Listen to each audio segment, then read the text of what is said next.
Chapter 1. In KTV. A hellish start. The night enveloped the city in a tapestry of vibrant neon lights. Inside a luxurious KTV room, the ambience was dim and swaying. Fang Yu found himself ensconced in a sofa, surrounded by 8 enchanting ladies, adorned in exquisite makeup and scant attire. The mingling scents of perfume and alcohol overwhelmed him, leaving him dizzy. The after effects of his transmigration were the least of his worries. What was truly dire was that he possessed not a single cent. What kind of hellish beginning was this? How was he to settle the bill later? Would it be a slap in the face to pay? He could almost foresee his fate, either being dragged to the police station for a few days of unwelcome hospitality or being escorted by KTV security into a back alley for a physical education session. Neither prospect appealed to him. 1,000 thoughts of despair raced through Fang Yu's mind. Having been an orphan in his past life, he had transmigrated only to find himself once again as an orphan, and to top it off, inheriting such a dismal situation. Fragments of memory surged forth. The original Onera Nave youth who had just graduated from university had his 4-year relationship abruptly sentenced to death by a cold, let's be realistic, from his girlfriend. Crushed by heartbreak, he lost all reason and plunged into this den of iniquity, attempting to numb his shattered heart with alcohol and hollow revelry. Not only did he arrive, but he also ordered 8 ladies in one go, as if that could fill the void within him. More absurdly, at the very moment when alcohol had completely eroded his rationality, he transferred the meager savings remaining in his bank account to his ex-girlfriend with the note, "Breakup fee, wishing you find someone better." And then? There was no then. Overcome by intoxication and profound sorrow, he collapsed, relinquishing this body along with a colossal mess to Fang Yu. The original owner found release, yet what was left for Fang Yu was a deadlock. His temples throbbed as his heart sank. Just when he was on the brink of surrender, contemplating whether to face the police station or the alley, a cold, mechanical voice echoed in his mind. Ding. System binding in progress. Binding successful. But detected that the host is in a critical state. Novice gift pack automatically activated. Congratulations, host, you have obtained melancholic vocal tone. Fang Yu froze momentarily. A system? A standard feature for transmigrators? But a melancholic vocal tone? What on earth was that? What he desperately needed was money. Just a few thousand would suffice to survive the night. System? Father? Grandfather? Could you possibly advance some startup capital? Please. Yet, in his mind, only silence responded. That cold electronic voice seemed to be merely a figment of his crumbling sanity. Fang Yu's last shred of hope was shattered. His heart sank completely. It appeared that the system was of no assistance. There was no escaping the beating or the jail time awaiting him.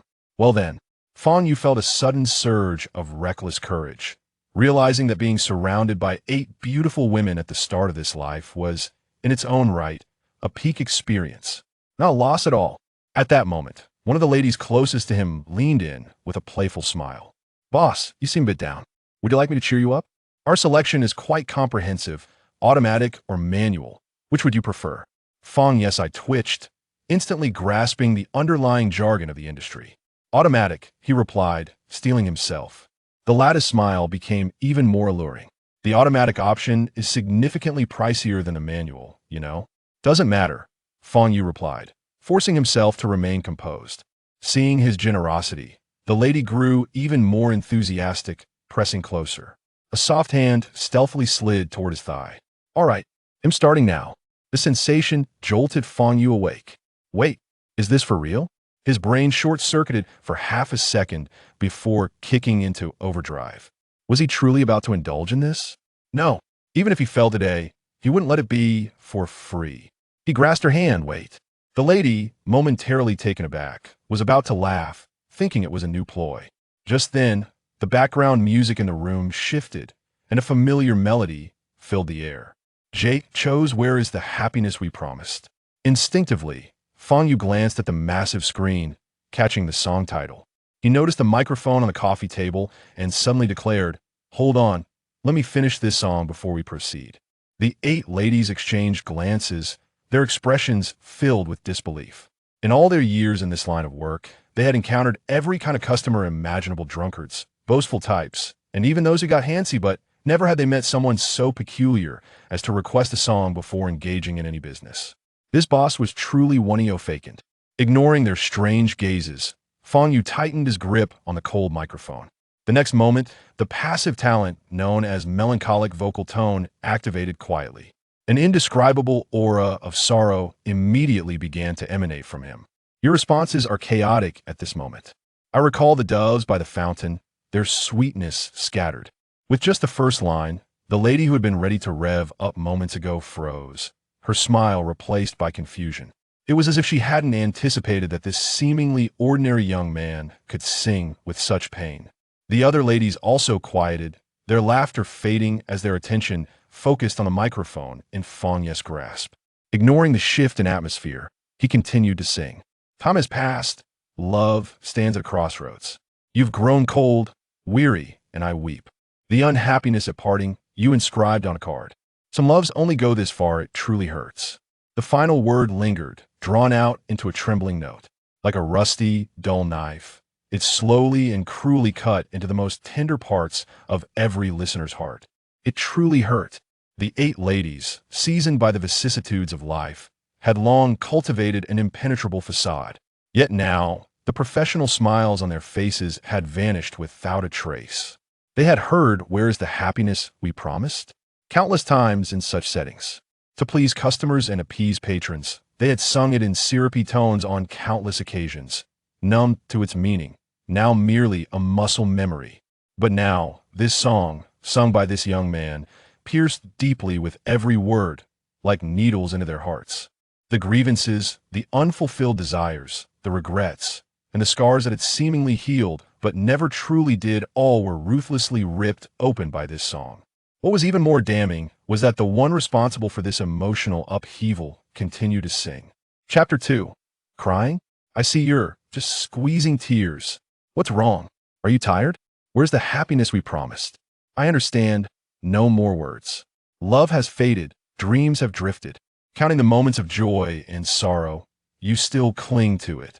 Those feelings of love are too profound. I still remember them. Every word, every line sung by Fang Yu was steeped in pain. The ladies had believed themselves immune to the pangs of love. Yet this melody stirred the very memories they wished to forget. Unbidden, the face of the man surfaced in their minds, a man who had once treated them well, but whom they had pushed away. They recalled the scoundrel who had taken everything from them, leaving behind nothing but scars as he sauntered away. The unreciprocated love and the mistakes they had made fused into a tumult of regret that threatened to choke them, igniting a burning sensation in their eyes. Finally, one lady could no longer hold back, softly sobbing. Tears streamed down her face, smudging her makeup and leaving her looking utterly disheveled. Her cries acted as a trigger, while another lady covered her face, completely losing control as she wailed. Fang Yu's song continued, the sorrow unwavering. You no longer waited. Where's the promise? A princess hastily rose and fled from the private room, fearing that if she heard another word, she would shatter completely. One ran away, followed by the second. The third, the princesses hurriedly departed in succession, their high heels clattering against the floor in a chaotic and desperate rhythm. This place was no longer bearable, not for a single second. In the blink of an eye, the once lively private room turned desolate. A series of notifications echoed in Fang Yu's mind. Emotional value 1, emotional value 1, emotional value 1. Emotional value? So that was the game. But why had everyone vanished? Fang Yu paused, and a thought flashed through her mind. If they fled, then could their fees be reduced? That was a significant sum. In the corridor outside the private room, Lu Ming, the chief director of Tomorrow's Star, had just finished socializing and felt his head buzzing. He intended to visit the restroom to clear his mind. Upon pushing open the door to his private room, he was taken aback by the sight before him. In the diagonally opposite room, several scantily clad women were sobbing uncontrollably, stumbling towards the exit. Some even lost a shoe, looking utterly disheveled. Having navigated the entertainment industry for many years, Lu Ming had seen all kinds of spectacles, but witnessing a collective escape of distraught KTV princesses was a first. Surely, even a crackdown on illegal activities would not incite such a scene. What on earth is happening? Curiosity piqued. Lu Ming wondered if the guests were excessively bizarre or if a fight had broken out inside. What could possibly frighten these seasoned princesses so? Soon, hurried footsteps echoed from the direction of the hall. Manager Li, clad in a suit, appeared with a grim expression, flanked by two burly security guards, advancing with an air of menace towards the very private room from which the princesses had just fled. This should be entertaining, Lu Ming mused, stroking his chin. There is undoubtedly a story unfolding here. Recognizing Manager Li as a familiar face, Lu Ming decided to follow suit and uncover the truth. With a forceful push, Manager Li burst open the room's door. Inside, a young man sat on the sofa, microphone in hand, looking somewhat bewildered. Manager Li scrutinized Fang Yu with a menacing glare. "What did you just do?" Fang Yu appeared somewhat innocent. "I did nothing, they just left on their own." "Well, if they left, can we reduce their fees?" This remark only seemed to enrage Manager Li further. "They left on their own? Let me tell you, several girls were crying and saying they wanted to quit. What exactly did you do to them?" Fang Yu found herself at a loss for words. Was it truly so distressing? She had merely sung a song. How could her singing elicit such a reaction, leading them to contemplate resigning? It wasn't as if she had performed a great lamentation.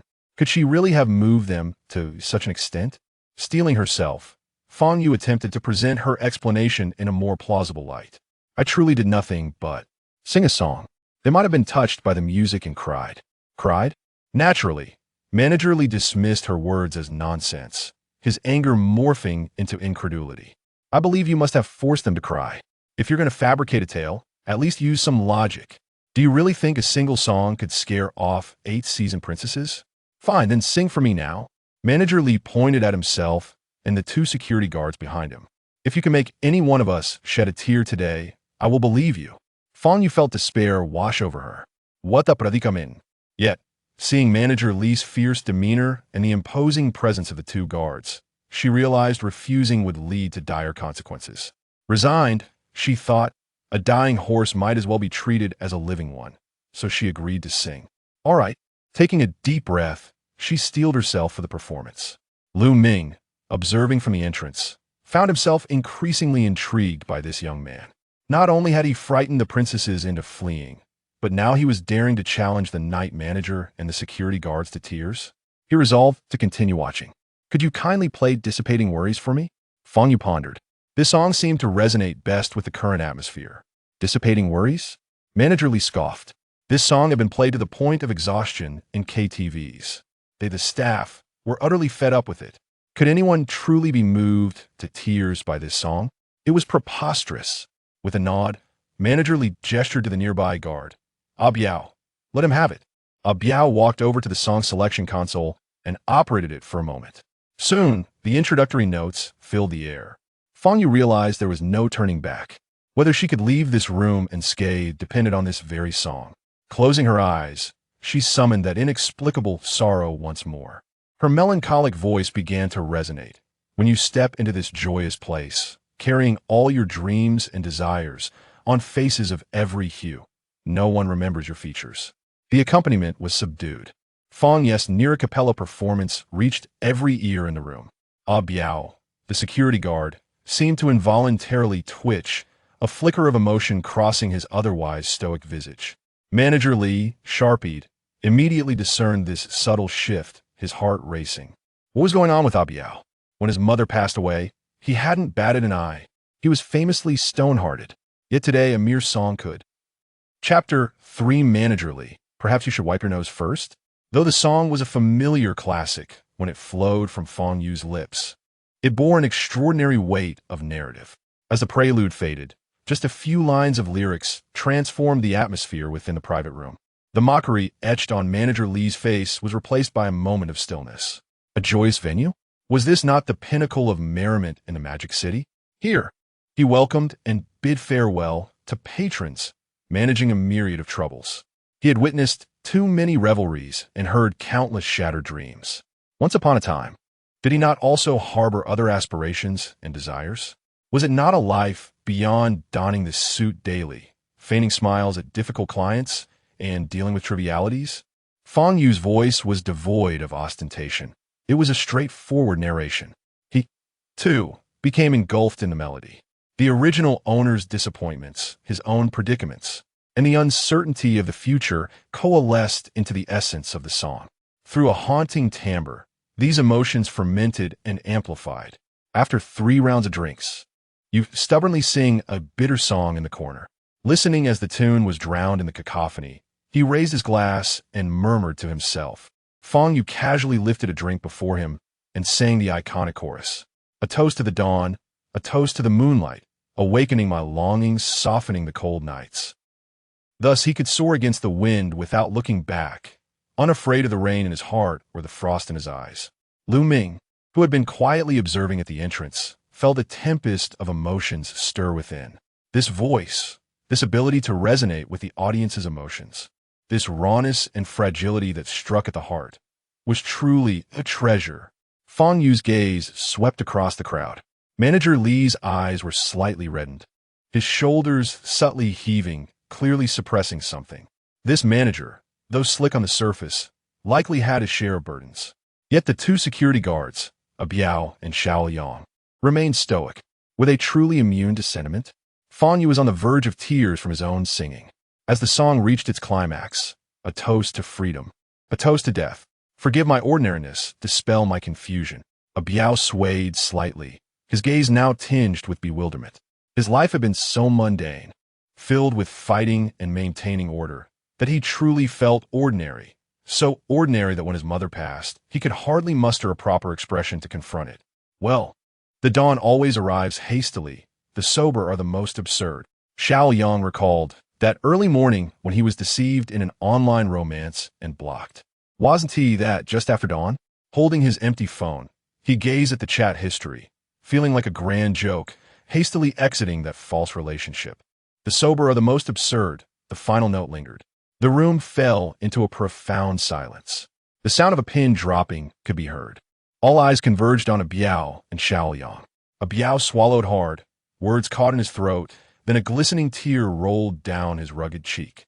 He seemed momentarily dazed, instinctively reaching to touch the moisture, freezing at the realization. By heavens! Manager Li pointed at Biao, his hand trembling. Biao, actually cried? You didn't shed a single tear when your mother passed, and now a song makes you. Before he could finish, Biao shot back, pointing at Manager Li. Manager Li, perhaps you should wipe your nose first? Manager Li instinctively touched his philtrum, only to find his fingers slick with cold moisture. His face flushed crimson. Nearby, Xiao was already sobbing uncontrollably. He grabbed a handful of tissues from a box, first offering one to the manager while keeping the rest to wipe his own tears. Meanwhile, director Lu Ming had quietly slipped out of the room, likely seeking a solitary corner to process his emotions. Cough. Fang Yu cleared his throat. Now, do you believe I'm not up to anything nefarious? Manager Li accepted the tissue and hastily wiped his face. His tone significantly softened. My apologies, sir. It seems we misunderstood earlier. We shall waive the performance fees for the ladies, and for your other expenses in the room, we will offer a 50% discount as an apology. 50%? Don't even mention 50%. Even a broken leg wouldn't suffice. Fang Yu's eyes flickered, hesitating. Manager, having navigated this industry for years, Manager Li was adept at reading expressions. The moment he saw Fang Yu's demeanor, his heart sank. Sir, you haven't run out of money, have you? Fang Yu shook his head. Manager Li sighed in relief, only for Fang Yu to continue. It's not that I lack funds. It's that I currently have not a single penny. Manager Li stiffened. By heavens, you're trying to mooch off us, aren't you? Just then, Lu Ming re-entered the room. Observing the tense atmosphere, he inquired curiously, Manager Li, what is going on? Manager Li succinctly explained Fang Yu's financial predicament. After listening, Lu Ming's gaze fell upon Fang Yu, pondering for several seconds. All right, Manager Li, this is no big deal.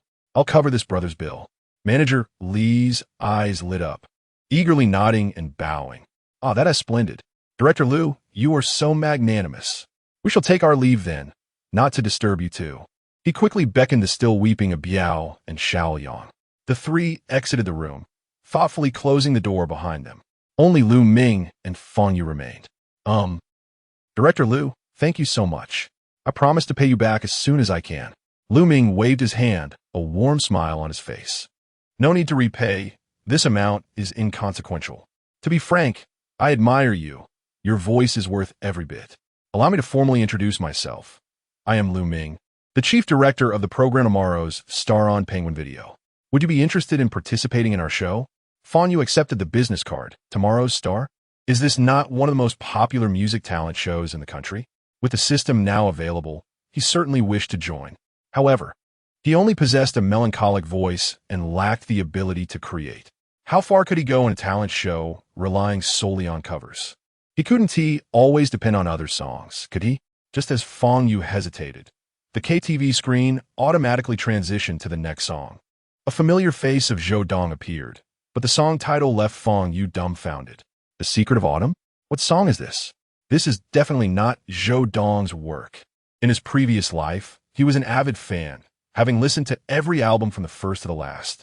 How had he never heard of The Secret of Autumn? Instinctively, Fang Yu asked Director Liu, when was this song released? Lu Ming looked astonished. You haven't heard of The Secret of Autumn? This was one of Zhou Dong's most popular songs, with immense reach. Impossible. No way. Fang Yu dashed to the karaoke station, scanning the artist list until he found Zhou Dong. The screen. Familiar melodies such as 7 Miles of Fragrance, Blue, and White Porcelain.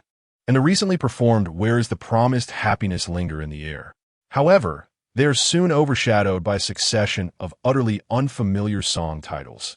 Echoes of Summer, A Promise Under the Starry Sky, Hourglass of Time. At least half of these songs are entirely absent from his previous memories. Fang Yu perused several lists of other renowned artists, only to find a similar pattern. Many of the singers he recognized still thrived, yet their signature works had undergone tremendous transformation. This world diverges completely from the one he once knew.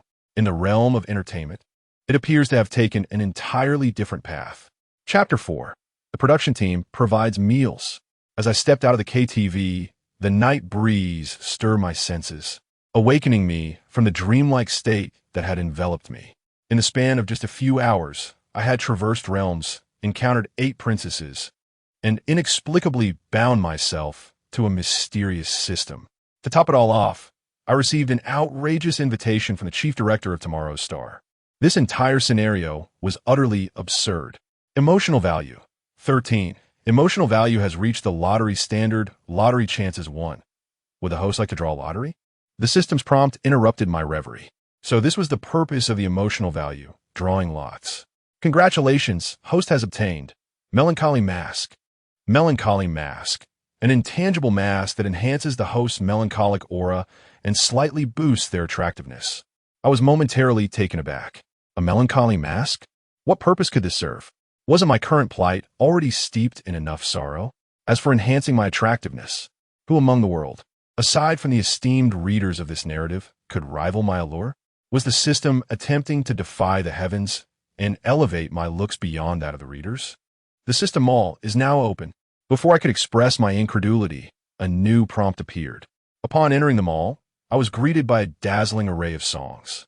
Yet, without exception, they were all sorrowful melodies, and their prices were exorbitant, ranging from several thousand to hundreds of thousands, and even into the millions. Upon purchase, the copyright for the lyrics and music would wholly belong to the host. A veritable trove of melancholic tunes. I muttered to myself. The system seemed resolute in propelling me down the path of a tragic balladeer. The sole silver lining was that the novice benefit was quite generous. The first song could be exchanged for free. This was undoubtedly a stroke of good fortune, for at my current meager emotional value, I could scarcely afford even the cheapest song. Upon returning to my rented apartment, I found a box of preserved vegetable noodles stacked in the corner, still half full. It appeared that in the days to come, I would have to rely on them to sustain myself. With a sigh, I opened the system mall and lingered on the free exchange option for a considerable time before finally making a decision and selecting a song. A few days later, at the backstage of Tomorrow's Star, the rehearsal room buzzed with excitement as contestants gathered in small groups. Some were adjusting their hair and makeup in front of mirrors. Others engaged in hushed conversations, while a few softly hummed tunes. Yet, in one corner, an incongruous atmosphere prevailed. I sat there alone, clad in a simple white t-shirt and jeans, starkly contrasting with the meticulously groomed and glamorous contestants around me. My head was slightly bowed, my complexion pallid, and my gaze vacant, enveloped in an unshakable aura of melancholy. This unique disposition, combined with my striking features, instantly drew the attention of many nearby. Who was that in the corner? Such a distinctive aura. I don't recognize him. I've never seen this face before, but he's undeniably handsome, though he seems rather downcast. His plain attire reminds me of a down-and-out nobleman from a film. Why does he look as if he hasn't eaten enough? The whispers of fellow contestants drifted into my ears, but I paid them no mind. For the truth was, I was indeed hungry. After nearly a week of consuming preserved vegetable beef noodles, I felt as though I had become one with the dish itself. My motivation for attending the show was twofold: to seek a path forward and, significantly, to enjoy the meals provided by the production team. The cameraman also took notice of this uniquely charming contestant, frequently zooming in on me. The livestream chat began to buzz with activity. Wow, who is this young man? Such divine beauty, this fragility, those melancholic little eyes. My heart is melting. It feels like he harbors countless stories. Can you stop swooning? He looks like he might faint from low blood sugar. Ha ha ha ha. Can we get started already? I can't wait to see this young man perform. One of the show's main attractions was its unedited live broadcast. Today marked the first round of auditions, with a brutally simple competition format. Before the judges, there were only two buttons: approve or eliminate. The star-studded panel of judges included the talented songwriter Xiao, the powerhouse vocalist Deng Ziki, and the top-tier celebrity known for his many labels: the stage's La Soul, walking power bank, his singing recharges phones, and 2.5 years of practice. Wuwuwu. I was the first contestant to take the stage, a decision made by the chief director Lu Ming. At that moment, Lu Ming stood in the broadcast room backstage, intently watching one of the split-screen feeds, showcasing me, eyes closed in meditation, awaiting my turn. He felt a tinge of uncertainty. Despite tomorrow's star carrying the prestige of a flagship program, its declining viewership in recent years was an undeniable reality. The decision to host live auditions was a bold gamble. The success of this inaugural attempt rested heavily on my shoulders, laden with expectations and pressure. The memory of my stunning performance of Xiao at the KTV still lingered in the air, especially my voice, rich with narrative depth. I was banking on this unique quality, not to mention my flawless visage. On stage, the host took their position. Good evening to all our friends watching on television and the live stream. Welcome to the live auditions of Tomorrow's Star, exclusively brought to you by Penguin Video. Here follows omitted promotional content. Now, let's welcome our first contestant of the day, Fang Yu. He will present an original song titled Waste. The mention of an original song elicited surprised reactions not only from the audience, but also prompted the judges to sit up straighter. To present an original piece at the auditions, I took a moment to steady my breath, striving to suppress the fluttering of emptiness in my stomach as I stepped onto the brilliantly lit stage. The applause from the audience was thunderous, with many cheers clearly directed at my melancholic visage. On the judges' panel, Xiao broke the silence first. Wow, this contestant's looks are impressive. He nearly rivals my youthful charm.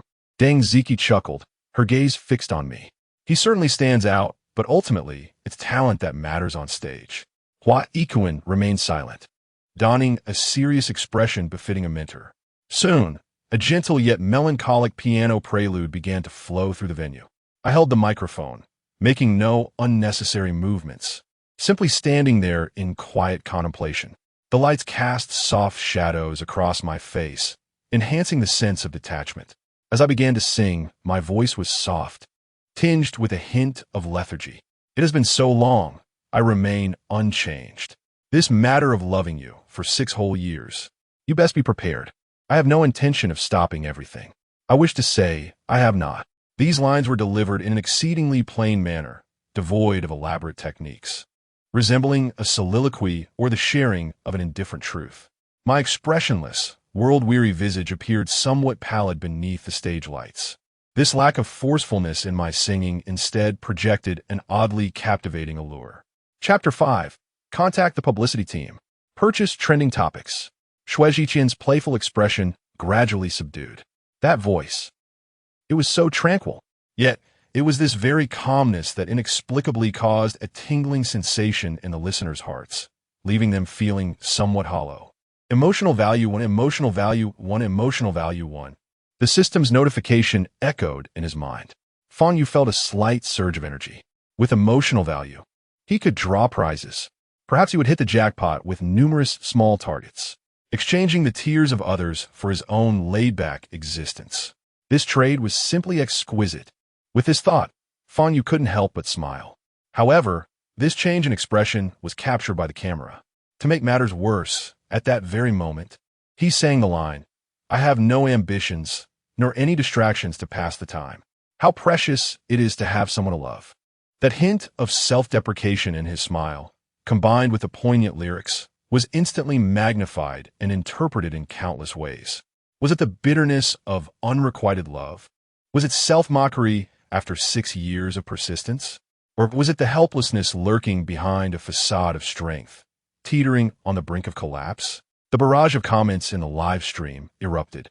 Wait, did he just smile? Am I seeing things? That smile shattered my heart. What has he experienced to evoke such feelings? Combined with those lyrics, the emotional impact is amplified 1,000-fold. It strikes deep.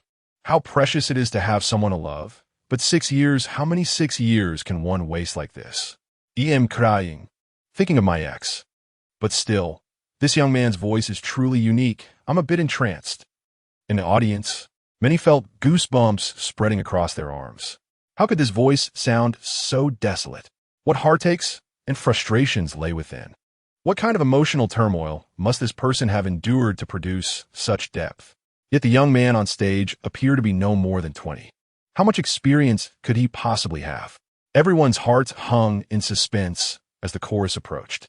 It's okay. You needn't feel guilty. After all, I still have a lifetime to squander. I am merely a bit stubborn, which can be considered my virtue. A few lines, seemingly pronouncing a hopeless persistence. As the chorus concluded, Fang Yu stood quietly at the center of the stage. There was no deliberate attempt to evoke sorrow, no excessive gestures to solicit sympathy. Yet, that pervasive, profound sadness expanded in the air, pressing down on everyone's hearts. From the audience, muffled gasps filled the air. Many felt a heaviness in their chests, as though an invisible hand was tightening around their throats, requiring deep breaths to maintain composure. The women in the front rows were already in tears, their makeup ruined, oblivious to the need for touch-ups. It seemed they saw themselves within the song, reflecting on past sacrifices made in humility and the foolishness of pursuing the unattainable. Even a mentor, Deng Ziki, had tears streaming down her face uncontrollably. Fang Yu noticed this scene, but felt little disturbance within. This young diva was already known for her sensitivity and emotional depth. Moreover, this song, Wasting, had been sung by her ex-boyfriend in a previous life. It carried a certain resonance. The comments in the live stream had completely spiraled out of control. Oh my, is it normal for someone to write lyrics like this? Even the final stubbornness carries a flavor of self-destruction. I am utterly defenseless. Why did I even click on this live stream? I just broke up. I'm at the hospital, and the lady in the next bed is asking if someone in my family is unwell because I'm crying so hard. I'm watching the live stream at home, and my mom rushed in to see me, crying uncontrollably, almost calling for help.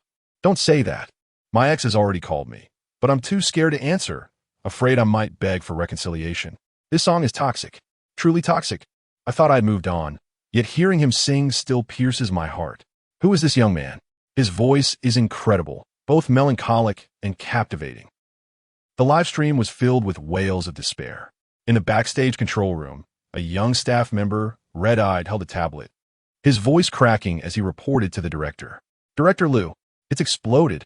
The data, it's skyrocketing. The number of viewers has quadrupled. Lu Ming took a sharp breath, his fingers trembling as he accepted the tablet.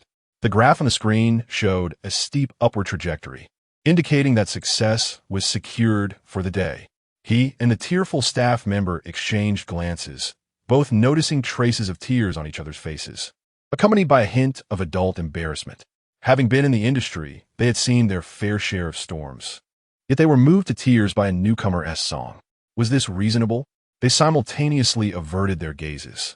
Then Lu Ming slapped his thigh and commanded, immediately, contact the publicity team by trending topics.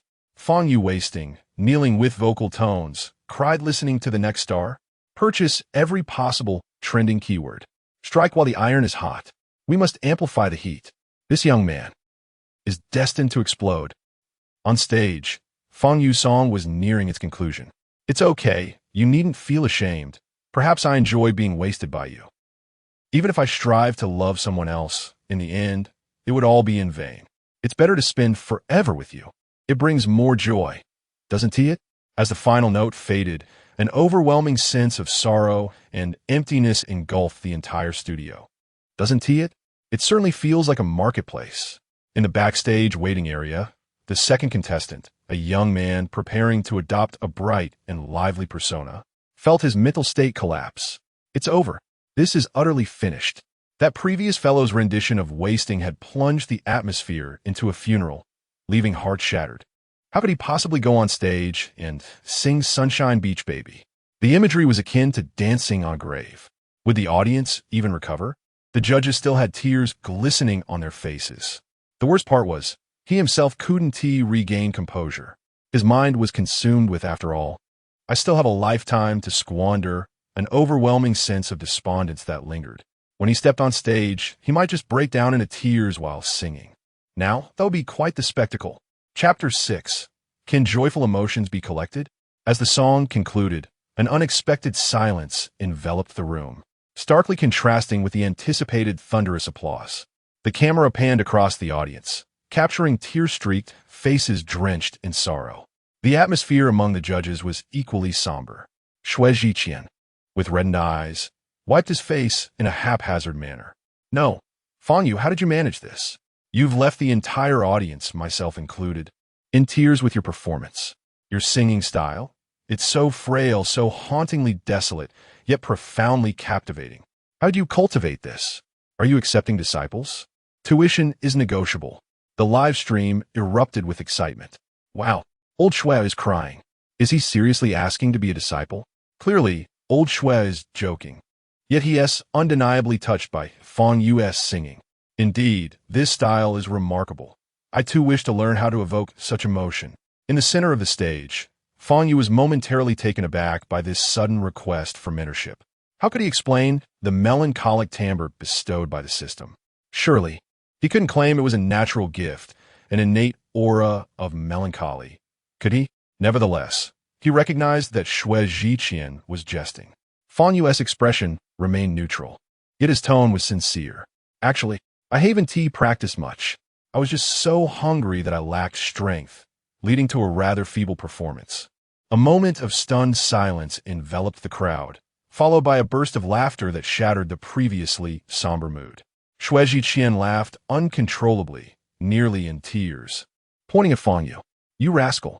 I thought you were the melancholic prince, but you're just a naturally humorous goofball.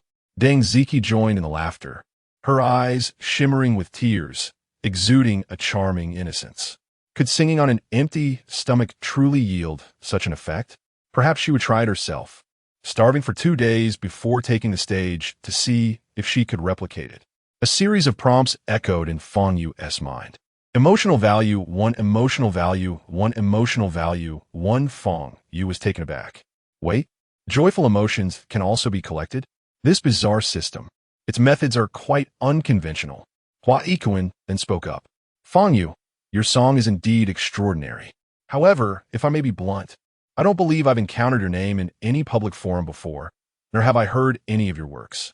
Have you had any noteworthy musical achievements or relevant experience prior to this? His direct inquiry silenced the room, all eyes now fixated on Fang Yu. Achievements? Experience? Fang Yu pondered earnestly. Before his transmigration, he had been an orphan. After arriving in this world, the original owner had just graduated and experienced heartbreak before drunkenly passing out in a karaoke venue. Following his takeover, he was bound to the system, subsequently pulled into this program by Lu Ming. It seemed he truly had nothing of significance to present. He shook his head honestly. Achievements. I seem to have none. After a brief pause, as if recalling something, he added uncertainly, however, if I must mention a unique experience. I've sung 8 princesses to tears. I wonder if that counts? An eerie silence fell over the audience. Seconds later, someone broke the tension, bursting into laughter. This laughter ignited a chain reaction, unleashing a wave of hilarity that swept through the crowd. What did he just say? 8 princesses. I can't believe he's not joking. This guy is refreshingly honest.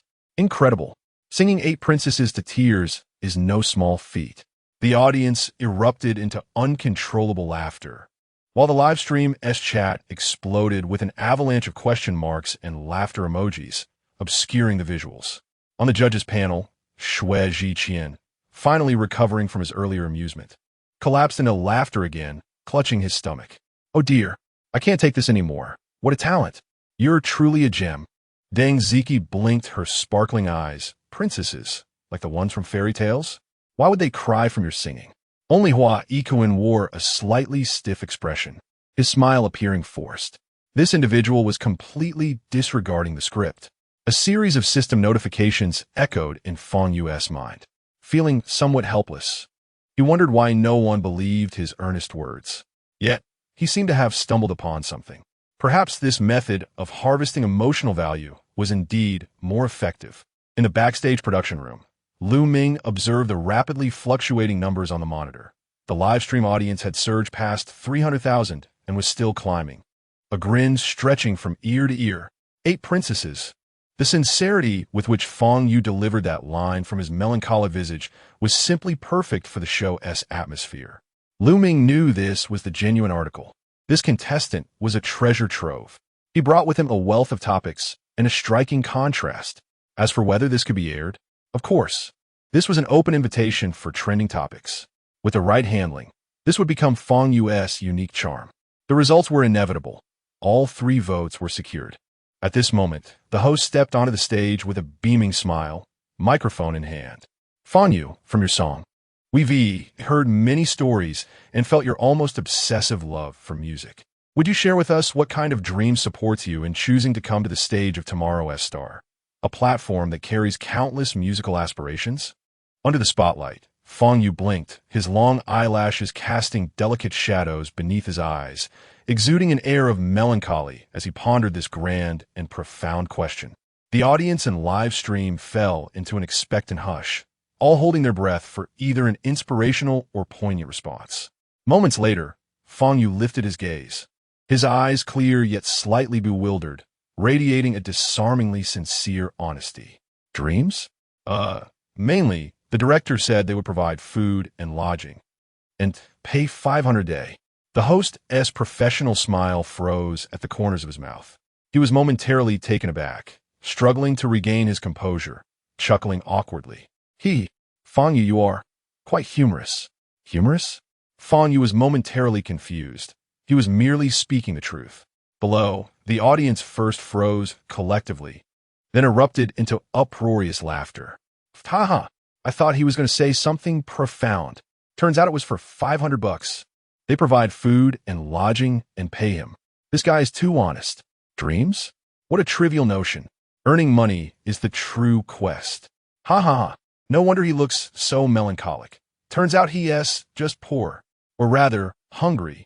Following his feeble performance from hunger and singing 8 princesses to tears, another memorable quote emerged. The director said they provide food and lodging and pay 500. This contrast is delightful. I'm completely hooked. I love it. The live stream was an absolute chaos. For 500 bucks? Ha ha ha. I'm rolling on the floor laughing. So real. Way too real. This is the voice of the working class. Too authentic, it's uncomfortable. The director, that is precisely what I said at the time. Feeling guilty, others suffocate for their dreams, while he clings to life for 500 yuan. I'm impressed. It would be a pity if this fellow did not pursue a career in comedy. The master has surely favored him. Emotional value 1, emotional value 1, emotional value 1. Chapter 7. So, is dinner ready? In the backstage lounge, the atmosphere was somewhat oppressive. The corner trash bin overflowed with used tissues, silently narrating the number of individuals moved to tears by that poignant song, utterly breaking down. The contestants gazed at Fang Yu, who had just entered, their expressions a complex tapestry of emotions. This individual, who had sung heart-wrenchingly on stage, transformed into a comedian off stage, all while wearing an intensely melancholic visage. The stark contrast was utterly captivating. It was evident to all that as long as the quality of his subsequent works matched his current performance, his rise to fame was merely a matter of time. Moreover, the pivotal revelation. Fang Yu himself had admitted he was invited by the director. They had all signed up. What did this imply? It suggested that his background was far from ordinary. Envy, jealousy, and a hint of reverence intertwined in the hearts of the contestants. The next to take the stage was the sunny boy Shang. Upon seeing Fang Yu's arrival, his smile faltered momentarily, revealing a hint of forced cheerfulness. Before him was a gem, a performance capable of evoking tears, bewilderment, and existential doubts. The pressure he felt was immense. As Fang Yu passed by, he merely nodded, offering a silent encouragement. "Keep it up." Shang managed a smile more painful than tears. Thank you." Fang Yu said nothing further and made his way to an empty sofa in the corner, resuming his distant, melancholic demeanor, his gaze vacant, lost in thought. Instantly, a few quick-witted contestants gathered around him. "Brother Fang Yu, your performance was incredible. It gave me goosebumps. Indeed, that song Waste was simply magnificent. I felt like I was shedding goosebumps all over the place. And about that, 8 princesses, is it true? That was hilarious, brother." Fang Yu lazily lifted his eyelids, casting a fleeting glance at them, offering no response, his expression inscrutable. His eyes seemed to convey, "You are quite loud." The group fell silent, recognizing the distance that often accompanies genius, along with its peculiar temperament. The lounge fell into a brief silence. Just as everyone believed he would continue in his brooding state, Fang Yu unexpectedly spoke.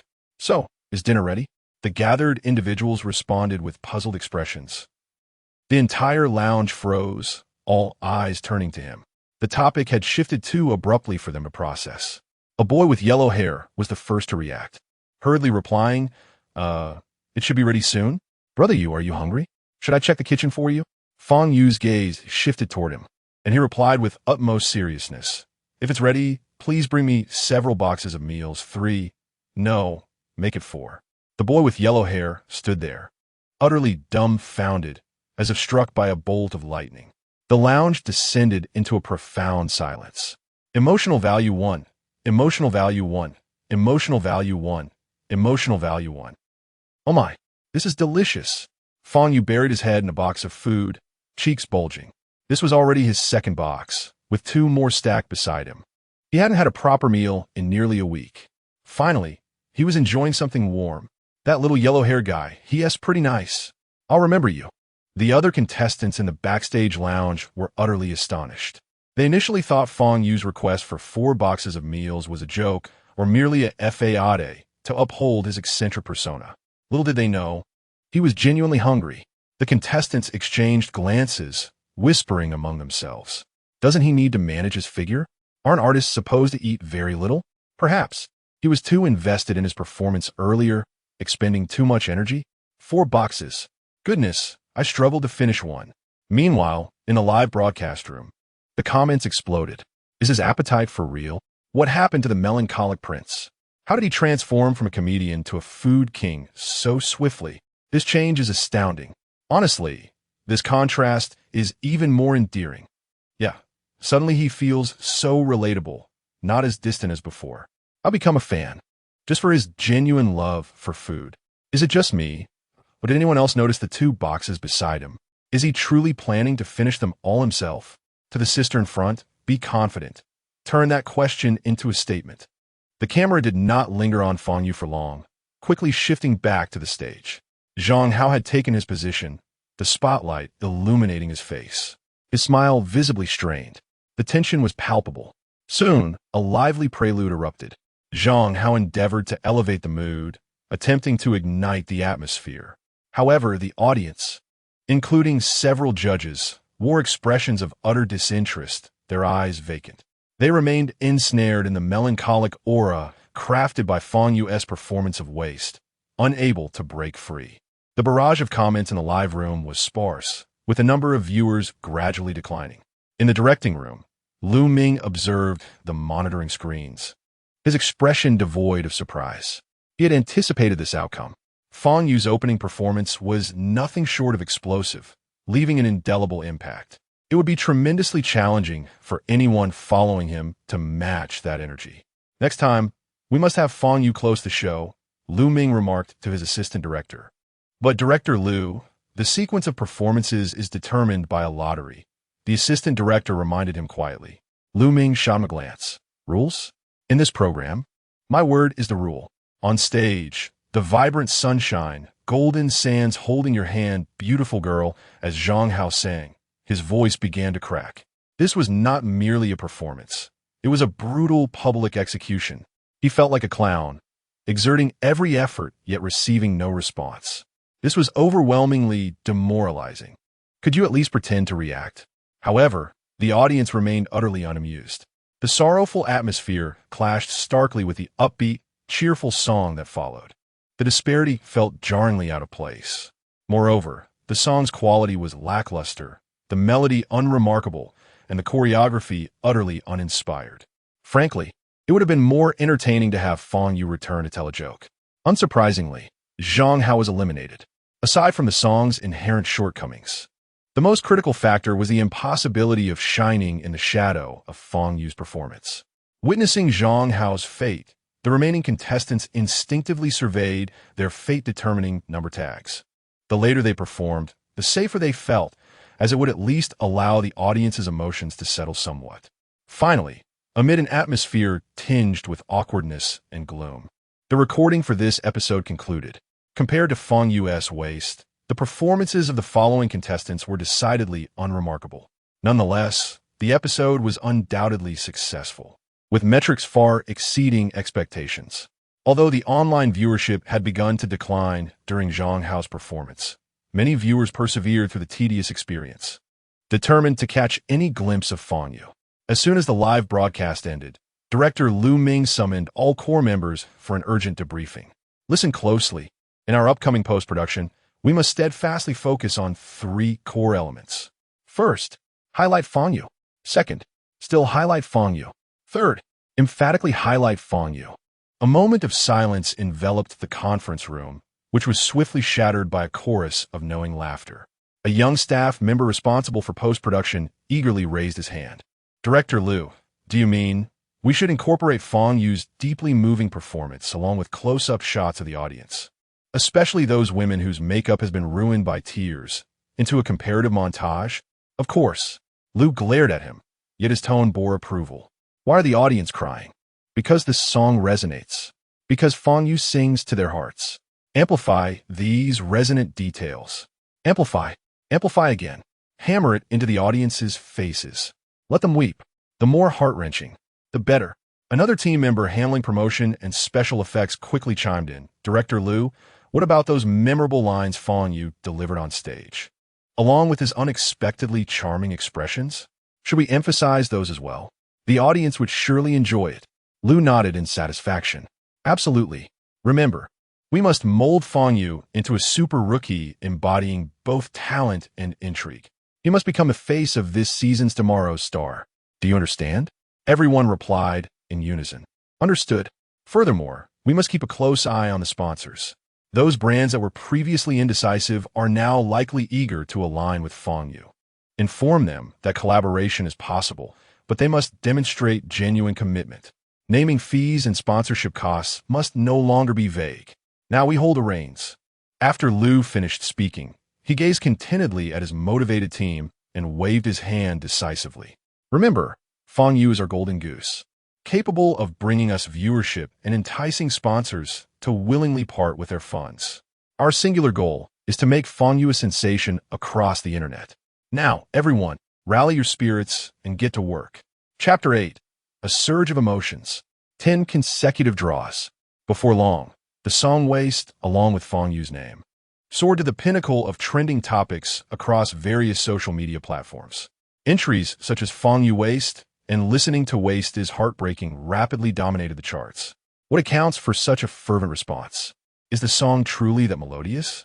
While part of the reason lies in its captivating melody and poignant lyrics, the more significant factor is Fang Yu's distinctive vocal timbre. It transcends mere technicality, embodying an almost brutal authenticity that penetrates the softest, most unguarded corners of one's heart. leaving no refuge. This ability to evoke tears among listeners is unparalleled within the music industry. Moreover, Fang Yu's occasional golden remarks and contrasting persona on the show have garnered him a legion of fans. Nicknames such as the Melancholic King and the KTV God quickly proliferated online. In an entertainment industry where everyone strives to maintain an air of mystery and a flawless persona, Fang Yu's unconventional sincerity becomes all the more alluring. However, the majority remain immersed in the song waste. Who among us does not harbor someone in our hearts whom we know we cannot have? Yet, as the lyrics convey, we find it hard to let go. Who has not experienced those stubborn moments, thinking, I still have a lifetime to waste? Fang Yu's song strikes precisely at the heartstrings of countless souls, resonating with that yearning for unattainable love. The comment section of the song soon transformed into a grand storytelling venue, with countless anonymous listeners sharing their innermost sentiments. 6 years? Huh, I've been at it for 8. His child is almost in primary school, yet I remain unchanged. Upon hearing this song, I raise a glass to myself. To this damned persistence. It's all right. You need not give me a chance, for I still have a lifetime to squander. One listener confessed, their tears spilling forth. Indeed, I do not require your opportunity. I simply cannot help but wish to continue wasting myself. Fang Yu, owe me my tears. Another reflected, I once thought I was foolish, but after hearing Fang Yu sing, I realized that perhaps I relish being wasted by you. It's not foolishness. Perhaps I just enjoy being leisurely consumed by you. Whoever you choose to love today, I shall face it with composure. Such words are easy to utter. Yet each time I witness her with someone else, my heart still flinches. I speak of composure, but who truly understands? Wouldn't it be more joyful to simply languish with you, right? This last statement is a profound, soul-searching question. Is languishing truly joyful? Yet, the thought of completely letting go seems even more painful. Fang Yu, tell me, is that not so? Evening. In the hotel arranged by the production team, Fang Yu tossed himself onto the soft bed and exhaled deeply. He then opened the system panel. Host has acquired emotional value.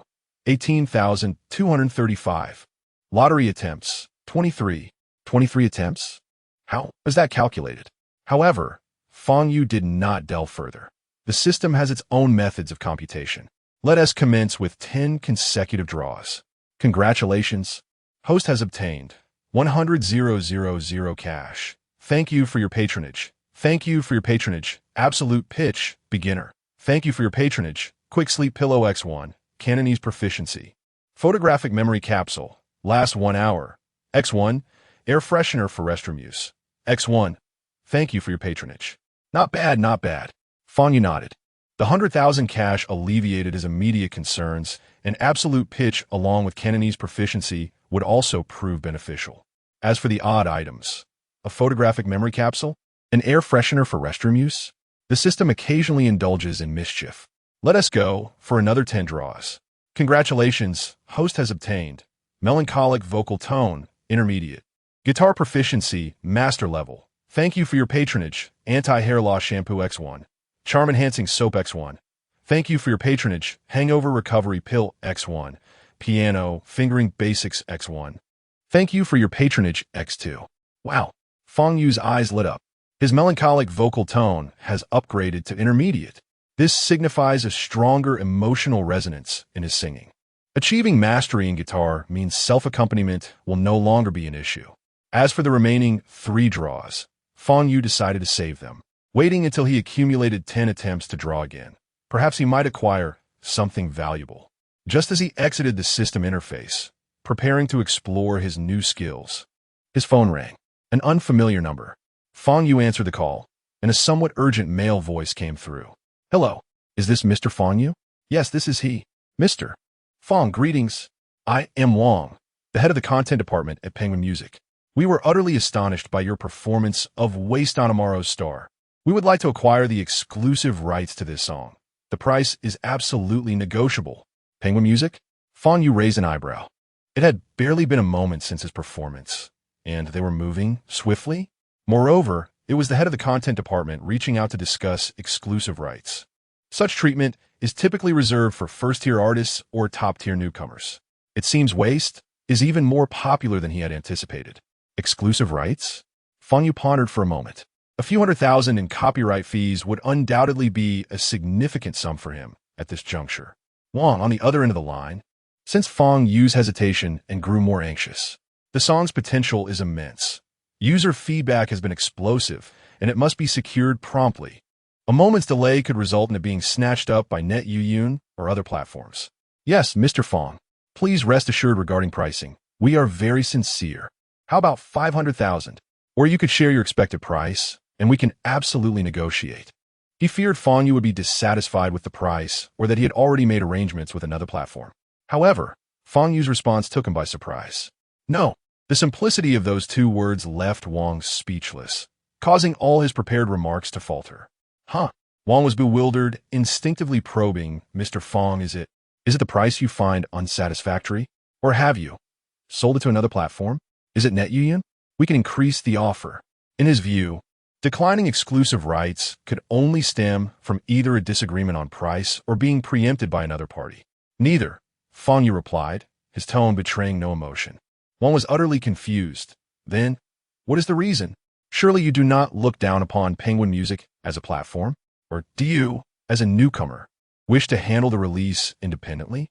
That would be madness. Chapter 9. Born together, we raised Fang Yu had no intention of beating around the bush. He stated directly, I want this song to be released for free on all music platforms. What?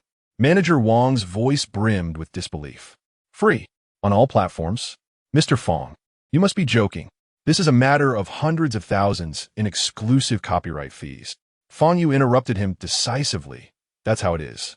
I'm hanging up now. Without allowing any time for a response or plea, he ended the call.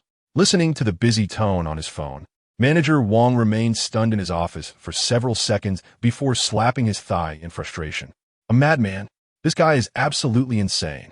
To turn down hundreds of thousands and demand free distribution? What on earth is he thinking? Meanwhile, in his hotel room, Fang Yu casually tossed his phone aside. Exclusive copyright fees? Hundreds of thousands is indeed a considerable sum. Yet, when weighed against the myriad skills, cash, and unique songs available within the system, he knew which held greater significance. By offering the song for free on all platforms, he could maximize emotional value by allowing more people to listen. Just a casual performance had already garnered him a substantial 10,000 in cash and irreplaceable experiences. Restricting access to paid subscribers would significantly hinder the song's reach. The following morning, the official account of the program uploaded a live version of Waste, which garnered astonishing data overnight. The view count surpassed 500,000, with comments easily exceeding 10,000. It shot into the top 10 on the new song rising charts across major music platforms. This was, after all, a debut song from a complete newcomer, without a fan base or promotional buildup. The numbers appeared almost fabricated. Many industry insiders were left speechless upon witnessing these figures. Manager Wang from Penguin Music, who had been rejected, was so furious he smashed his cup in the office, berating himself for being overly conservative in his initial offer. As Fang Yu gazed at the numbers on his phone screen, he too was taken aback. The response to the song was even more intense than he had anticipated. However, upon opening the system panel, he found himself perplexed. Such a significant stir had only resulted in a mere 3 lottery chances. It seemed the calculation for lottery opportunities was indeed capricious. Conversely, his emotional value surged impressively to 631,561, with over 600,000 in emotional value. Fang Yu stroked his chin, knowing it was enough to exchange for a rather exceptional song. The lottery was based on luck, but emotional value was the true currency. After finishing his morning routine, Fang Yu switched off his phone's flight mode. Last night, he had activated Do Not Disturb for peace and quiet. Buzzing almost instantly, his phone vibrated wildly, with notifications flooding in. WeChat messages, text messages, and even friend requests from various apps like Wealthy Treasure, Douyin, and Tomato Novel. Upon inspection, he found messages from someone claiming to be a childhood friend from the orphanage, of whom he had no recollection. An elementary school classmate he hadn't spoken to in 800 years, who immediately asked to borrow money, and a few self-proclaimed distant relatives. However, the most conspicuous was the pinned message from his ex-girlfriend. Fanki Guriku, I'm sorry. I was wrong. I truly realize my mistakes now. Seeing you perform on the show made me realize how deeply you cared for me. You need not waste any more feelings on me. Truly. We no longer need to wait 6 years. I've made up my mind. I will break up with him now, and as for the child, I'll handle it. Can we start anew, just like before? Fang Yu? Why aren't you replying? Are you still angry with me? I know I was wrong. Fang Yu stared at the messages, his head buzzing. What a stroke of bad luck to encounter this so early in the day. He typed a few words. It's fine. No need to handle it. We will raise it together. He clicked send and then promptly blocked her. As for her reaction to his reply or her future choices, it was of no concern to Fang Yu. The world fell silent. With the 100,000 he had acquired from the lottery, Fang Yu's quality of life took a dramatic upward turn. He bid farewell to nearly a week of eating instant noodles, indulging in a spree of dining at highly rated restaurants, savoring all the dishes he had longed for but previously couldn't afford. It wasn't until the second episode of Tomorrow's Star began filming that Fang Yu collected himself and returned to the program team. In the conference room, director Lu Ming and several core staff members were gathered, reviewing the song information Fang Yu had just submitted for the second episode. Song title, You're Not Truly Happy. Upon seeing the title, Lu Ming could not suppress a smile. This is solid. The title alone indicates it will be the kind that leaves listeners utterly helpless. Excellent. The title has a certain charm. I knew I didn't misjudge this kid. He slammed the table, adding, however, this time we must not let him perform first. The assistant director, responsible for on-site coordination, nodded vigorously, still shaken. Indeed, Director Lu. Last episode, Shang, who sang after Fang Yu, performed such a cheerful song, yet ended up sobbing throughout. He nearly broke down on stage. The planner chimed in, moreover, this episode features the team selection segment. If Fang Yu sings first, I fear the mentors will find everyone else dull in comparison, making the selection segment unwatchable and severely diminishing the program's impact. Lu Ming wholeheartedly agreed. Exactly. First, this is for the overall viewership of the show, ensuring the highlights are saved for later. Secondly, it's to provide other contestants with a fighting chance. Thus, Fang Yu must be arranged to perform last. He is our trump card for this episode. We need to save him for the grand finale. Have we notified Fang Yu? Lu Ming inquired of his assistant. Yes, the assistant replied. Fang Yu didn't show any particular reaction. He simply sat in, then asked what the meal for today was. Lu Ming sighed. This kid is perpetually so uniquely different. But perhaps that's for the best. At least we needn't worry about him carrying any psychological burdens. He waved his hand. All right, it's settled. All departments prepare to ensure this episode's impact is maximized. Chapter 10. Is he cracking seeds backstage? In the backstage lounge, as Fang Yu stepped in, an immediate hush fell over the room. Every gaze was directed toward him, infused with curiosity, envy, and an unmistakable tinge of jealousy. Just a week prior, Fang Yu had ignited the entire internet with his song Wasting, overshadowing all other contestants. The program's overt and covert endorsements of him only served to complicate the sentiments of those around him. It seemed that Fang Yu truly had a special connection with Director Lu. In a corner, Xiao, sporting a head of dyed blonde hair, brightened at the sight of Fang Yu and hurried over. Brother Yu, congratulations. Your song is incredible. I've been looping it for days. He was the one who had brought 4 meals to Fang Yu in the previous episode and had fortuitously advanced in the competition. Fang Yu nodded slightly, maintaining his usual air of calm and melancholy, and settled onto an empty sofa. Not everyone was as enthusiastic as Xiao. Nearby, a well-dressed Xiao cast a disdainful glance at Fang Yu. He scoffed at his companion, the equally stylish Sun Hao. What a sycophant. Sun Hao smirked, lowering his voice. I've done my homework. Fang Yu is just an orphan, a penniless nobody. Where could he possibly have connections? He merely got lucky with a sentimental pop song that catered to those lowbrow tastes. Xiao snorted. He really thinks too highly of himself. His singing is just self-indulgent whining, overly pretentious. Sun Hao added, just wait and see.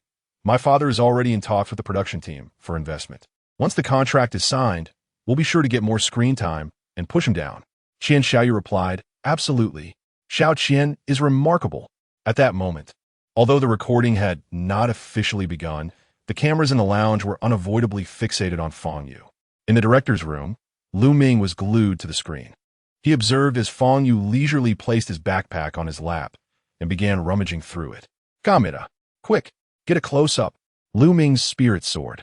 In a live broadcast, the comments erupted. Wow, finally seeing Fang Yu again. Still so handsome.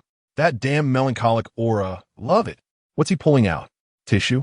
Preparing to get emotional? Wait, that bag. It looks like a red plastic bag for groceries. Could it be fruit? An apple? Doesn't seem like it, it's too small. The audience's curiosity piqued. Finally, Fang Yu extracted the distinctly unpretentious red plastic bag, its opening revealing its contents. A bag brimming with sunflower seeds, the bulk variety. In the director's room, Lu Ming nearly spat out his drink. In the lounge, all the contestants were wide-eyed. The live stream exploded with astonishment and disbelief. Sunflower seeds? Did I see that correctly? Bulk sunflower seeds? Brother Yu, are you serious? My melancholic prince, what are you doing? Ha ha, what a sudden change in tone. I'm cracking up. This behavior, this vibe, this face, it's utterly ludicrous. Emotional value, 1, emotional value, 1, emotional value, 1. Amidst the myriad of shocked and incredulous gazes, Fang Yu remained composed, pinching a seed between his fingers, slightly bowing his head. With that painfully handsome melancholic visage, he focused intently and began to crack the seeds open. The crisp sound resonated loudly in the otherwise silent lounge. Ma Haoxiong was the first to react, rubbing his hands together eagerly. Brother Yu, could I have some of those seeds? Fang Yu, having a favorable impression of him for bringing 4 meals, generously opened the bag wider. Help yourself. Thanks, Brother Yu. Ma Haoxiong unceremoniously grabbed a large handful and sat down next to Fang Yu, happily cracking seeds alongside him. Wow, it's the original flavor. Even eating seeds. Brother Yu has such class. Others looked on, remaining silent. From Xiao and Sun Hao's corner came a few more snide remarks. Truly unrefined, like a country bumpkin. Ma Haoxiong caught wind of this, his expression shifting as he leaned closer to Fang Yu, speaking in a hushed tone that only they could hear. Brother Yu, those two are Xiao and Sun Hao. Their families have some connections, especially Sun Hao's father, who is rumored to be investing in the show. Fang Yu paused his seed cracking momentarily, raising his eyelids slightly to glance in Xiao and Sun Hao's direction. Who were these individuals? Unfamiliar faces, yet they approached with disdain. Were they envious of his looks? The thought of such triviality bored Fang Yu. Engaging in banter with such characters backstage felt utterly pointless and beneath him. He recalled that there might be a head-to-head segment in the competition. If they crossed paths, then a more meaningful exchange could take place. This fleeting thought passed as Fang Yu nonchalantly lowered his head again, expertly cracking another seed. In the director's booth, Lu Ming watched Fang Yu's composed face, his lips twitching. Yet internally, he was elated. Without needing to check the data, he knew the impact would be monumental. He turned to the technician beside him. What's the current number of viewers? The technician was intently monitoring the data interface, murmuring to himself. Wait, let me count. 1, 10, 100,000, 10,000. Suddenly, the technician faltered, his brow furrowing. Lu Ming grew impatient. What's going on? Why the delay? Can't you read the numbers? Director. The technician raised a hand to silence him. You spoke, and I lost count. The numbers are jumping too quickly. Lu Ming, is it that dramatic? The technician resumed his focus, fingers dancing over the screen. 110, 100,000, 10,000, 100,000. Wow. Over 500,000. What? Lu Ming sprang to his feet, leaning closer to the screen. Has it only been a few minutes since we started? Have you counted incorrectly? He had anticipated good numbers, but never to this extent. Their internal analysis had expected a rapid surge past 100,000. It was evident they had grossly underestimated Fang Yu's popularity. This was on track to become a phenomenon in the realm of variety shows. Lu Ming understood, however, that this also posed a significant challenge, not just for the production team, but for Fang Yu himself. After all, the show's viewership relied heavily on him, rendering the other contestants nearly invisible in comparison. If Fang Yu were to falter, it would spell disaster for the entire program. Fang Yu, you must hold strong. Lu Ming silently prayed. Meanwhile, in the audience, every seat was filled. Oddly enough, many spectators clutched tissues in their hands. One viewer, lacking a tissue, curiously asked the person next to him, "Bro, I see so many people brought tissues. Is there a reason? Did the production team hand them out?" The tissue-bearing audience member shook his head, wearing the expression of one who had been through it. "Nothing special, really. It's just for wiping tears and snot. Last time I watched the show, I nearly cried to death, and my nose was running into my mouth. I had to use my sleeve. It was so embarrassing." The viewer without a tissue slapped his thigh, filled with regret. "Alas, indeed, I found myself in a similar predicament last time, lost in tears, never once considering the need for tissues." The audience member, who had brought tissues, smiled enigmatically. "I only remembered when I saw someone selling them near the entrance." The audience member without tissues appeared increasingly perplexed. "Selling tissues? How did I miss that? What time did you arrive?" "I got here around 7:30. "Goodness. When I arrived at 7, there was still a van, and in less than half an hour, they were all sold out. 5 you want a pack." That vendor must have made a fortune. Perhaps even Fang Yu himself remains unaware. Merely through a single song, "Waste," astute individuals have begun to capitalize on his success for their own gain. Chapter 11. When the heart is numb, pain ceases to exist at last. The clock struck 8 in the evening. The spotlight illuminated the stage as the host, beaming with a radiant smile, stepped into the spotlight. He began reciting commercial jingles, one after another, seemingly endless. Initially, the audience exhibited patience, but as time wore on, whispers began to ripple through the crowd. In the live streaming room, viewers could no longer contain their frustration, flooding the screen with comments. "Wow, this ad is dragging on forever. Hasn't it been 5 minutes already? How much did the sponsors pay the production team? This is ridiculous. Isn't it all thanks to Fang Yu? Without him, who would bother watching this dreadful show? I heard advertising slots are in high demand, with prices fluctuating daily. There is a long queue behind. This is absurd. One newcomer is carrying the entire show. The commercial value is terrifying." The host seemed to sense the discontent from both the audience and the online viewers, hastening his pace. Finally, just before the audience's patience evaporated, the lengthy commercial break came to an end. Next, let us welcome the second contestant of the evening. However, it was not the eagerly awaited Fang Yu who took the stage. A slight stir ran through the audience, quickly settling down. Without the overwhelming pressure of Fang Yu's explosive entrance, the subsequent contestants appeared noticeably more relaxed, delivering steady performances. The mentors also got into the groove, offering critiques and vying for talent, as the atmosphere in the venue grew lively. Yet, in everyone's heart, they awaited that final name. As seconds ticked by, the online viewer count surged. The discussions in the live stream revolved entirely around the yet-to-appear contestant. In the backstage lounge, the camera occasionally panned over. Fang Yu remained seated on a sofa in the corner, a red plastic bag before him, leisurely cracking sunflower seeds, as if oblivious to the world outside. Xiao sat beside him, also munching away, occasionally breaking into a silly grin. This calm demeanor only heightened the anxiety of the viewers. Brother Yu is still snacking. He is still at it. This bag of seeds is nearly empty. Why isn't he on stage yet? Stop snacking. What if your throat gives out? How will I enjoy the music? I'm dying of anxiety. The director knows how to tease the audience. Finally, after the penultimate contestant completed their performance, the audience confirmed it. Fang Yu would be the grand finale. "Oh my goodness. Director, you old rascal." The comments flooded in, expressing heartfelt sentiments towards the director.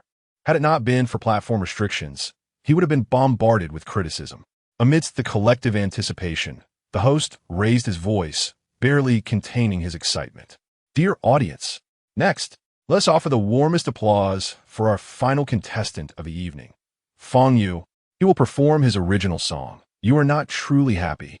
As the words hung in the air, thunderous applause erupted, accompanied by screams that nearly toppled the studio. Fang Yu slowly emerged from backstage, standing center stage, the spotlight casting its glow upon him, his expression still tinged with an inescapable melancholy. At that moment, the online viewer count skyrocketed, surpassing 2 million. The interactive comments flooded the screen, almost obscuring it entirely. The backstage staff gasped at the staggering numbers. In the audience, Many quietly retrieved prepared tissues, clenching them in their hands. "Brother, can I borrow a tissue? I have a bad feeling just hearing the song title," whispered an unprepared friend nearby. "Here," replied a prepared viewer, passing over a pack of tissues. "It's a bit pricey, and it would be a waste if I can't use them all." On the mentor panel, Shui Jiqian, Deng Ziki, and Hua Ikuan straightened up, their eyes sparkling with determination. They were all ready to vie for talent. Fang Yu offered no elaborate introduction, merely nodding slightly to the band. In the next moment, the electric guitar roared to life, the bass joined in, and the snare drum punctuated the air with precise beats, echoing like an oppressive heartbeat within his chest. The previously raucous comments in the live stream slowed dramatically. This prelude, it resonates deeply. Alert! Non-combatants, evacuate immediately. Combatants, prepare your tissues. Oh no, here come the tears. I can't withstand this. Impossible. I just watched Guodagong's comedy several times, laughing until my abs hurt. No one can make me cry now. How ironic. I just hit a scratch-off lottery. I'm in a good mood. Crying? That's out of the question. Fang Yu slightly bowed his head, leaning closer to the microphone. His melancholic voice emerged in the midst of the crowd. "You wish to become a color that is invisible. You will never dream again, feel pain, or experience a heartbeat. You have made your decision. You have made your decision." There were no screams, no accusations. Only a confirmation that felt almost numb, an emptiness born from utter resignation. After singing only a few lines, the audience could no longer stifle their gasps. The pain in this song was not the lingering bitterness of wasting, but rather direct and sharp, like a cold blade, mercilessly slicing through pretense, confronting despair head-on. It was as if one could vividly envision a person standing amid a bustling crowd, tears streaming silently down their face, surrounded by indifferent or curious gazes, yearning to curl up and dissolve into the dust, unseen by anyone. When the heart is numb, pain ceases to exist. The sound of tissue packages being opened rose in a crescendo, increasingly dense. The camera swept over the audience, many with heads bowed, shoulders gently trembling. The comments in the live stream reached a fever pitch. "Wow, the sound of tissues being opened is louder than the accompaniment. This was a mistake. I should have skipped Guodagong. My goodness, this power. I suspect my scratch-off was a scam. I just want to cry." Thankfully, I found a secluded spot. "Fang Yu, unleash your talent. Let me cry freely. Last time, I nearly had a heart attack holding it in. Oh no, I'm broadcasting this." The guy next to me has already started sobbing. I'm a bit panicked. On stage, Fang Yu seemed utterly oblivious to everything around him. With his eyes gently closed, he continued to sing. You silently endure, tightly holding onto yesterday, and the sweeter the memories, the more they wound you. The deeper they're etched in your palm, the more they cut. His voice bore a near-cruel tenderness, softly narrating how recollections transform into the most painful weapons. Those once beautiful moments now manifested as scars densely etched in his palms, each touch sending waves of grief through to the core. On the mentor panel, the atmosphere was charged with emotion. Shui Jiqian instinctively pressed his lips together, his eyes reddening uncontrollably, fingers curled slightly on the armrest. Hua Ikuan furrowed his brow, casting a complex gaze at Fang Yu, silently critiquing his repeated emotional tactics, yet recognizing their undeniable impact. Deng Ziki was already in tears, desperately trying to wipe away the tears spilling from her eyes, yet they wouldn't cease. Her meticulously applied makeup began to smudge, creating a disheveled but endearing appearance. At that moment, everyone understood that the climax had only just begun. The emotions had built up like a dam brimming with water, awaiting the most forceful of impacts. Chapter 12. The Explosion of Data. The Battle for Talent. On stage, Fang Yu reached the chorus. You're not truly happy. Your smile is merely a protective facade you wear. You have resolved not to harbor hatred, nor to embrace love, confining your soul within a body forever locked away. However, the barrage of comments in the live stream suddenly thinned. It was not that the audience had dwindled, but rather that most were rendered speechless. In the director's room, the chief director Lu Ming stared intently at the screen, his eyes reddening.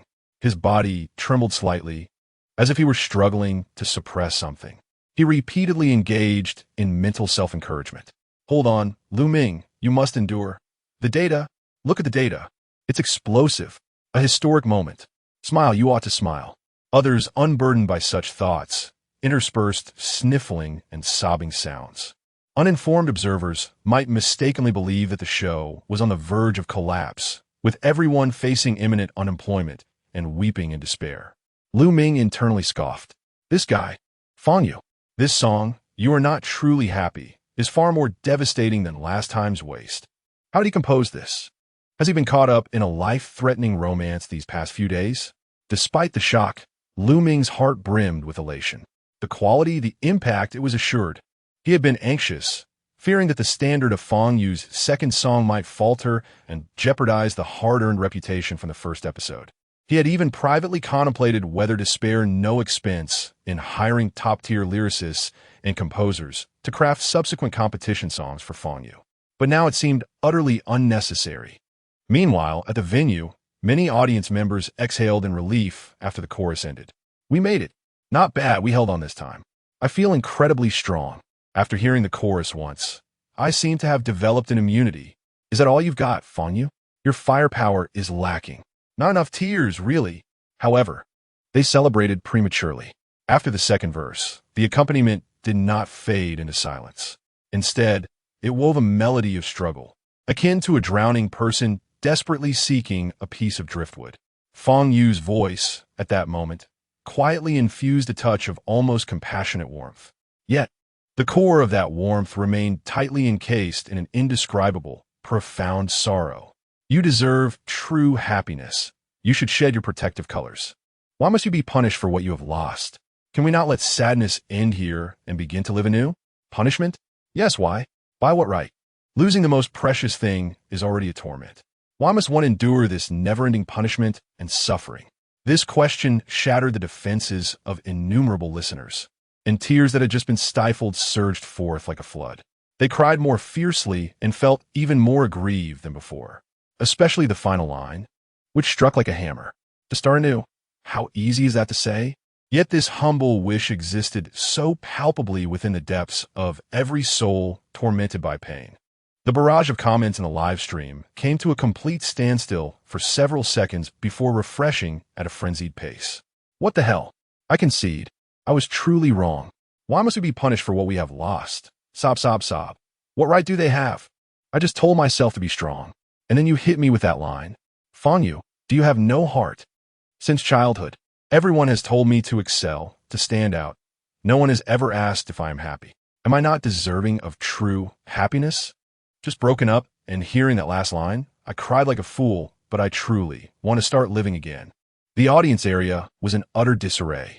Brother, do you have any tissues? Please, just one. I beg you. None left. Really none. My sleeves are soaked. $5 a pack. Couldn't even last through a song. Scammers. Absolute scammers. Who said there would be immunity? Step forward. I promise not to kill you. I was wrong. I shouldn't have been so arrogant. Fang Yu knows how to pierce the heart. In the contestants' lounge, Brother Yu is incredible. Ma Aoxiong, with a voice choked with tears and snot all over his face, clapped vigorously. The other contestants also set aside their tears and joined in the applause. This time, their admiration was genuine. They were also grateful to the production team and to Fang Yu. Thankfully, he was the last to perform. Otherwise, they would all have to face a sobbing audience and mentors, and even go on stage with tears in their own voices. Moreover, after this song, Fang Yu's position was undoubtedly solidified. At this moment, who applauded Fang Yu might not be remembered, but who failed to applaud? Well, that would be a different story. Only Xiao and Sun Hao in the corner were exceptions. Their faces were ashen, eyes red-rimmed. Yet their mouths were firmly set in a frown. Xiao clenched his fists and muttered under his breath, "Damn it. He has fooled us again." Sun Hao's voice was even lower. What the hell is going on? Why am I crying like a fool? These two, who navigated the world of romance with ease, embracing multiple partners daily and treating emotions as mere playthings, how could they be reduced to tears by such a weepy song? It was an utter humiliation. What made it worse was that the camera in the lounge had seemingly swept over them. If this were broadcasted live, and their circle of friends saw these two grown men crying like fools over a song, how would they ever show their faces again? On the judges' panel, the three had also been caught in tears, now forcing themselves to regain composure. After all, the highly anticipated talent-snatching segment was next. Everyone knew Fang Yu was a hot commodity. Securing him would undoubtedly guarantee a top 3 finish for the show. The stakes were exceedingly high. Deng Ziqi discreetly took out a compact mirror to touch up her eyes, while Xue Zhiqian casually wiped his face. Even Hua Yikuan sat up straight, his eyes revealing an unmistakable determination to succeed. There was no denying it. Wherever Fang Yu was, the audience would follow. Once Fang Yu achieved fame and success, he could boast to anyone, "See, I was his mentor back in the day." Just thinking about it was exhilarating. As for Xue Zhiqian and Deng Ziqi, they were already itching to make their move. They genuinely admired Fang Yu and were eager to have him on their team. At last, the final note of the accompaniment faded away. The applause erupted, resounding and unending. Fang Yu stood at the center of the stage, the spotlight upon him. He maintained the same calm demeanor, as if the person who had just shattered countless hearts was not him. The three mentors almost simultaneously raised their microphones. Fang Yu, their voices overlapped momentarily, leading to a brief pause. Deng Ziqi, with a hint of nasal congestion, smiled gently. "May I go first, ladies first?" Xue Zhiqian immediately gestured for her to proceed. All right then." Hua Yikuan's lips moved, but ultimately refrained from interjecting. Deng Ziqi looked at Fang Yu, her eyes still glistening with unshed tears. "Fang Yu, this song. I truly adore it. Really, I'm even considering covering this song, if given the chance. Of course, we can discuss that later. A 1T elaborate now. I would like to formally invite you to join my team." No sooner had she spoken than Hua Yikuan chimed in swiftly. "Fang Yu, your vocal quality is exceptional, highly recognizable, which is foundational for becoming a superstar. You have immense potential. However, your current songwriting style seems a bit limited, both in lyrics and composition. There is certainly room for improvement. Therefore, join my team, and I shall impart all my experiences to you without reservation, aiding you in expanding your musical journey. Furthermore, I may invite you to be my guest at my future solo concerts."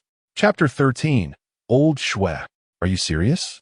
As this condition was put forth, a wave of astonishment rippled through the audience. For a newcomer, being a guest at the concert was undoubtedly a golden opportunity. Both Xue Zhiqian and Deng Ziqi simultaneously turned their gazes towards Hua Yikuan, wearing expressions that conveyed a sense of betrayal in the realm of fairness. However, Fang Yu remained impassive, seemingly contemplating the situation. Is this the moment to elevate oneself again? "Hua Yikuan, you truly are a remarkable talent." At this juncture, Xue Zhiqian suddenly slammed his hand on the table. "Fang Yu, I 1T beat around the bush. I simply wish to say, be wise. Join my team at once." He gestured emphatically towards Fang Yu. "Otherwise, don't make me." The entire venue fell silent, awaiting what was to come. Xue Zhiqian paused and lowered his voice. "Don't make me kneel and beg you." The audience initially froze, then erupted into uproarious laughter. "Ha ha ha! Old Xue, you've gone too far. Where's your integrity? Kneel! Kneel!" The crowd ignited, prompting a cacophony of cheers. The live stream chat exploded with laughter. "Ha ha ha! Teacher Xue is sacrificing his dignity to snatch a contestant. I was terrified, thinking old Xue would intimidate the newcomers. This wretched sense of humor. I've just cried, and now I'm about to laugh myself silly. Choose old Xue. I want to see the melancholic prince alongside the comedian. The visuals are too beautiful to behold. One brings tears, the other brings laughter." In the lounge, the atmosphere was tense. The contestants stared in disbelief at the nearly unhinged antics of the mentors on screen. Was there envy? Certainly. Yet, a deeper sense of helplessness prevailed. When the mentors had critiqued them earlier, there had been no such fervor, let alone kneeling. How could the disparity between individuals be so vast? Xiao and Sun Hao wore expressions of utter dismay. Xiao spoke in a hushed tone. "Brother Sun, did you see that? How are we supposed to compete? Damn it, it's always like this. Even if they give him less screen time, I doubt it could suppress his popularity." Sun Hao's face darkened. "What do you suggest we do? My old man can invest money, but he can't buy this show. Otherwise, We would have gotten rid of him long ago instead of enduring his pretentiousness. Xiao's eyes glinted as he leaned closer. I have an idea, doesn't he? He only sing those melancholic ballads? Sun Hao's eyes lit up. You mean? Precisely. Xiao smirked. In the next round, have your dad put some pressure on Lu Ming's side, saying for the sake of diverse programming, the competition format must change. Create a theme of sunshine, vitality, and positivity. The more cheerful, the better. Let us see how he'll perform then. Sun Hao clapped his thigh, finally wearing a smile. Brilliant. Absolutely brilliant. Let's do it. But would Lu Ming agree to change the format now that he is treating Fang Yu like a prized possession? Xiao chuckled. Fear not. There's a bit of mysterious power at play here. We'll find some influential uncles to have a word with the higher-ups, stating that the show's direction must be positive and cannot be too gloomy. It would reflect poorly. No matter how much Lu Ming cherishes Fang Yu, he can't go against the overall direction. A little pressure, and he won't dare to disobey. The two exchanged knowing glances, sharing a conspiratorial smile. On stage, Fang Yu's expression remained unchanged, as if he were contemplating deeply or perhaps lost in thought. Just then, Shui Zhiqian abruptly stood from his seat and assumed a kneeling position, albeit not fully down, but with exaggerated flair. Teacher Fang Yu, grant me this opportunity. Otherwise, I shall remain here kneeling until you relent. I'll impart all my best jokes to you. Aren't you tempted? This sudden kneel plunged the audience into a moment of silence, followed by an uproar of laughter. Wow. Ha ha ha. Old Shui, you're really going for it. What dedication to snatch a contestant. Ha. The show has reached peak entertainment. The live stream chat was a frenzy of comments. Is he really kneeling? Teacher Shui is so committed for Fang Yu. I'm dying of laughter. Using jokes to recruit a contestant? This scene is too beautiful. I can't bear to watch. Best recruitment scene of the year. At the mentor's table, Deng Ziki looked at Shui Zhiqian, both amused and bewildered, while Hua Yikuan's mouth twitched. Fang Yu regarded the half-kneeling Shui Zhiqian, finally responding. He first bowed politely to the three mentors. I'm deeply grateful for your affection, and it is an honor to receive your recognition. The room grew quiet, everyone holding their breath, awaiting his final choice. Fang Yu's gaze swept across the three, ultimately landing on Shui Zhiqian. Teacher Shui, your humor, your musical talent has profoundly moved me. Shui Zhiqian's eyes brightened, and he stood upright, arms wide as if ready to rush on stage for a bear hug. However, Fang Yu continued, yet, after careful consideration, I would prefer to engage in a more profound exploration and learning with Teacher Ziki. The moment these words left his mouth, the audience erupted in astonishment. Shui Zhiqian's smile froze instantly, his entire being seemingly petrified, maintaining that forward motion. Deng Ziki was in disbelief, joy striking her unexpectedly. She instinctively covered her mouth, her eyes wide, before breaking into a radiant smile. Fang Yu, noticing the stunned Shui Zhiqian, added, of course, I am very interested in Teacher Shui's jokes. I would definitely seek your guidance privately after the recording concludes. The audience, having just settled, erupted into even louder laughter. A divine twist. I thought he was all set. Ha ha ha. Fang Yu is treating old Shui like a child.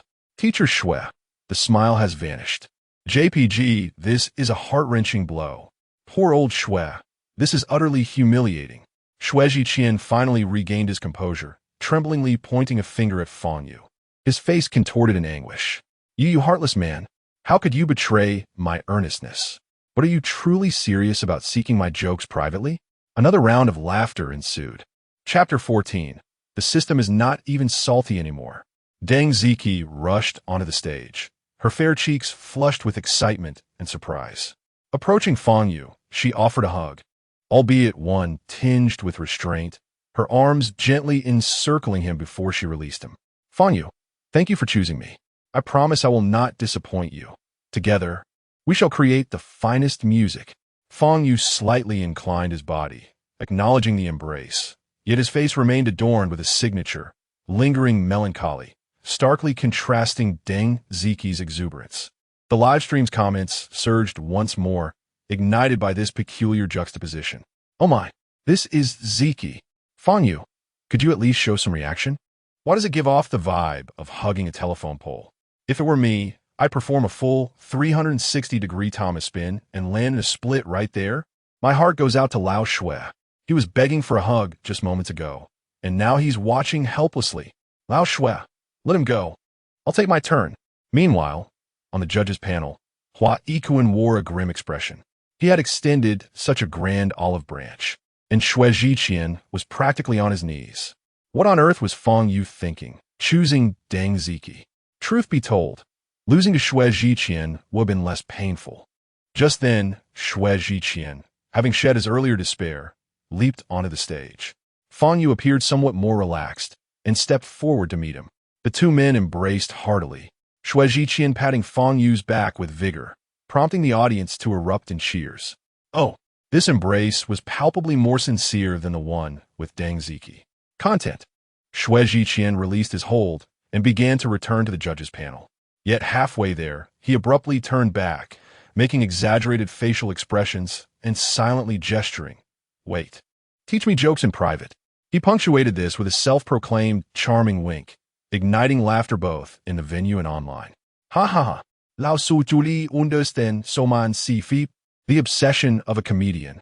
Old Shui's not giving up, still hoping to take on a disciple. Fang Yu, the mentor may not be feasible, but a fellow joke enthusiast is. Did you notice? Fang Yu's hug with Lao Shui appeared much more genuine. The one with Ziki felt rather perfunctory. Of course, only men understand each other's value. Lao Shui nailed that moment of camaraderie. As the host delivered the closing remarks, the second episode of Tomorrow's Star drew to a close. However, the discussion surrounding this performance had only just begun to simmer. That night, the names Tomorrow's Star and Fang Yu dominated the Weibo trending list. Among the top 10, one could see Fang Yu are not truly happy. Trending, Fang Yu chooses Deng Ziki. Trending, Shui Jiqian kneels. Trending, bring tissues to listen to Fang Yu sing. Trending, heartbroken for Shui Jiqian. New, Fang eating sunflower seeds backstage. New, Huaiko enforces his smile. New, along with several other related topics. The audio of the live version of You Are Not Truly Happy and various edited video clips spread like wildfire across major social platforms and short video apps. Countless netizens shared their experiences of being emotionally moved by the song in the comments. Wow, your smile is merely a protective facade. Isn't it just like me at work every day, smiling at the boss while thinking, who understands? I've decided to stop hating and to stop loving, locking my soul within a body that is eternally sealed. I thought I had moved on, only to realize I've merely imprisoned myself. Hearing this lyric made me break down in tears, crying like a fool in the office. My colleagues thought I had my salary docked. After a breakup, my friends always urged me to cheer up, to stop wearing a long face. Only Fang Yu articulated why we must endure punishment after loss. Why indeed? Should I be forced to smile when I've already suffered enough? Thank you, Fang Yu, for validating my sorrow. Yesterday, I had a fierce argument with my family. My parents constantly say I'm not working hard enough, not standing out. Yet no one ever asks if I'm tired or happy. Hearing you deserve true happiness broke me. I wept under the covers all night. I'm a tough guy, but after listening to Waste, I held it together after this song. I apologize. I must join the tissue brigade. Fang Yu, restore my tough guy image. Upstairs, I just went to the supermarket to buy tissues, and the shopkeeper asked if I had watched Tomorrow's Star, saying they had restocked 3 times today, all due to tissue purchases. Is there anyone like me, after hearing the song, who didn't cry, but instead searched for Guidagon's comedy videos? I feel an urgent need to rescue my emotions. Fang Yu was an enigma. On stage, he appeared melancholic, as if on the verge of breaking, while off stage, he munched on sunflower seeds and savored his meal more than anyone else. This contrast was simply unbearable. Edited video clips proliferated virally, featuring Fang Yu's poignant demeanor while singing, coupled with the climactic chorus, as well as shots of Deng Ziki and audience members dabbing their eyes. Even Shui Jiqian's comedic kneeling moment spawned a plethora of memes and jokes. Discussions expanded beyond the song itself, delving into deeper topics such as the pressures faced by modern urban dwellers, the authentic self beneath social facades, and the prevalence of smiling depression, as well as society's quest for genuine happiness. The Fang Yu phenomenon continued to escalate. His songs seemed to serve as an emotional outlet, allowing many who were accustomed to masquerading and suppression to find resonance and release. It transcended being merely a song. It became a mirror reflecting the weary heart's yearning for understanding. Fang Yu returned to the hotel room arranged by the production team, isolating himself from the clamor of the outside world. The emotional value he garnered this time far surpassed the total from waste, reaching an astounding 500,000. Yet, he was only granted 10 draws.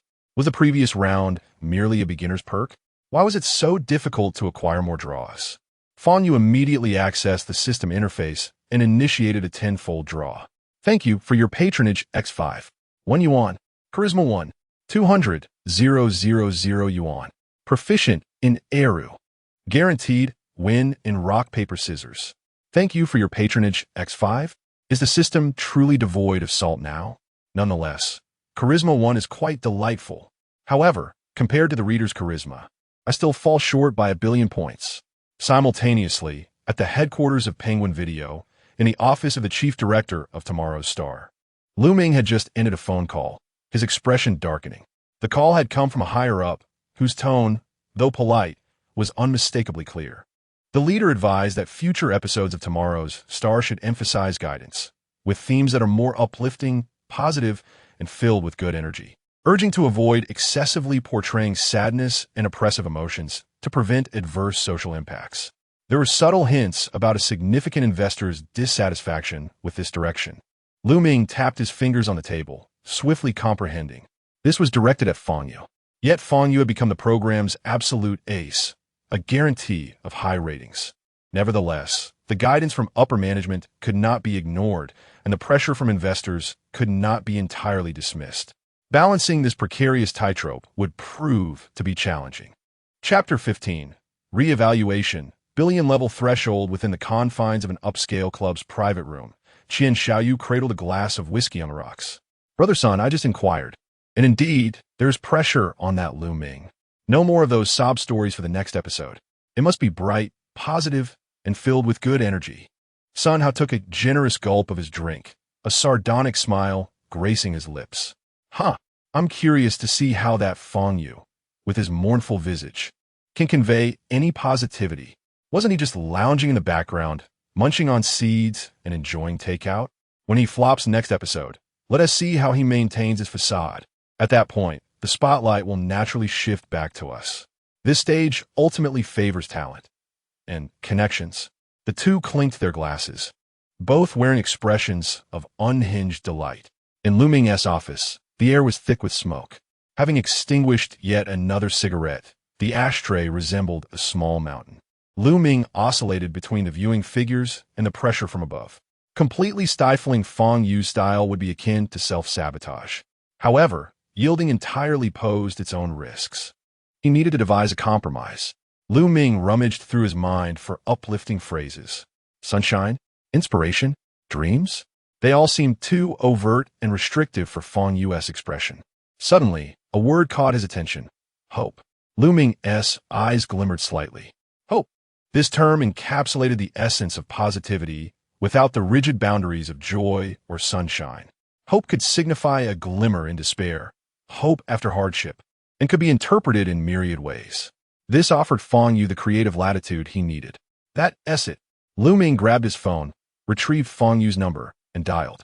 As the call connected, he endeavored to keep his tone light and casual, laced with a hint of subtle probing. Fang Yu, congratulations on advancing once again. The online buzz is tremendous. After a brief exchange of pleasantries, he dove into the crux of the matter. Well, based on the overall tone of the show and the suggestions from above, Wuwuwu settled on the theme for the next competition, the light of hope. Lu Ming held his breath, listening intently for Fang Yu's response, apprehensive that he might resist or outright refuse to perform. The silence stretched for a few seconds before Fang Yu's calm, almost languid voice broke through. Just a single syllable, devoid of any discernible emotion. Lu Ming was momentarily taken aback, unsure how to proceed. Was that it? No inquiries about specific requirements? No complaints about the theme as constraints? All right, prepare well. After hanging up, Lu Ming felt a bit dazed. In a hotel room, Fang Yu set down his phone and opened the system's marketplace. His gaze traversed rows of familiar and unfamiliar song titles, ultimately pausing on one. Song title: The Brightest Star in the Night Sky. Price: 500,000 emotional points. Not inexpensive, but within reach. Fang Yu murmured to himself. Hope. It could also be quite melancholic. Across major music platforms, an unprecedented seismic shift occurred. The new song charts, hot song lists, and ascension charts. Nearly every prominent spot was firmly occupied by a single name. Waste, live, and You're Not Truly Happy, live. Performed by Fang Yu, a pure newcomer, with 2 songs that utterly dominated the charts. Established artists and idol groups, along with their management companies, were left dumbfounded. Press releases were dispatched, paid promoters mobilized, and fans began their campaigns. The result? A mere contestant who had appeared twice on a talent show was now rubbing shoulders with giants. A palpable sense of panic swept through the industry. In the offices of Penguin Music, the Content Department Director's office, and the Copyright Center's conference room at NetEase Cloud Music, as well as at Forgo and Wuwah, high-ranking officials from nearly all mainstream music platforms convened for an emergency meeting. The singular focus of the meeting? Fang Yu. 2 original songs, both phenomenally successful. The user conversion rate was astonishing, and the comment sections were ablaze with activity. With striking looks and a unique aura, he possessed an inherent melancholic charm, yet in private. He was a contrast of humor. This captivating essence was nothing short of monstrous. The analysis reports presented an astonishingly unanimous conclusion. Fang Yu's commercial value had been grossly underestimated. The prior notion of acquiring exclusive rights for a mere few $100,000 now seemed ludicrous. Conservatively estimating, this newcomer's potential value had firmly breached the billion-level threshold. In an era dominated by fleeting trends and a dearth of quality works, a singer with both creative ability and allure like Fang Yu was an exceedingly rare find. He simply could not be overlooked. After a previous phone call was declined, coupled with his skyrocketing value, the heads of content departments from various platforms no longer hesitated. Online communication lacked the necessary weight. Face-to-face discussions were imperative. Plans were swiftly arranged. Destination: the Magic City. Simultaneously, countless fans flooded the Tomorrow's Star program team and the nearly non-existent personal information channels of Fang Yu, fervently demanding new content. Studio version. We're begging for the studio versions of You Are Not Truly Happy and Waste. Don't make me kneel before you. Fang Yu, hurry up. As Fang Yu perused these comments, he suddenly recalled that he did not even possess a personal social media account. After a moment's thought, he took out his phone and registered a Weibo account with his mobile number. The system auto-generated a username. User 735XXXX89. Glancing at it, he felt too apathetic to change it. The profile picture remained the default gray silhouette. He clicked on Artist Verification and uploaded the identification materials provided by the show's team. The verification was approved swiftly. Under the yellow V badge of Tomorrow's Star contestant Fang Yu, he pondered what to post. Staring at the blank editing box, he contemplated for half a minute before ultimately typing just a single punctuation mark. He clicked send. This solitary question mark on Weibo was instantly captured by fans who had been vigilantly monitoring Fang Yu's updates. Oh my, is it really him? Fang Yu, you finally have Weibo. What does this question mark mean? Is he questioning why he's so popular? Ha ha. Just like you, even your first post is so witty. Stop asking. Hurry up and upload the studio versions of You Are Not Truly Happy and Waste. Comments, shares, and likes exploded in a frenzy. The number of followers skyrocketed at an astonishing pace, swiftly surpassing 100,000, then 200,000, then 500,000. The comment section was a relentless demand for new songs. Meanwhile, Fang Yu's personal phone was inundated. The incessant vibrations never ceased, and the screen was a constant flurry of unfamiliar incoming calls. He answered a few at random, and each was the same. Hello, is this Teacher Fang Yu? I am from Penguin Music. Mr. Fang, good day. We are from Lake Butterfly Entertainment. Teacher Fang, would you consider our company? We have absolutely top-tier resources. Overwhelmed, Fang Yu activated airplane mode, seeking a moment of peace. Yet after a brief reflection, he deactivated it again. Enduring the incessant barrage of calls and message notifications, he composed a text message, sending it to the contacts of several major platforms that had previously reached out to him. For the time being, I shall not entertain the prospect of signing any contracts with companies or agents. However, discussions regarding song licensing are welcome. Let us convene at 3 o'clock tomorrow afternoon in the private room of the CAF located on the first floor of the Starlight Hotel. Once this message is sent, I will once again activate flight mode. All set. Chapter 16. A free launch across all platforms the following afternoon at 2:55.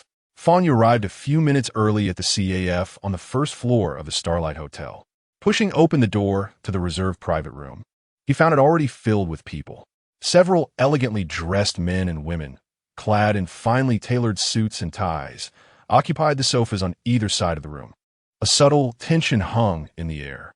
These individuals were representatives from major music platforms such as QQ Music, Wuwuwu Cloud, Forgo, and others, encompassing nearly all mainstream platforms in the country. The moment Fang Yu appeared, all eyes converged upon him, scrutinizing, curious, assessing, and unmistakably determined. His expression remained characteristically indifferent and melancholic. He casually scanned the room and chose an empty seat. The waiter promptly approached, respectfully inquiring, "Good afternoon, sir. May I offer you something to drink?" Fang Yu raised his gaze, replying in a neutral tone, "Coke." The waiter hesitated, a look of embarrassment crossing his face. "I apologize, sir, but our CAF does not serve Coke." In such an upscale hotel CAF, coffee, tea, and juice were the norm. Fang Yu merely acknowledged this with an "oh" and said nothing further. At that moment, a middle-aged man seated closest to the door swiftly pulled out his wallet, producing a thick stack of red bills and thrusting them at the waiter. "Go buy some. Right now. I want it cold. Room temperature. Pepsi. Coke. With sugar. Without sugar. Just get any Coke." The waiter nodded vigorously and hurriedly exited. The atmosphere in the private room grew even more delicate. Before Fang Yu could speak, Manager Wang from QQ Music, who had previously spoken to him on the phone, broke the silence. "Mr. Fang, I've long admired your work. Let's not beat around the bush. QQ Music is willing to offer an 8-figure sum to acquire the exclusive rights to your songs. Waste and you are not truly happy. Furthermore, we guarantee US-level top-tier promotional resources, ensuring your voice reaches every corner. 8 figures. Exclusivity. Premier resources." Upon hearing this proposal, a few barely audible gasps echoed in the room. QQ Music aimed to seize the initiative, intending to dazzle their opponents with financial prowess. However, the representative from Wuwuwu Cloud, a refined-looking director wearing gold-rimmed glasses, chuckled lightly. "Mr. Fang, what QQ can offer, we at Wuwuwu Cloud can provide even more. In addition to a higher royalty fee, we are prepared to invite you to become a music partner with our platform, granting you a percentage of equity options." Equity options.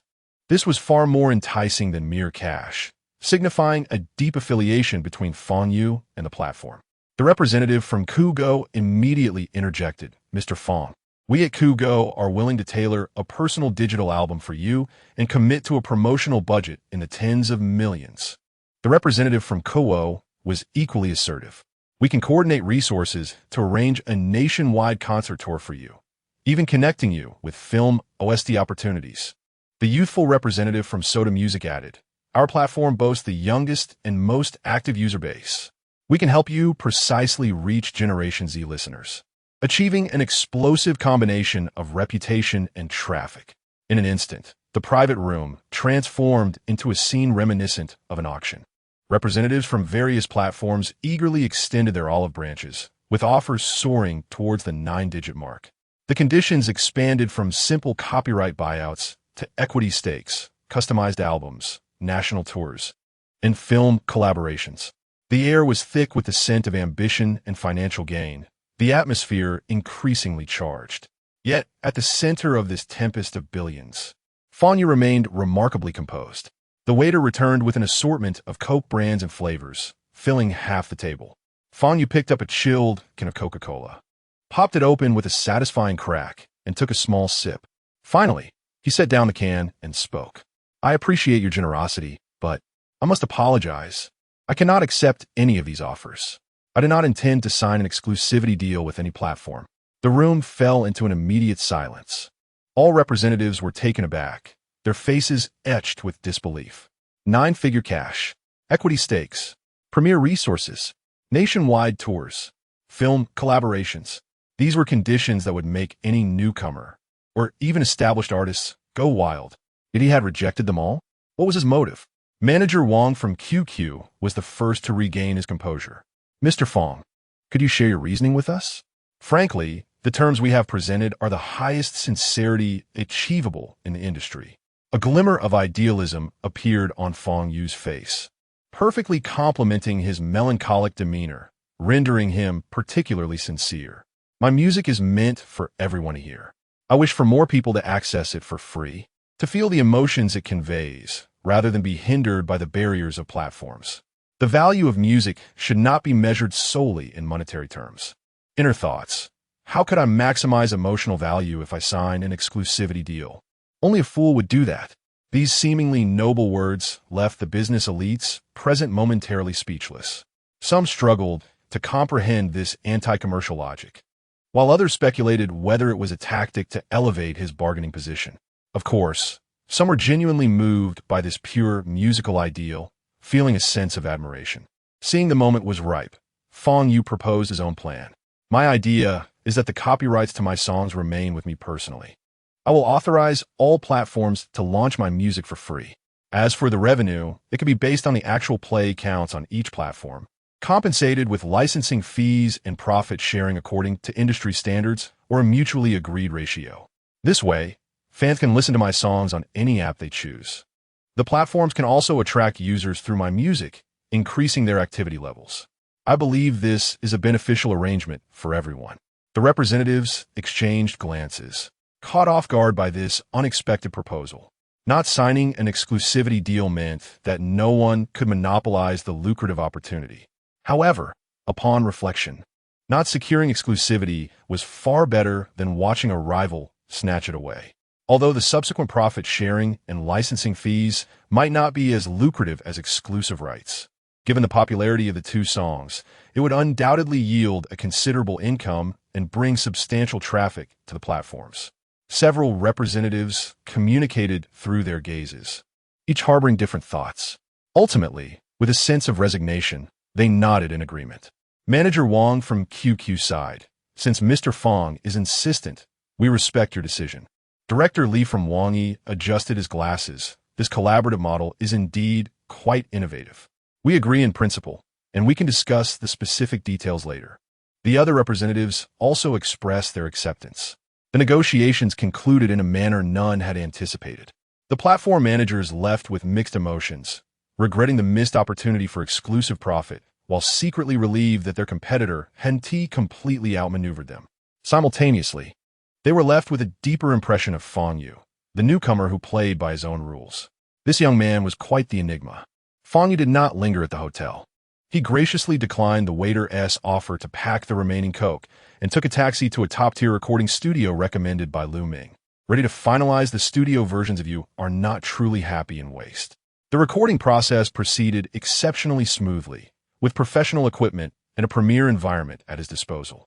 Fang Yu's poignant voice was given full expression, evoking profound sorrow and helplessness that moved the recording engineer, a man in his 40s, to adjust his headphones several times and discreetly wipe his eyes during the session.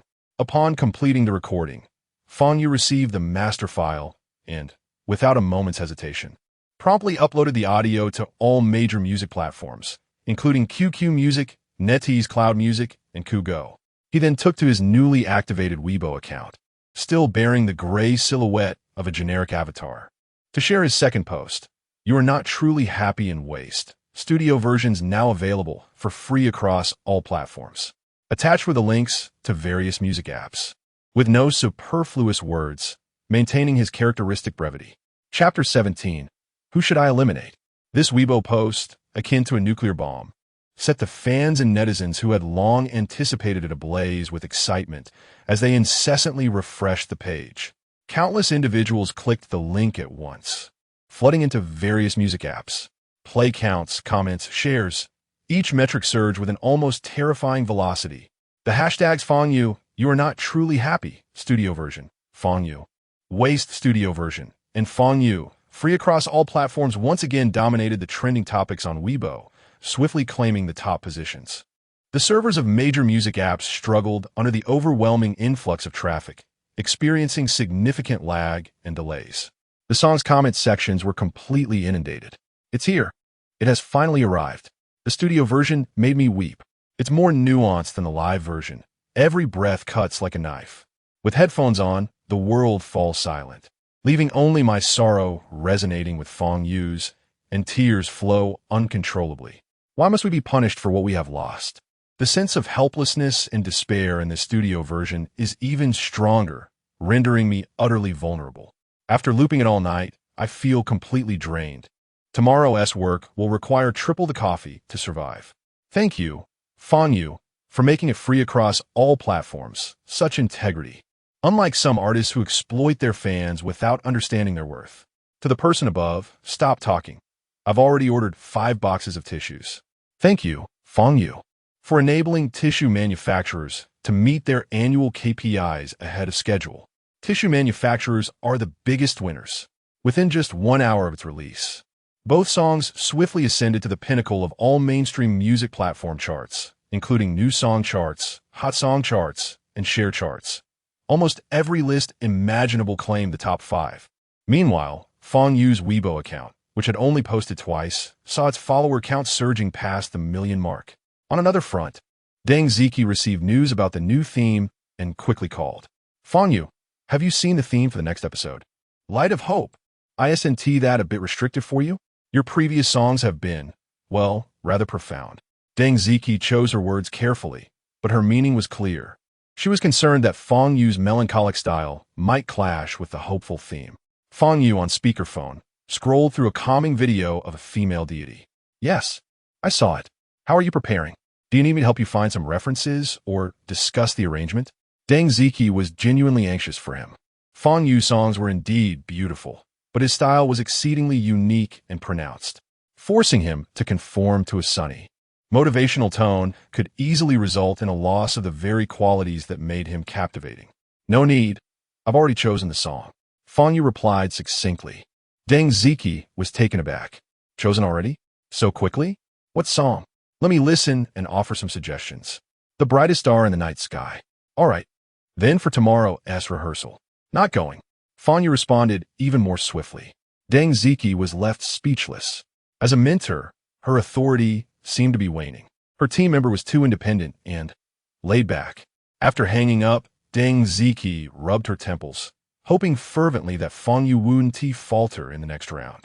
After all, she genuinely believed in this unique artist. On the day of the 3rd episode of Tomorrow's Stars, outside the broadcasting hall, near the program entrance, several vendors selling tissues stared blankly at the incoming audience. They were stunned. Almost every incoming viewer was not empty-handed. Some clutched entire packs of tissues, while others held rolls of toilet paper pilfered from hotels. Even more astonishing, some carried plastic bags emblazoned with supermarket logos, bulging with supplies. The vendors' business was unprecedentedly dismal. After all, the audience was not foolish. They had learned their lesson. Having endured losses before, they came prepared this time. In the live broadcast room, with time still to spare before the show began, the bullet comments had already become lively. Here we go. Everyone stand up. Front row, bring your seeds and water. Tissues are ready. Bucket at my feet. No one is stopping me tonight. Friendly reminder. Please do not wear contact lenses while watching Fang Yu's performance, lest tears wash them away. You drama queens are enough. Haven't you read the announcement? This episode's theme is Light of Hope. Sunshine, positive energy. You shouldn't be crying. Hope?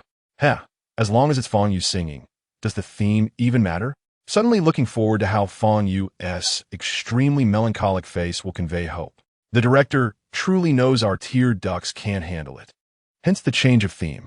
In the director's room, looming fixated on the countless packs of tissues on the surveillance screen, his lips twitching in a mix of amusement and disbelief. These viewers have been thoroughly traumatized by Fang Yu. However, upon glancing at the song information Fang Yu submitted, Looming's brow involuntarily furrowed. The brightest star in the night sky. The title was indeed fitting for the theme of light of hope. It sounded bright and empowering. Yet, the singer was Fang Yu, the one who could shatter hearts with a single note. Could he truly convey the essence implied by the song title? Lu Ming felt an unsettling mix of anticipation and uncertainty. Would this be another song that, while sounding hopeful, left listeners utterly devastated? Regardless, the theme had already been altered. As long as Fang Yu did not stray too far off course, he would survive. In the backstage lounge, the gazes directed at Fang Yu were complex. A walking trending topic, a legend of listenership, a name that loomed large on music platform charts. There were also rumors of exorbitant contract offers being declined, things they could only dream of in terms of exposure and profit. Fang Yu had it all within reach, but cast it aside like refuse. And his decision to make it free across all platforms was a masterstroke. This rendered their songs, which required VIP access, suddenly awkward and cheap. Yet, Ma Haoxiong remained enthusiastic, approaching with a cup of water. "Brother, you here has some water. Just cooled. The temperature is absolutely perfect." Fang Yu accepted the cup, but did not drink. Meanwhile, Xiao and Sun Hao were loudly murmuring. "Wow, I must say, this episode's theme is fantastic. Light of hope. So positive. The director's team is truly brilliant." Xiao chimed sarcastically. "I doubt it." Sun Hao immediately retorted, casting a glance in Fang Yu's direction. "This theme doesn't consider certain contestants at all. Some can only sing their lamentations, without sorrow. They're at a loss for words. What will they do this time?" Xiao slapped his thigh, raising his voice. "Exactly. I heard that one contestant is so dissatisfied with a new theme that they didn't even attend today as rehearsal. TSK, ISNT, that just giving up? So, one mustn't be too pretentious, acting all gloomy and deep, pretending to be profound. But when it's time to showcase real talent, they reveal their true colors." Their conversation grew increasingly audacious. A few other contestants overheard. Their expressions varied. Some frowned, while others pretended not to hear. Fang Yu's fingers twitched slightly around the water cup. He absorbed every word, realizing that the pressure from above and the change of theme were likely orchestrated by these two behind the scenes. Without lifting his eyelids, he spoke softly. "The next episode will feature a one-on-one battle. It feels as though I am conversing with myself, yet also deeply contemplating. Who should I eliminate?" This seemingly frivolous remark caused the expressions of Xiao and Sun Hao, who had been so smugly smiling, to freeze in an instant. A flicker of astonishment was swiftly followed by a sense of absurdity and ridicule. Whether this episode will pass muster remains uncertain. To still be pondering who to eliminate next? Do they truly believe themselves invincible?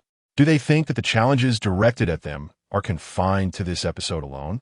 Chapter 18. Starlight in the polar night, the atmosphere in the lounge grew increasingly peculiar. Soon, staff entered to announce that the recording was about to commence. This round was the knockout stage from 32 to 16, themed Light of Hope. The order of the contestants was determined by a random draw, and Fang Yu's number was positioned in the middle. The wait before going on stage always felt interminable. A faint electronic sound suddenly echoed through the space. A crackling noise reminiscent of electricity or perhaps the sound of ignition. The sound was not loud, yet in the tranquil backstage environment, it resonated clearly, instantly capturing everyone's attention. This sound felt strangely familiar.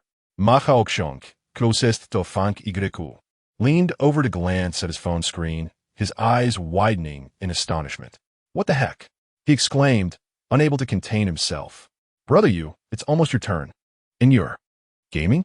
Displayed boldly on the screen was the loading interface of a popular game from Penguin. Fang Yu finally lifted his gaze, casting a side eye at Ma Haoxiong. "What else would I be doing? Did you bring any sunflower seeds?" Ma Haoxiong was utterly speechless. "What do you mean by sunflower seeds?" "Brother, this is a knockout match. It's live. While everyone else is adjusting their states and nurturing their emotions, you're here, playing games?" This guy is truly unfazed. The live stream's camera serendipitously captured this moment. Although the conversation was inaudible, the game interface on Fang Yu's phone was crystal clear. The comments section erupted. "Am I seeing this correctly? Is that Golden Shovel? Fang Yu is playing a game? No way. I wondered why it was so quiet for so long." He is here grinding for points. Is he really going to start a match just before going on stage? Impressive. Haha, last time he was munching seeds backstage, and this time he's gaming. I can't imagine what he'll do next. Am I the only one who noticed he seems to be playing Fortune Star? Fortune Star in a daze. Don't let him lose right before his turn. In the lounge, a staff member peeked in. Next up, contestant number 17, Fang Yu, please prepare. Ma Haoxiong instinctively glanced at Fang Yu, who seemed to have just finished a match. Then, he started another one. The drafting phase had just concluded, and the screen lit up with 3 Fortune Star synergy icons. A heavenly start. Ma Haoxiong's eyelids twitched uncontrollably. At that moment, Fang Yu handed his phone over. Manage this for me. I'll come back to collect my rewards. Ma Haoxiong. You want me to manage this? Brother Yu, you didn't even ask if I know how to play. He said, exasperated. Fang Yu seemed to just realize this. Oh, can you? Ma Haoxiong's mouth twitched as he regarded the 3 Fortune Stars on the screen, silently accepting the phone. I know a bit. Fortunately, he was also an experienced gamer. Watching Ma Haoxiong take the phone, his fingers began to glide across the screen. Only then did Fang Yu pick up the guitar that had been prepared beside him and walk toward the stage entrance, leaving behind a group of stunned contestants and a Ma Haoxiong burdened with the phone. On stage, the host announced, "Next, please welcome contestant number 17, Fang Yu. He will perform for us the song, The Brightest Star in the Night Sky." Fang Yu, cradling a wooden-colored guitar, slowly stepped into the center of the stage. Still clad in a simple black t-shirt and jeans, his face appeared somewhat pale under the stage lights, his expression imbued with the same faint detachment and melancholy as ever. The brightest star in the night sky. A low murmur rippled through the audience and the live stream. The title is quite uplifting. Fits the theme. Finally not singing a sad song? What relief. Wait, don't you think there's an odd dissonance between Fang Yu's face and this song title? Haha, indeed. It feels off. There are no extravagant light shows, no boisterous accompaniment. Only Fang Yu and his guitar. His fingertips gently plucked the strings. A clear, crisp arpeggio resonated. Slow, serene. It carried the unique chill of the night, with a time-worn texture that felt like a cleansing of superficiality. This starkly contrasted with the fervent, passionate atmosphere of previous contestants. When Fang Yu began to sing, the distinctive raspy quality of his voice remained, imbued with a sense of narrative. Yet it seemed to have tempered the excruciating pain present in his earlier performances of Waste and You Are Not Truly Happy. There was now a sense of weariness and exploration amidst the darkness. Could the brightest star in the night sky hear the loneliness and sighs from the heart of the one gazing upward? As the first lyric was sung, the anticipated sunshine was absent, and the expected forceful motivation was nowhere to be found. Instead, it was a profound inquiry, emanating from the depths of the soul. It was akin to walking alone in an infinite night, gazing up at the sole beacon of light, murmuring to oneself. The song carried an almost reverent confusion, unlike the previous 2 songs that dragged listeners into the abyss of despair. This song's opening felt like a trembling yet resolute hand reaching out in the dense darkness, attempting to grasp something, some light, some warmth, some meaning of existence. In an instant, countless hearts in the audience felt as if they were gently held by that outstretched hand. An indescribable pang and resonance quietly spread. Fang Yu's voice continued to flow.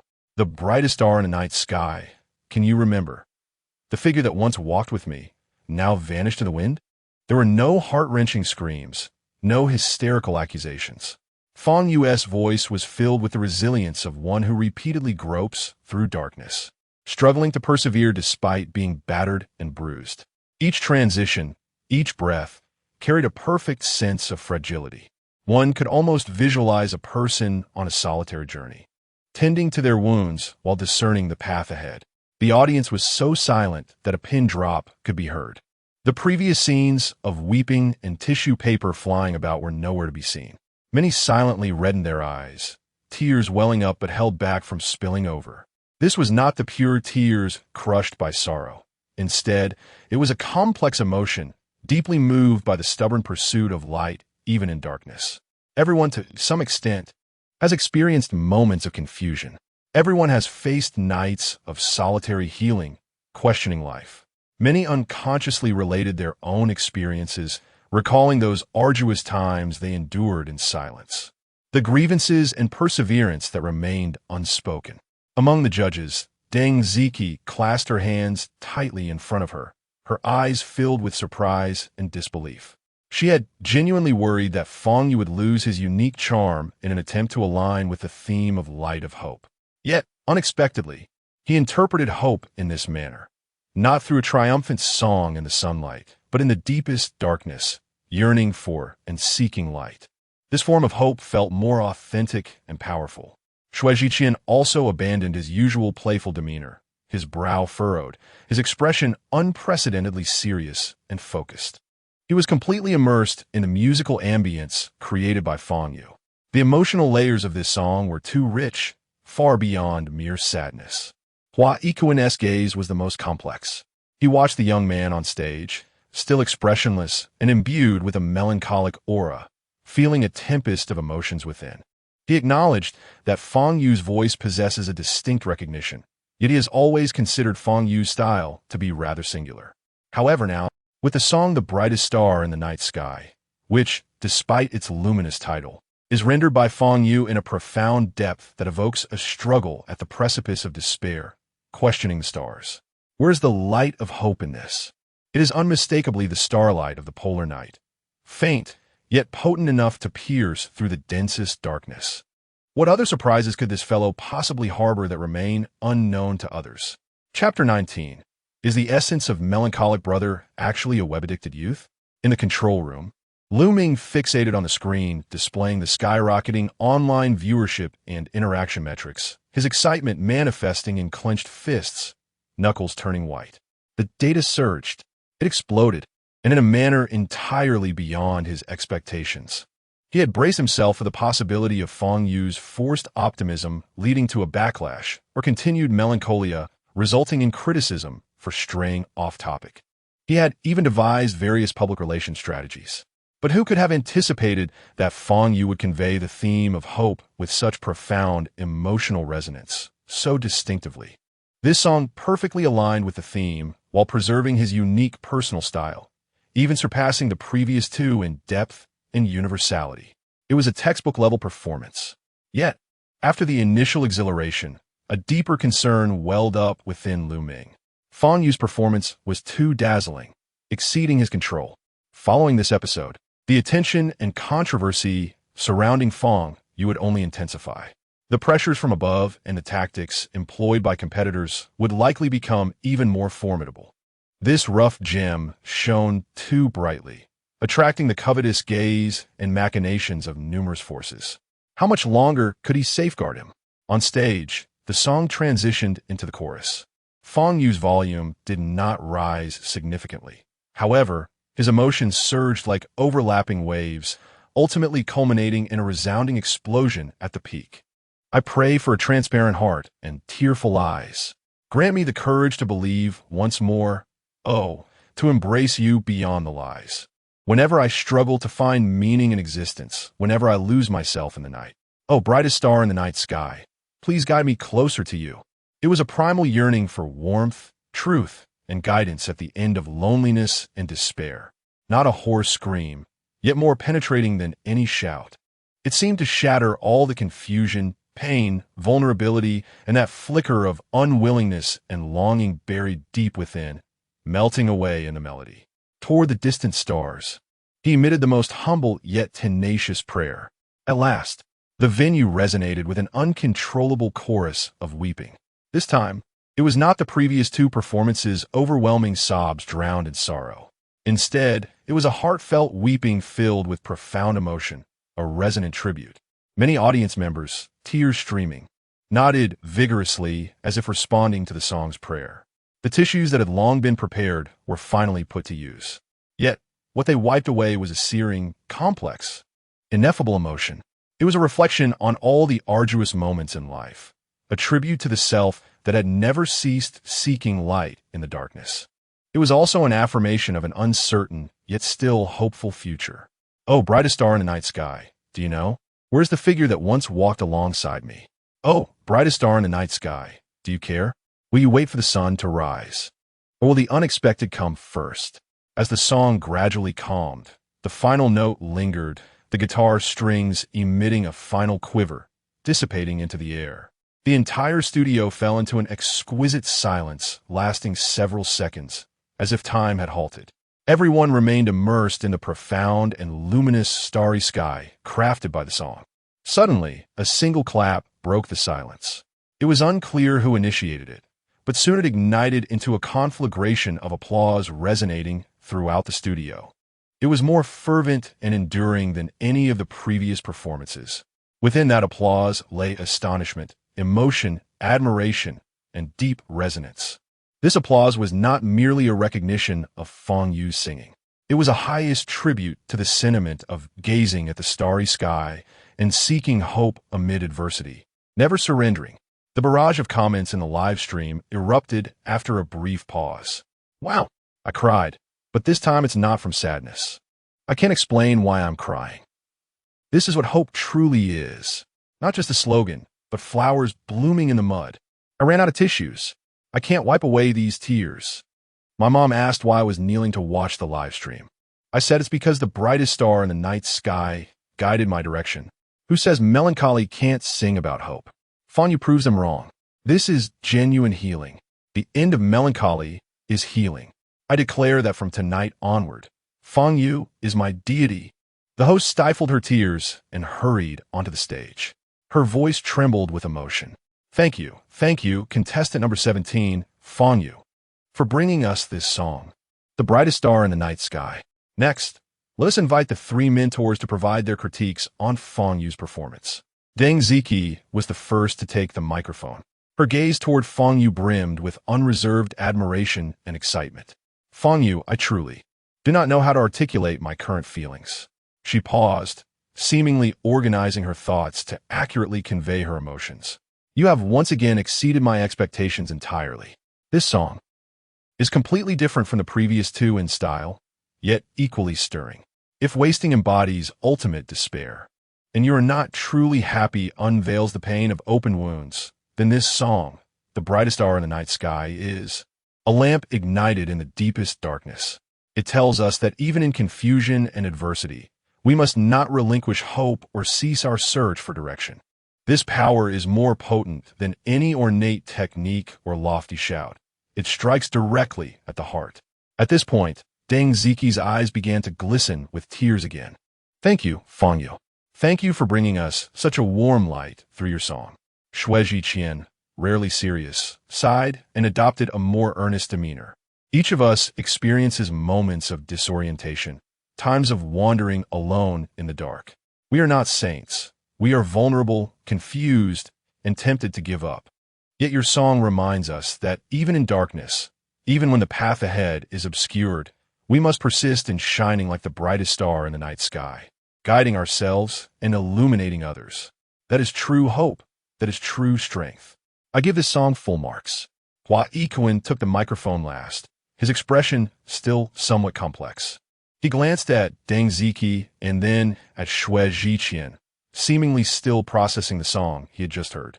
Both mentors spoke excellently. I have nothing to add. Fang Yu, your performance was indeed outstanding. This song was sung, well, with great emotional impact.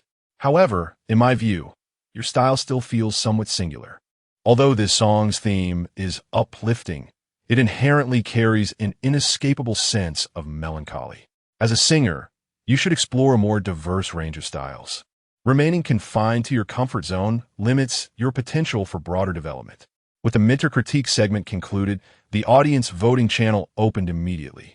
There was hardly any suspense. At the moment the final vote count solidified on the big screen, the venue erupted once more into a thunderous chorus of cheers and screams.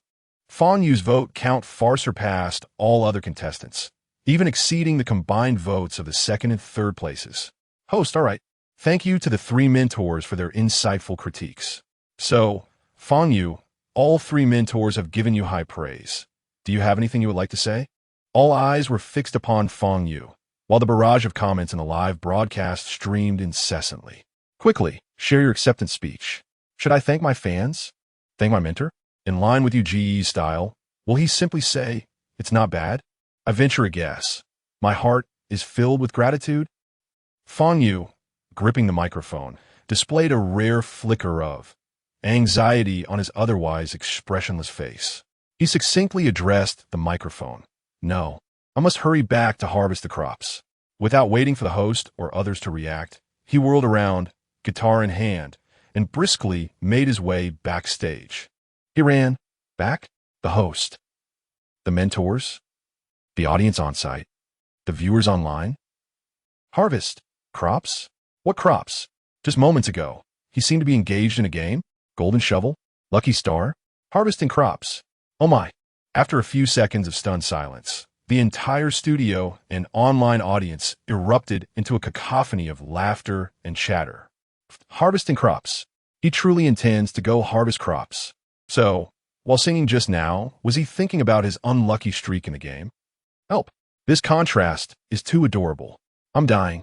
So, the melancholic persona is, in fact, a gaming addict? This character setting, it's absolutely brilliant. I'm a fan, a die-hard fan. Chapter 20. The end of despair is healing. Lu Ming concealed his face in the broadcasting room, almost gasping from laughter. This lad, he always manages to outdo himself when you think things couldn't get any more absurd. Nevertheless, the impact is phenomenal. Ratings, buzz, secured. In the backstage lounge, as Fang Yu reappeared, all contestants' gazes converge upon him. Ma Haoxiong was the first to rush forward. Brother Yu, did you hear that? The entire audience is cheering for you. The mentors are practically singing your praises. You're bound to skyrocket again. Xiao and Sun Hao, however, wore somber expressions, remaining silent. They had exhausted every effort, pressuring the production team and altering the competition theme, only to watch as Fang Yu once again captivated the audience with a single song, earning resounding applause. Their combined vote count barely exceeded half of what Fang Yu garnered. This rendered their previous underhanded tactics laughable and utterly ironic. Fang Yu seemed oblivious to the subtle tension in the lounge. A rare hint of anxiety crossed his face. Quick, give me my phone. Mao Xiong paused momentarily, then realized what Fang Yu meant and hurriedly handed over his phone. Brother Yu, 12 consecutive defeats. 2-star Rafu has also been demoted. We're just waiting for you to come back and collect the spoils. Fang Yu's face lit up with elation as he took the phone and began to operate it. The lounge fell into an eerie silence once more. All contestants were utterly petrified. Brother, we were just out there crying our hearts out for you, deeply moved. And you're actually preoccupied with collecting your rewards backstage? Is there no sense of decency left? No humanity? Moreover, couldn't he at least sit down to play? Could it be that two completely different souls resided within Fang Yu? One a melancholic and profound artist, the other an internet-addicted youth engrossed in gaming? Ma Haoxiong felt a sense of stability. 12 consecutive defeats for Fu Xing. Wouldn't brother you remember this for a lifetime? Meanwhile, Xiao and Sun Hao were trembling with rage. Keep pretending. This guy is clearly mocking us. Mocking all the contestants who take the competition seriously. To openly play games backstage during such a crucial elimination round? This is sheer contempt. Yet, they were utterly powerless. He had just crushed everyone again with a single song. His popularity and votes soaring to outrageous heights. If they approached him now to question or accuse, they would only be regarded as envious clowns. How frustrating. So infuriating. Fang Yu, however, seemed impervious to the gazes around him. But the next moment, he erupted in exasperation. What the heck? 88 little Nico? What am I supposed to do with this? Play? Ma Haoxiong was taken aback. No, brother. I work hard to help you manage your game. Enduring immense pressure to secure your rank. 12 consecutive defeats. Your health is nearly depleted. And you just exploded. 88 little Nico? Is this fortune or calamity? Fang Yu stared at the screen, filled with a multitude of useless little Nikos, growing increasingly irate. Damn the planners. What kind of balance is this game supposed to have? Forget it. I'll abandon this wretched game, without regard for the varied expressions of others. He settled into a corner, closing his eyes to gather his thoughts. This easygoing demeanor, this calm composure, once again left the contestants in the lounge questioning their own existence. Perhaps The world of the elite is simply so unadorned and incomprehensible. As the program's live broadcast concluded, discussions surged online. If waste and you're not truly happy incited a sweeping wave of despair, leaving countless individuals weeping in the dead of night, then the brightest star in the night sky evoked an entirely different emotional impact. The brightest star in the night sky heals. Thank you, Fang Yu, for helping me out of depression tonight. We all gaze at the night sky. The end of despair is healing. A series of heartfelt and empowering topics swiftly dominated trending lists across various platforms. Unlike the previous two songs, which were rife with sorrowful lamentations, the comment section for the brightest star in the night sky shifted dramatically. It transformed from mere expressions of pain to a space filled with sincere sharing and mutual encouragement. I cried while listening, but this time it wasn't sadness. It was moving, it was cathartic. It felt as though the long-standing gloom within me was suddenly illuminated by a ray of light. I've been moderately depressed, and I've been out of school for quite some time. Every day felt devoid of meaning. The world appeared bleak. Hearing whenever I cannot find the meaning of existence, whenever I'm lost in the darkness, tears streamed down my face instantly. Thank you, Fang Yu, thank you for this song, for making me feel not alone. In my third year of civil service exam preparations, the pressure has led to sleepless nights, my hair falling out in clumps. Just checked my scores, and I missed passing by a mere fraction. I hid under the covers, crying, feeling hopeless about life. Then I heard this song, the brightest star in the night sky. Please guide me closer to you. I can't quite describe it, but suddenly I felt like I had the strength to try again. Wow, everyone upstairs is so inspirational. I just think it sounds good. I've been on repeat for 100 times. This song is addictive. Countless comments, countless stories. Some found the courage to rise again within the melody. Others felt a warmth and solace they hadn't experienced in a long time. Some affirmed the significance of persevering through the song. This piece became, much like its name suggests, a guiding star for many during their long nights. The comment section had transformed into a grand emotional support community. The song's popularity was directly reflected on the major music charts. The brightest star in the night sky surged with unstoppable momentum, dominating various lists. Even Fang Yu's previously released two songs, Waste and You Are Not Truly Happy, were once again propelled to the forefront, creating a tidal wave of success. The entire Chinese music scene was once again shaken by the name Fang Yu. Chapter 21. This wave of enthusiasm must be grasped. As the entire internet basked in the warmth and healing brought by the brightest star in the night sky, another meme related to Fang Yu emerged, spreading virally in an exceedingly clever and humorous manner. I must hurry back to harvest the vegetables, he declared, a phrase that, along with the image of Fang Yu rushing backstage with his guitar after delivering his acceptance speech, was captured and turned into various memes, short videos, and parodies. When the boss asks you to work overtime, I must hurry back to harvest the vegetables. JPG, when your girlfriend asks if you love her, I must hurry back to harvest the vegetables. Fang Yu's serious face. GIF Fang Yu passionately singing the brightest star in the night sky verses. Fang Yu, frantic after harvesting vegetables backstage. In one moment, he was a soulful singer searching for light in darkness. In the next, he transformed into a game-addicted youth fixated on virtual rewards. This stark contrast instantly struck the funny bone of countless netizens. Ha ha, help. I just finished crying. Seeing this vegetable harvesting meme made me burst out laughing. Who would have thought that the man who sang the brightest star in the night sky was preoccupied with a virtual shovel? I declare Fang Yu to be the most extraordinary embodiment of contrast in contemporary internet culture, without exception. So, when he sang the brightest star in the night sky, was he thinking, please, no more Nico? What a heist. The bamboo shoots upstairs have all been snatched. The melancholic male idol? No, he is the vegetable harvesting guy. Harvesting vegetables is destined to be the best internet buzzword of the year.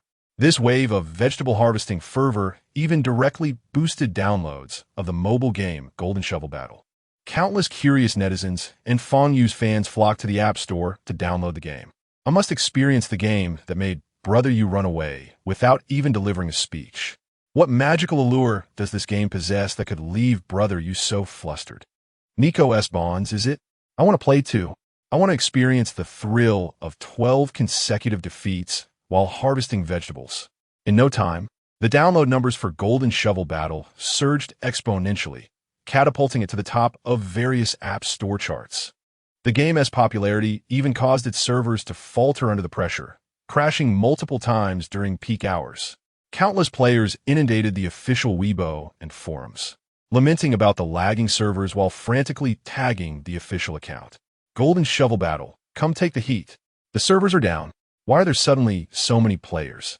I can't even get in line. Strongly requesting an optimization of Nico's bonds. 12 consecutive defeats and 88 Nikos? Is that reasonable? The planners should take a look. Fang Yu even criticized the balance. In the bustling metropolis of Shanghai, at the Penguin Building, the project leader and core members of the Golden Shovel Battle team, who were just about to call it a day, were summoned back by an urgent phone call for an emergency meeting.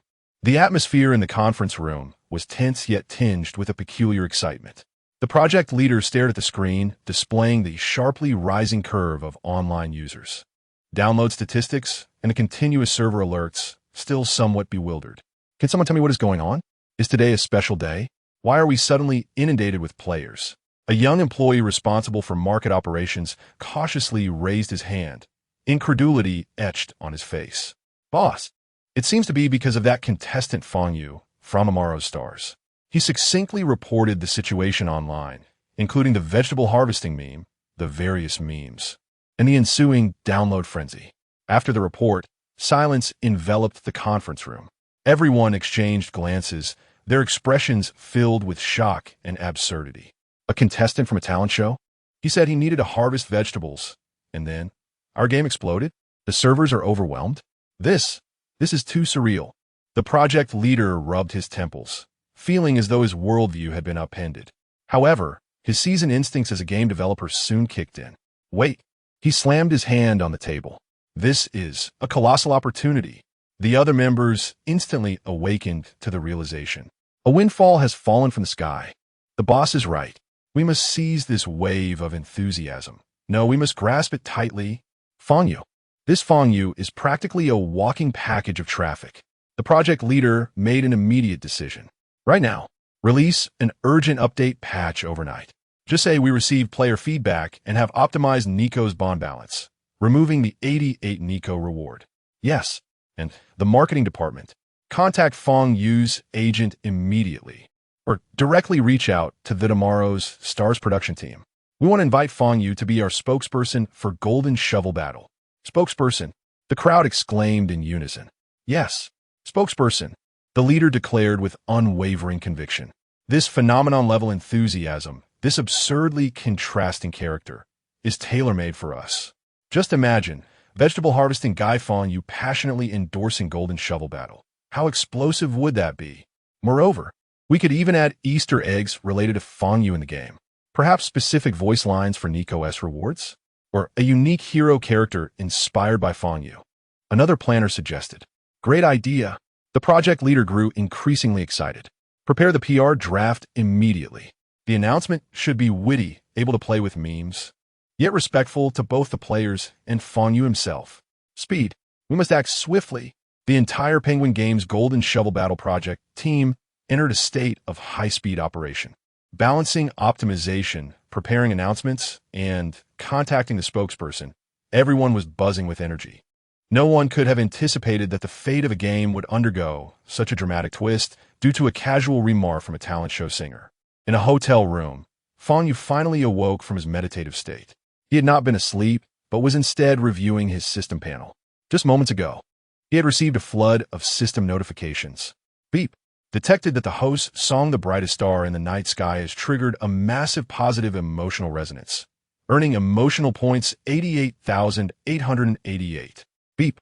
Detected that the song has evoked a wealth of emotions such as hope, healing, and inspiration, earning an additional 50,000 emotional points. Beep. Detected that the host's vegetable harvesting behavior has incited widespread joy, surprise, and humor, earning emotional points 66,666. Beep. Congratulations to the host for unlocking a new achievement. Breaking the Circle meme. Reward. Emotional points 100,000. Beep. Congratulations to the host for unlocking a new achievement. Voice of Healing. Reward. Emotional points 100,000. The barrage of notifications left Fang Yu slightly dazed. Wow, this wave of emotional points surpasses the total of the previous two combined, especially the points from the vegetable harvesting behavior. How can it be so high? It seems the joy of silly netizens is indeed a powerful source of energy. With the remaining points from before, his total emotional points had surpassed 600,000. However, he only had 8 chances to draw. I should wait for a 10 consecutive draw. At that moment, his phone rang. A strange number appeared on the screen, originating from Deep City. Fang Yu frowned and pressed the answer button. Hello. A warm, almost sycophantic voice emanated from the other end. Hello. May I inquire if this is Teacher Fang Yu? Greetings. I am from the project team of Cheer Games Golden Shovel Battle. Chapter 22. Veil Soft Tissue, dedicated to all who have wept at Fang Yu Sans Penguin Games. The Golden Shovel Battle project team? Fang Yu held his phone. Memories of the infuriating 88 little Nikos flashing through his mind. How audacious of them to call. Sensing Fang Yu's silence, the voice on the other end hastened to speak. Teacher Fang Yu, greetings. We noticed your presence in the backstage of the Star of Tomorrow program. Wang Hao carefully chose his words, attempting to delicately approach the viral meme that had swept the internet. Your unique insights into our game and your remarkable performance on the show have profoundly inspired us. It has also garnered unprecedented attention for our game. Fang Yu raised an eyebrow.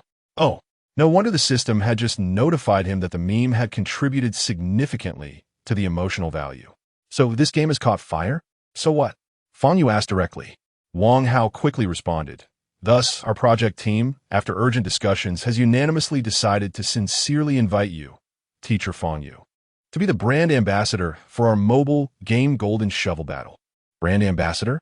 Fang Yu was momentarily taken aback. He had seen countless celebrity endorsement ads in his past life, but he never imagined he would receive such an offer himself, especially for a mobile game. The voice on the other end continued. Teacher Fang, our initial proposal for the endorsement fee is 8 million after tax for a duration of 1 year. Additionally, depending on the cooperation success, there is room for further negotiation. Moreover, we could discuss exclusive in-game benefits, skin shares, and so forth. 8 million.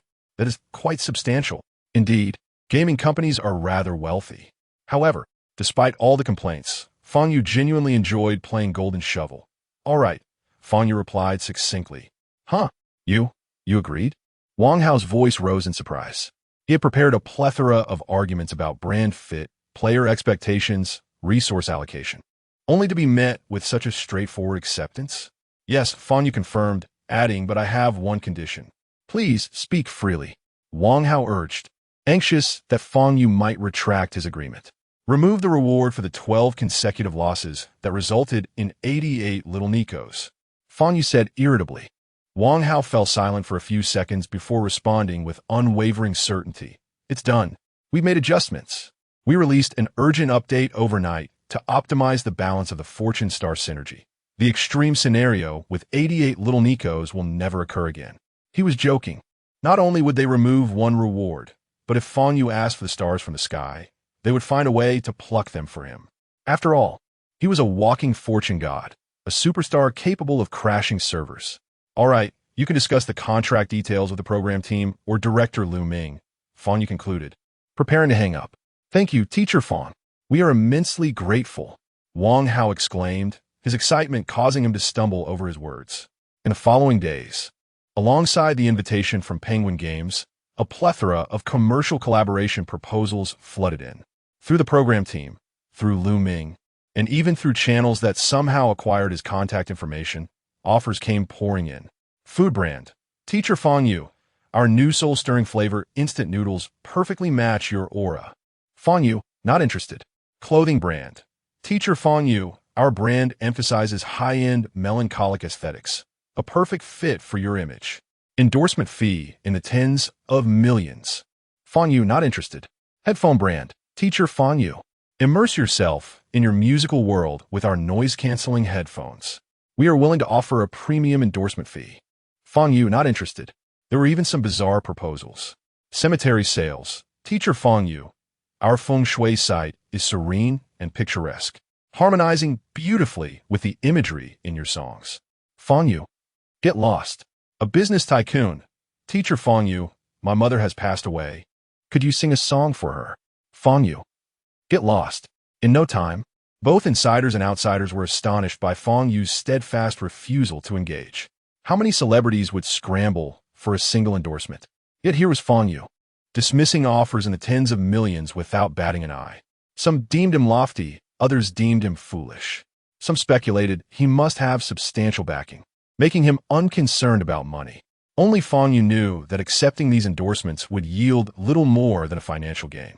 They offered no substantial benefit to his persona or musical career. In fact, they might tarnish his reputation among the public. Until one day, Lu Ming presented another endorsement proposal to Fang Yu. Fang Yu, take a look at this, Lu Ming said, his expression somewhat peculiar. It was from a tissue brand. Tissue? Fang Yu frowned. His initial reaction was to refuse. Just take a look at their copy, Lu Ming urged, pushing the materials forward. Fang Yu casually picked up the document, his gaze landing on the brand name, Veil, a rather ordinary name. As he continued reading, he found a proposed slogan from the brand, Veil Soft Tissue, providing the gentlest wipe for every uncontrollable moment of emotion. Not bad, a bit sentimental, Fang Yu mused, continuing down the page. The second line read, listening to Fang Yu's songs always makes us shed tears. When tears fall, you need Veil. The third line stated, your voice always leaves us in tears. Veil Soft Tissue, dedicated to all who have wept at Fang Yu's songs. Upon reaching the final line, Fang Yu's movement halted. His fingers lightly tapped the words. Your voice always leaves us in tears. This was intriguing, precise, direct. It even carried a hint of self-mockery and teasing. Wasn't this the label netizens had pinned on him? The melancholic singer, the tear-inducing artist, the walking tissue dispenser. This tissue brand had directly embraced the tear-jerking aspect as its core selling point. Quite interesting, Fang Yu remarked. Noticing his growing interest, Lu Ming quickly added, their endorsement fee isn't high, $3 million for a year, which is relatively low compared to the brands currently pursuing you. However, their sincerity is evident. As a marketing director personally led the team, expressing a strong belief in your compatibility with their brand. They also proposed several collaborative ideas, such as giving away your signed photo with tissue purchases or distributing tissues for free outside your concert venues. As Fang Yu listened, his eyes brightened. Giving away signed photos with tissue purchases? Distributing tissues outside concert venues? Wow, the visual imagery is incredible. It's a match made in heaven. While others endorse products to enhance brand image, endorsing tissues would only reinforce his own persona. The next time someone claims he only sings sad songs, he could simply brandish Veil Soft Tissue at them. I make you cry by talent, and I sell tissues by talent. What of it? This one we can negotiate, Fang Yu decisively stated. Veil Soft Tissue acted swiftly. After finalizing contract details with the program team, they immediately announced Fang Yu as their brand ambassador. In conjunction with Fang Yu's meme, their announcement was filled with online flair. Veil Soft Tissue V. Heard someone ran out of tissues while listening to music? Fear not. Let Fang Yu guard your tears. Official announcement. Welcome Fang Yu as the brand ambassador for Veil. Fang Yu endorses Veil Soft Tissue. Tears no longer wasted PS. Our boss said from now on, Teacher Fang can cry at will. Tissues are in abundance. PPS. Players of the game express that even after suffering 12 consecutive defeats and unleashing 88 nickels, they shall wipe away their tears with Wei Ro and continue to battle. This Weibo post, upon its release, instantly ignited the internet. The comment and retweet sections transformed into a grand celebration of joy. Am I seeing this correctly? Has Yugo become the spokesperson for tissues? Ha ha ha. Help. Who devised this? It's utterly delightful. Wei Ro, well done. I wholeheartedly rate this a perfect score. Your melodious voice never fails to bring tears to our eyes. I believe it now. The official humor is utterly lethal. Even Jin Chan Chan has been referenced. I've already placed my order. Boss, bring me a box of the Fang Yu collaboration. Perfect for moments of sorrow. It's simply the pinnacle of suitability for domestic entertainment endorsements. The news of Fang Yu endorsing Wuwuwu tissues has once again sparked widespread discussion across the internet. However, this time, beyond the humor and silliness. Many perceive this endorsement as a stroke of genius, perfectly aligning with Fang Yu's melancholic persona as a singer. Fang Yu endorses Wuwuwu tissues, most suitable endorsement ever. Prepare Wuwuwu. Listening to Fang Yu's songs related topics swiftly ascended to trending status, leading to a significant surge in both online and offline sales of Wuwuwu tissues. Chapter 23.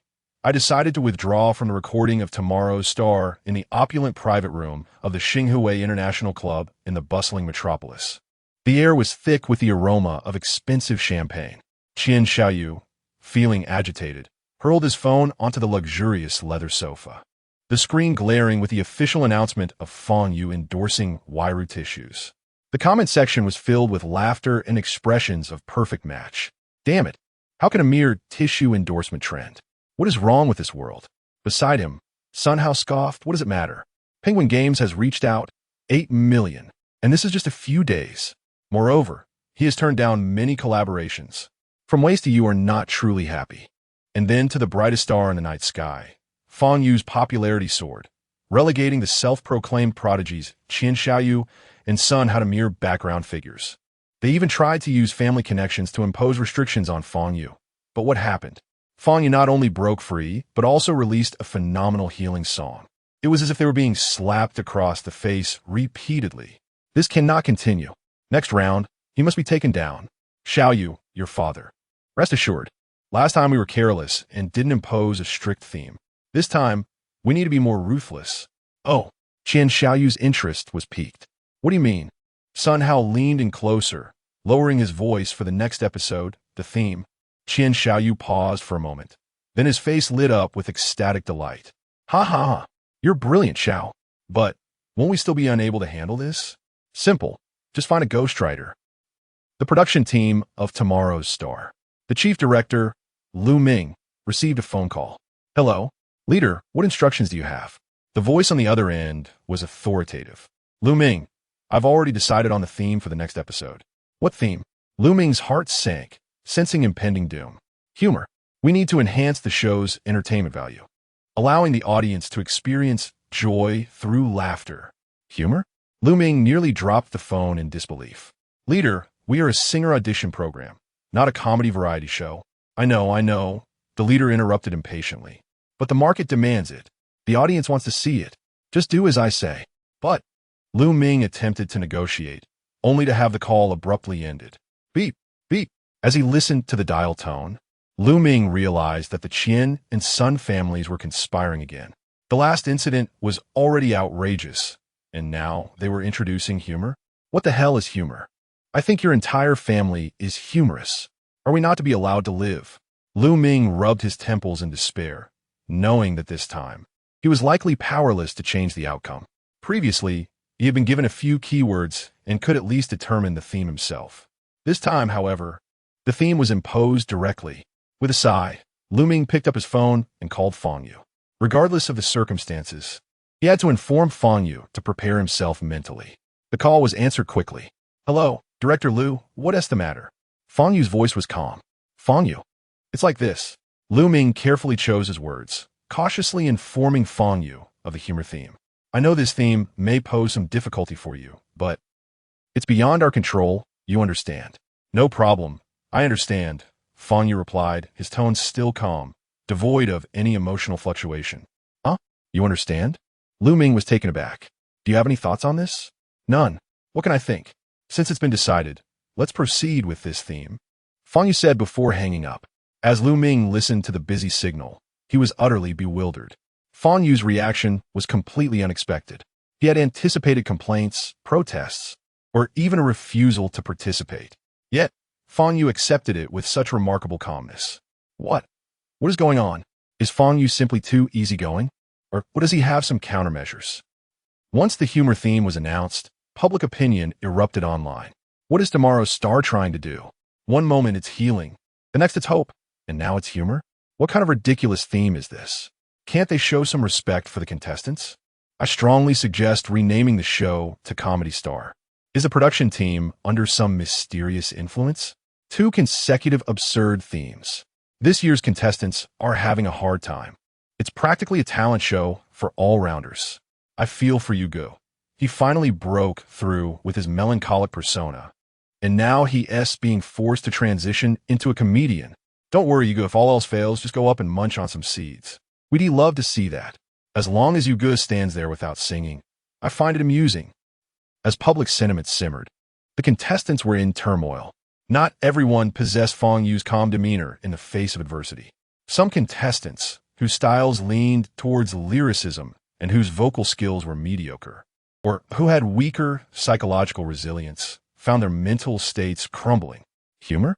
How am I supposed to sing? I can only sing slow songs. This is impossible. I can't even tell a joke, and now they want humor? This is unfair. This theme is unfair to us.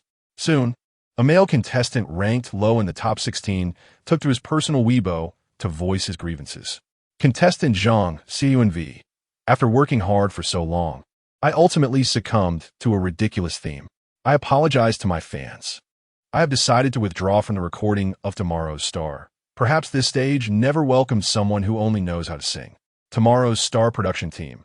Once this Weibo post was made public, it exploded. What? Someone is withdrawing. Xiao has some backbone. The production team is in for it. Look at the mess you've created. Although Xiao's abilities are average, I'm with him on this. This theme is utterly nauseating. Is a wave of withdrawals coming?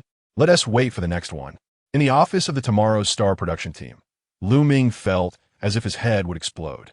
His phone rang incessantly with inquiries from the media, contestant agents, and even fan clubs. The public relations team was overwhelmed with calls. Director Lu, Zhang Xiaoyuan's Weibo is trending. Now the entire internet is condemning us. Director, 2 more contestants are causing a scene, saying they want to withdraw. The leadership called as well, urging him to quell the public outcry swiftly. Lu Ming, frazzled, tugged at his hair as he shouted at the public relations head on the other end. Issue a statement. Just say the theme is meant to test the contestants' overall abilities and stage presence, to explore more possibilities. But Director Lu, we used that explanation last time. No one believes it. Then you find a way. Make them believe it. If all else fails, by some online commenters. Control the narrative. Reduce the heat. Deng Ziki approached Fang Yu, who was engrossed in playing a mobile game. Fang Yu, how are you preparing for the next theme? Fang Yu didn't look up, his fingers flying across the screen as he played. Deng Ziki felt a lump in her throat. How was she supposed to engage him? The humor theme was indeed a significant shift. Attempting to guide the conversation, she asked, do you have any thoughts? Or need any help? Fang Yu glanced up briefly. No problem. Once again, 3 words rendered Deng Ziki utterly at a loss.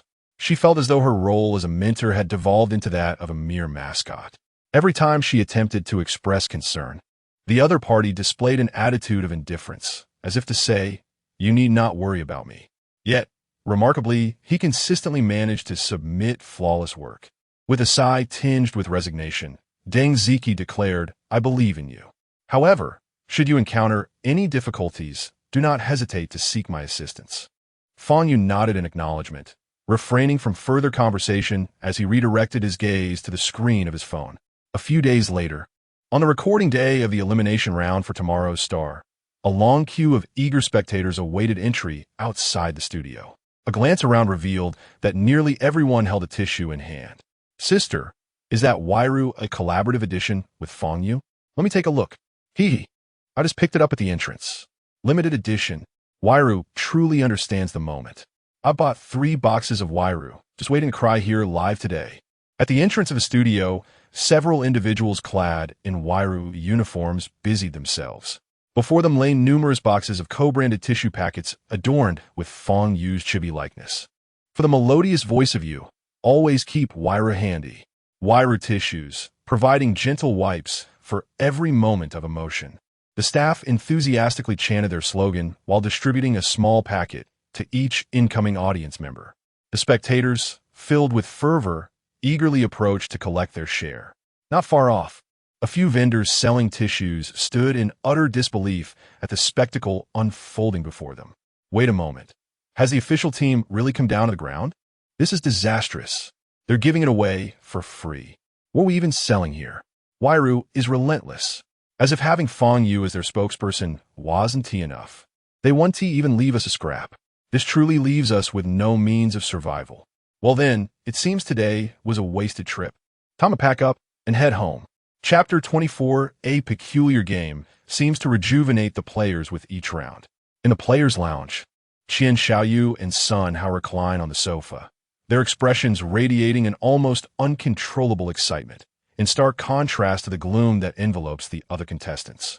They have invested heavily this time, enlisting the industry's finest lyricist to compose a humorous song.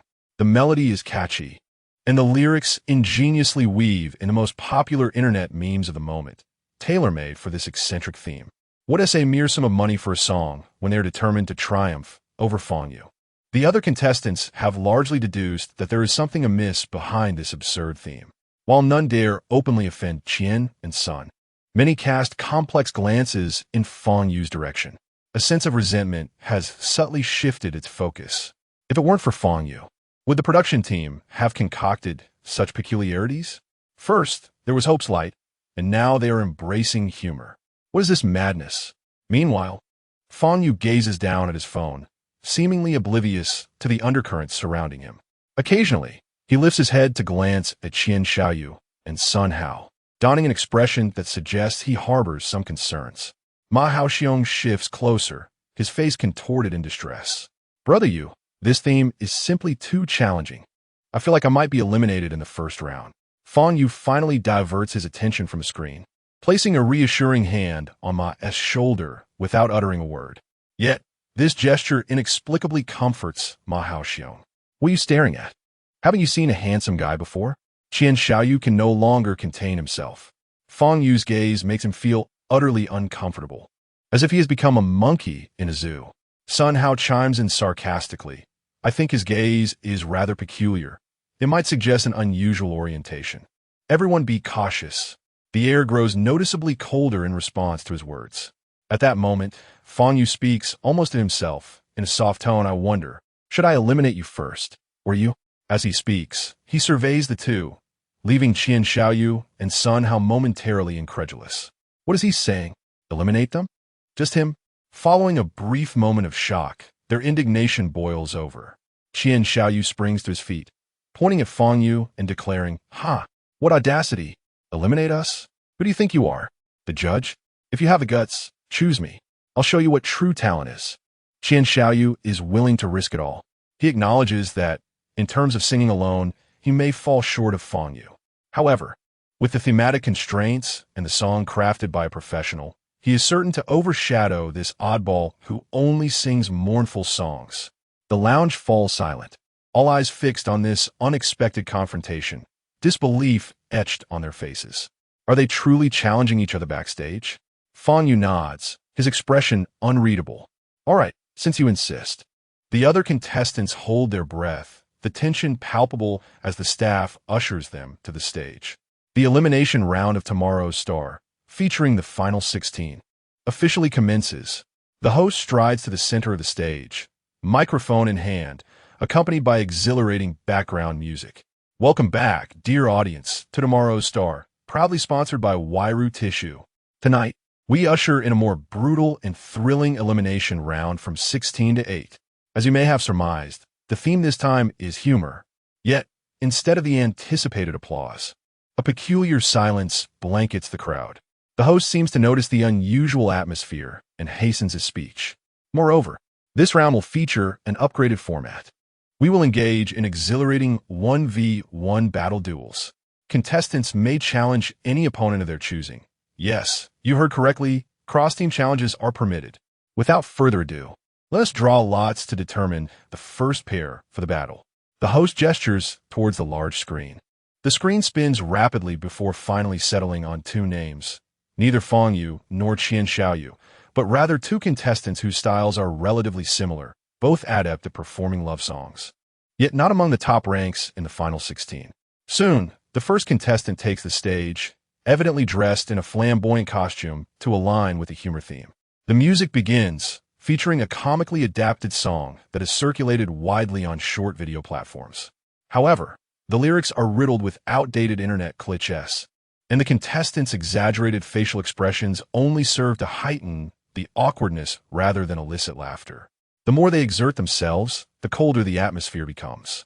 In the audience, someone cannot help but comment, "Help. What on earth is this song? I feel like I might regurgitate my dinner. My toes are already digging into a Barbie dream house." Thank you, contestant. For the love of all that is holy, let us fast forward to Brother Yu's performance. I'd rather die of tears than face this embarrassment. This is not humor. It is a public execution. The barrage of comments in the live stream is overwhelming. "Help. Run." Filling the screen. At the judges' table, Deng Ziki furrows her beautiful brows, her eyes reflecting a hint of compassion. Beside her, Shui Jiqian strokes his chin, a wry smile playing on his lips, revealing a hint of amusement. Meanwhile, Hua Yikuan's expression is grim, clearly displeased with the forced humor of the performance. As the performance concludes, the contestant awaits feedback. Deng Ziki chooses her words carefully. "Well, the intention is commendable. Striving to push your boundaries is admirable. However, the delivery of humor may require a more natural approach." Shui Jiqian takes the microphone next, his tone lightening somewhat. "It's evident you put in a lot of effort.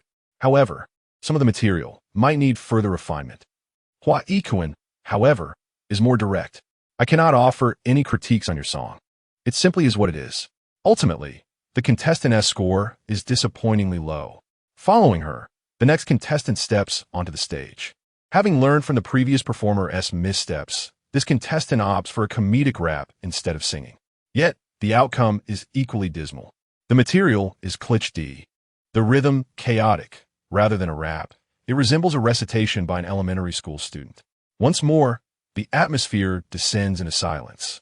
In the end, the rapper is eliminated on the spot, tears streaming down his face. The harsh reality renders the backstage atmosphere even more oppressive.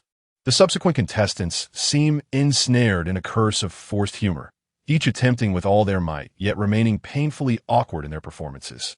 Below the stage, the audience's patience wanes, their faces growing drowsy. Many have surrendered to the tedium, lowering their heads to scroll through their phones or murmuring complaints to their neighbors. In the director's booth, the chief director, Lu Ming, fixates on the fluctuating real-time ratings. The curve had peaked at the start of the show, thanks to Fang Yu, but has since begun to decline significantly with the ongoing cringeworthy performances. While Fang Yu's presence provides a foundational audience, the negative feedback and dull commentary compel Lu Ming to erupt in frustration. "Damn it, these fools. Are they satisfied with this mess?" Upon witnessing the dire circumstances of the preceding contestants, the remaining participants felt an immense weight of pressure, particularly those whose styles leaned towards the lyrical or who possessed more introverted personalities appeared ashen, as though they were on the brink of fading away. At that moment, the host's exuberant voice resonated once more. "All right, it is now time for the selection of opponents. Please welcome our next challenger, Fang Yu." Under the gaze of the multitude, Fang Yu ascended the stage. His voice, though not loud, resonated clearly throughout the studio. "I choose Xiao." The moment these words left his lips, the venue erupted in a frenzy. Cheers, whistles, and animated discussions filled the air. In the control room, Lu Ming sprang to his feet, fixated on the screen. The interactive engagement curve soared dramatically the instant Fang Yu spoke. "It has arrived. The most anticipated highlight of the evening, the grand spectacle we have awaited, is officially unfolding." Chapter 25. Fang Yu to sing a comedic song? Xiao, suppressing his anger, ascended the stage with a determined stride. The two stood side by side, an invisible tension palpable in the air. The host approached at the opportune moment, adhering to the rules that dictated the contestants decide their performance order through a game of rock, paper, scissors. Xiaoyu's chest heaved as he struggled to quell his rising irritation. Surely, Fang Yu could not dominate this game as well. Rock, paper, scissors. With a stoic expression, Fang Yu revealed a rock. Xiaoyu, with a fierce glare, displayed scissors. He lost. How could this be? A wave of misfortune washed over him, an ominous feeling creeping into his heart. "You go first," Fang Yu remarked coolly, his back devoid of any emotional fluctuation as he turned to head backstage. Fang Yu found the situation amusing. He had previously deemed the skill of winning at rock, paper, scissors rather trivial. To his surprise, it proved beneficial today. Although the order of performance mattered little to him, winning was always a gratifying experience. Xiao took a moment to steady his breathing before stepping into the spotlight. The lights focused on him as an energetic electronic dance track began to play, its rhythm invigorating and melody catchy. He grasped the microphone, flashed a grin at the camera, and commenced his performance. The song's title was audacious and straightforward, Cashability Freestyle. Yo, check it out. This is Money Xiao. Some are still squeezing in the subway, while I'm cruising in a supercar, dressed in A-brand, sipping on a certain drink, living life to the fullest. You say I'm too ostentatious? Sorry, I can't help but be low-key. People say I can't sing, just waste money and make a fuss. They question me, understand me, and eventually imitate me. Hilarious. I once danced to the low standards of a third subject. I have a personal dance instructor. My life script is that of a protagonist in a feel-good story, leading the pack until the end. The lyrics stitched together various trending internet memes, bluntly piled upon one another. Coupled with his theme of flaunting wealth, it created a unique chemical reaction.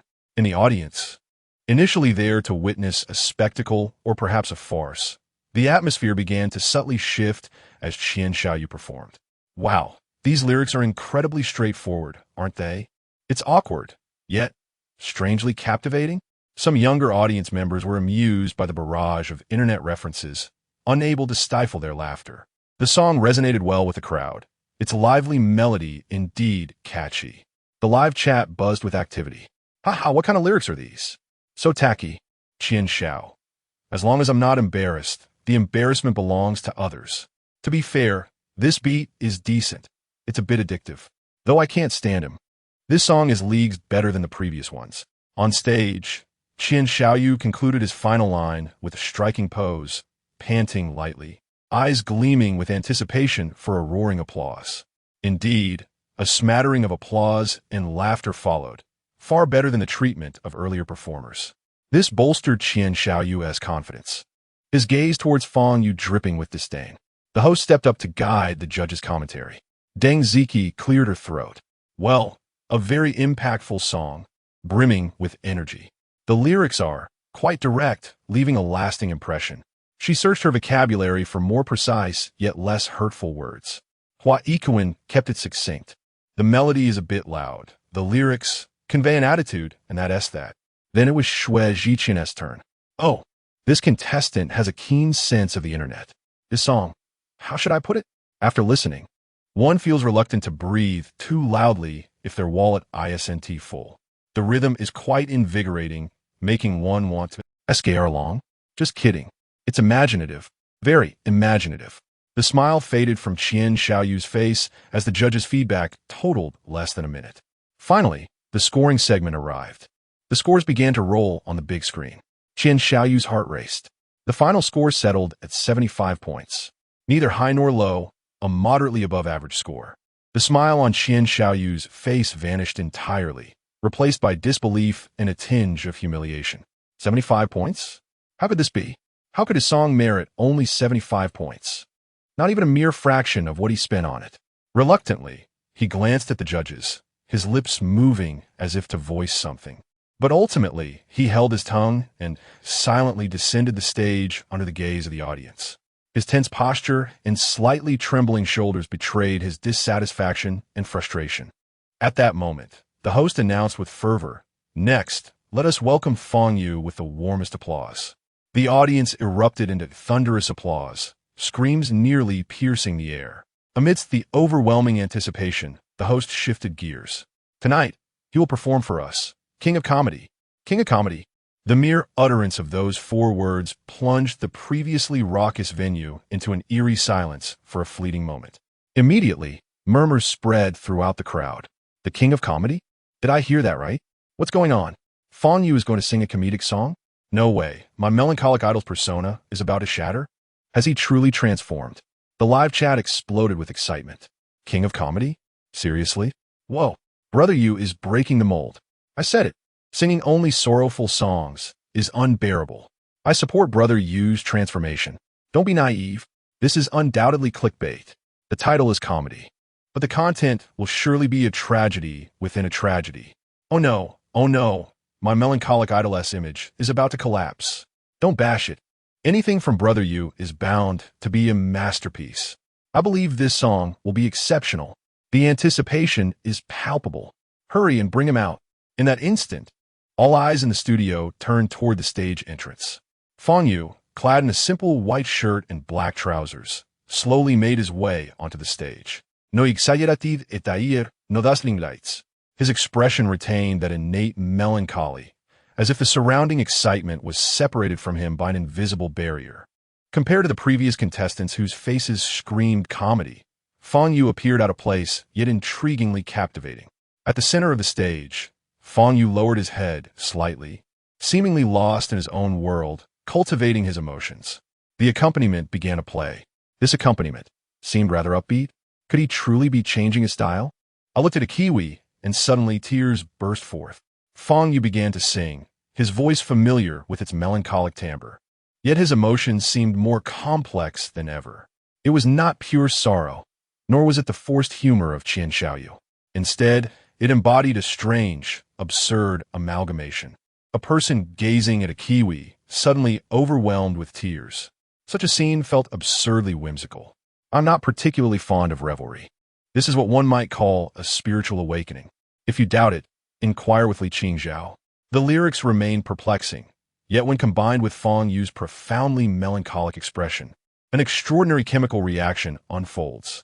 The audience falls into a hushed silence, all eyes widened in an attempt to comprehend this bewildering prologue. Is it a comedy? A tragedy? Or perhaps an absurdist play? Chapter 26 Victory. What a resounding triumph. I am not one to boast by nature, yet I possess an abundance of artistic flair. My romantic escapades may be few, marred by the bullets and blades I have endured. My existence is too magnificent to remain understated. As I sing, the lyrics take on a deeper resonance, eschewing ostentation, embodying artistic prowess, and dazzling in their grandeur. These notions coalesce with Fang Yu's previous performances. From the debut of his first song to the explosive success of the second, and now his endorsement of Tissues, he has indeed maintained a low profile. However, his talent and prowess are so resplendent that they cannot be overlooked. The audience experiences a subtle tremor in their hearts, gradually discerning an unsettling undertone. This song seems to transcend mere humor. It embodies self-deprecation, an exaggerated, absurd manner of expressing certain emotions. The live chat is abuzz. I think I understand what the melancholic brother is trying to convey. These lyrics possess depth. Upon reflection, they carry a hint of sorrow. Why was I laughing before, yet now I feel the urge to cry? Kiwi fruit, Xiao, eschewing ostentation, resplendent yet understated. What does it all mean? Yet, why does it strike a chord? Laughing and suddenly crying. Could this be the pinnacle of comedy? The song continues, and emotions subtly shift. Why must I weep for every tear shed across the world? Why must I play the role of a tragic actor for every calamity? I am heartbroken, and my cries are exaggerated, akin to a Hong Kong film. The song's mood abruptly transforms. The previous absurdity and jest dissipate like a receding tide, replaced by a surging wave of sorrow. This melancholy bursts forth from the seemingly nonsensical lyrics. In the front rows, some sensitive young women find their eyes welling with tears. They recall their own experiences of heartbreak, the nights spent weeping, and the melodramatic narratives that defined their youth. Tears begin to flow uncontrollably, blurring their vision. The audience, once filled with laughter, falls into silence. The pace of the chat slows dramatically, overtaken by messages tinged with sobs. Why do I feel like crying as I listen? What happened to the comedy? Where did my humor go? Why has it turned into a tragedy? This song must be toxic. Laughing one moment, and now I'm in tears. Kiwi fruit is not to blame. It's the lyrics that are too poignant. On confirme, hier break, exagération. The imagery is stunning. Fang Yu's voice continues to soar.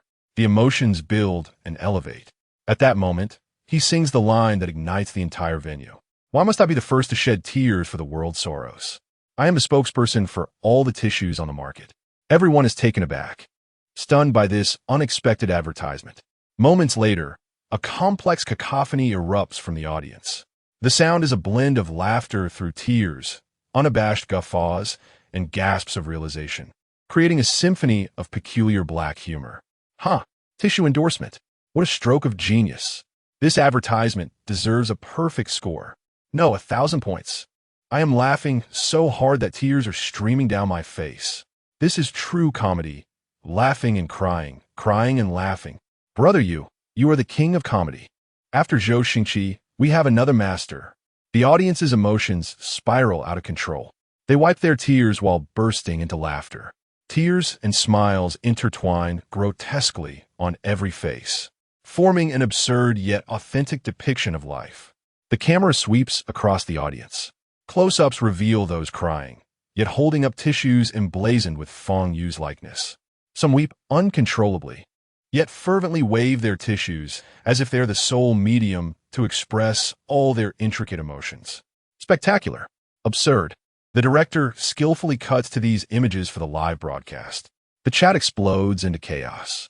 Wyro may emerge as the biggest winner. Wyro has triumphed. This endorsement fee is well worth it. Absolutely worth it. Who would have thought that a theme of humor would lead me to weep through an entire pack of tissues?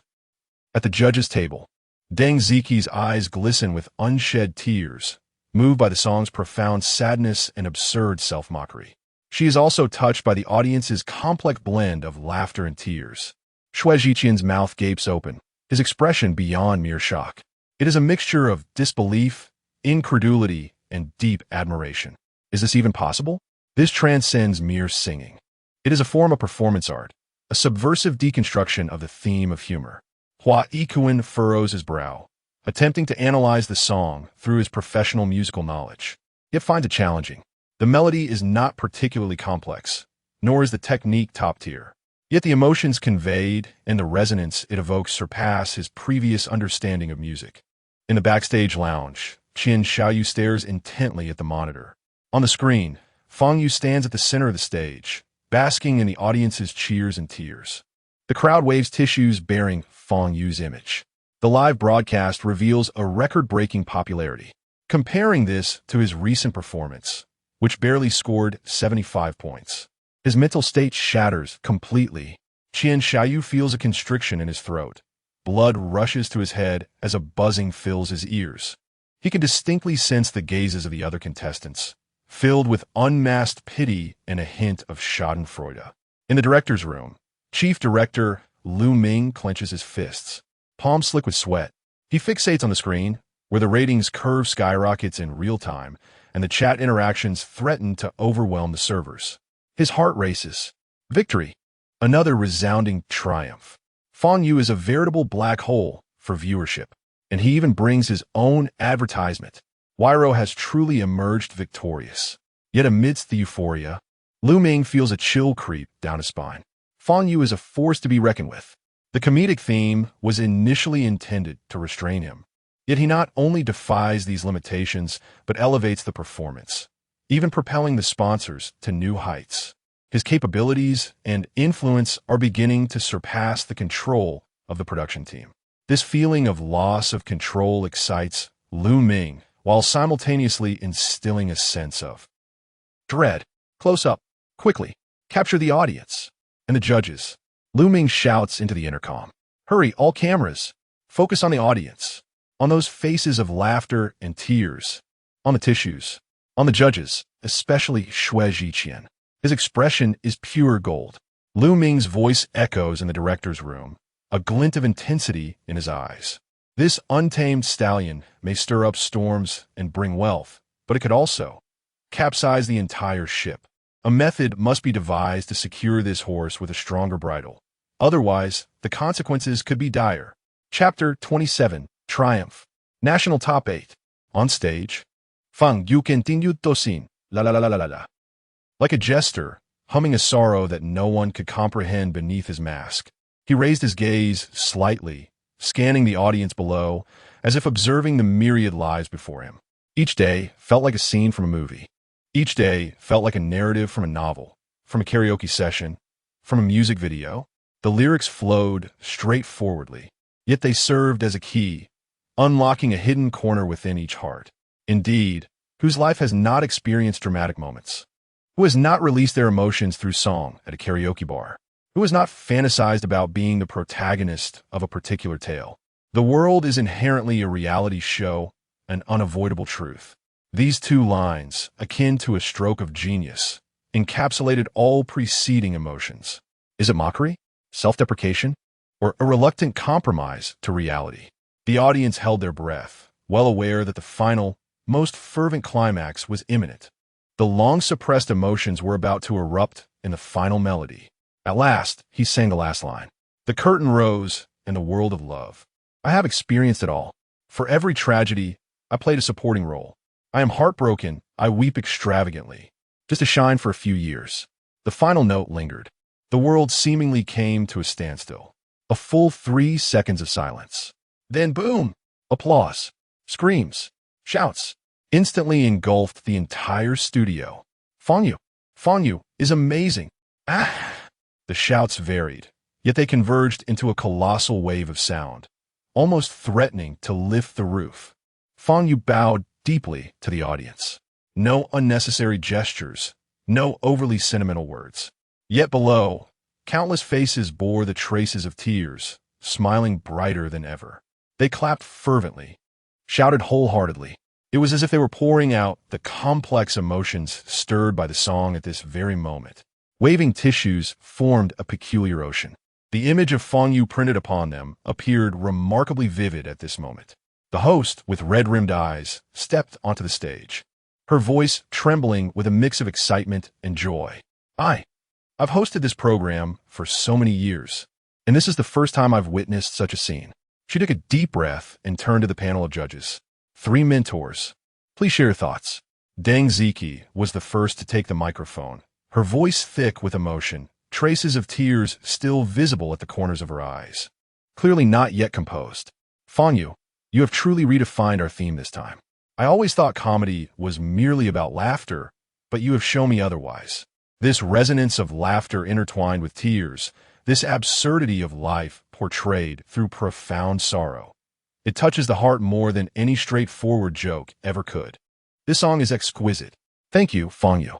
Deng Ziki's sincere and moving critique elicited another round of applause from the audience.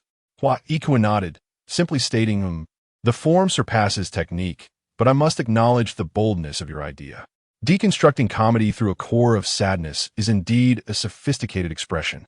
The intent is decent. Finally, it was Shui Zhiqian's turn. Old Shui rubbed his chin, wearing an expression that seemed to balance between laughter and tears. Fang Yu, I once thought that in my lifetime, I would either listen to songs with laughter or with tears. And yet, you have presented me with a grand feast of both emotions. Listening to you sing, I had to clutch tissues at all times, fearful that the camera would catch me in a teary-eyed moment. But seriously, this song is nothing less than a true reflection of my early life, isn't it? During the scoring segment, there was no suspense. The score representing Fang Yu surged beyond previous records, reaching an astonishing height. The host announced loudly, "Let's congratulate Fang Yu. He has successfully advanced to the top 8 of tomorrow's star." Thunderous applause erupted. Backstage, Xiao stared at the glaring score on the screen, his face draining of color. He glanced at his own meager score of 75, feeling as if the world were spinning. He had lost, completely and utterly. In the face of Fang Yu's performance of King of Comedy, his own cashability freestyle seemed like the antics of a mere clown. Humiliation, anger, and resentment. A tangle of emotions threatened to consume his rationality. The official Weibo account of Vero Tissues reacted swiftly, immediately sharing a clip of Fang Yu's performance with the caption, "Vero, all the tissues in the market are endorsed by me. Thank you, Fang Yu, for your brilliant rendition. Life may often be unsatisfactory, but Vero Tissues are dedicated to every one of you who smiles through tears." Hug Fang Yu, King of Comedy. This Weibo post was swiftly inundated by netizens. Ha ha, Vero has won big. I give full marks for their reaction speed. The strongest spokesperson in history. Fang Yu, the official play on words, was deadly. My heart aches for old Shui for 3 seconds. Haha, I've already placed my order. Supporting Brother Yu. Supporting Vero. I suggest Vero sign Fang Yu directly. Lifetime endorsement. Unsurprisingly, Vero tissue sales soared both online and offline. The flagship stores on various e-commerce platforms were nearly sold out the moment they stocked Fang Yu's packaging. Restocking. Emergency restocking. Vero's marketing department was inundated with calls. The staff stared at the steeply rising order curve backstage, feeling a tingling sensation at the back of their necks. The brand's value skyrocketed phenomenally overnight. Simultaneously, Fang Yu's personal Weibo followers surpassed 5 million. In the backstage lounge, when Fang Yu pushed the door open, the previously noisy room fell silent instantly. Brother Yu. A figure rushed forward, filled with tears and excitement. It was Ma Haoxiong. Brother Yu, you are incredible. Simply divine. I was watching from below, utterly captivated. I was both crying and laughing, nearly passing out. The other contestants around him cast admiring glances. While they did not express their admiration as passionately as Ma Haoxiong, their respect was palpable. They were thoroughly won over. They had initially thought that singing the brightest star in the night sky under the theme of Light of Hope was the peak of his performance. They never imagined that he could play so expertly with the theme of humor, elevating it to such sophistication. It was a dimensional strike. Fang Yu noticed the fleeting sense of disappointment in Ma Haoxiong's eyes. Are you okay? Ma Haoxiong paused for a moment, then quickly regained his composure. He forced a smile that looked more painful than tears and scratched his head. Oh, I'm fine.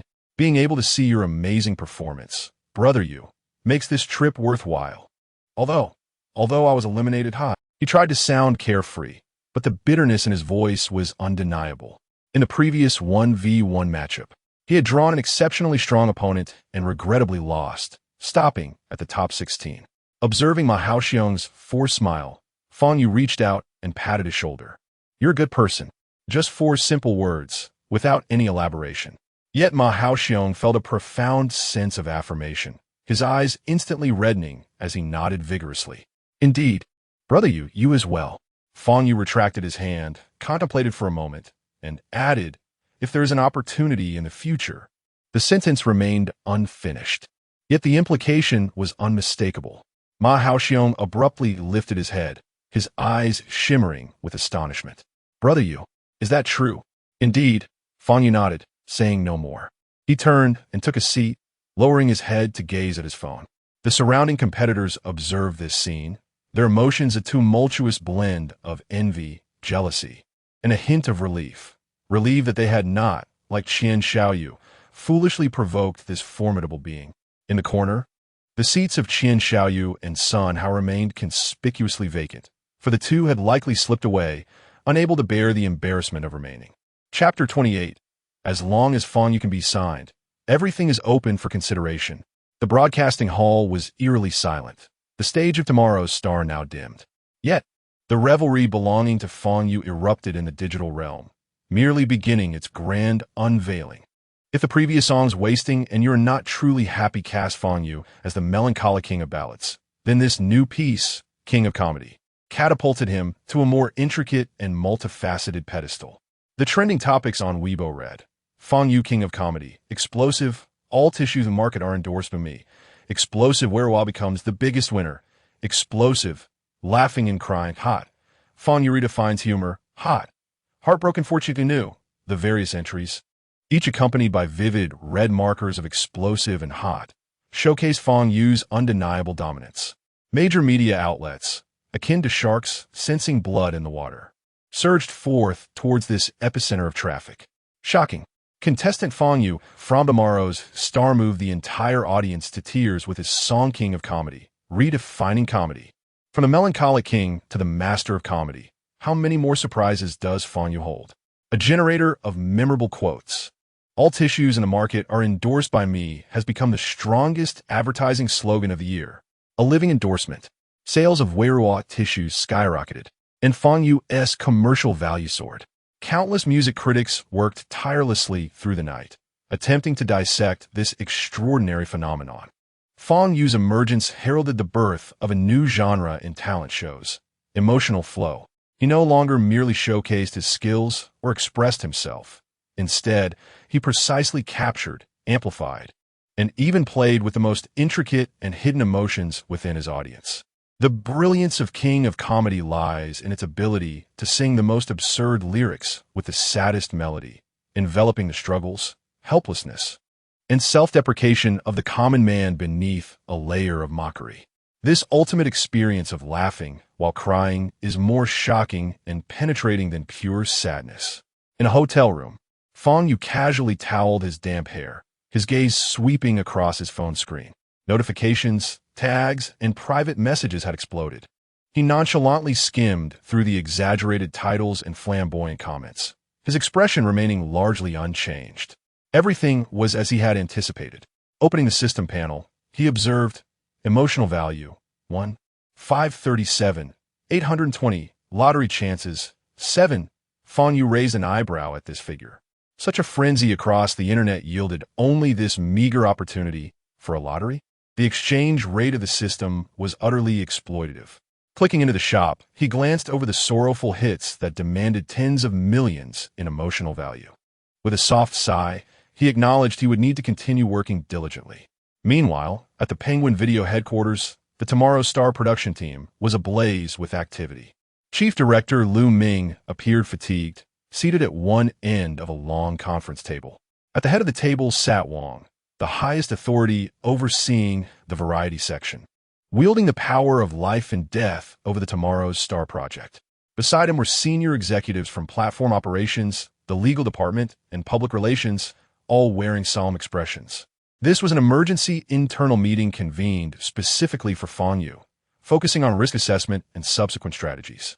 The operations head initiated the presentation, showcasing a series of enviable data. Wang, esteemed leaders, there is no doubt that Fang Yu is currently the core highlight of our program. Since his debut on stage, the average viewership has surged nearly 40. While online plays, discussions, and topic interactions have shattered historical records for our platform's self-produced shows. Particularly, his 3 original songs, Wasting, You're Not Truly Happy, The Brightest Star in the Night Sky, and Last Night King of Comedy, have not only dominated all major music platforms, but also amassed over 30 billion views across related short video clips. What is even more alarming is his commercial value. The operations head flipped to the next page of the PowerPoint presentation. The endorsement effect of Wuwuwu tissues is nothing short of phenomenal. Their brand search index and online sales have skyrocketed over 500. Currently, more than 15 leading brands have actively reached out to us, specifically requesting collaboration with Fang Yu. The areas of cooperation include endorsements, promotions, live streaming sales, and the estimated commercial value has already breached the 10-digit mark. While the data was undeniably impressive, the atmosphere in the conference room remained stifling.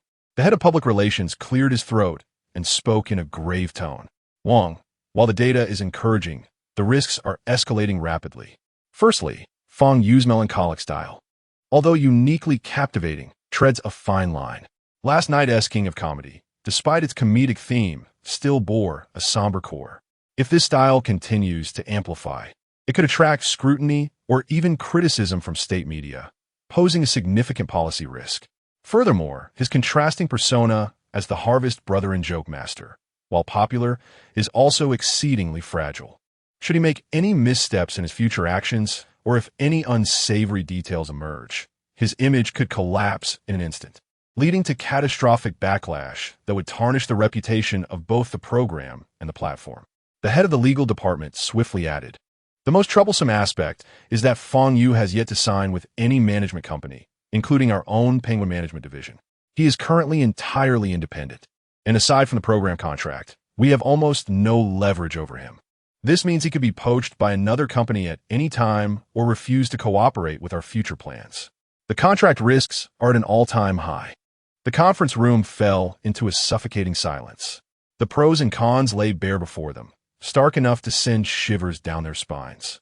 Fang Yu is akin to a powerful, yet unstable bomb. If wielded correctly, he could explode into the market, bringing untold riches. If mishandled, he could just as easily implode, resulting in ruin. Let's not be paralyzed by fear. The operations head could no longer remain seated, exclaiming passionately, "Wang, an artist like Fang Yu, who possesses an emotional detonator, is truly a once-in-a-century find. Merely because of him, our platform's engagement among young users has surged. The Wuwah case is right before us, and the future commercial value is beyond estimation. We must seize this opportunity." The public relations head remained unyielding, immediately countering, "Shang, I understand the commercial value, but the risks loom just as large. If the melancholic label is overinterpreted or maliciously exploited by competitors, branding us as purveyors of negative energy, crossing the red line could happen in an instant. We are well aware of the upper management stance. Additionally, as he is currently independent, any negative press could place our platform as the primary responsible party, and we would be unable to extinguish the flames in time." "Enough," Wang finally spoke, his voice not loud, but as steady as a calming anchor, silencing all disputes. "We will not only partake of this cake that is Fang Yu, but we will consume it with absolute steadiness and swallow it whole. Risk and reward are inherently two sides of the same coin." He turned to the operations and public relations teams. "In the short term, we must continue to hype the heat, but the messaging must shift towards positivity, inspiration, and talent, downplaying the melancholic and negative labels. The public relations department must closely monitor public sentiment and prepare risk management strategies." Then he addressed Lu Ming, Xiao, as the chief director of the program and the first to recognize Fang Yu's potential. "You must find a way to guide Fang Yu's style in the next phase of the competition, showcasing more sunshine and positive energy. How to execute this is yours to determine." Lu Ming felt a shiver run down his spine, inwardly lamenting his predicament, yet he promptly nodded in acquiescence. "Understood." General Manager Wang. Guidance? How easily one could speak of it. That fellow Fang Yu was impervious to both persuasion and coercion, resolute in his convictions. Ultimately, General Manager Wang's gaze settled upon the head of the legal department, his tone unwavering and resolute. "Legal department, act immediately. Commence negotiations for an exclusive agency contract with Fang Yu at once. Present our utmost sincerity and the most exceptional contract proposal. We must seize the initiative and bind him to our penguin chariot before any other company can react. Terms are negotiable, resources are available, and even equity options can be considered. Everything is on the table as long as we can secure his signature. We shall spare no effort." At this moment, Fang Yu remained blissfully unaware of the high-level meeting transpiring in his regard. He had just concluded a phone call with the project team of Penguin Games regarding the game Golden Shovel Battle. The voice on the other end brimmed with excitement, announcing that the data following the game update was exceptionally promising. The modifications to 88 Nico and the character Little Hero had been immensely well received by players. The daily active user count and revenue had reached unprecedented heights. The project team expressed a desire for Fang Yu to participate in several online live-streaming interactive events to further deepen their collaboration and achieve mutual benefits. Fang Yu casually acknowledged their request, assuring them he would check his schedule. Just as he hung up, his phone rang again. This time, it was an unfamiliar number, with its origin indicated as the capital. Who could this be? Chapter 29. Capital's Fangs. The Arrival of the Black Crow. "Hello, is this Mr. Fang Yu?" A professionally polished female voice on the other end of the line carried an air of carefully curated enthusiasm. "This is he. Good day, Mr. Fang Yu. I am Li Fei, the director of the artist management department at Huai Media. I apologize for the intrusion. We greatly admire your remarkable performance on tomorrow's Star and believe you are one of the most promising new talents in the Chinese music scene in recent years." Here it comes again. Since the conclusion of last night's program, he had already received several similar calls. Huai Tianyu Guangxi Yinghuang. Almost every prominent entertainment company in the country had reached out to him through various channels, each offering increasingly tempting conditions. S-level resource allocation, top-notch production teams, customized albums, leading roles in films and dramas, and stock options. It seemed that with just a nod, he could instantly ascend to the pinnacle of his life. Fang Yu listened quietly as Li Fei eloquently painted a grand blueprint of what Huai could offer, his fingers unconsciously tracing the contours of his phone case. These conditions were undeniably alluring. For any aspiring newcomer in the entertainment industry, they represented an irresistible olive branch. However, Fang Yu's gaze remained calm and unperturbed. He understood all too well that what these companies valued was his current meteoric popularity and commercial worth.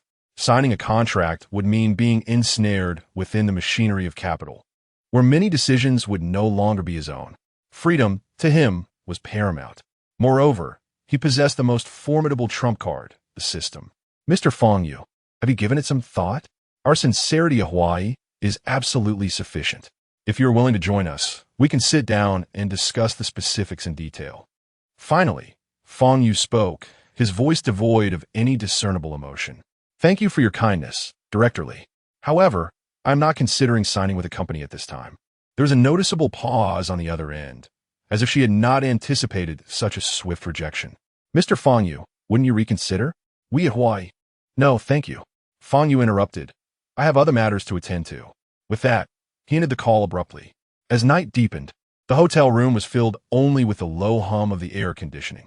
Before the screen dimmed, he could still see a flurry of missed calls and message notifications. The heat of success brought not only flowers and applause, but also an incessant barrage of prying eyes and enticements. Just then, his phone rang again at an inopportune moment. Upon seeing the caller ID displaying Director Lu Ming, Fang Yu hesitated for a moment before answering. Hello, Fang Yu. Congratulations. You've advanced again. Your Song King of Comedy is nothing short of phenomenal. Lu Ming's voice, filled with feigned excitement, could not conceal the underlying fatigue. Thank you, Director Lu. Well, Fang Yu, the program's performance was exceptional last night. The data was explosive, and the higher-ups at the platform are very pleased and placing great importance on you. Fang Yu remained silent, awaiting the continuation of his thoughts. However, the higher-ups have a suggestion, or rather, an idea. They hope to see you explore more diverse possibilities. They feel that consistently performing in one style may be somewhat limiting. Could you try something a bit more upbeat and positive for the next round? Of course, this is merely the higher-ups' opinion. Ultimately, how you perform is entirely up to you. We all recognize your style. I'm just conveying their thoughts. Fang Yu replied nonchalantly, understood. The so-called suggestion was merely the grasping tendrils of capital attempting to exert control, steering him toward a safer, more mainstream direction that aligned with popular aesthetics, thereby optimizing the harvesting of traffic and commercial value. Noticing Fang Yu's indifferent tone, Lu Ming felt uncertain of his true sentiments and inwardly lamented. Yet, the task had been conveyed, and all he could do was force a laugh. All right, make sure to rest well and prepare for the next round. The theme for the next round is collaboration with a mentor. You can communicate with Teacher Deng in advance. On the other side, in a private room of an exclusive club. Damn it, he managed to outshine us again. Xiaoyu's face turned ashen as he slammed his glass onto the table, splashing liquid everywhere. What nonsense, King of Comedy. He still looks like a lifeless soul. Beside him, Sun Hao leisurely swirled the amber liquid in his glass. It seemed that attacking the theme would not work. This guy had an uncanny ability to turn any theme into his own flavor. What now? Should we just watch him continue to flaunt his success? With the next round featuring a collaboration with a mentor and with Deng Ziki backing him. Wouldn't he be even more secure? The more Xiaoyu thought about it, the angrier he became, his chest tightening at the thought of being stopped at the top 8 because of Fang Yu. A cold smile crept on his Sun Hao's face. Since we can't bring him down on stage, we'll find a way off stage. I've contacted the Black Crow. Xiaoyu straightened his back, a flicker of surprise in his eyes, quickly followed by excitement. Black Crow, you mean the most ruthless paparazzi team in the industry? Exactly. Sun Hao nodded. I've already paid a deposit to have them dig up dirt on Fang Yu.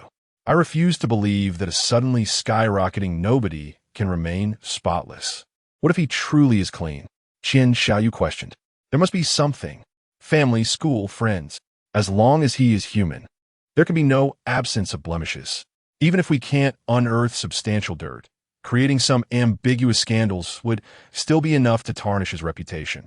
For instance, capturing him getting close to a female fan or photoshopping images suggesting he behaves arrogantly in private would surely ruin his public image.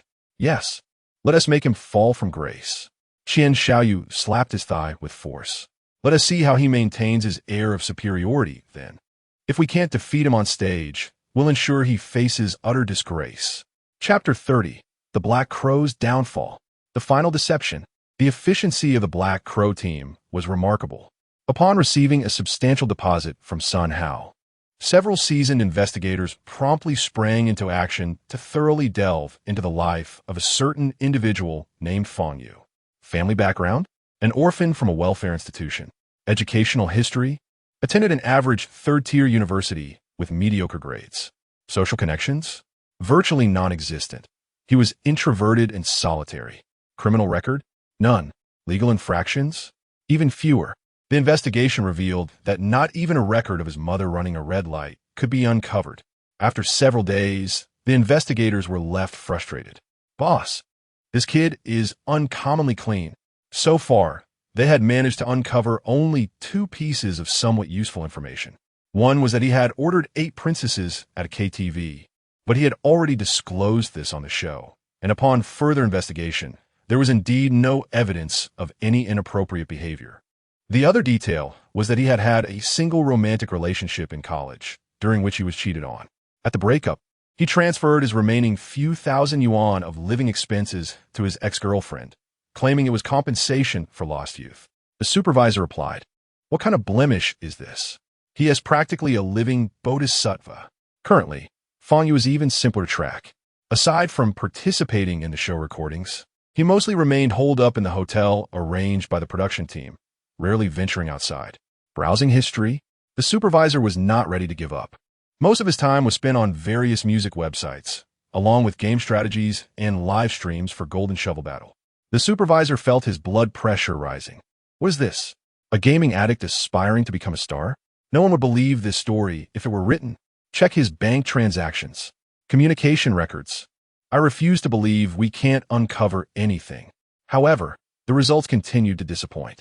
The bank statements were crystal clear. Apart from the labor fees from the production team and 2 recent endorsement payments, there were no suspicious large transactions. The communication records were equally simple. Aside from a few contacts from the production staff and mentors, there were only numbers for delivery drivers and couriers. One investigator even took the risk of sneaking into the floor where Fang Yu was staying, secretly rummaging through his garbage. The result? Just a pile of snack wrappers and some unidentified wads of tissue.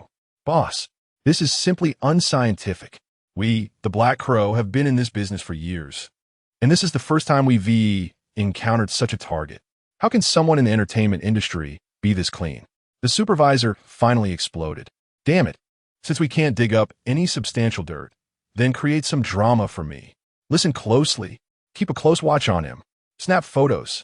Capture him from every angle. Get shots of him lounging in a hotel playing games. Get shots of him munching snacks with grease all over his face. Lead the narrative towards him being an unfit idol. Portray him as indulging in gaming, leading a chaotic personal life, neglecting image management, and acting like a diva. Whatever negative narrative you can concoct, throw it at him. I refuse to believe we can't tarnish his reputation. Soon enough, meticulously curated, scandalous photos were released online. The headlines were sensational. Breaking. Fang Yu from tomorrow's star shocks with his disheveled appearance. Melancholic Prince S. Filter shattered. Fang Yu obsessed with gaming all night. Exclusive. Fang Yu's hotel lifestyle exposed. Casual shorts and slippers as standard attire. Where is the former heartthrob? The photos were accompanied by highly suggestive text, attempting to portray Fang Yu as a hypocritical idol with a chaotic private life on the verge of a downfall. However, the comment section was quite the opposite. Whoa, those shorts and slippers. I can confirm that. Me lounging at home on the weekend. Ha ha ha. Help. Who knew the melancholic brother was so down to earth? I feel a sudden closeness. Upvote. Seeing him play Golden Shovel Battle with that expression, I felt like I was losing my 3-star 5-cost characters all over again. So relatable. Wait, this is considered scandalous? Are the paparazzi so desperate they can't find anything and are now grasping at straws? To be honest, as a public figure, ISNT this a bit too careless regarding image management. At least he has a star. Who cares? Everyone wears slippers and shorts at home. I love this genuine side of him. Exactly. Compared to those fake refined types, I prefer our down-to-earth brother, who wears a suit and tie at home. This is just so authentic. It's confirmed. Our brother is indeed a gaming addict. I'm all for this adorable contrast. Wuwuwu. Even when gaming, he looks so handsome. That focused gaze, I'm in. Am I the only one who noticed those slippers? I need a link to buy them. To the sisters ahead, I've already searched. Sales on a certain treasure site are skyrocketing. Golden Shovel Battle sends their congratulations. Thanks to teacher Fang Yu for the unofficial endorsement. The so-called scandal not only failed to bring Fang Yu down, but, in its raw authenticity and relatability, unexpectedly struck a chord with a vast number of netizens. Fang Yu's follower count on Weibo surged in a bizarre manner. Even the online player count for Golden Shovel Battle and the sales of those now famous shorts and slippers saw a spike. Xiao, useless. A bunch of good-for-nothings. What the hell is Black Crow doing? They took 5 million in deposits, and this is what they show me. Xiao, look at those comments online. All just laughter, and I'm furious. Sunhao. All right, Xiao, don't get worked up. Sunhao. That Fang Yu is just too damn peculiar. Even Black Crow can't dig up anything. Sunhao. It seems that these life details have been embraced by his delusional fans as genuine and relatable. Sunhao. To take him down, we need something that can thoroughly ruin his public image and touch on moral boundaries. Sunhao. If we can't find new dirt, then let us use the old. Xiao, damn. You're right. Sunhao. I've already sent someone to contact his ex-girlfriend, offering her some sufficient to either keep her quiet or to speak up. Sunhao. Have her come forward and say Fang Yu is obsessively pursuing her, even harassing her after the breakup. Xiao, brilliant. We need to set things up at the KTV as well. Find that manager or any of the princesses. Pay them off. Xiao. Have them change their story, saying Fang Yu acted inappropriately that night. Sunhao. Two-pronged approach. Fabricate witness testimonies and buy off internet trolls to sway public opinion. I refuse to believe we can't take him down this time. Xiao. We must bring him down. Just wait for the show. As long as the price was right, human greed would always find a way to create a breach. Chapter 31. This song is too dangerous. It absolutely cannot be sung. At the headquarters of Penguin Video, in the top-floor conference room, a valuable mahogany long table stood opposite a young man clad in a casual hoodie, whose demeanor starkly contrasted with his surroundings. At the head of the table sat the head of the legal department. Mr. Fang Yu, we have invited you here with the utmost sincerity, he said, adjusting his glasses and sliding a thick contract across the table to Fang Yu. This S-level exclusive agency contract represents the highest standard we can offer our artists at Penguin. A post-tax signing bonus in the 9-figure range, instantly credited. Priority access to all S-level and above film resources within the group, including the lead role in next year's blockbuster film. A dedicated Gold Star production team will craft a personal album tailored just for you, ensuring global distribution. Each condition was articulated with precision, each word worth its weight in gold. Any newcomer in the entertainment industry, or even a well-established artist, would have their heart racing at such an offer. However, Fang Yu merely brushed his fingers across the cover of the contract without delving into its contents. Thank you for your consideration, he replied calmly. The terms are enticing, but I do not intend to sign with any agency at this time. The atmosphere in the conference room suddenly thickened. The professional smile on the legal department head's face froze in disbelief. A rejection? Such a staggering offer, dismissed so casually? Mr. Fang Yu, the agent hastily interjected, attempting to salvage the situation. Is there a particular clause you find unsatisfactory? We can negotiate further. It is not an issue of clauses, Fang Yu interrupted, his gaze unwavering and devoid of tumult. I simply am not accustomed to being confined. Collecting emotional value is far more appealing, is it not? Why would I have the time to be shackled as a cash cow? The legal department head suppressed his shock and confusion. Mr. Fang Yu, won't you reconsider? This could significantly impact your future. That's unnecessary, Fang Yu stated as he rose from his seat. I have other matters to attend to. The legal department head watched as Fang Yu departed with a decisive and somewhat aloof demeanor, feeling a profound sense of helplessness for the first time. He was unpredictable, impervious to conventional methods, yet possessed the terrifying potential to stir the entire market. Tricky, exceedingly tricky. The new round of the Tomorrow Star competition was announced. with the intensity ramping up once again, an elimination round with 8 contestants reduced to 4. Even more thrilling was the theme of this round, mentor collaboration on stage. This meant that participants would perform alongside their mentors. While the mentor's support was crucial, the ultimate decision still rested with a live audience and professional judges. As the news broke, the internet erupted. Wow, 8-4. How exciting. Mentor collaboration on stage. My goddess Dang is going to share the stage with Fang Yu. The anticipation is overwhelming. A powerful alliance. Dang Ziqi's vocal prowess combined with Fang Yu's melancholic voice. Oh my, I've already begun preparing tissues. Upstairs, tissues? How conservative. I recommend preparing emergency heart-saving pills instead. I'm guessing a super melancholic love ballad of epic proportions. Anything from Fang Yu is bound to be exceptional. At the program's music director's office, Director Wang was, as usual, communicating song selections with various teams. When it was Dang Ziqi's turn, he inquired, "Teacher Ziqi, have you finalized your group's collaboration song?" Dang Ziqi glanced at Fang Yu and replied with a smile, "Yes, it's selected by Fang Yu."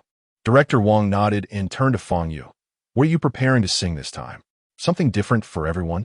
Fang Yu nodded, his tone flat as he announced 2 words, "Under the Sea." Under the Sea. Director Wang was taken aback. That song, known as the epitome of melancholic music? The melody oppressive, the lyrics despairing, filled with cold silence and boundless darkness. It was said that those with weaker emotional resilience could experience severe negative feelings after listening to it.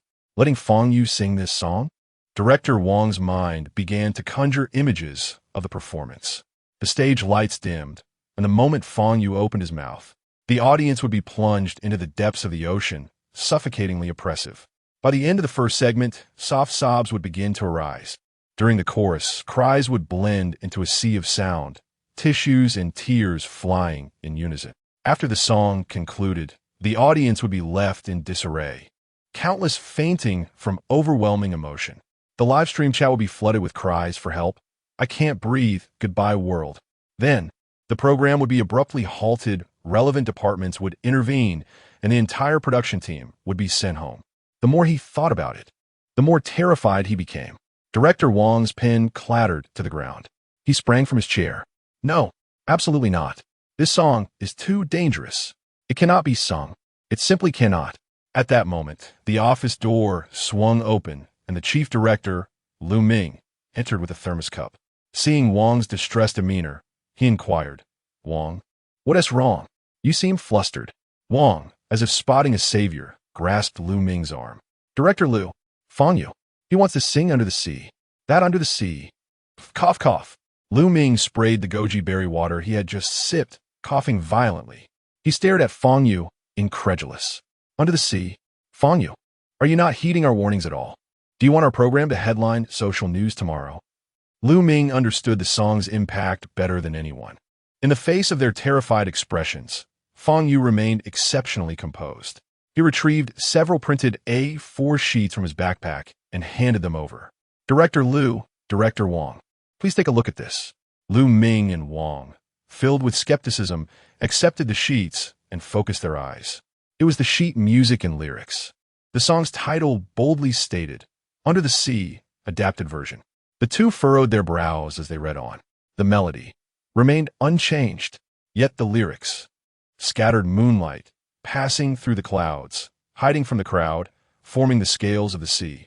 The initial imagery persisted, but the subsequent direction was entirely different.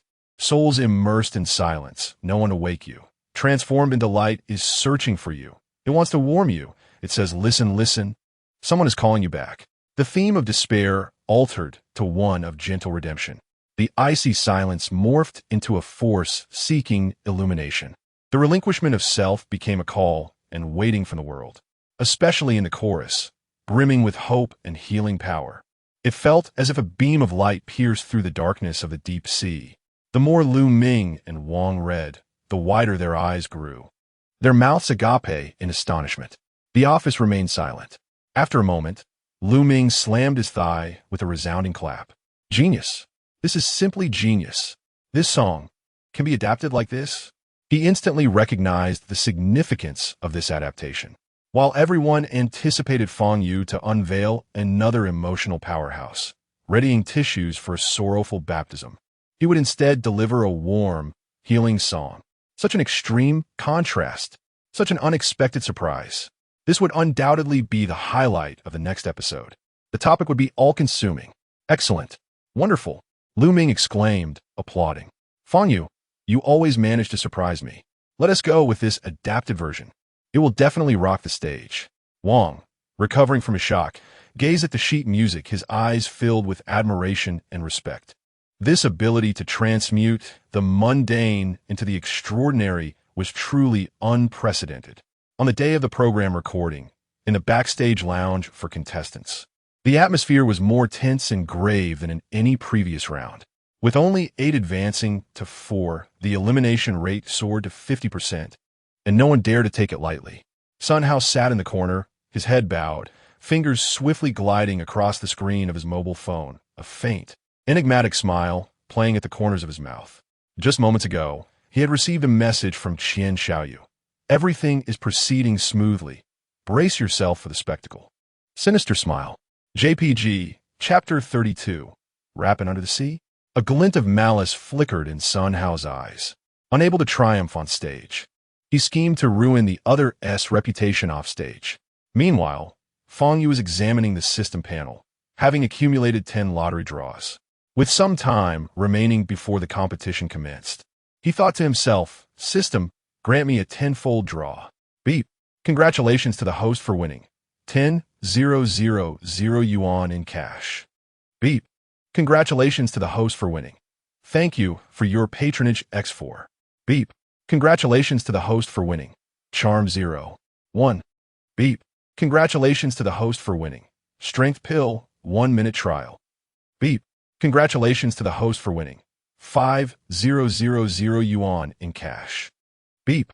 Congratulations to the host for winning. One-time stinky tofu purchase voucher, authentic Changsha. Beep. Congratulations to the host for winning. Brahma Sound experience card, 3 minutes. The first 9 rewards were either small change or expressions of gratitude, with only the strength pill proving somewhat useful. Fang Yu's gaze lingered on the final card. Brahma Sound experience card, 3 minutes upon use. The host's voice will briefly possess a purifying quality akin to Brahma Sound, soothing the heart and mind. Purifying the soul? Soothe the heart. Fang Yu stroked his chin, contemplating the card. 3 minutes. It seemed intriguing.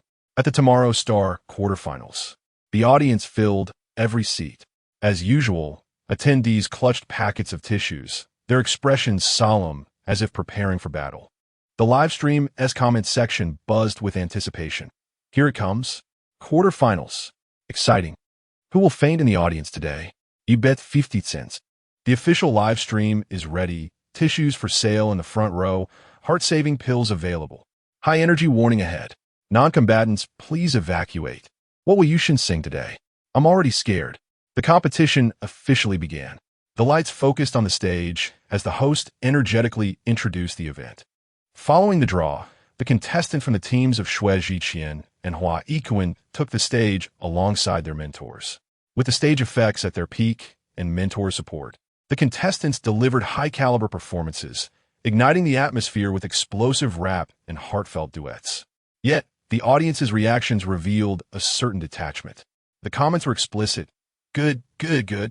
Nice singing next. Shui and Kuan's stage was fantastic, but I only want to see Fang Yu. Fast forward to Fang Yu. My tissues are parched. At last, the host announced, "Ladies and gentlemen, the next contestant is the final performer of this event, the most anticipated and the most formidable presence on the Tomorrow Star stage. Joining him is our powerhouse diva, the talented songwriter, Deng Ziki. A formidable collaboration. What surprises will they bring us tonight?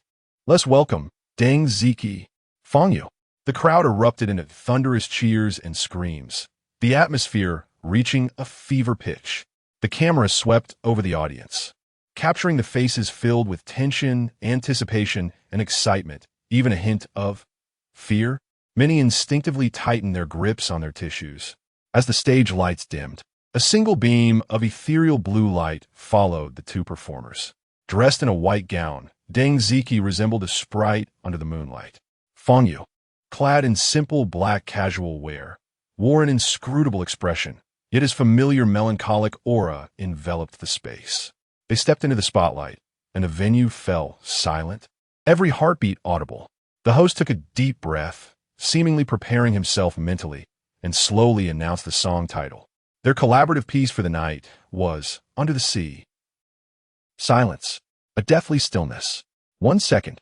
2 seconds. Suddenly, the entire auditorium erupted in chaos. What? Under the Sea? Am I hearing this correctly? The one that's a heart-wrenching masterpiece. Oh no, my tissues might not suffice. Fang Yu, what are you planning? Are you truly leaving us with no escape? This is madness. Is he really going to take us to the brink? Wait, hasn't he always performed original songs?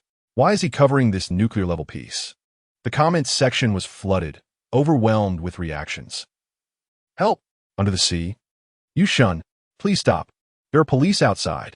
I'll cry first. Wuwuwu. Amidst the uproar and panic, beneath the blue light, the prelude began to play. The familiar melody, cold and oppressive, enveloped everyone like the tides of a deep sea. Just the prelude elicited gasps and muffled sobs from the audience. It was the essence of the original. Deng Ziqi's ethereal voice broke the silence, infused with a perfect fragility. Scattered moonlight pierces through the clouds, hiding from the crowd. Forming scales across the ocean, waves dampen the white gown, attempting to push you back. Here it comes, the classic segment. The audience clutched their tissues tightly, eyes closed, bracing for the coldest lyrics. But in the next moment, Deng Ziqi sang, "The waves sing a lullaby, yearning to warm you." Huh? The audience was baffled. A lullaby? Isn't it supposed to wash away the bloodstains? The lyrics were altered? Before anyone could react, Deng Ziqi continued, "Listen to the depths of the sea, whose wail guides you. The soul sinks into silence. No one to awaken you." The essence remained, yet it felt less despairing. Just then, Fang Yu's deep, magnetic voice joined in. "You cherish the salty breath of the sea, treading on the damp sands. You say that people should return to the ocean." At that moment, Fang Yu silently activated the Brahma Sound Experience card, 3 minutes. His voice retained its signature melancholic tone, hoarse, deep, and sorrowful. Yet within that sorrow, there emerged an indescribable tranquility, a sensation that pierced through the sadness, reaching deep into the soul. The audience was utterly bewildered. The faint melancholy stirred by Deng Ziqi's singing seemed gently smoothed away by this extraordinary voice. Although it still sounded mournful, evoking tears. Why did it bring a sense of inexplicable calm? What is this sorcery? What is happening with this voice? Is there something wrong with my ears? Why does it sound both sorrowful and comforting? Yes, that's exactly it. It's undeniably sad, yet I feel comforted. This defies logic. Does Fang Yu's voice possess a purifying quality? In the backstage area, Shui Qian furrowed his brow, listening intently, his face reflecting confusion. Hua Ikuan leaned slightly forward, eager to grasp the nuances.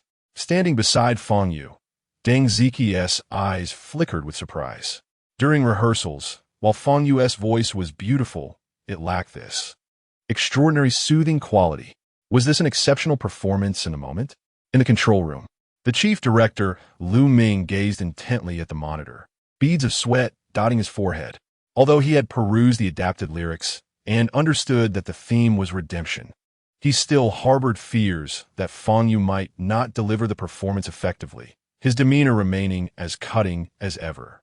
At this moment, however, upon hearing the captivating performance, his apprehensions were completely alleviated. Excellent. Remarkable. This young man possesses such a remarkable skill. The effect was nothing short of extraordinary, infinitely surpassing his expectations. On stage, Deng Ziqi continued her melodic rendition, always wearing a smile for the indifferent. On the shore, people's faces bore an unrelated expression, the ephemeral beauty of existence. Everything dissolves into smoke. Here it comes. The climax is approaching. The suffocating despair of the original chorus loomed like a nightmare for all listeners. Everyone was on edge, anticipating that fatal blow. Yet, to everyone's astonishment, Fang Yu did not launch into the chorus. Instead, a powerful rap, accompanied by ethereal sounds, began to flow gently. Scattered moonlight pierces through the clouds. Gazing at the crowd, our solitary hearts, sometimes akin to the depths of the sea. Sadness cannot be expressed in mere words. It cannot evoke empathy. Tears are silent, but I long to hold you tightly. What? Rap. A rap interlude in the depths of the sea. And the lyrics. Chapter 33. A groundbreaking revelation. Is Fang Yu's dark past exposed? The audience collectively experiences a moment of suspension.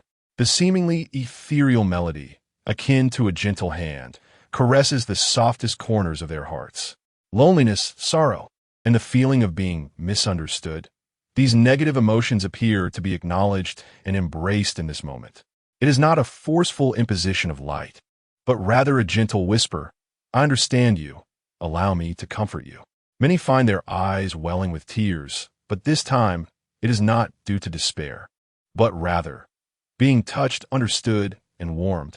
Fang Yu's rap continues. When you walk alone. When you say love is merely a stroke of luck. Child, please do not forget. There was once a warm voice calling your name. You asked me where the road leads. The road leads to me waiting for you. Such simple, yet powerful lyrics. In times of confusion, loneliness, and despair, remember that someone is waiting for you. Just then, Deng Ziqi's clear and penetrating voice breaks through like sunlight piercing the clouds, seamlessly transitioning into the adapted chorus. Scattered moonlight weaves through the clouds. Hiding from the crowd, slipping into the depths of the sea, a light seeks you. It wishes to warm you. It says, listen, listen. Someone is calling you back. Boom! The pent-up emotions find an outlet. The entire venue erupts in tears. This time, it is no longer a suppressed sob, but rather an uncontrollable wail. Dios por fort. In the audience, countless individuals weep inconsolably, gasping for breath. Some embrace each other in tears, others pound their chests while some cover their faces, all crying out. The barrage of comments in the live stream spirals out of control, filled with cries and expressions of vulnerability. The stage lights have transformed from a cold deep blue to a warm orange hue. The soft light bathes the two performers, illuminating the entire studio. The radiance pierces through the darkness of the depths, bringing forth hope and warmth. Until the very end, Fang Yu and Deng Ziqi's voices intertwine, singing the final chapter together. Too late, too late. You once laughed while crying. Too late, too late. Still, I will sing for you. Spring rains and summer cicadas. Tomorrow will be a fine day. Autumn winds and gentle snowflakes. The depths of the sea cannot see the seasons. As the song concludes, its lingering echoes carry a profound warmth that resonates within the studio. The atmosphere becomes eerily silent.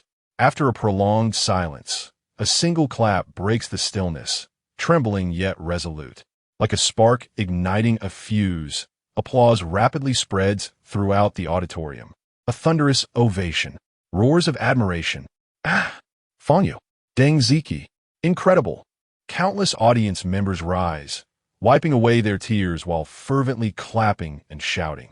Wuwuwu. It was so moving, yet so warm. Who says Fang Yu only evokes melancholy? This is clearly healing. This is redemption. Those final lines were simply divine. I could have exploded on the spot. Indeed, the original Under the Sea speaks of a world devoid of longing, where everything dissipates into smoke, leaving one's heart cold. Yet the adapted version states that the depths cannot see the seasons. What a celestial intention is this? I understand now. I completely comprehend. This adaptation does not force-feed platitudes. It acknowledges your pain, understands your despair, and gently reminds you to look outside. There is still hope. In the live stream, the screen is flooded with expressions of confusion and exclamation marks, alongside a myriad of crying emojis. After a while, the barrage of comments begins to normalize. I declare, this is the most spectacular stage since the launch of tomorrow's star. No exceptions. You tricked me into coming, and instead, you revived me? Fang Yu, you sly one. I was prepared for a heartbreak, but halfway through, I realized the blades are made of sugar. Wuwuwu. This adaptation is phenomenal. The melody retains its essence, yet the core has been completely elevated. Goddess Ziqi's vocal and Fang Yu's voice are a match made in heaven. One ethereal and healing, the other deep and comforting. Did anyone else notice that Fang Yu's voice was particularly gentle today? It melted my heart. 1. I felt like his voice wrapped me in a warm embrace. Such a sense of security. This version of Under the Sea deserves to be played on repeat 1,000 times. On stage, the host, barely containing their excitement, steps forward. I cannot express. I truly cannot articulate the emotions I just experienced. Thank you, teacher Deng Ziki. Thank you, Fang Yu, for bringing us such a soul-stirring performance. The applause erupts once more, resounding endlessly. Deng Ziki, overwhelmed with emotion, embraces Fang Yu, her eyes glistening with tears. Fang Yu merely nods slightly, accepting the thunderous accolades. Meanwhile, in the contestants' lounge, Sun Hao, who also advanced, bears 2 tracks of tears on his face. He is unaware of when the tears began to fall. He despises this feeling of losing control, especially under the influence of Fang Yu's song. Why? Why does all the glory rest upon him? Why can he ignite the entire audience with such ease? His phone vibrates in his pocket. Sun Hao looks down to see a message from Xiao. It's begun. Sly smile. JPG. A cold smirk forms at the corner of Sun Hao's mouth. How grand the stage may be, wait for the fall from grace. Online, the scene is entirely different. The internet is in a frenzy over Fang Yu and Deng Ziki's Under the Sea. Fang Yu Deng Ziki version Under the Sea, bringing light to Under the Sea, crying to the adapted version of Under the Sea so much that neighbors called the police. A Fang Yu masterful adaptation, trending topics surge to the forefront. Dominating the charts. Countless marketing accounts, music bloggers, and netizens fervently share, discuss, and analyze this extraordinary performance. Wow. Everyone go listen to Fang Yu and Deng Ziki's Under the Sea. If it's not good, feel free to hit me. Upon first hearing the title Under the Sea, my heart sank, fearing Fang Yu might unleash another emotional blow. But I was mistaken. I wept more fiercely than ever before, yet my heart felt warm. Thank you, Fang Yu, for revealing a different Under the Sea. The original left one yearning to sink, while the adapted version inspires one to rise and embrace tomorrow's sun. The details are exquisite. The waves wash away the blood, transforms into the waves, sing a lullaby. No one will salvage you becomes I will sing for you. And the soul merges into silence, is followed by a light seeks you. This is no longer merely an adaptation. It breathes new life into the song. That rap segment is the crowning touch. It elevates the meaning to its fullest. Fang Yu's talent is truly astounding. Not only can he pen original works like Waste, You Are Not Truly Happy, The Brightest Star in the Night Sky, and King of Comedy, but he can also breathe new life into adaptations. Each time, he precisely captures the emotional pulse of the audience. I have become a fan. Previously, I thought he was merely selling a melancholic persona, only to realize he truly understands music and human emotions. Fang Yu's popularity and reputation have reached unprecedented heights. In a hotel room, Fang Yu has finished washing up, dressed in loose pajamas, and sits cross-legged on the bed. He did not pay heed to the overwhelming accolades flooding the internet, but instead opened the system panel. Ding! A surge of emotional value detected. Sadness touched, relieved, hopeful, admiration. Emotional value 1,000. Emotional value 1,500. Emotional value 2,000. A continuous stream of system notifications echoed in his mind. Ultimately, the emotional value balance surged close to 3 million. The emotional gains from the abyss were nothing short of explosive. However, Fang Yu's gaze fell upon the number of available lottery draws. Current available lottery draws, 3, still so stingy. Fang Yu smirked, having grown accustomed to the system's parsimony. He recalled the sensation experienced while using this Sonic Experience card on stage. It was a truly enchanting state, as if the song had been imbued with some magical essence. It pierced through the superficial, reaching the softest corners of the audience's hearts, providing solace. Unfortunately, it lasted only 3 minutes. Moreover, it seemed that the conversion rate for lottery draws from this positive, warm emotional state was far inferior to that of the previous melancholic series. Fang Yu closed the system panel, ready to dig deeper. Suddenly, his phone began to vibrate uncontrollably. A barrage of app notifications, mentions and comments and messages flooded in. It was a moment of chaos. One particular message caught his attention. Breaking news. Tomorrow's star contestant Fang Yu's ex-girlfriend. Late night long post accusing him. Fang Yu raised an eyebrow. His ex-girlfriend? Does she still have the audacity to show herself? Chapter 34. Fall from Grace. Upon clicking the link, one discovers a lengthy article published by a gossip marketing account that had only recently registered. The article opens with a heart-wrenching accusation from an unnamed ex-girlfriend. The claims are hardly novel, relying on age-old tactics of defamation. It recounts tales of obsessive behavior post-breakup, relentless messaging, crude language, unstable mental state, and even subtle insinuations of violent tendencies. Accompanying this are several screenshots of conversations. The sender's profile picture heavily obscured. The dialogue is presented in a disjointed manner, taken out of context. Phrases like "just wait, I one T let you off" are highlighted. But the narrative does not end there. Next comes a so-called insider-esque revelation, featuring a recording of an interview with manager Lee from a KTV establishment.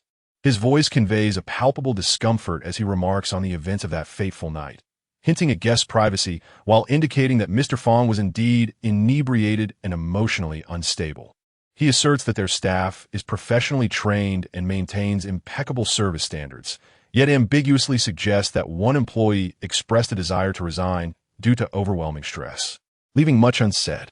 The vagueness of his statements is laden with implications, as if to suggest he did something, but we cannot say it outright. Scrolling further reveals a plethora of marketing accounts producing a barrage of alleged insider information. Tales of Fang Yu's backstage arrogance, unreasonable demands, and disrespect for the stage proliferate. Rumors circulate that he feigned melancholy on camera while exhibiting a boisterous demeanor off-screen, even belittling fellow contestants. Each article is richly detailed and visually enhanced, creating an illusion of authenticity.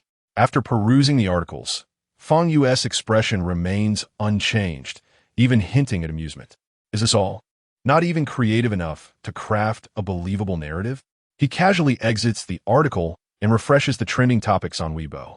Unsurprisingly, hashtags such as Fang Yu character collapse, Fang Yu ex-girlfriend accusation, Fang Yu KTV misconduct, and Fang Yu arrogance spring forth.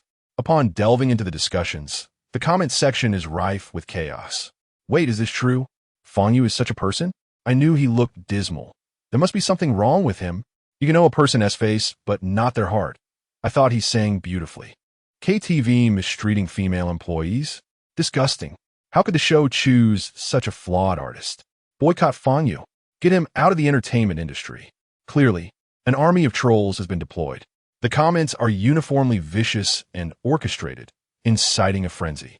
Yet, a significant number of Fang Yu's fans fervently defend him. Nonsense. The screenshots are obviously doctored. Who is the ex-girlfriend? Step forward and confront. Manager Lee's comments are leading. Produce concrete evidence. Fang Yu demanding for meals? A person like that could not be arrogant. How absurd. Stop the malicious attacks. Are You God only aims to eat and sing. This is clearly a scheme by envious rivals. They cannot stand to see Are You God rise. We believe in Fang Yu, awaiting the official response. The innocent shall prevail. Amidst the turmoil, the internet is ablaze with detractors, hired commenters, loyal fans, casual observers, and the curious, all embroiled in heated exchanges. For the first time, Fang Yu's image faces an unprecedented, organized wave of negative backlash. The genuine persona he cultivated through his earlier songs, marked by talent and charm, begins to fracture under the weight of these meticulously crafted allegations. Many who once held favorable views are now swayed by the seemingly irrefutable evidence. Could it be that he is merely acting? In a luxurious private room of an upscale club, Xiao lounges with his legs crossed, grinning maniacally at the incessant stream of negative comments on his phone. Huh, you think you can challenge me? Unable to defeat you on stage. I shall ruin you off it. Across from him, Sun Hao scoffs. Let us see how you recover from this. An orphan without connections, the higher you rise. The harder you fall. Not only will you be ousted from tomorrow's star, but you will also be banished from the entertainment industry altogether. Xiao nods, a glimmer of satisfaction in his eyes. Once he is disgraced, those endorsements will inevitably slip away. Meanwhile, In the office of the tomorrow's star production team, director Lu Ming's expression is grim. He slams his fist on the table, exclaiming, "Damn it, not this again. Such underhanded tactics. Is it never ending?" The assistant director, filled with concern, responds, "Director Lu, this attack is fierce, clearly orchestrated from behind, targeting Fang Yu's private conduct. It's quite troublesome." Lu Ming is well aware of the gravity of the situation. Fang Yu is the soul of the program, the cornerstone of its ratings and buzz.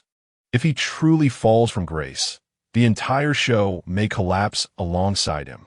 Not to mention the vast promotional resources already invested in him. Who could bear such a loss?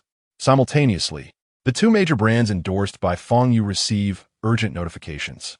At the Wuwuwu Tissue brand's marketing department, the manager speaks with conviction during an emergency meeting. To distance ourselves now? That would be self-sabotage. So many brands clamored to sign Fang Yu, and he chose us. This trust is invaluable. Moreover, those allegations are riddled with inconsistencies. It's evident someone is intent on slandering him. We, at Wuwuwu, cannot be a brand that turns code in the wind. He decisively concludes, instructing the PR department to draft a robust statement affirming their unwavering support for Fang Yu, declaring, "We shall not only support him, but also proclaim it loudly." Soon after, Wuwuwu Tissue's official Weibo account releases a statement. "Through storm and rain, good tissue will always accompany you gently. We believe in Mr. Fang Yu's character and talent. The innocent will stand clear, and time will reveal the truth." Wuwuwu Tissue's dedicated to all who care for Fang Yu, shedding tears for him and choosing to believe. Support Fang Yu, conversely. In the office of the Golden Shovel Battle Project team, the atmosphere is entirely different. "Boss, Fang Yu's negative news is severely impacting our game." The project leader's brow furrows as he toggles between the online player count and revenue figures on his computer screen, his face darkening. "When we signed Fang Yu, it was due to the immense traffic and buzz generated by his memes, which significantly boosted our game's metrics. But now, a young planner can no longer contain himself. Boss, I believe we should support Fang Yu. His memes brought us countless new users. Isn't it too harsh to cut ties now that he's in trouble?" Silence. The project leader coldly interrupts. Business collaborations are not fan pursuits. Traffic is traffic, and risk is risk. Until a conclusion is reached, maintaining neutrality is the wisest course.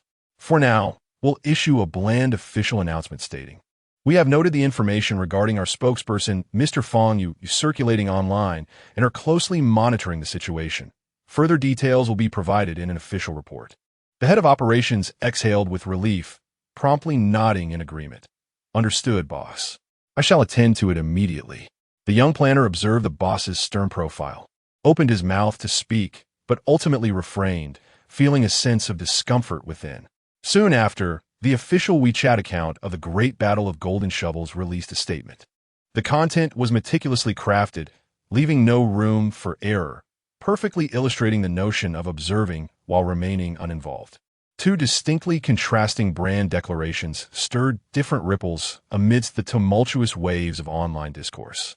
As the online sentiment escalated and reactions varied, the voices of two individuals infused the situation with divergent energies. Deng Ziki directly posted on her Weibo, "Since I met Fang Yu, he has always been a simple, sincere, and talented musician. I trust his character.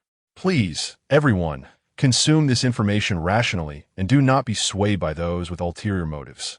Fang Yu, keep going." Hug. As a rising pop diva, Deng Ziki's public endorsement carried significant weight, instantly igniting her fanbase. "Ah, Goddess Ziki, beautiful and kind-hearted. This is true support in times of crisis. Even the mentor has come out in support. What can the haters possibly say now?" Shortly thereafter, Shui Zhiqian was asked about Fang Yu during a live stream. Facing the camera, his expression turned unusually serious, yet his tone retained his characteristic humor. "Fang Yu? What ill intentions could he possibly harbor? To say he is acting high and mighty. Have you ever seen someone so pretentious that they carry their own sunflower seeds in a plastic bag? I, Lao Shui, have a decent eye for character. Despite his seemingly gloomy demeanor, Fang Yu is genuinely pure at heart." In the live stream comments, viewers reacted enthusiastically. "Ha! Lao Shui is formidable. I stand with Lao Shui. Indeed, Yushin only wants to eat and enjoy sunflower seeds. How could he possibly engage in wrongdoing? Thanks to both mentors, true feelings exist in this world. Chapter 35. A guaranteed champion? The unpredictability of life.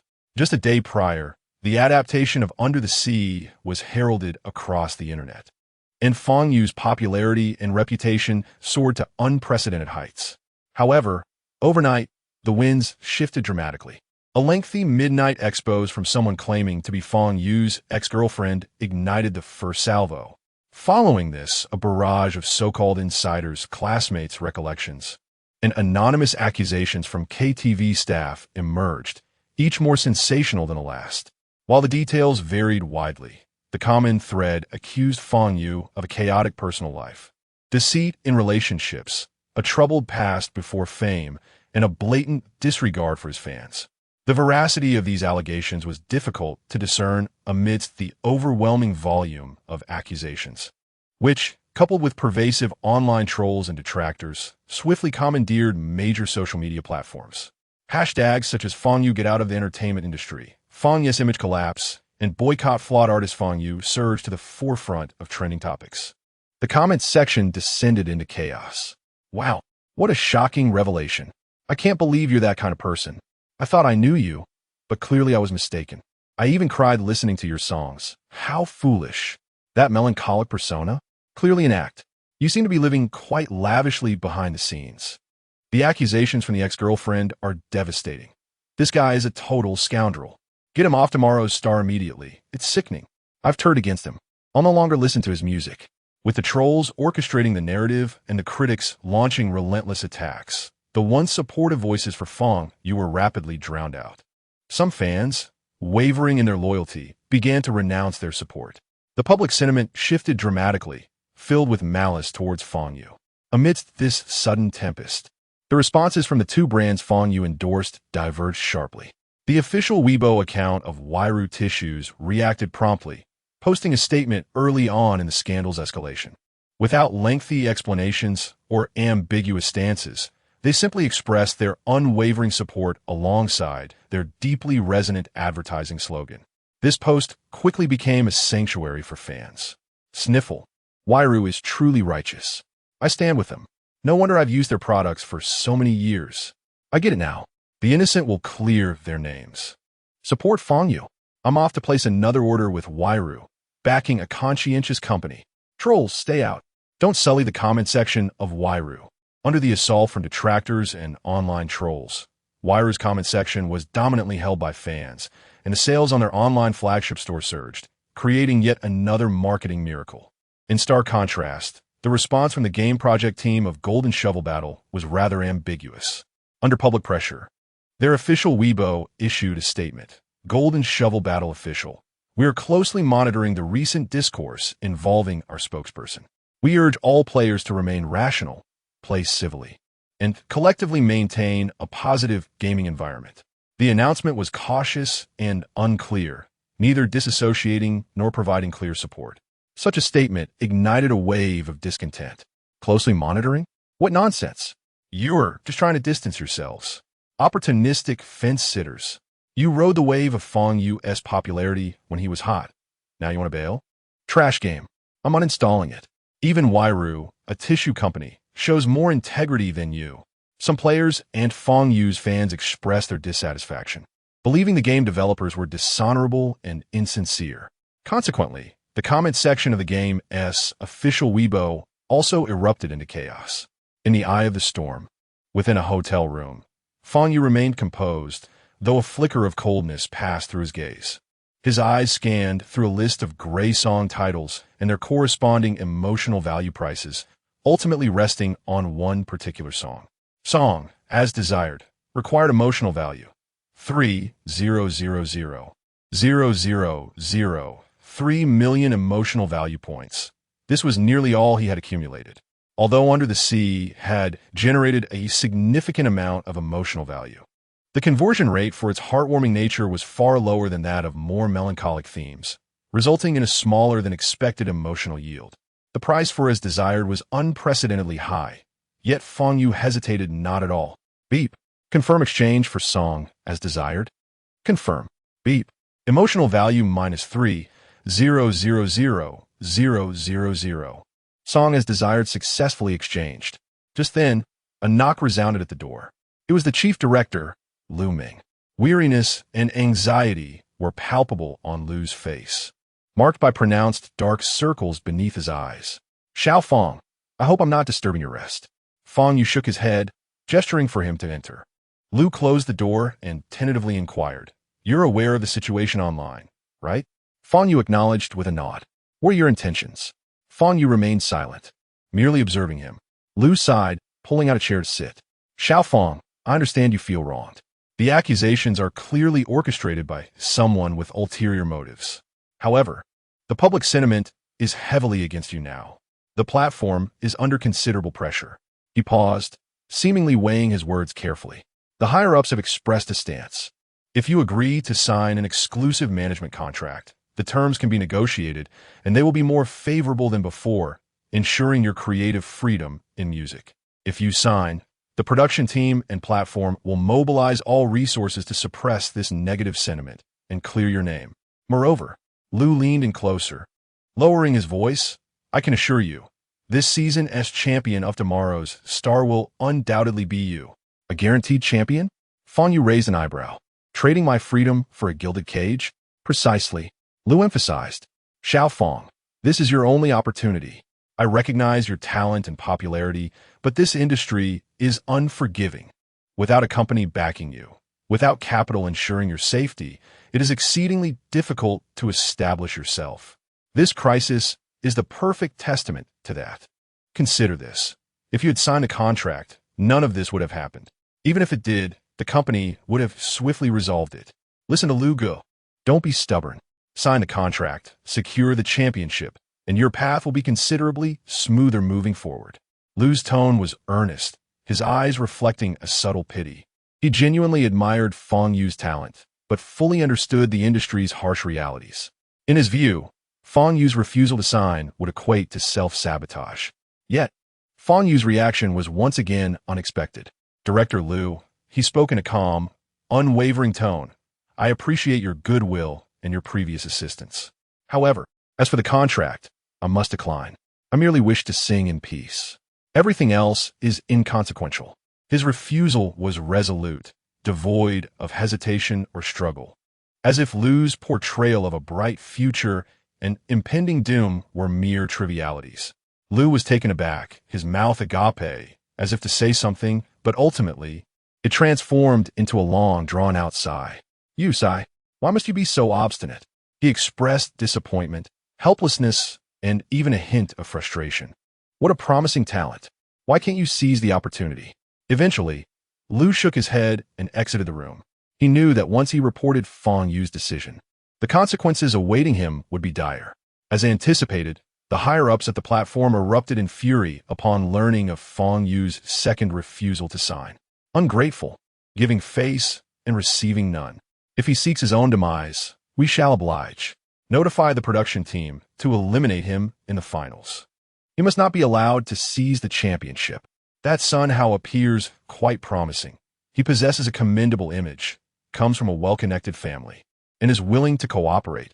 He could be supported. The patience of capital is limited.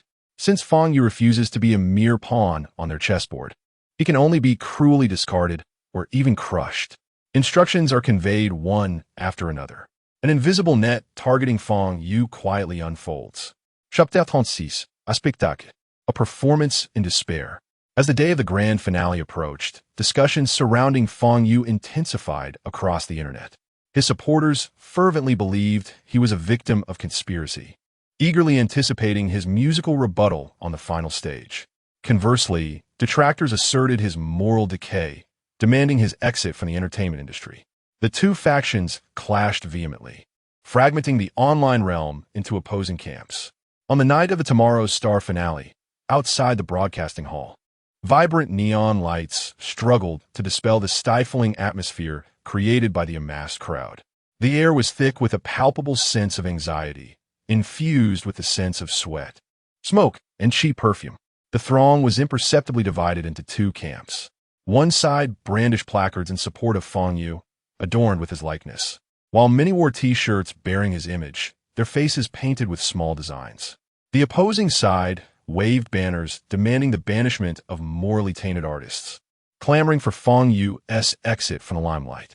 A line of uniformed security personnel stood between the two factions, beads of cold sweat glistening on their foreheads as they vigilantly surveyed both sides, gripping their walkie-talkies tightly.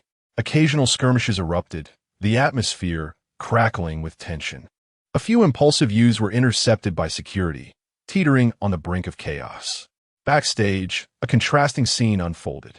A vast screen displayed live feeds from outside and the studio, with comments streaming rapidly. Staff members frequently glanced at the screen, their expressions grave.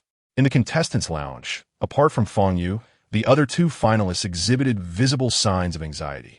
The female vocalist, hailed as a favorite to win, incessantly gulped water, her fingers trembling slightly.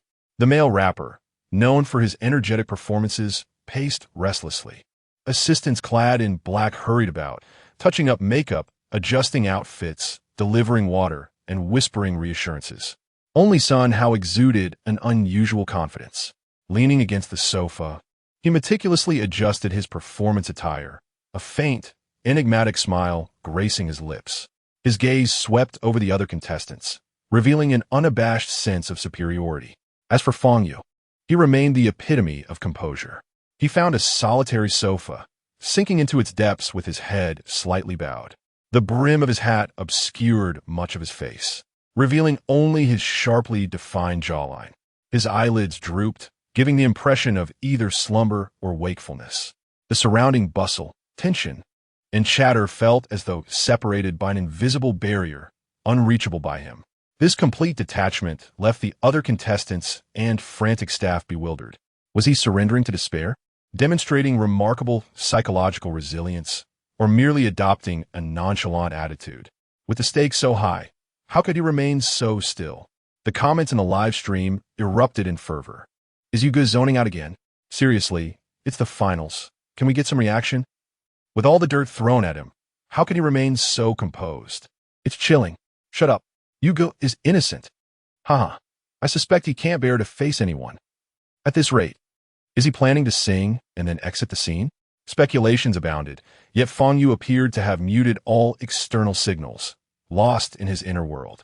Even the corners of his mouth seemed devoid of any discernible change.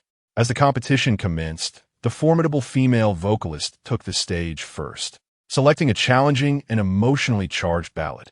Her performance was stable, her high notes resonant, and her technique polished, earning her considerable applause. Enthusiastic supporters waved glow sticks in excitement. Next, the male rapper ignited the atmosphere with a powerful, rhythmically engaging original rap, garnering praise, especially from the younger audience. Both contestants showcased their utmost abilities, gradually replacing the tense atmosphere of the finale with the fervor of the music itself. Finally, it was Sun Hao's turn, clad in a well-tailored white suit. He stepped onto the stage amid dazzling lights. With his signature smile, he waved to the audience, exuding confidence. As the music began, a grandly arranged, melodious pop song with uplifting lyrics, Sun Hao's vocal prowess shone through. His stage presence was solid, aligning perfectly with mainstream aesthetics, leaving little room for criticism. Each gesture and glance adeptly conveyed the song's emotion, earning him rounds of applause and cheers. At last, the moment arrived for the final contestant. The host steadied his breath, casting a complex glance toward Fang Yu's anticipated entrance. With a tone filled with suspense and fervor, he announced, "Next, let us welcome the most controversial, talked about, and closely followed contestant of this season of Tomorrow's Star, Fang Yu." The spotlight surged toward the stage entrance. The venue fell silent for a fleeting moment before erupting into a cacophony of sounds more intricate and resounding than before. Screams, cheers, shouts, and unabashed boos and jeers, mingling into a tumultuous auditory storm. Fang Yu emerged at the center of this tempest, clad in a simple black t-shirt and jeans, his expression inscrutable, the brim of his hat still low. He approached the microphone at the center of the stage, confronting the myriad eyes below, some supportive, some furious, others curious or cold. He extended his hand, gently tapping the microphone to adjust its height. Then, he raised his gaze to the audience. His voice resonated through the microphone, reaching every corner of the hall and countless viewers beyond the screens. The title of his final song, As Desired, echoed through the air. As the name was spoken, an unusual stillness enveloped the crowd. The previous clamor faded abruptly, leaving only subtle movements and whispered speculations. All eyes fixated on the serene young man on stage. As Desired? Whose desire? The title seemed incongruous with his prior style. The comments in the live stream were rife with questions. As Desired? Isn't this supposed to be melancholic? This title sounds somewhat warm. I had a feeling Wuwuwu is about to stir things up. No way at this juncture. Does he still hope to redeem himself? Regardless, I'm here for the music. Amid the swirling conjectures and curiosity, the music began. Absent were the sorrowful piano notes or heart-wrenching drum beats. The prelude was gentle and melodious, akin to the cool moonlight cascading over the mountains, reminiscent of a babbling brook meandering through an ancient village, imbued with a sense of tranquility and vastness. Fang Yu closed his eyes and began to sing once more. You are the distant path, the beacon in the fog of the mountains. I am but a child, wandering in your gaze. You are the bright moon and gentle breeze. I am the dream you nurture. Whether seen or unseen, I embrace you for a lifetime. His unique, gravelly voice retained its clarity, yet this time, the sorrow and despair had considerably lessened, replaced by a deeper warmth and strength. It felt as though he had shed all defenses and facades, revealing the purest of emotions. No longer was it a lament of self-pity, but rather a heartfelt calling across the expanse of time and space, imbued with an indescribable warmth. Chapter 37. May this flourishing era be as you wish. The lyrics unfold gently, devoid of heart-wrenching romantic entanglements or soul-crushing lamentations of lost love. Rather, I shall love the world you cherish, wishing for your radiant smile as I stumble while grasping your hand. The first segment is performed with a calm demeanor, warm and luminous, akin to a gentle narration, soft and restrained. The venue is enveloped in silence, many moved by the lyrics and melody, their eyes glistening with unshed tears. Hearts aching. Yet this is not the overwhelming outpouring of emotion as experienced in previous songs like Wasting, where you're not truly happy. Instead, it resembles a warm spring, gradually saturating the heart. The comments in the live chat reflect this sentiment. Has the style changed? It sounds beautiful, but it lacks the essence. Strange. This time it's not heart-wrenching, but feels stifling, as if something is about to burst forth. Has recent criticism influenced him? It seems a bit restrained. The style has completely transformed, playing it safe in the finals. This doesn't feel like Fang Yu's style. Nonetheless, I find myself wanting to cry, though not out of sadness. A portion of the audience, accustomed to Fang Yu's melancholic style, feels a touch of discomfort, even a hint of disappointment. They yearn for a more intense emotional impact, a collective shattering once again. Yet this song seems to withhold the desired catharsis. At least for now. Fang Yu is immersed in the song's emotion, as if he has submerged into another realm. As the interlude begins, the arrangement subtly shifts. The prominence of strings increases, and the rhythm becomes clearer and more powerful.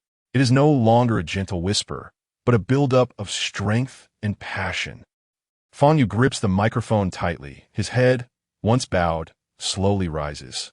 Even with his eyes closed, an invisible force seems to coalesce between his brows. When he opens his eyes again, something profound has altered in his gaze.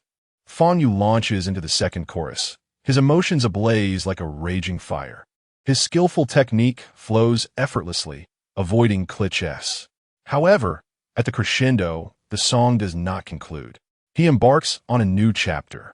The mountains and rivers remain unscathed, and the fireworks are commonplace. But do you gaze as you wished? Children, sleep soundly in dreams, as you are deeply loved. Just these few words, like thunderclaps, they instantaneously stir up monumental waves. Boom! The minds of countless individuals in the audience go blank. The mountains and rivers remain unscathed, The fireworks are commonplace. Is this not the very peace we enjoy today? Those seemingly taken for granted moments of tranquility, those tangible joys, have they truly materialized from thin air? Countless historical silhouettes flicker before their eyes. The black and white photographs in history books, the stirring epics depicted in documentaries, the hardships recounted by the older generation. Those who braved the thorns and sacrificed blood to forge this peace and commonplace beauty. Did they witness this scene? Did their wishes come to fruition? An overwhelming, ineffable emotion floods the hearts of everyone present. It is not despair nor sorrow. Rather, it is an indescribably noble and warm sensation, imbued with profound patriotism, a heartfelt resonance. It pierces the veins with bittersweetness and etches deep respect into the bones. Finally the suppressed sobs rise in waves.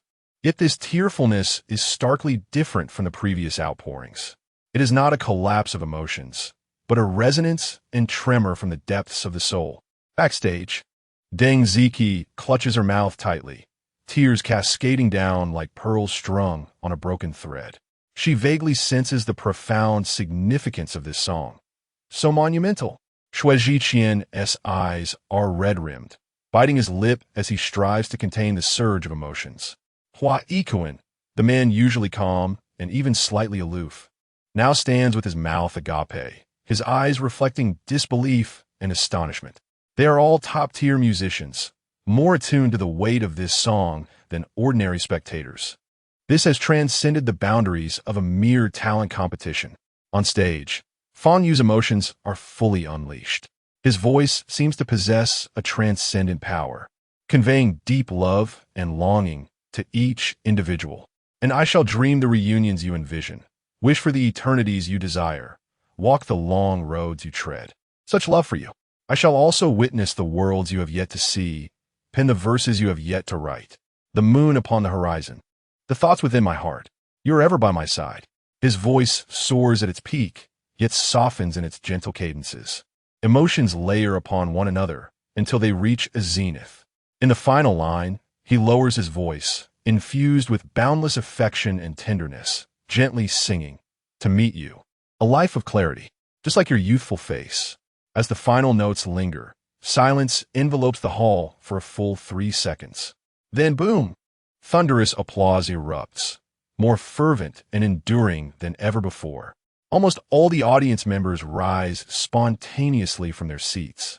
Tears flow freely down every face. No one feels embarrassment. No one attempts to conceal their emotions. This is the warmth that follows a baptism of overwhelming sentiment. They applaud with all their might, their hands tingling from the effort. It seems that only this can express the soaring emotions within. The comments in the live chat have transformed from previous doubts and confusion. I was wrong. I take back what I said earlier. This is divine. Tears. Truly sheden tears. Not sadness, but deep emotion. It's respect. This is grandeur. I understand now. I truly comprehend. This song. I cannot articulate my feelings. Thank you. Thank you, Fang Yu. Where are the haters now? Come out and take a bow. Here I am, a grown man, crying like a fool. May this flourishing era be as you wish. This song has become legendary. Absolutely legendary.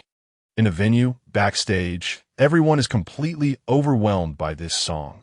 They are captivated. The chief director, Lu Ming, leans back in his chair, a sigh of relief escaping him. He knows that Fang Yu has once again created a miracle. On stage, the applause roars like a tsunami, unwavering. However, the impact of the performance does not imply the results of the competition are settled. The host takes a deep breath, striving to calm the excitement within, and steps onto the stage. He expresses gratitude for the astounding performance brought forth by Fang Yu. Now, the performances of the 4 contestants have concluded. The thrilling scoring segment is about to commence. Chapter 38, An Absolute Conspiracy. First came the mentor scores. Deng Ziki unhesitatingly awarded a perfect score, her voice trembling with emotion. This song transcends the competition itself. It deserves full marks. Shui Jiqian also granted a perfect score, unusually serious. I have no words. It's a perfect score. Hua Ikuan paused for a moment before ultimately giving a score close to perfect, his critique succinct and powerful. The performance was flawless, the emotions sincere, and the themes profound. The high scores from the three mentors lightened the atmosphere in the venue somewhat. Next, the professional judging panel commenced their scoring. 10 seasoned music critics and producers raised their cards one by one. The first judge gave a score of 9, appearing relatively reasonable. The second scored 8, 5, slightly lower but still within expectations. The third judge, a middle-aged man with gold-rimmed glasses, acknowledged the song's artistic merit and patriotic sentiment. However, from a market perspective, he noted that such a serious theme would face challenges in the fast-paced pop music market with a relatively niche audience. After careful consideration, he awarded a score of 7. As his words settled, a wave of hushed discontent rippled through the audience. The fourth judge's score was even more perplexing, a mere 6. 5. I believe there are subtle flaws in the handling of certain transitions. While the emotional expression is commendable, there is still room for technical refinement. This was clearly nitpicking. The audience began to stir, dissatisfaction spreading rapidly. What is going on? Is this judge joking? A conspiracy? It's absolutely a conspiracy. Nonsense. What more popularity does this song need? The scene descended into chaos as the host struggled to maintain order. The following judges also issued scores hovering between 7 and 8. While not outrageously low, they fell far short of expectations. Ultimately, Fang Yu ended up with the lowest total score from the professional panel. Finally, the audience votes, which carried the most weight, were tallied. The voting channel opened. On the big screen, the vote counts for the 4 contestants began to surge rapidly. Sun Hao's votes climbed relentlessly. Meanwhile, Fang Yu's count also increased, but in stark contrast to the overwhelming enthusiasm and support flooding the live chat and the thunderous applause in the venue, his growth appeared notably sluggish. There was even a moment when the numbers on the screen seemed to freeze. Sun Hao glanced at the comparative vote counts on the big screen, a smug grin spreading across his face. The director, Lu Ming, grew increasingly grave, his fingers tightly clenched. In the studio, the audience sensed something amiss. What's going on? Why are Fang Yu's votes so low? Impossible. Everyone around me was voting. This vote count is definitely problematic. Damn it. There is truly a conspiracy. The voices of doubt and anger grew louder. The big screen finally settled on the final vote count. The host, holding the cue card, spoke with an unmistakable tremor. After an intense competition, I now announce, the champion of this season's Tomorrow Star is... The venue fell into an eerie silence. All eyes fixated on the center of the stage, breaths held. Sun Hao. Those 2 words detonated in everyone's ears, igniting an uproar. What? This must be a mistake. A conspiracy. It's absolutely a conspiracy. How could it possibly be him? The audience erupted, disbelief and anger intertwining. Countless gazes instinctively turned to the quiet figure standing on the other side of the stage, Fang Yu. The impact and emotion brought forth by his desired had yet to dissipate. Yet the outcome felt absurdly ludicrous. Sun Hao straightened his posture, adjusting his collar, and walked to the center stage amidst the deafening clamor of dissent. The spotlight converged upon him, blindingly bright. The host handed him the champion's trophy. Sun Hao accepted it with both hands, raising it high as he began to deliver his pre-rehearsed acceptance speech. Thank you to the production team, to all the mentors, and to my fans. The audience's response was cold to the extreme. There were no cheers, no applause. Instead, a chorus of boos filled the air. Get off. Conspiracy champion. Refund. Shameless. The shouts grew louder, each word crystal clear. It was as if invisible slaps struck Sun Hao and the production team hard. Sun Hao's face fluctuated between shades of blue and white, veins bulging on the back of his hand gripping the trophy. He attempted to force a smile, but his mouth twitched stiffly. The atmosphere became suffocatingly awkward. At that moment, all eyes turned to Fang Yu. People longed to witness his fury, his resentment, his questions, his outburst. However, Fang Yu's response once again defied all expectations. His face bore no expression, no anger, no disappointment, only an unfathomable calm. Under the intense scrutiny of the crowd, Fang Yu slowly grasped the microphone. The venue fell into a hushed silence, everyone holding their breath, awaiting his words. Would he expose the conspiracy? Would he decry the injustice? Fang Yu merely raised his gaze slightly, scanning the mentor's seats before finally resting on Deng Ziqi, the corners of his mouth curving into an almost imperceptible smile. Thank you. His voice, though soft, resonated clearly throughout the studio. Thank you to the 3 mentors for your support, especially to Teacher Ziqi. And thank you to all my friends who enjoy listening to me sing. Also, my gratitude to Director Lu Ming for providing me with this valuable platform to sing. With that, he set down a microphone. No superfluous words, no complaints, no accusations. Then, under the complex gazes of the audience, Fang Yu bowed deeply toward the audience below. He straightened up, turned, and walked down the stage step by step, as though not having been eliminated, but as if he had chosen to leave voluntarily. This scene etched itself deeply into everyone's minds. On the mentor's panel, the atmosphere grew tense. Deng Ziqi pressed her lips together, her eyes reddening, her nails digging into her palm as she fought to suppress her impulse to lose control. Shui Zhiqian's face was ashen, his arms crossed tightly, silent. Hua Yikuan merely curled his lip, as if he had anticipated this outcome. In the control room, Director Lu Ming watched Fang Yu's departing figure on the monitor, exhaling heavily, pressing his temple. He felt an unprecedented sense of powerlessness. The forces of capital had ultimately crushed everything. Yet within him, an unsettling premonition began to rise. Fang Yu was too calm. His tranquility was too abnormal. Things might not end so simply. Chapter 39. Can a single symbol trend? The live broadcast of the show had just concluded, and the end credits had yet to roll when the internet erupted in a fervor. Tomorrow star scandal, heartbroken for Fang Yu, somehow get lost, achieving glory. Fang Yu's unsettled, demand an explanation from the production team. Countless related hashtags surged forth, overwhelming the trending lists on major social media platforms with relentless force. Anger, an avalanche of indignation. I have never witnessed such audacity in a program. The capital is ruthless, shoving the champion down our throats. How could a song of such caliber as Achieving Glory not win the championship? Are the judges and voters deaf and blind? My heart aches for my brother Yu. From start to finish, he was targeted. In the end, he was robbed of the championship. Who is Sun Hao? What does he even sing? Does he truly deserve to be compared to Fang Yu? Boycott tomorrow's star. Boycott Penguin Video. An explanation is imperative. Otherwise, this matter shall remain unresolved. Fans, bystanders, and even many who were previously indifferent towards Fang Yu, in the face of the immense shock brought by Achieving Glory and the blatant injustice of the moment, they spontaneously stepped forward, a frenzied outpouring, demanding an explanation from the production team. The tide of public opinion surged with a ferocity unmatched by any prior incident. Amidst this chaos, some dormant accounts began to stir once more. They dredged up previous claims regarding Fang Yu's tumultuous private life and alleged diva behavior, attempting to muddy the waters and shift the focus. Fang Yu isn't exactly a saint, is he? His character is questionable. Losing is his own fault. What good can come from someone who harasses female staff in a KTV? Sun Hao is a fitting champion. At least he is untainted.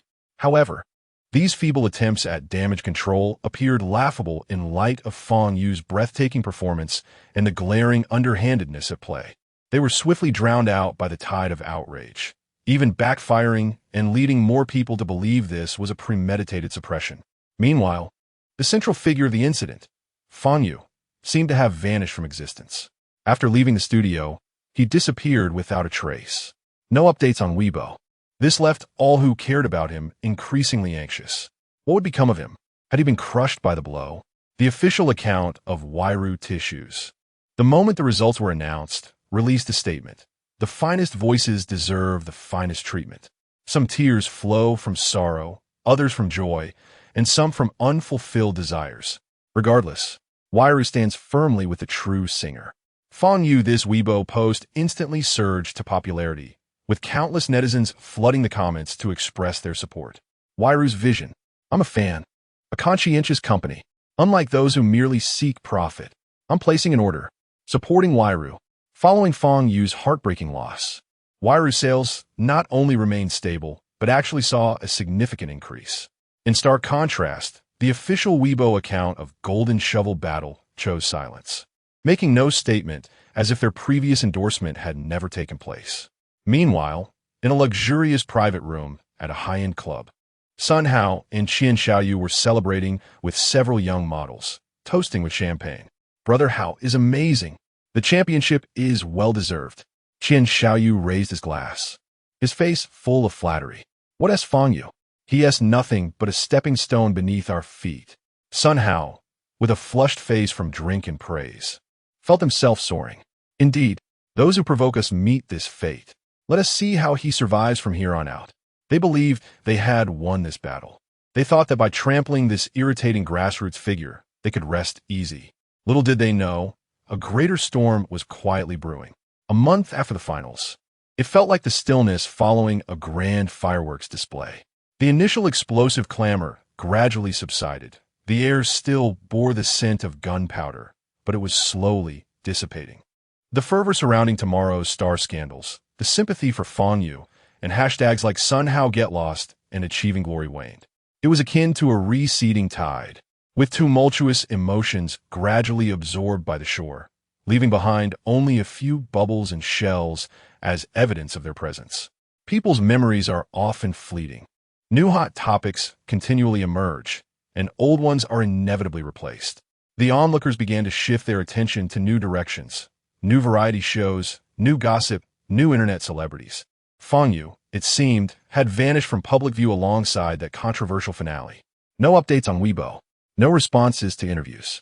It was as if he had evaporated from existence, lost in a profound silence. Alas, what a pity. Fang Yu must be deeply affected. Who could withstand the outcome of that finale? Certainly, the song was splendid. But the capital is indeed dark. He has likely been sidelined. I speculate he has retreated behind the scenes, or perhaps even exited the industry altogether. His temperament is ill-suited for the entertainment realm. Such a shame for Achieving Glory, a song that could have become a phenomenon, now likely to be buried. Just as the narrative of Fang Yu's decline began to spread, his long-dormant Weibo account suddenly came to life, as if resurrected. No forewarning, no build-up, not even a caption, just an ellipsis. An ellipsis. It seemed to suggest unspoken words, an enigmatic pause, or perhaps a monumental suspense. What in the world? Am I seeing things? Brother Yu has resurfaced. What does the ellipsis mean? A ruse? Or perhaps a grand revelation awaits? Oh, P.S. alive. The real Fang Yu has finally spoken. Oh, how I worry these past days. So, what does the ellipsis signify? Please, let us interpret. The previously cooling public discourse was instantly reignited by these three dots, exploding into a frenzy. Fang Yu ellipsis. Fang Yu finally speaks. Fang Yu's first Weibo post after Achieving Glory. These terms swiftly climbed the trending charts. Those who thought Fang Yu would fade into obscurity were left dumbfounded by this unexpected twist. What is this maneuver? A single ellipsis igniting a celebration across the internet? Goodness, this is the power of a top-tier celebrity. Even a symbol can trend. But truly, what does the ellipsis mean? Who can decipher it? Perhaps it signifies unvoiced thoughts? Surely. He has much to express, but cannot do so plainly. It could also be an open-ended invitation for speculation, allowing everyone to imagine their interpretations. After all, following Achieving Glory, everything is left unsaid. I suspect it hints at something deeper. There might be even greater revelations following the ellipsis. The implications are chilling. Brother Yu's maneuver is intriguing. Various interpretations, theories, and conspiracies emerged. Fans, as if invigorated, spread the word, fervently retweeting and commenting, striving to elevate the buzz further.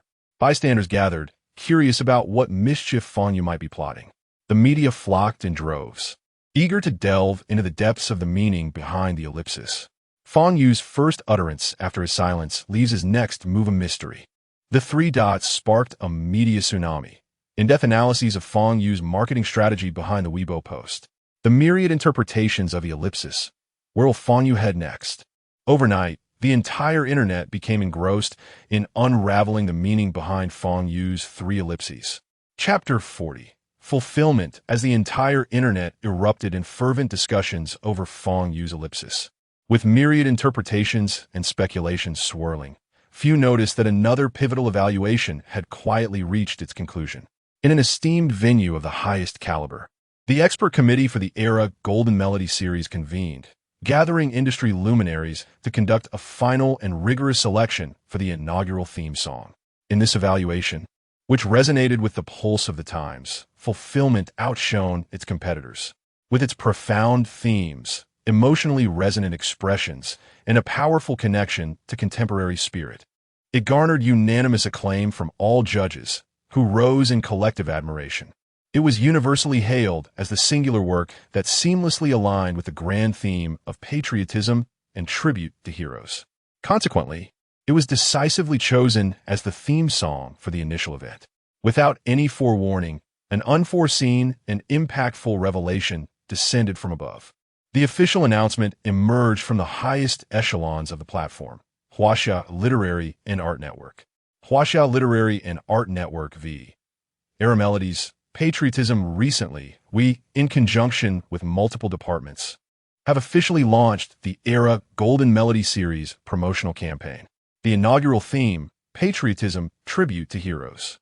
Following unanimous evaluation by the expert committee, the original song Fulfillment by singer Fang Yu, with its lofty ideals and sincere emotions, perfectly aligns with the theme of this event. We cordially invite Fulfillment to serve as the theme song for this promotional series. A tribute to heroes, singing for the era. Singer Fang Yu. This post, devoid of sensational rhetoric or ornate embellishments, featured merely a simple event poster. Yet, this seemingly unremarkable announcement ignited a firestorm in the public discourse. Everyone was utterly bewildered. What was happening? Wuwah Literary and Art Network? The official entity had intervened personally? No way, could be true. Fulfillment had been appropriated? Hold on, let me process this. The revelations and injustices that previously loomed large suddenly seemed trivial in the face of official endorsement. I could soar to the heavens. Fang Yu is remarkable. Fulfillment is extraordinary. This is true apotheosis. Those prior doubts, ridicule, and attempts to undermine him, are their faces stinging now? The slap resonates even through the internet. My phone vibrated again. It was a video call request from Deng Ziki, followed by a barrage of exclamations from Shui Zhiqian, praising Fang Yu for his astuteness. Fang Yu chuckled softly, delaying any responses. He returned to Weibo and located the post that had sparked endless speculation, the ellipsis. With a gentle tap, he shared Wuwah Literary and Art Network's official announcement, adding a comment. Apologies for the overly prolonged ellipsis. The complete version should be Fulfillment, with a hint of delightful irony and a sense of resolution. The previously speculative onlookers were abruptly struck by this unforeseen twist, leaving them in a state of disarray. The earlier criticisms and mockery vanished without a trace, replaced by a tidal wave of astonishment, reverence, admiration, and genuine respect. What? This is Fang Yu. Fulfillment. I am utterly humbled. Who could have imagined this outcome? What was I worried about? That Fang Yu would be crushed by the undercurrents? My perspective was too narrow. This is the true hallmark of excellence. Officially certified. Who would dare speak a word against it? Where the naysayers? Didn't they used to shout so loudly? Where did they disappear to? Fulfillment has achieved divine status. Fang Yu has ascended. From this day forth, I declare my unwavering allegiance to Fang Yu. The discourse shifted dramatically, achieving a complete 360-degree reversal. Those who had previously questioned Fang Yu's character, ridiculed his talent, and sought to undermine him now fell silent, as if they had evaporated from the face of the earth. It wasn't a matter of conscience. Rather, they were simply too intimidated. When a platform representing the nation's highest artistic standards openly endorses a song and its performer, who would dare to voice dissent? To oppose such overwhelming momentum would be tantamount to courting disaster. Moreover, the significance of Wuwah Literary and Art Network's announcement extends beyond mere song endorsement. It serves as a monumental testament to Fang Yu's character and value. Consider this, a national-level initiative themed around patriotism, tribute to heroes, is unlikely to haphazardly select a theme song or artist. Every detail, song's intent, artist background, and moral character was meticulously scrutinized. The selection of fulfillment and the endorsement of Fang Yu signify that the nation recognizes not only the artistic merit and contemporary spirit of the song, but also Fang Yu as an individual, affirming his values and integrity. All the so-called scandals that have been sensationalized, rumors of chaotic personal life, diva behavior, arrogance, appear utterly absurd, laughable, and feeble in the face of such a weighty, official endorsement from the state. Chapter 41. The System. 10 consecutive draws. Within a luxurious private room of a high-end club, Sun Hao and Xiao stared at the official Weibo post on their phone screens, their faces drained of color. Official, how could this be? Xiao's voice trembled. Huaxiao Literary Network. How was this even possible? Sun Hao's lips quivered. It was over. Completely finished. They had exerted immense effort, invested substantial sums, hired water armies, bribed witnesses, and fabricated scandalous stories. A series of maneuvers that they believed would bury Fang Yu beneath the mud, ensuring he could never rise again, even hoping to ascend atop his remains. But now, it was official. An authority they could never have imagined or countered had descended from the heavens, bestowing upon Fang Yu a radiant, unassailable certification stamp that could not be shaken. Their previous sordid deeds and conspiracies now appeared as insignificant as dust, laughable as fools. It's all your fault. Xiao suddenly snapped back to reality, lunging at Sun Hao like a rabid dog, seizing his collar. What kind of absurd idea was that? To find someone to expose him? To tarnish his name? And now look, the officials have stepped in. What do we do now? What do you suggest? Sun Hao shoved Xiao away, pointing a finger at him in outrage. Who was it that boasted about wanting to destroy him at all costs? Who sought out that so-called Black Crow? And now that trouble has arisen, you're throwing the blame on me? Xiao, do you have no shame left? Xiao, unwilling to yield, grasped a wine glass from the table and smashed it onto the ground. If it weren't for your useless father investing in that pathetic show, insisting on orchestrating a scandal to secure your victory, would we be in this mess? Once allies, the two men collapsed in despair, gasping for breath on the sofa. They finally realized that they had provoked not just any ordinary grassroots singer, but an entity that they were unworthy to even gaze upon. The weight of official certification was sufficient to crush all of their backgrounds and supports. Meanwhile, at the headquarters of Penguin Video, in the top-floor conference room, the one-spirited executives now wore ashen faces, beads of cold sweat forming on their foreheads. The chief director, Lu Ming, sat stiffly at the end of the table, his head bowed. At the main seat, the highest-ranking official of the content department, a middle-aged man with a receding hairline, drummed his fingers against the mahogany table, producing a rhythmic thud. Who can tell me what the hell is going on? No one dared to respond. No one dared to lift their heads. Speak up. Weren't you all so confident before? Discussing how to suppress Fang Yu, how to manipulate him, how to toy with him at will. And now, he has been elevated by the authorities. Tell me what we should do now. Everyone kept their heads down, silenced by fear. Who could have anticipated? Who could have foreseen that matters would escalate to this extent? A pawn they thought they could easily sacrifice for the sake of sensationalism, a mere insignificant figure, had suddenly risen to prominence. What now? Have you all turned mute? The executive's furious roar swept across the room, his gaze scanning each bowed head. Finally, a marketing executive timidly raised his head. Wang, should we publicly apologize? To Fang Yu, to the public, to quell the uproar. Apologize? Wang, the chief, seemed to have heard the most ludicrous joke of the century, laughing in anger. Have you lost your mind? What good would an apology do? Can it recover the resources we've squandered? Can it make Huaxiao Literary Network retract that post? Do you think Fang Yu would accept our apology? Would the fans buy it? Most importantly, how will those above us perceive this? The conference room once again descended into a stifling silence. Indeed, what good would an apology do? It was too late. They had not only thoroughly offended Fang Yu, a potential cash cow, but also alienated countless viewers and fans. Furthermore, they had unwittingly placed themselves in opposition to the official will. Once upon a time, Fang Yu was merely a somewhat talented young singer in their eyes. Yet now, the tables had turned. They would need to look up to him, perhaps even grovel for his forgiveness. Truly, The vicissitudes of life can be cruel. Online, the shift in public sentiment was dizzyingly swift. The official Weibo account for Golden Shovel Battle, after a brief period of silence, quietly deleted its previous ambiguous post that attempted to distance the brand.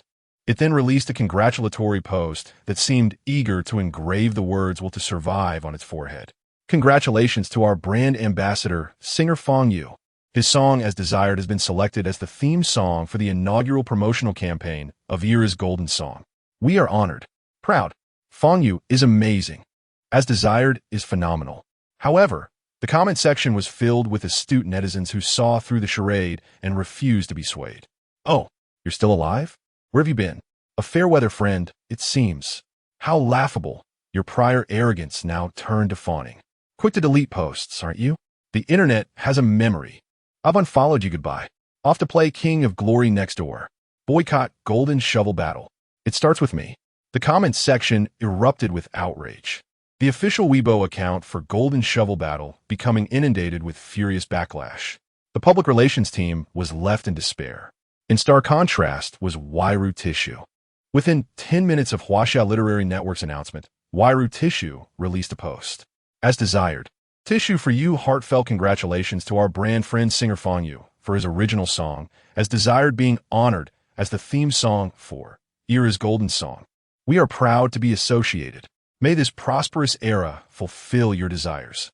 Retweet this post, and we will select 1,000 lucky fans in 7 days, each receiving a year's supply of Wuwuwu Tissue. Let us together pay tribute to heroes through song and protect warmth with softness. Upon its release, this post garnered explosive reactions, instantly igniting the internet. Wuwuwu is generous. Their vision is expansive. This is a conscientious company. True feelings are revealed in adversity. From now on, I declare I will only use Wuwuwu. Who understands? Buy. Order now. Support Wuwuwu. Support Fang Yu. Plenty of tissues. I can cry even harder while listening to Brother Yu's songs. The sales of Wuwuwu Tissue surged dramatically, and its brand reputation soared, firmly establishing it as one of the biggest winners in this public relations tempest. Meanwhile, Fang Yu lounged on the sofa of his newly purchased apartment, observing the myriad notifications and messages flashing across his phone screen, a faint smile gracing his lips. This was truly the fulfillment of his desires. System, grant me 10 consecutive draws. Chapter 42, The Fire Blazed. Yet was it merely being roasted over the flames? Fang Yu's thoughts shifted, and he decided to be bold. Ding! Commencing a 10 consecutive draws. The familiar lottery wheel began to spin. Ding! Congratulations, host. You have won a cash prize of 1,000,000 yuan. Ding! Thank you for your patronage 6. Ding! Congratulations, host. You have received Stamina Recovery Potion 5. Ding! Congratulations, host. You have acquired the skill Piano Mastery. Ding! Congratulations, host. You have obtained a skill upgrade card 1. Fortune had turned in his favor. He never anticipated winning 1,000,000 directly. Moreover, Stamina Recovery Potion 5 and Piano Mastery were both exceedingly practical. What delighted Fang Yu the most was that precious skill upgrade card. System. Use the skill upgrade card to upgrade Melancholic Voice. Ding! The skill upgrade card has been successfully applied. Congratulations, host. Your skill, Melancholic Voice, has been upgraded to Advanced. Melancholic Voice Advanced. Your singing now embodies a profound emotional resonance and infectious power, capable of effortlessly striking the deepest chords of the audience's hearts. Igniting a tidal wave of emotional resonance, the melancholic effect is significantly enhanced. Furthermore, your mastery over your own emotions and vocal expression has reached new heights. You can now modulate with greater precision and subtlety. A warm current surged through Fang Yu's body, and he sensed that his throat and perception of sound had undergone some wondrous transformation. The storm on the internet arrived swiftly and departed just as rapidly. Yet, the devastation left in its wake was not so easily tidied. The ex-girlfriend, who had once emerged to tearfully accuse Fang Yu of being a scoundrel, now curled up in the corner of her rented room, hugging her knees and trembling. Her phone screen was shattered long ago. Nevertheless, that did not prevent the venomous curses and insults from flooding in like a relentless tide. Wretched creature. She would fabricate anything for money. Got to Shanghai. Don't taint our air. The address is out. Ladies, let us band together to offer her some warmth. Outside, faint sounds of banging and shouting could be heard. The landlord calls came incessantly, shifting from initial urgings to final ultimatums. Leave at once. Work? That had long vanished. The day after her little essay gained traction, the company dismissed her, citing severe negative impacts on her public image. She could not comprehend it. Clearly, Sun Xiao and Xiao had approached her, offering a substantial sum to cooperate in their scheme. They had assured her that upon success, not only would the money be hers, but they could also help her experience the taste of becoming an internet celebrity. Yet now, the fire blazed. Yet was it merely being roasted over the flames? Those who had once promised to protect her and resolve everything had now vanished, their calls unanswered and messages ignored. She felt like a discarded trash bag, carelessly tossed into a stinking gutter. Fear gripped her like countless icy hands, constricting her throat and stealing her breath away. She was finished, completely finished. Equally suffocated was Manager Li. Upon the official announcement from Huaxia Literary Network, KTV headquarters promptly initiated an internal investigation. The outcome? It was, of course, self-evident. Accepting bribes, complicity in malicious defamation, and damaging the company's reputation. A termination notice was slapped on a Manager Li's face. Dismissal? This was merely the beginning. He sensed the winds of change. KTV was collecting evidence to prepare for a lawsuit against him, seeking reparations for the significant economic and reputational damage caused by his personal actions. Defamation, providing false testimony. Initially, Manager Li had thought that stepping on a backgroundless little singer would bear no consequences. And, with money conveniently offered, why not take advantage? Yet he had never imagined that he would descend into such a dire situation. Regret? Fear? No, it was despair, utter despair, in stark contrast to these small fry, who trembled day and night. Sun Hao and Xiao, the true storm's eye, were experiencing the darkest moments of their lives. In Sun Hao's villa, the television screen displayed a breaking news segment on a financial channel. It reported that the relevant authorities had established a joint investigation team to delve into a certain cultural media company's alleged unfair commercial practices, illegal investments, and manipulation of entertainment program competition results. The screen flashed, revealing the logo of Sun Hao's father's company. Dad, what is going on? Smack! A resounding slap struck Sun Hao's face.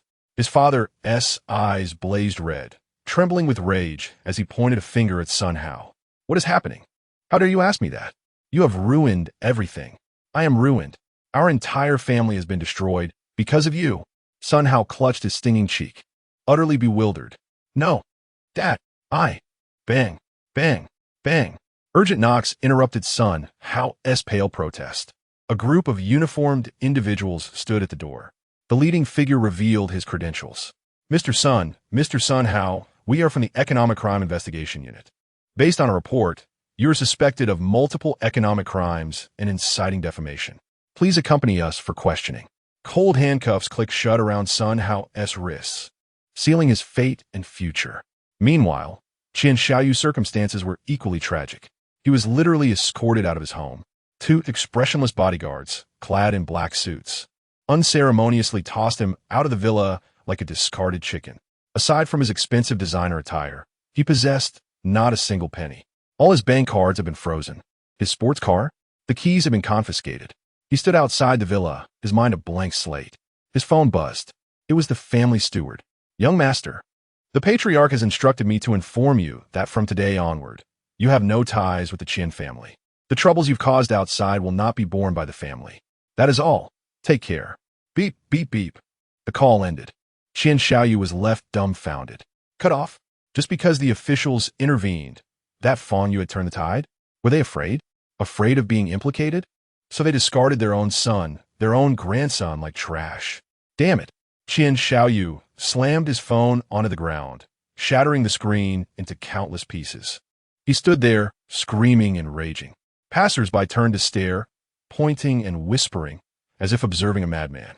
Chapter 43.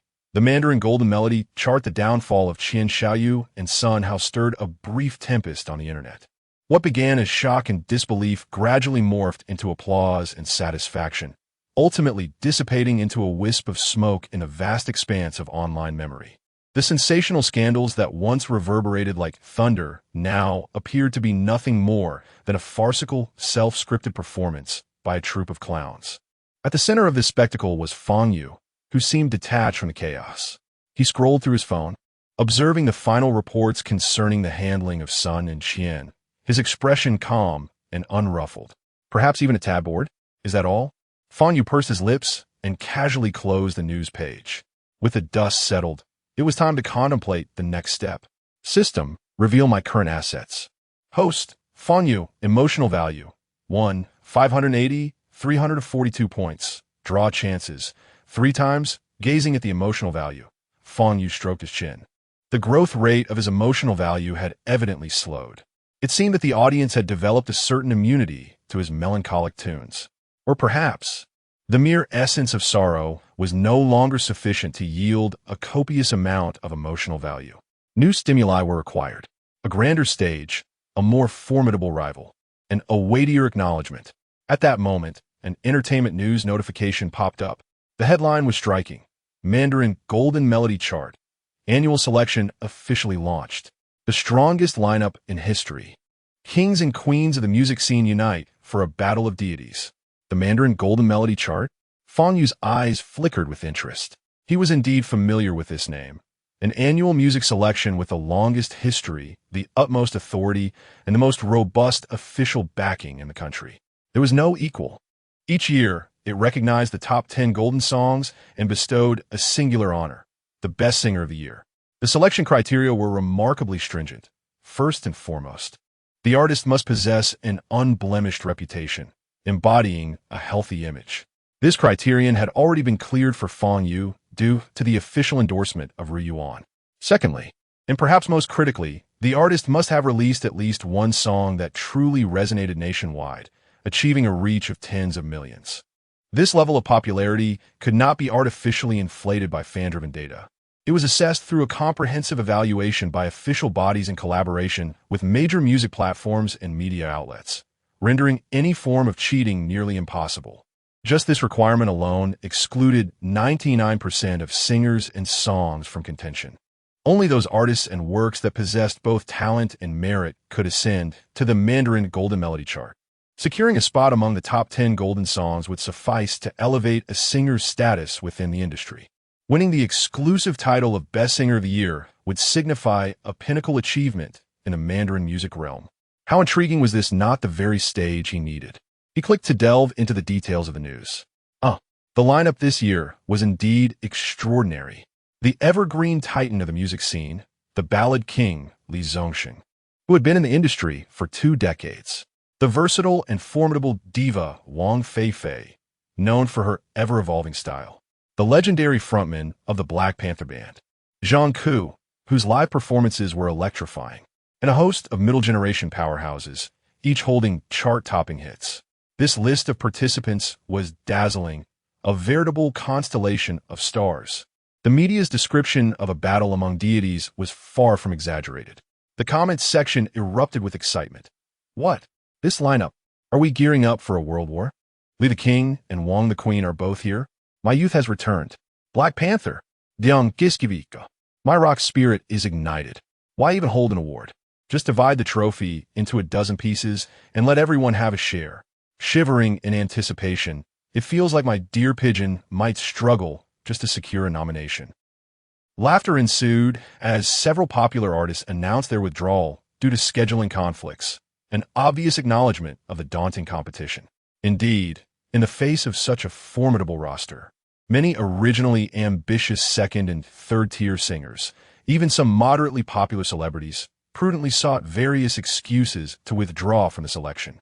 Scheduling conflicts, dedication to creativity. Health concerns. The reasons were myriad, but the underlying sentiment was singular. Retreating from a battlefield where deities clashed would be prudent. A bit of challenge. Rather than being intimidated, Fang Yu felt a surge of warmth coursing through his veins. If he was to engage, he would embrace the highest difficulty. He located the official registration portal for the Mandarin Golden Melody chart and discreetly submitted his application under the newly established Fang Yu studio. Name: Fang Yu. Representative works: Wasting, The Brightest Star in a Night Sky, The King of Comedy, Underwater, Adaptation, Wuwuwu. Submission complete. Fang Yu stretched lazily, as if he had merely performed a trivial task. However, he was unaware that this seemingly inconsequential action had dropped a bombshell upon the tranquil surface of the music industry. What? Fang Yu registered for the Mandarin Golden Melody chart in a conference room of a certain entertainment company. The music director's eyes widened in disbelief. Had he lost his mind? A newcomer who had barely debuted for half a year sought to compete with Li Zongxing and Wang Feifei. Wuwuwu had indeed garnered popularity, and the official endorsement was a boon. Yet the Golden Melody chart scrutinized overall prowess and experience. His style was too singular, entirely comprised of sorrowful ballads. The judges might not be swayed. Youthful ambition was commendable, but this was far too presumptuous, wasn't it? Such discussions swiftly permeated various entertainment firms, music producers, and critics. The news of Fang Yu's registration for the Mandarin Golden Melody chart reverberated throughout the entertainment sphere, igniting a fervent online uproar. Did I read that correctly? Fang Yu also registered for the Golden Melody chart? Good heavens! Is he attempting to take on a formidable foe? What audacity, given the quality of Wuwuwu. I believe he has a chance at the top 10. You're overly optimistic. With this lineup, merely making it to the nominations is a victory. Huh? A singer who only knows how to evoke pity dares to compete alongside the Titans? Indeed, apart from sorrow, does he possess any other musical range? The Golden Melody chart is not merely a contest of who can cry the hardest. Though, I must concede Yuji's songs are genuinely melodious. I stand with Yuga. Let him show them what it means to transform sorrow into healing. Supporters believed Fang Yu possessed the talent, the works, and the official acknowledgement necessary to contend. Detractors argued that his experience was too shallow, his style too narrow, lacking depth. In a scenario where deities clashed, he was likely to be crushed into dust. Once more, Fang Yu found himself thrust into the limelight, amidst a cacophony of controversy. Ding! At that moment, a familiar system notification echoed in Fang Yu's mind. Detected that the host faces a new challenge, triggering the main storyline task. Task name: Path to the Summit. Task objective: Prove yourself in the Mandarin Golden Melody chart, annual selection. Task description: The highest sanctuary of Mandarin music has opened its doors to you. Conquer the judges and the audience with your voice, allowing the world to witness your prowess. The system will dispense generous rewards based on the host's final achievements. Nomination: Top 10 songs, Best Singer of the Year. Task rewards: To be settled according to final achievements. Here it comes. A glimmer of determination sparked in Fang Yu's eyes. The emergence of the system task further solidified his resolve to challenge the Mandarin Golden Melody chart. The rewards unknown, the more mysterious, the greater the anticipation. Chapter 44. The Clash of Titans. The Death Group. In the lounge of a prestigious recording studio, a casually dressed man exuding an undeniable aura of stardom sat with his eyes closed in contemplation. He was none other than Li Zongxing, revered as the king of love songs. His manager knocked and entered, holding a tablet, his expression somewhat peculiar. Liga, we just received news that Fang Yu has also signed up for this year's Golden Melody Awards. Li Zongxing slowly opened his eyes, his gaze serene. Fang Yu? He repeated the name, seemingly in recollection. Is he the young man who sang Wasting in As You Wish? The manager nodded. Yes, that's him. The online community is abuzz, claiming that as a newcomer, he is overestimating himself by daring to challenge you and Wang Jia. A subtle smile graced Li Zongxing's lips, hinting at a deeper meaning. A newcomer? This is intriguing. I've heard his songs. He possesses genuine talent. Taken aback by this unexpected praise, the manager hesitated. So, Li Go, what do you think of him? Li Zongxing raised a hand to interrupt. The music industry requires fresh blood and those brave enough to challenge the established order. Whether he is a mule or a horse, we shall know once he is brought forth. This year's Golden Melody Awards may prove to be more interesting than anticipated. The online uproar did not disrupt the normal proceedings of the Chinese Golden Melody Awards. The official announcement regarding the selection process was swiftly made. During the preliminary round, all registered artists would be divided into 3 groups, A, B, and C, through a lottery, with each group engaging in live performance battles. A panel of professional judges and online viewers would cast their votes to determine who advances. The lottery draw was scheduled for 3 days later, to be streamed live over the internet. Upon hearing this news, everyone's hearts raced, especially Fang Yu's fans. Let us hope he doesn't end up with those titans. Yes, please, give Yugo a more favorable group. I'll support Yugo no matter which group he is placed in. As fans fretted over Fang Yu's fate in the lottery, the official Weibo account of Wuwuwu Stop showcased its exceptional public relations prowess. Not only were they one of the sponsors of the Chinese Golden Melody Awards, but they also promptly expressed their unwavering support for Fang Yu. Chinese Golden Melody Awards Wuwuwu stands with you, and we wish our dear friend, singer Fang Yu great success in the Chinese Golden Melody Awards. Cheer, cheer, on the night of the lottery draw. Viewers were encouraged to tune in to the Wuwuwu live stream for exclusive benefits for all feathers. This Weibo post instantly garnered immense goodwill from Fang Yu's fans. This gesture is so heartwarming. I'm sold. True feelings emerge in times of adversity. Unlike some who waver. When buying tissues, I'll only recognize Wuwuwu. Their generosity is commendable. 3 days passed in the blink of an eye, and the highly anticipated Chinese Golden Melody Awards lottery draw commenced amid great expectations. The host, a well-known figure from Yangshe, presided over an event marked by solemnity and grandeur. Distinguished guests from the music industry were invited to draw names from the lottery box, assigning artists to groups A, B, and C. The live chat surged with excitement. It's happening. My heart is racing. Li Tianlong. Group A. Wang Tianho. Also Group A. What? Dian Kiskivika. Still Group A. Group A was undeniably the death group of death groups. Who would be the unfortunate soul to share a group with these 3 titans? Fang Yu's name was conspicuously absent, causing fans' anxiety to mount. Finally, as the list neared completion, a guest picked up one of the last-name balls and slowly announced, "The next artist is Fang Yu." The crowd's gaze fixed intently on the screen as the guest reached for the box representing the groups. After a brief pause, the guest's voice resonated throughout the live stream. "Fang Yu, Group A." Boom! The chat exploded instantaneously. Group A. No way. This truly is the death group? Oh no. Yuji's luck is abysmal. The heavens are against him. Li Zhongshan. Wang Feifei. Dian Kiskivika. Group A is unwatchable now. A good show is about to unfold. The rookie king daring to confront the 3 great titans. Thrilling. Absolutely thrilling. The lottery results were final. Fang Yu entered the most formidable, attention-grabbing, and fiercely competitive Group A. The true test had begun. Soon, the results of the Chinese Golden Melody Awards lottery drew immense waves of reaction. Group A. Did Fang Yu poke the nest of bad luck?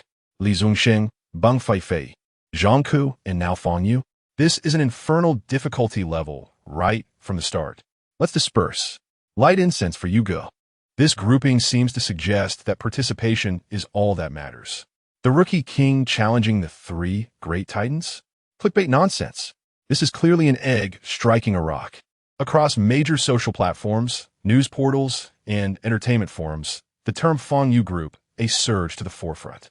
Fang Yu Golden Melody Awards Death Group heartbroken. For Fang Yu, the most disastrous lottery. Fang Yu's first-round elimination preordained. These trending topics propelled Fang Yu once again into the spotlight of public discourse. The online reactions quickly polarized. After a moment of panic, feather fans were enveloped by overwhelming concern and frustration. Why is this happening? This grouping is undoubtedly rigged. It's so unfair. What has my Yuga done to deserve this? Li Tianwang, Wang Tianho. Rock legends, how is he supposed to compete? Should he headbutt them? Don't worry. The feathers are here. Fang Yu bravely soars. Feathers forever follow. Let's rally. Indeed, no matter who the opponent is, we will always support Yuga. Conversely, critics and onlookers reveled in the spectacle. This is hilarious. What did I say? An internet celebrity remains just that, incapable of gracing the grand stage. Did he truly believe a few melancholy songs could conquer the music industry? Eso nave. I await the day Fang Yu is humbled by the three titans. The youth is unaware of their limitations. This will be a harsh lesson. Besides weeping, what else can he offer? The Golden Melody Awards do not favor tears. The reaction from industry insiders was even more nuanced. Fang Yu's move was perceived as overly hasty. While youthful enthusiasm is commendable, the depths of the Chinese Golden Melody Awards are profound. He lacked advantages in experience, connections, and style. His melancholic style might serve as a weapon in a talent show like Tomorrow's Star, but in an official evaluation like the Golden Melody Awards, judges may not be swayed. Li Zongxing's emotional resonance, Wang Feifei's widespread appeal, Zhang Ke's explosive live presence, what could Fang Yu possibly bring to the table? The prevailing sentiment leaned towards skepticism. Some even secretly wagered whether Fang Yu's score in group it would set a new historical low for the Golden Melody Awards. As for the other three titans in Group A, Li Zongxing remained unfazed.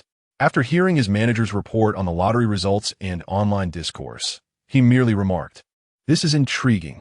Wang Feifei and Zhang Ke's teams took note of this fledgling talent, but did not perceive him as a genuine threat. Their objective has always been one another, along with the coveted title of the year's best singer. Fang Yu? Perhaps merely a trivial interlude in this celestial contest. Chapter 45. Giving back to fans. Is there still energy for the studio versions? At the eye of the storm sits Fang Yu himself, nestled in the plush sofa of a hotel. His phone screen buzzes with an array of notifications. Messages and private messages pulsate chaotically. The red dots are densely packed, almost unbearable for those with obsessive tendencies, and the phone feels slightly warm to the touch. He dominates several spots in the top 10 trending topics on Weibo. Fang Yu remains unfazed, ordering takeout. Spicy crayfish seems delightful, and garlic-infused ones will do as well. Let's add a dry pot of fatty intestines. Extra spicy. Honey-glazed chicken wings with a generous sprinkle of sesame seeds. Oh, and 2 bottles of chilled cola, 1 vanilla and 1 cherry-flavored. After placing his order, he picks up his phone again, glancing at the system panel. His emotional value has fluctuated slightly due to the recent death group incident. Yet the increase is far less pronounced than in previous instances. It appears that mere sympathy or schadenfreude yields limited emotional value. TSK. Fang Yu shuts off the system panel and opens his Weibo account, observing the fan comments flooding in, those words of support, those genuine concerns. His fingers pause on the screen, a subtle shift flickering in his gaze. Then he stretches lazily and yawns. Well, after enjoying the crayfish, it's time to get to work. 2 days later, as discussions about Fang Yu's inevitable defeat proliferate online, even betting sites are offering outrageous odds. Without any prior notice or promotion, the high-quality studio versions of King of Comedy, Under the Sea, and As Desired silently drop onto major music platforms. The familiar charm is still present. It's available across all platforms. And it's free. Instantly, the entire Chinese internet erupts. Particularly, Fang Yu's fanbase, the Feathers, can hardly believe their eyes. Oh, new songs. No, it's the studio versions. My heavens. Finally, you've arrived. King of Comedy, Under the Sea, As Desired. 3 studio versions at once. I'm literally soaring on the spot. Wuwuwu, I'm crying. Is this a gift from Brother Yu? Is he sending us a consolation prize to avoid elimination from the Golden Melody chart? Please don't, Brother Yu. No matter. Let us listen to it on repeat. Fans rush to spread the news. Just a moment ago, they were lamenting their idol's death group, and now they are bewildered by this sudden influx of offerings. Sadness? Anxiety? Set that aside. Listening to music is what matters most. The servers of major music platforms are instantly overwhelmed by an unimaginable surge of traffic. Comments, sharing buttons, download buttons. Countless users flood in, causing pages to lag and even briefly crash. Programmers scramble in the background to expand capacity, cursing under their breath while frantically trying to manage the chaos. Fang Yu's fanbase, the Feathers, has gone completely wild. Just moments before, they were grief-stricken and anxious about their idol's fate, even arguing online with detractors. Now, they're astounded by this enormous surprise that has fallen from the sky. Wuwuwu, I'm crying. The quality of these 3 studio versions is astounding. The arrangement of King of Comedy is richer. It's more delicate than the live version. That sense of self-deprecation and bittersweetness is even more pronounced. Under the Sea. The rearranged version of Under the Sea. Wuwuwu, it's so healing. This warm feeling. I could loop it all day. As desired. The production. The scope. It's phenomenal. Official recognition is not without reason. Meanwhile, those who have been mocking Fang Yu just days prior are now collectively dumbfounded. The series of scathing essays they had meticulously prepared are rendered useless. Fang Yu has directly unveiled 3 high-quality studio recordings. Moreover, 2 of them, King of Comedy and Under the Sea, are songs from the previous competition already widely recognized. As Desired is even more significant, backed by official endorsement, and of impeccable quality. How can they possibly criticize this? This is impossible. How does he still have the energy to produce studio versions? Free? Again, free? Is he out his mind?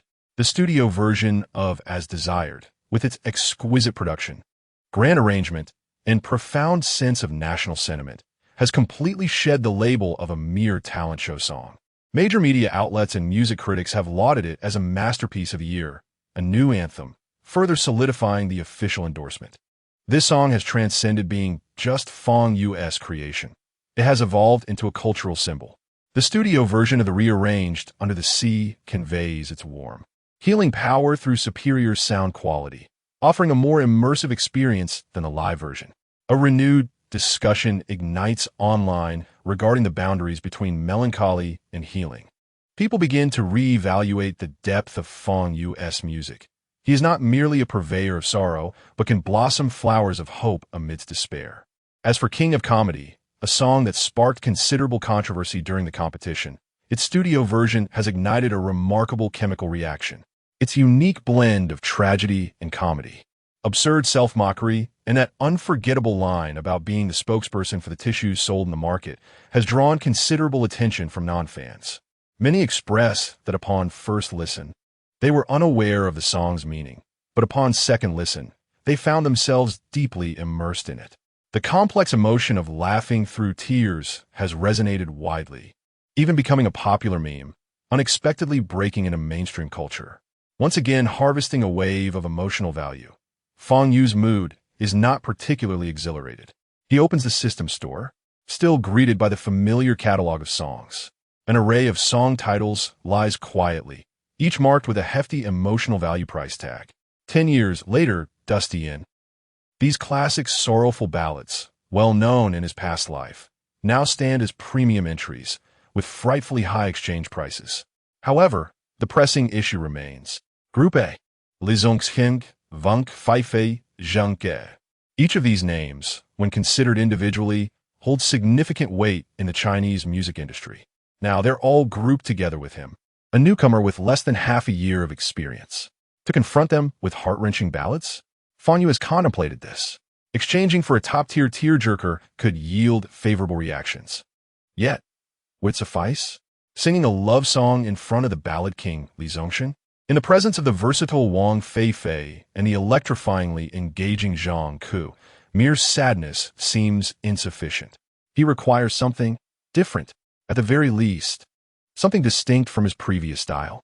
Chapter 46.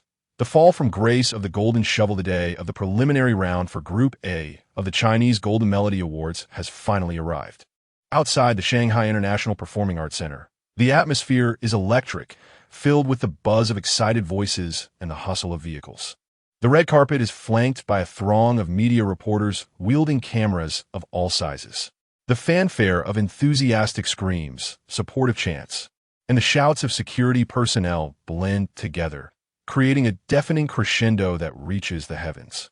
Unlike the slightly grassroots and audition-like ambience of Tomorrow's Stars, everything here exudes a sense of solemnity, splendor, and even a sacred aura.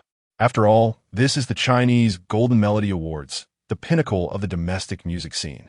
Those who stand here are undoubtedly true champions, having been tested by both the market and time. Here they come, the car of King Li. Oh, it's Fei Ho. Wang Feifei is here. Dion Giskiviko. Rock and roll never dies. With each arrival of high-end luxury vans, the atmosphere escalates to new heights. Li Zongxing steps out of the car, dressed in a well-tailored casual suit, flanked by bodyguards and agents. Time has etched its marks upon his face, yet it only enhances his composed and elegant charm. He smiles and waves to the media and fans, exuding the aura of a true king with every gesture. Following closely is Wang Feifei, adorned in a simple yet stylish long dress. With sunglasses obscuring her face, her presence remains overwhelmingly powerful. She lingers not, swiftly entering the venue under the escort of security, leaving behind a silhouette of cold aloofness. Then comes Zhang Ku, clad in his signature leather jacket, hair defiantly spiked, embodying the rugged and rebellious spirit of a rock veteran. His appearance stirs a wave of fervent emotion among many middle-aged fans, some even moved to tears. In stark contrast, Fang Yu's arrival is rather subdued. An ordinary rideshare vehicle pulls up at a distance. Fang Yu, dressed simply in a white t-shirt and jeans, carrying a backpack, steps out. Accompanying him is only one individual, Ma Haoxiong, who has now become Fang Yu's personal assistant and chief aide. Filled with excitement, he looks around, taking in the presence of the stars he has only seen on television. Brother Yu, is this the Golden Melody Awards? Wow, this is quite intimidating. Fang Yu, equally astonished, realizes the scale of the event and suggests it is a bit overwhelming. Let us take a back entrance. The two lower their heads, circumventing the media area and entering through the staff passage, blending in with the crew and other similarly low-key artists going unnoticed. Even several reporters pass by without recognizing this recently trending figure. Backstage, the atmosphere starkly contrasts the external clamor. It is tense and solemn, the air seemingly thick with anticipation. The other second and third-tier artists assigned to Group A wear grave expressions as the pressure of competing alongside Li Zongxing, Wang Feifei, and Zhang Ke looms heavily over them. Fang Yu finds an empty corner sofa to sit, casually placing his backpack aside. He then pulls out his phone and opens a colorful game, Candy Crush. The cheerful background music and the delightful sound effects create a starkly bizarre contrast to the tense atmosphere surrounding him. Ma Haoxiong, standing nearby, watches his boss engrossed in the game, his lips twitching. Brother, can we show a bit of respect for this hellishly difficult competition? It seems like the golden shovel has indeed fallen from grace. Nearby, several artists and their assistants notice Fang Yu in the corner, casting him incredulous glances. Who is this? So carefree. He is about to go on stage to battle three legends and still has time to play Candy Crush. Just then, a slight commotion arises. Li Zongxing, accompanied by his manager, is slowly making his way down the corridor towards the stage. As he passes by Fang Yu's corner, his footsteps pause momentarily, his gaze landing on a young man intently focused on his phone. After a brief moment, Li Zongxing nods gently in Fang Yu's direction without uttering a word, continuing on his way. Fang Yu, sensing the gaze, looks up just in time to catch a glimpse of Li Zongxing's departing figure. He is momentarily taken aback, but responds with a polite nod before returning his attention to his game. Unbelievable. Another match cleared. This brief exchange is captured by the ever-watchful cameras tracking Li Zongxing's movements. In a live stream, the comments explode. Whoa, did King Li just look at Fang Yu? He did. He definitely did. And he nodded. What on earth is happening? Do these two know each other? Is the king showing off? Or perhaps appreciating? The implications are profound. A mere glance from a major figure carries immense significance. One can only speculate.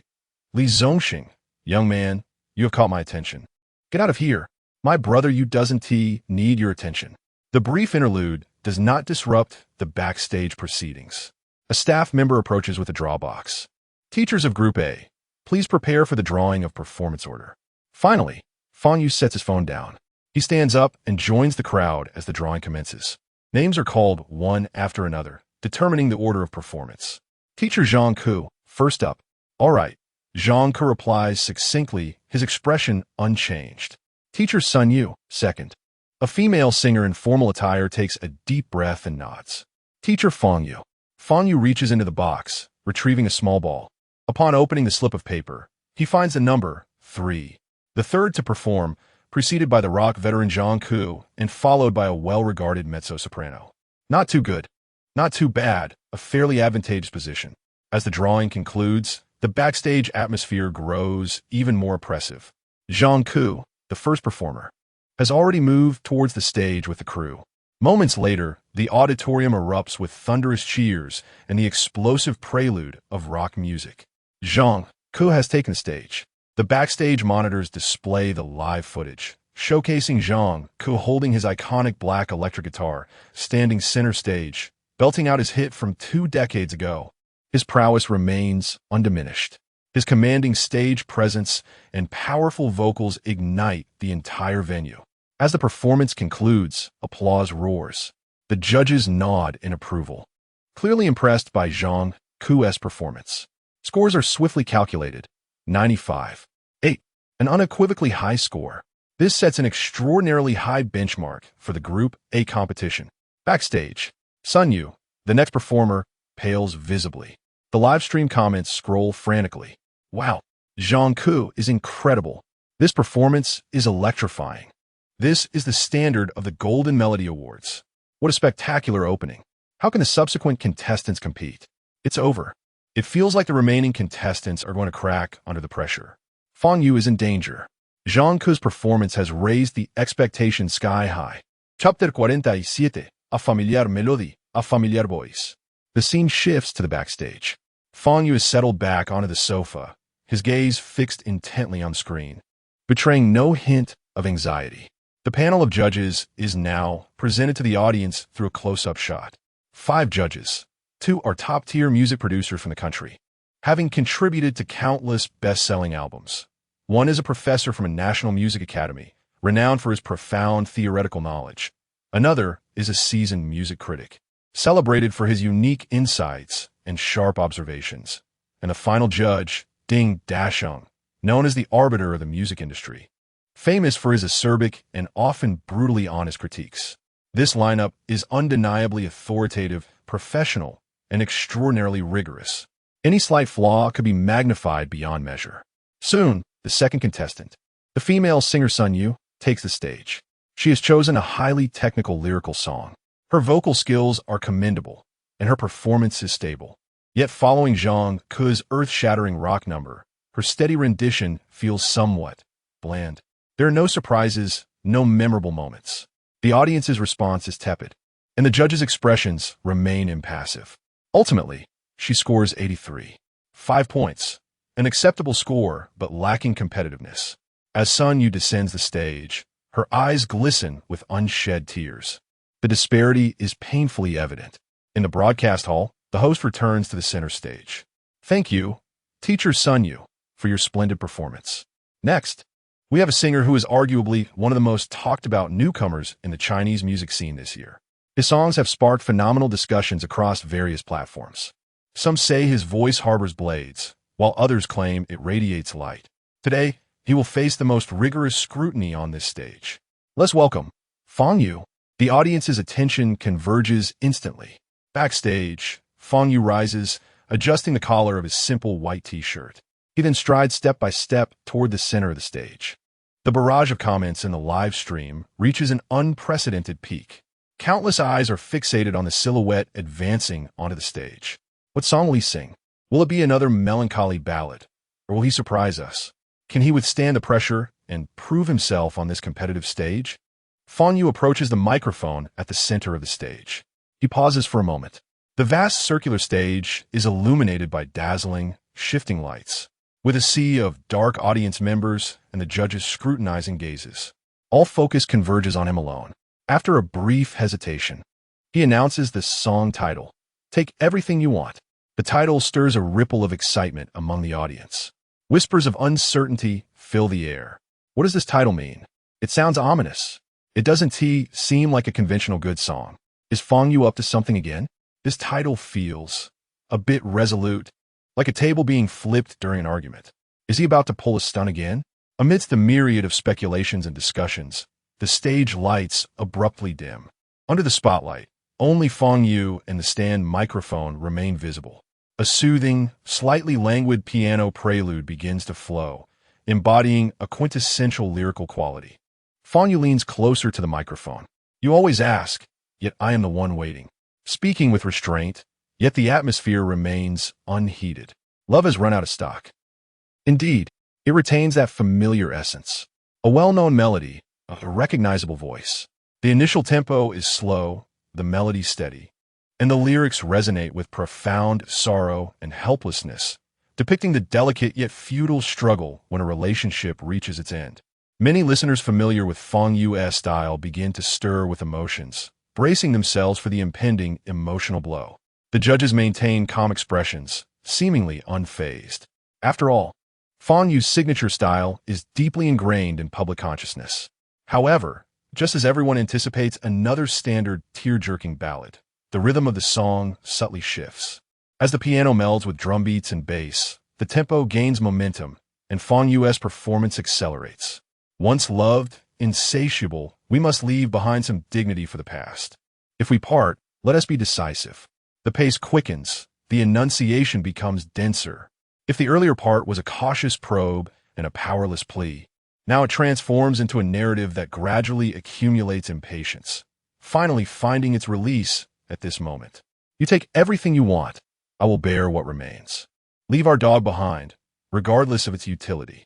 I fear it may be unloved in the future, even if it cannot comprehend my pain. Boom! In a venue and a live stream, it feels as though something has exploded in countless listeners' minds. You take everything you want? This line, coupled with the preceding rapid-fire delivery, alters the flavor entirely. On the surface, it appears to be a complete concession, an almost humble surrender. Fine, take it all. Is that sufficient? Yet upon deeper reflection, this absolute expression of surrender masks a self-deprecating counterattack. It seizes the initiative in the breakup with a sense of destruction, forcibly reclaiming control from the other party. Do as you wish. I shall no longer cater to you. This is the underlying sentiment. The follow-up line, leave our dog, is a stroke of genius. One moment, the emotional confrontation is intense, and the next, the focus shifts to a dog. The stark contrast leaves many momentarily stunned. Yet, deeper emotions soon surface. Pets often symbolize the shared emotional bonds of couples. At this moment, the seemingly absurd request to leave the dog becomes the only tangible connection remaining in this fractured relationship. Fear it may be unloved in the future. Is this worry genuine? Perhaps, but more so, it projects one's unspoken vulnerability, loneliness, and fear of an uncertain future onto a voiceless pet. After all, expressing fear of being unloved in the future would seem shameful and overly humble. Yet, to express concern for the dog's well-being feels entirely natural, even imbued with a trace of lingering warmth. The loyalty of a dog juxtaposed with the fickleness and transience of human emotions creates a poignant irony. On stage, Fang Yu takes a deep breath. The most challenging part of the song is about to commence. Chapter 48, the judge's evaluation of the music scene. On stage, Fang Yu continued to sing. 1 year, 2 years, 3 years. He had become increasingly taciturn.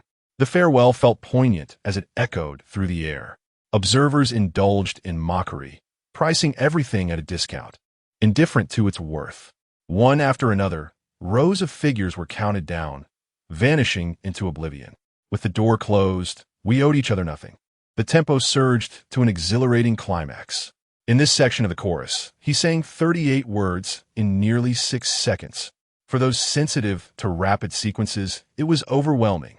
So fast. Yet, astonishingly, Fang Yu's enunciation remained impeccably clear. Each syllable resonated distinctly in the audience's ears. The transitions, the nuances, the accents, every intricate technique flowed seamlessly. The shift between his chest voice and falsetto was dizzyingly frequent. This demanded an extraordinary level of breath control, rhythmic precision, vocal capability, and even a profound musical sensibility from a singer. What? Is this rap? No, it's R&B. The smooth transitions, the rhythmic pulse. Can Fang Yu truly master this?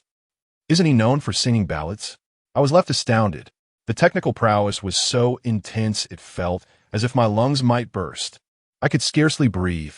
The trifecta of existential doubt washed over me. Who am I? Where am I? What did I just hear? The live stream was an utter chaos. The audience was equally astonished. One moment, he was the brooding prince of slow songs. The next, he transformed into a technical R&B virtuoso. The stylistic shift was utterly abrupt. The producers at the judging table wore expressions that transcended mere seriousness. They were utterly shocked. This was no ordinary pop performance. It was a challenge to the limits of human vocalization. Ding Dashing furrowed his brow, meticulously analyzing every detail of the song, seeking even the slightest flaw. Yet, it was a daunting task. Fang Yu's rendition was nearly flawless on a technical level.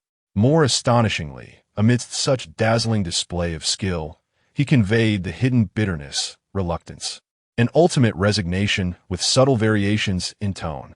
This song, with its intricate arrangement, complex rhythms, and the technical barriers demonstrated in his performance, far exceeded expectations for a newcomer, especially one known for melancholic and sorrowful themes. As the music ceased, silence enveloped the venue. The applause hesitated for half a second before erupting throughout the auditorium, resounding endlessly. Fang Yu bowed slightly in acknowledgement. The host rushed onto the stage, unable to conceal his excitement. Incredible, an astonishing performance. Once again, Fang Yu delivered an immense surprise. The camera shifted to the judging panel. The 5 judges displayed a spectrum of expressions. 2 top producers engaged in hushed conversation, exchanging knowing glances. The vocal professor furrowed his brow, seemingly pondering the technical intricacies. The music critics scribbled furiously in their notebooks, scarcely pausing. The focal point of the room, without a doubt, was the music industry judge, Ding Dashing. He was the first to grasp the microphone. Instantly, the venue fell silent. The sound of a pin dropping could be heard. Countless viewers held their breath, awaiting the judgment of this musical authority. Ding Dashing adjusted the microphone's position. Quite unexpectedly. Very unexpectedly. R&B, rapid-fire delivery, high falsetto. Is it showboating? Perhaps a tad. Yet the song's true brilliance lay not in its technique. The audience grew even quieter. It was the emotion encapsulated beneath the technical prowess. Ding Dashing's pace was measured, but each word resonated with conviction. Much like the rapid-fire delivery in the chorus, where mismanagement could easily lead to disaster or mere gibberish. Fang Yu's execution was marked by every word's intensity and cadence, embodying a long-suppressed impatience and determination finally unleashed. He was not merely singing. He was arguing with melodies, venting his feelings. And that line, "Leave our dog, regardless of its worth." At first glance, it seemed jarring. However, upon closer examination, the breathy and slightly trembling transition conveyed the stubbornness, bravado, and profound vulnerability following a breakup with remarkable clarity.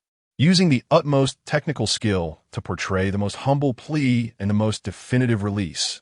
Impressive. Ding Dashing set down a microphone, his tone resolute. The audience erupted in astonishment. The acerbic Ding Dashing had delivered such high praise. The live stream's comments exploded. What? Ding Dashing's evaluation is exceedingly high. Am I hearing this correctly? Did Teacher Ding just commend someone? In such a manner. Technique serves émotions. Precise. So very precise. Employing the finest technique to express the most humble yearning and the most complete release. My goodness, this summary has left me in awe. Immediately following, the other judges took up their microphones, each echoing high accolades. Vocal professor Chen Qiming remarked on Fang Yu's mastery of R&B singing, a rarity among young artists. Producer Zhang Ye and Lin Wei concurred, noting that Fang Yu not only navigated the song's complex arrangement, but also executed it with remarkable ease. His live performance almost reached studio quality, even surpassing it in emotional impact. Music critic Liu Yu summarized that Fang Yu's performance unveiled a new facet of his artistry, showcasing astonishing vocal strength and broadening his musical style, proving he was far more than just a singer of sorrowful ballads. Backstage, in front of the display screen, several second and third-tier singers from the same group wore expressions that could hardly be described as anything but despair, some even paling. They had believed Shang was already at the pinnacle. Little did they expect that newcomer Fang Yu would unleash such a trump card. How could they compete now? The camera captured the reactions of Li Zongxing and Wang Feifei. Li Zongxing wore an unmistakable look of admiration, nodding slightly in the direction of the stage. Meanwhile, Wang Feifei maintained her usual cool demeanor, yet her gaze had taken on a newfound seriousness. Next came the scoring segment. The 5 judges took turns announcing their scores. The first score emerged, 96 points. A gasp rippled through the audience. The second score, 95. 5 points. The third score, 96. 8 points. All the scores were remarkably high, oscillating around Zhang Ke's previous score. The livestream's comments surged with excitement. It's going to surpass. It's absolutely going to surpass. Zhang Ke is in trouble. Go, brother Yu. Show them what it means to be the rookie king. 96, 8, 97. And what about the formidable Ding Dasheng? My goodness, what will the average score be? My math isn't great. Can someone help me calculate? I just want to know, how much will Ding Dasheng give? He praised so highly. Surely he won't assign a low score? It's hard to predict. One can never truly fathom Ding Dasheng's thoughts. Speculating leads to confusion. Whatever. The scores are already incredibly high. Even if it doesn't surpass in the end. This is an extraordinary score. A newcomer. This is the Golden Melody Chart. Chapter 49. The Appearance of Deities. The Overwhelming Power of Kings and Queens. Under the watchful eyes of the audience, Ding Dasheng made his move. He raised the scoring device in his hand, and the camera zoomed in on the screen of the device. Everyone held their breath, and then a number sprang forth, 97. 2 points. The venue erupted in an instant. The total score was still in calculation. A few seconds later, the final score was prominently displayed on the large screen at the center of the stage, 96. 5 points. This score surpassed Zhang Ke's 95. 8 points, temporarily claiming the top spot in Group A. The area occupied by Fang Yu's fans went wild with frenzied screams and cheers. The live stream's comments section was utterly chaotic, truly deserving. Incredible. What did I say? Yushun is indeed Yushun, a resounding slap in the face. Where are those critics who claimed brother you would be trounced? Come out and face the music. 96.5 in his debut performance. Is this not monstrous? On stage, Fang Yu glanced at the score on the big screen, his expression remaining largely unchanged. There were still 2 heavyweight contenders to come. It was a tad premature to celebrate now. Fang Yu's 96. 5 points not only ignited excitement on-site and online, but also transferred an invisible pressure to the next 2 performers, Li Zongxing and Wang Feifei. This score was excessively high, enough to send chills down the spine of any subsequent singer. Wow, 96. 5. Am I seeing things? A newcomer, Zhang Ke's Devadesat Piet. 8 was already terrifying enough. And now Fang Yu jumped straight to 96. 5. This is akin to slaying gods and achieving enlightenment. Just moments ago, I was concerned that Fang Yu would be overshadowed by his seniors, and instead, he nearly blew the roof off. Now, Li Wang and Fei Ho must feel an immense pressure. Who would have thought that a singer of slow songs would suddenly unleash such a top-tier R&B performance? That rapid-fire delivery left me tingling. Amid the audience's discussions and anticipation, the lights focused once again. It was time for Li Zongxing to take the stage. This evergreen figure in the Chinese music scene donned a dark, casual suit.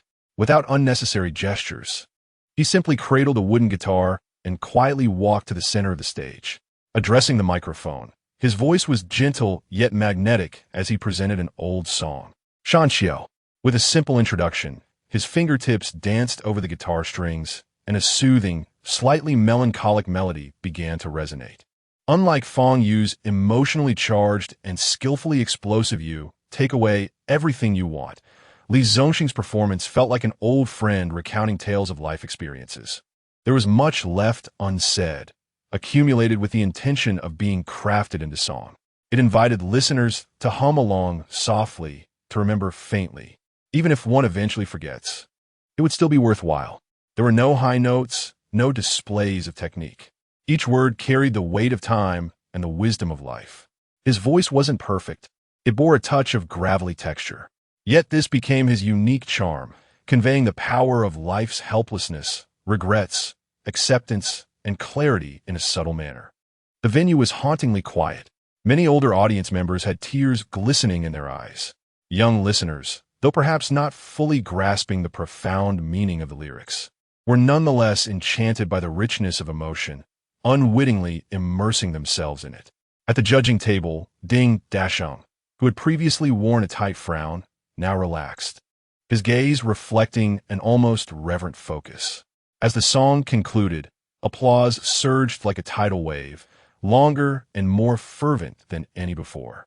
Li Zongsheng, holding his guitar, offered a slight bow. The host stepped onto the stage, his voice tinged with emotion. "Thank you, teacher Li Zongsheng. This song is not merely a song. It is time. It is life." During the judges' commentary session, Shang was the first to take the microphone, his tone imbued with unprecedented respect. There is little need for extensive commentary. Teacher Li Zongsheng is a living memory of our times.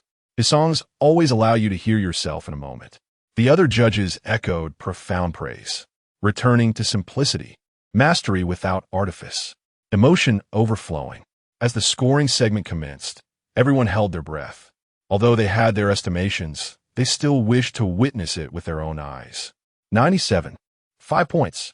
98, 0 points. 98, 2 points.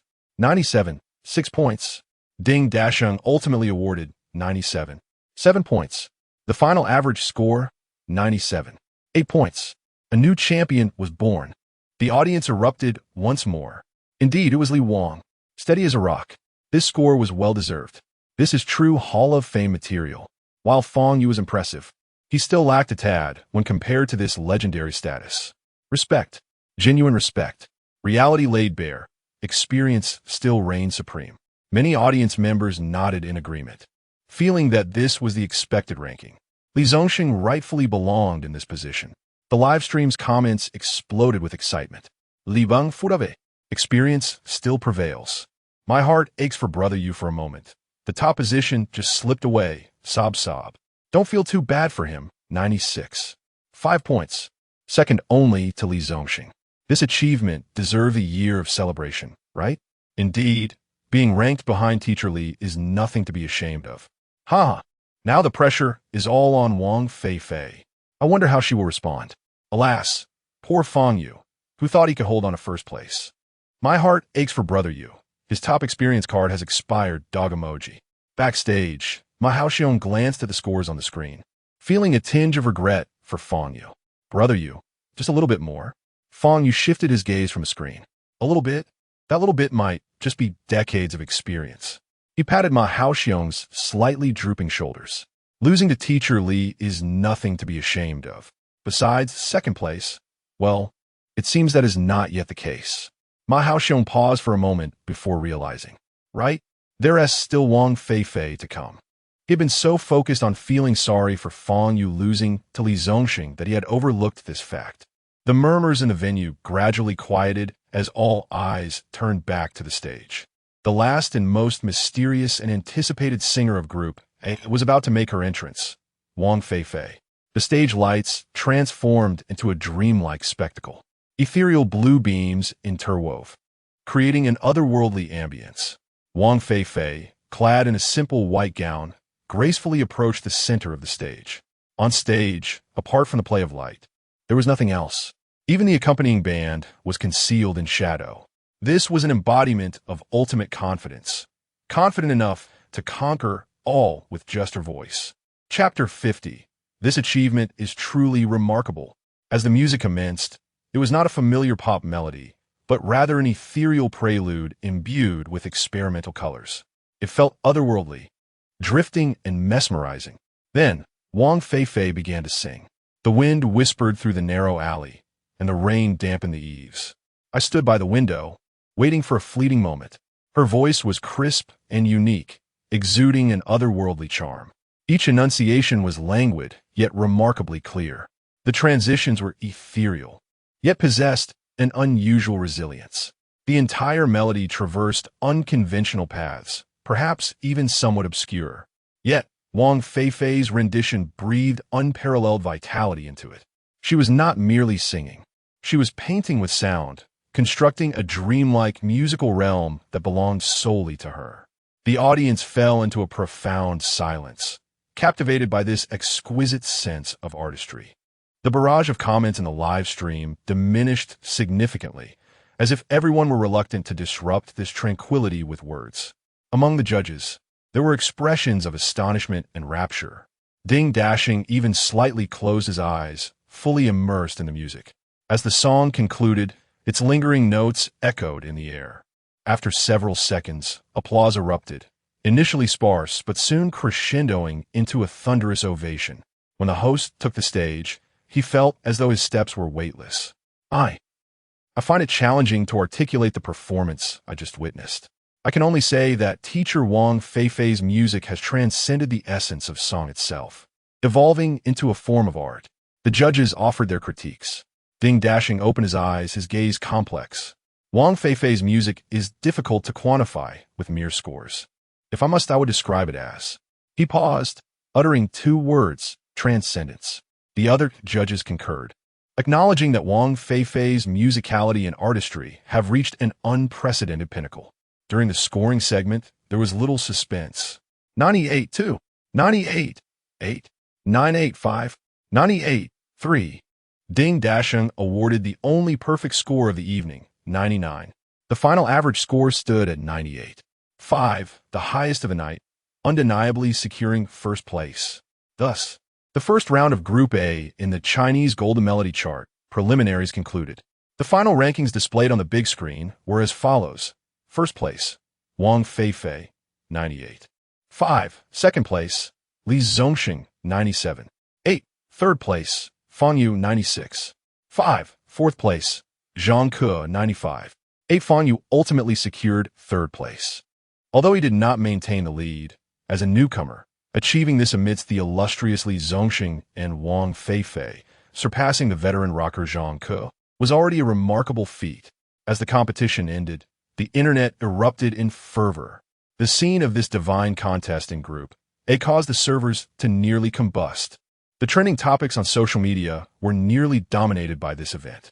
Wang Feifei YYDS, Li Zongxing still strong, Fang Yu third, Chinese Golden Melody chart death group, Zhang Karak never dies, You take it all, Ding Dashing transcendence. 7 out of the top 10 trending topics were related to this competition. Discussion forums, social media, and short video platforms brimmed with analyses, recaps, and debates surrounding this event. Teacher Wang Feifei, indeed a diva. She left me utterly awestruck. 98.5, a score truly deserved. Teacher Li Zongxing's Hills. Every line resonates with life. 97.8, who could contest that? Brother Ko was phenomenal. He exploded onto the scene, although he ranked fourth. The spirit of rock endures. Naturally, aside from the two indisputable titans, the most discussed was the newcomer, Fang Yu. Under the entry Fang Yu third, opinions diverged dramatically. Oh my, Brother Yu is incredible. Third place. This is the Golden Melody chart. Who were his competitors? Li Zongxing, Wang Feifei, to secure third in such a celestial contest, surpassing teacher Zhang Ke, is nothing short of miraculous. The previous commenter is right. Did you hear that score? 96.5, just 3 points shy of teacher Li. That's substantial. The most astonishing was the style. Who would have thought Brother Yu could sing R&B? And such top-tier R&B. Those transitions, that rhythm, that rapid-fire delivery. I was covered in goosebumps. Indeed, who claimed our brother you could only sing sad songs? Step forward. Does it hurt to face the truth? However, dissenting voices and critiques soon emerged. Third place? Isn't that still a loss? Compared to Li Zongxing and Wang Feifei, he falls short. It was merely technical showboating. His R&B sounded like a recitation, exhausting to listen to, devoid of emotion, merely fast for the sake of it. I concur with the previous comment. The craftsmanship was overly pronounced, clearly aimed at showcasing technique. The life experience in teacher Li's storytelling and the ethereal essence in teacher Wang's artistry are on an entirely different level. Precisely, the newcomer is still too green, overly eager to prove himself, resulting in a subpar performance. Yet, these criticisms were quickly drowned out by counterarguments. If your ears are poor, donate them to someone in need. Thank you. How many in the new generation can achieve such technical difficulty in R&B? Did Ding Dashing not praise that technique serves emotion? Do you understand better than him? Laughable. the haters can't even hit the mark. More casual viewers were thoroughly captivated by Fang Yu's stunning performance. The online debate persisted, yet an intriguing phenomenon emerged. The spotlight shifted from the rankings themselves to the song Fang Yu performed, particularly that rapid-fire segment in the chorus. Everyone began to share their attempts, regardless of the outcome. This near 6-second, 38-word limit output, combined with the rhythm and intricate transitions of RB, not only stunned the live audience, but also sparked endless curiosity and challenges among countless netizens post-competition. Initially, some content creators in the music sphere attempted to analyze and cover this challenging chorus. The results were invariably disastrous. Either they couldn't keep up with the speed, stumbling over their words, or their rhythm was off, entirely losing the essence of RB, or they couldn't sustain their breath, gasping halfway through, or their transitions turned into a chaotic mess. What on earth is this? Is it hot? My tongue is tied. I tried it, and I almost coughed up a lung. Was Fang Yu singing with an oxygen tank? I refuse to believe it. I believe I can do it. 1 minute later, excuse me, I must take my leave. Help! I feel like my vocal cords are about to run away. Before long, the amusing failures of these challenges spread rapidly from the professional sphere to ordinary internet users. Who initiated it remains a mystery. But a topic titled "You Take It All No Tongue Twisting Challenge" quietly emerged across various social platforms. Soon after, a more straightforward and blunt variation, Fang Yu Fast Tongue Challenge, was born. Chapter 51. The Tongue Twisting Challenge? Lin JJ also stumbles? The rules of the challenge were remarkably simple. Attempt to cover the chorus of "Take Everything You Want" as swiftly as possible. The objective was to see who could refrain from stumbling over the lyrics, or who could do so with the most creativity. Consequently, challenge videos proliferated like mushrooms after rain. There were university students, faces flushed with embarrassment in their dormitories, singing so poorly that their roommates were doubled over with laughter. There were handsome men and beautiful women, earnestly facing the camera, who could not help but break into laughter mid-performance. There were even older gentlemen and ladies, striving to keep pace with the rhythm while delivering the lyrics in accented Mandarin, creating an extraordinarily abstract and mesmerizing effect. Ha ha ha. Is this challenge for real? I laughed so hard that my face mask cracked. I declare that the Fang Yu Fast Tongue Challenge is the most amusing challenge I have encountered this year, bar none. Thank you, Fang Yu, and thank you for Take Everything You Want, for adding so much joy to my mundane life, even though I too failed the challenge. Wait, are you all laughing? Does no one find this song genuinely difficult to sing? How on earth did Fang Yu manage it live? The more popular the challenge became, the more it highlighted Fang Yu's remarkable live performance. Countless humorstumme Videos rapidly circulated online. Various edited versions, dialect renditions, and sped-up versions emerged in abundance. Take Everything You Want underwent an unexpected resurgence in popularity, surpassing mere discussions about rankings and vocal prowess. In a hotel room, Ma Haoxiong brandished his phone, laughing uncontrollably, his shoulders shaking. Brother Yu, you must see this. Ha ha ha ha. This guy turned count on me into Dear Dad is urinating. How talented. Fang Yu, seated on the toilet, nearly choked with laughter upon hearing Ma Haoxiong's words. He had not anticipated that this song, originally imbued with a hint of bitterness and resolve, could be interpreted in so many whimsical ways by netizens. In the system's backend, emotional engagement was steadily, if not explosively, rising. The emotions evoked by these comedic videos leaned more towards joy and merriment. The conversion rate was not as high as the previous feelings of sadness, shock, or anger, but it accumulated gradually. Brother Yu, your song is everywhere online. This challenge is incredibly popular. Who would dare say you only sing slow songs now? This wave has completely broken through. The topic of Fang Yu Fast Tongue Challenge soared in popularity. Initially, it was merely fans and a few music enthusiasts trying it out in small circles. Soon after, internet celebrities flocked to participate, treating the challenge as the latest trend for gaining views. Outlandish mishearings, struggling to keep up with the tempo, and mismatched breaths, combined with the challenger's own inability to maintain composure, created an abundance of comedic effects. This phenomenon even reached the realm of professional singers. That night, a renowned singer, praised for his consistent vocal prowess and live performances akin to studio recordings. Lin JJ, the walking CD, was engaged in an online livestream. The atmosphere in the stream was electric, with fans interacting fervently. Amidst the conversation, the comments section erupted with requests. JJ, take on Fang Yu's take, everything you want. Yes, yes. We want to see the walking CD tackle the hellish fast tongue. Lin JJ glanced at the barrage of encouragement with a mix of amusement and exasperation. He had certainly heard of this wildly popular challenge, which had recently reached a phenomenon-like status. Even his team assistant, who rarely surfed the internet, was humming that line about closing the door and having no debts between them. He never expected this trend would infiltrate his own live stream. Chuckling, Lin JJ picked up a nearby cup and took a sip. You lot just want to see me make a fool of myself, don't you? The comments erupted in laughter. No way. We want to appreciate JJ's heavenly voice. Exactly. We want to see what it sounds like when a CD player sings fast. Don't chicken out, JJ.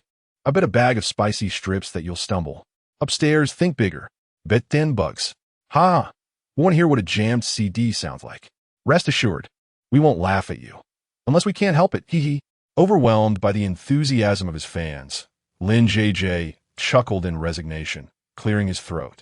All right, I'll indulge you this once. But let me make it clear, if I don't sing well, you mustn't laugh. He signaled to the staff to play the accompaniment. As the prelude began to play, Lin JJ closed his eyes, gathering his emotions. He navigated the opening lyrical section with ease, delivering perfect pitch and delicate emotion, truly deserving of the title walking CD. The comments poured in with admiration. Steady, so steady. This is what a professional singer sounds like. The vibe is here. However, as the song transitioned into the chorus, Lin JJ's brow furrowed slightly. He took a deep breath and began to quicken his pace. What is seen is all for fun, sold at special prices, regardless of worth. At this point, his tempo visibly strained, and certain words began to blur together, the RB rhythm slightly faltering. The audience in the live stream was already stifling their laughter. The comments read, "It's coming. It's coming. Warning, high energy ahead. Protect our JJ." Finally, he reached the most devilish line. One after another, a line, then another line elimination. We owe nothing to each other. The live stream erupted with an avalanche of laughter. Ha ha ha ha ha. He jammed. The CD has jammed. I knew it. I knew it. JJ, I'm sorry. I truly couldn't hold it in. Ha ha ha. This stumble is too genuine. No worries. JJ, you were still impressive. Far better than me. Doge face. Lin JJ, unable to continue singing, covered his face in laughter. Oh no, what a disgrace. It's just too difficult. Really too difficult.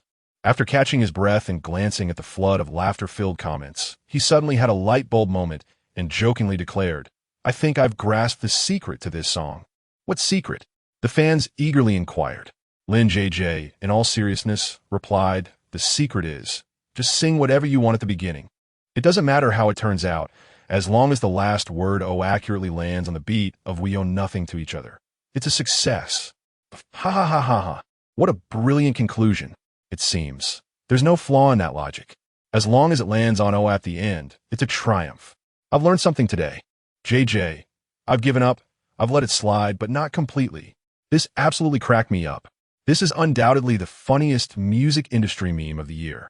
Lin JJ's half-joking, half-serious remark rapidly spread across the internet. Countless netizens used this phrase to poke fun at their own failed challenge videos. Take Everything You Want thus transcended its original context. It became not merely a competitive song on the Golden Melody chart, but rather a national entertainment phenomenon. The song's popularity unexpectedly sparked renewed interest in the R&B genre. Many who previously paid little attention to R&B began exploring this musical style, listening to Fang Yu's other songs, and even seeking out works from more R&B artists. Meanwhile, the Mandarin Golden Melody Chart official announced the theme for the second round of performances. Chapter 52. Announcement of the second round theme. Classic reinterpretations. New voices of old songs with no extravagant prelude. The official Weibo account of the Chinese Golden Melody Chart has released pertinent information regarding the second round of the competition. The theme for the second round of the preliminary contest has been unveiled. Classic reinterpretations. All advancing contestants are required to select a song that has achieved widespread acclaim and is recognized as a classic in the Chinese music scene, to be reinterpreted and adapted. There are no restrictions on the form or style of the adaptation. The aim is to test the contestants' understanding of the classics, their musical creativity, and the overall presentation on stage. Will it be an homage that elevates or a subversion that reshapes? Let us eagerly await the outcome. In just a few lines, the information is substantial. Wow, they're going straight for classic adaptations? The production team knows how to stir up excitement. This theme is electrifying. Classic reinterpretations? It's a double-edged sword. If done well, it could be legendary. If not, well, brace for backlash from the original artist fans and music enthusiasts. Indeed, the reason classics are revered is due to their esteemed place in the hearts of countless individuals. To tamper with a classic carries immense risk. Now, this is going to be intriguing. The time has come to showcase true talent. The online community erupted with fervor. Countless netizens transformed into music critics, engaging in fervent discussions about the challenges and highlights of this theme. Classic songs have melodies that are deeply ingrained in the collective consciousness, and their emotional cores have withstood the test of time. To reinterpret such a foundation requires preserving the essence of the classic while infusing one's own unique flair and understanding. A formidable challenge, to say the least. This is not merely a contest of vocal prowess. It is a comprehensive evaluation of musical aesthetics, arrangement skills, and even an understanding of the historical and cultural context behind the songs. Soon, the focus of the discussions shifted to the illustrious members of Group A. Which song will Master Li Zongxing choose? It seems any of his old songs would bring tears with just a slight modification. Perhaps, Master Li might select a classic love ballad from another artist and reinterpret it through the lens of his life experiences. The thought alone sends shivers down the spine. And what about teacher Wang Feifei? How will she adapt her selection? It feels like whatever song she chooses will inevitably transform into a Wang Feifei original. Indeed, we anticipate her ethereal voice and boundless imagination will deconstruct a classic we all know well. What about teacher Shang? Will he opt for a classic rock anthem, delivering a hardcore rendition? Perhaps something like Nothing to My Name? Everyone chimed in, speculating on the choices of these musical titans and rock legends. Each artist possesses a distinctive style and formidable musical prowess. Their selections and adaptations undoubtedly hold immense imaginative potential. However, amidst all the conjecture, the most frequently mentioned and widely discussed participant remains the unconventional newcomer, Fang Yu. What song will Brother Yu select this time? The anticipation is palpable. His previous RB performance was simply spectacular. It would be wonderful if he continued in that vein and chose a classic RB song to reinterpret. But wait. I personally prefer when Brother Yu sings heartfelt ballads. Please, choose a classic sorrowful love song and utterly move me. Is there a chance, Brother, you might venture into rock? Or perhaps folk? Even opera? Those in the upper echelons, your imagination is quite vivid. Yet, it is not entirely impossible, especially considering it is Fang Yu. I merely hope he selects a song that resonates with him, one that allows him to express his thoughts. Winning or losing should not be his primary concern. Yes, stay steady, Brother Yu. We have faith in you. Fans brimmed with anticipation, tinged with a hint of anxiety. After all, the theme of classic reinterpretation poses significant pressure for a newcomer. He must contend with the legacies of the greats while competing alongside top-tier predecessors, such as Li Zongxing and Wang Feifei. A minor misstep could result in accusations of desecrating a classic and overstepping one's bounds. In a hotel room, Ma Haoxiong was even more agitated than Fang Yu himself. Clutching a tablet, he muttered excitedly, "Brother Yu, the theme has been revealed. Classic reinterpretation." He rushed to Fang Yu, thrusting the tablet before him. On the screen was an extensive song list, densely populated with titles, alongside the original artists and release years. "Look, Brother Yu, these are classic songs I've gathered, all widely recognized and impactful. I think for the second round, we must choose a great song, something with a magnificent melody, rich emotions, one that will surely captivate the audience. How about this one, I Love You, My Country? Is it classic enough? Grand enough? It would radiate positive energy." "No, No, these are too much in line with patriotic themes. They don't quite fit your style, Ma Haoxiong dismissed, continuing to sift through the list. What about love songs? Classic love songs are a safe bet. Look at this one. The moon represents my heart, or how much love can be repeated. These songs are highly regarded. A slight adaptation, sung in your voice, is sure to move the judges. Fang Yu reclined on the sofa, his demeanor relaxed, taking a bite of an apple. Brother Yu, could you at least give some feedback? Ma Haoxiong, sensing Fang Yu's prolonged silence, grew anxious. This was a crucial second round. The song selection was paramount. One could not afford to be complacent. As Fang Yu chewed his apple, his gaze shifted from Ma Haoxiong's face to the tablet he had offered. The screen displayed a dazzling array of song titles, each representing a glorious past and encapsulating countless memories. His fingers glided gently over the screen, pausing at a name, a title that, amidst the plethora of classics, might seem somewhat understated and even slightly refreshing.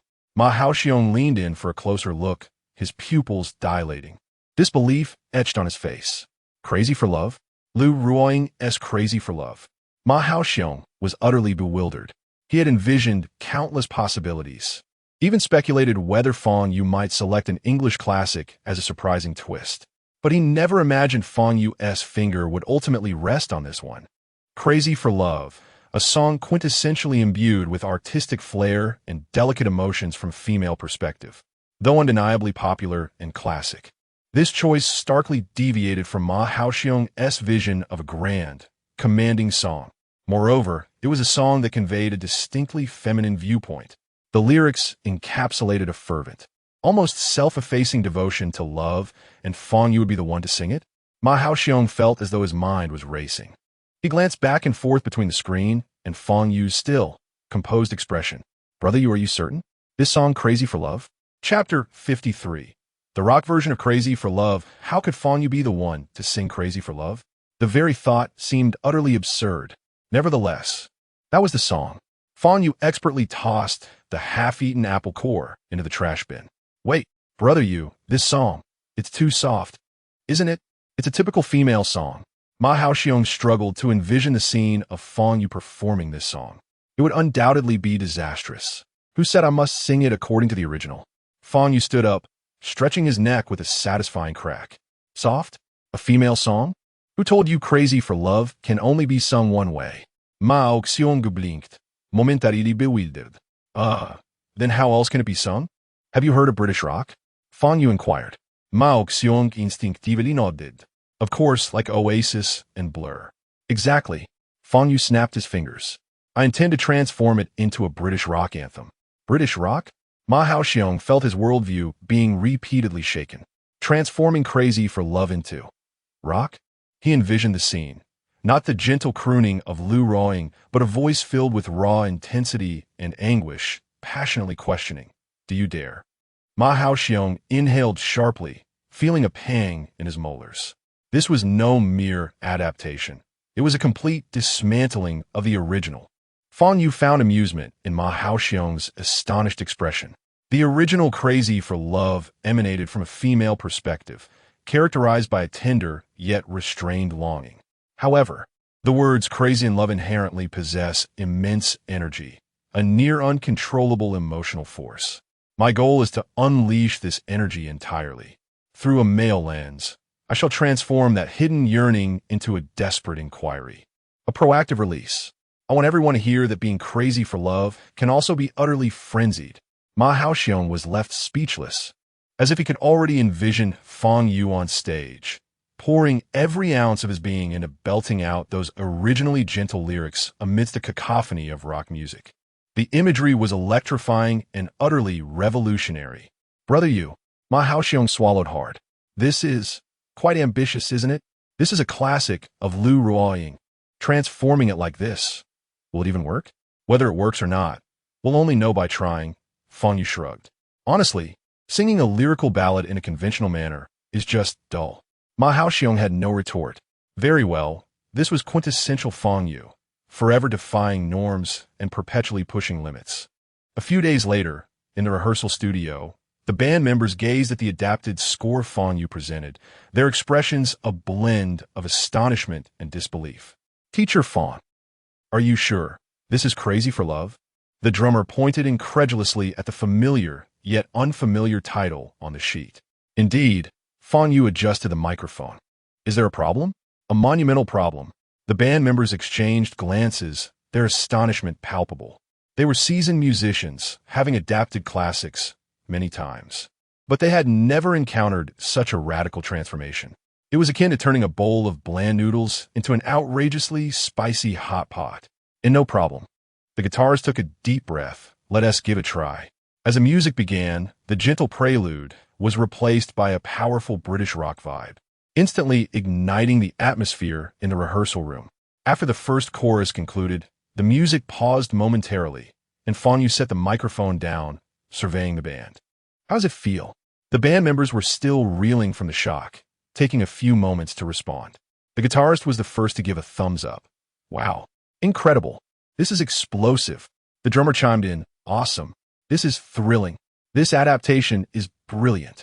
The bassist exclaimed, Brother Yu, how do you even come up with this? How could you turn into rock? However, while Fang Yu and the band were rehearsing this rock version of Crazy for Love, a piece of news had quietly leaked through some unknown channel. No one could pinpoint how the leak occurred. Perhaps it was a loose-lipped staff member, or maybe it was a deliberate act by someone with ulterior motives. Regardless, it wasn't long before discussions about Fang Yu's second-round song began surfacing online. Have you heard? Fang Yu is singing Lu Ruoying's Crazy for Love in the second round. Huh, Crazy for Love? Is that for real? This feels off. Wait, is Brother Yu changing his style? No more melancholic tunes or flashy techniques, but instead opting for a classic ballad? No way. While it's a great song, it just feels a bit mismatched for Fang Yu, doesn't it? Could it be that after last round's misstep, he is playing it safe this time, relying on a classic to score points? That is possible. Adapting a classic is challenging, but if he picks the right song and performs adequately, he should score decently. I'm a bit disappointed. I thought he would continue to surprise us. Don't jump to conclusions. What if Brother Yu has his own plans? As the news broke, initial reactions online were largely bewildered and uncertain. After all, every song Fang Yu had chosen previously had been laden with controversy and innovation. Suddenly opting for such a widely recognized, yet gentle and lyrical classic truly caught many off guard. Some detractors and skeptics seized the opportunity immediately.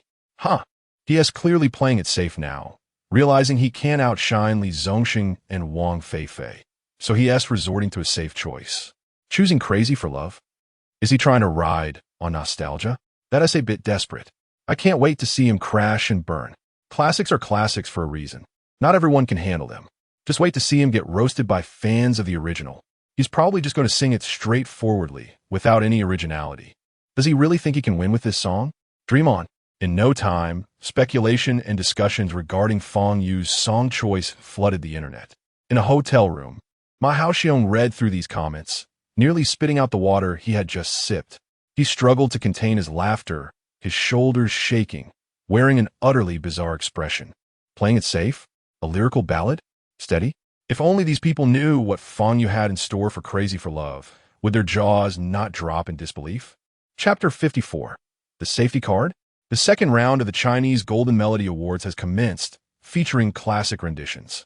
Under the watchful gaze of the audience, the event officially unfolds. The live stream's popularity skyrocketed from the moment it began, with comments flooding in so densely that the visuals became nearly obscured. Countless eyes, filled with anticipation, skepticism, or simply the desire to witness the spectacle, awaited the emergence of a certain name. Here it comes. It has finally begun. Front row vendors are selling sunflower seeds, peanuts, and bottled water, eagerly awaiting the arrival of Brother Yu. Speaking of which, is he really going to perform Crazy for Love? Surely the production team hasn't made a mistake? The word is out, and it's spread like wildfire. How could it be false? But we remain uncertain about how Brother Yu intends to sing it. How else could he sing it?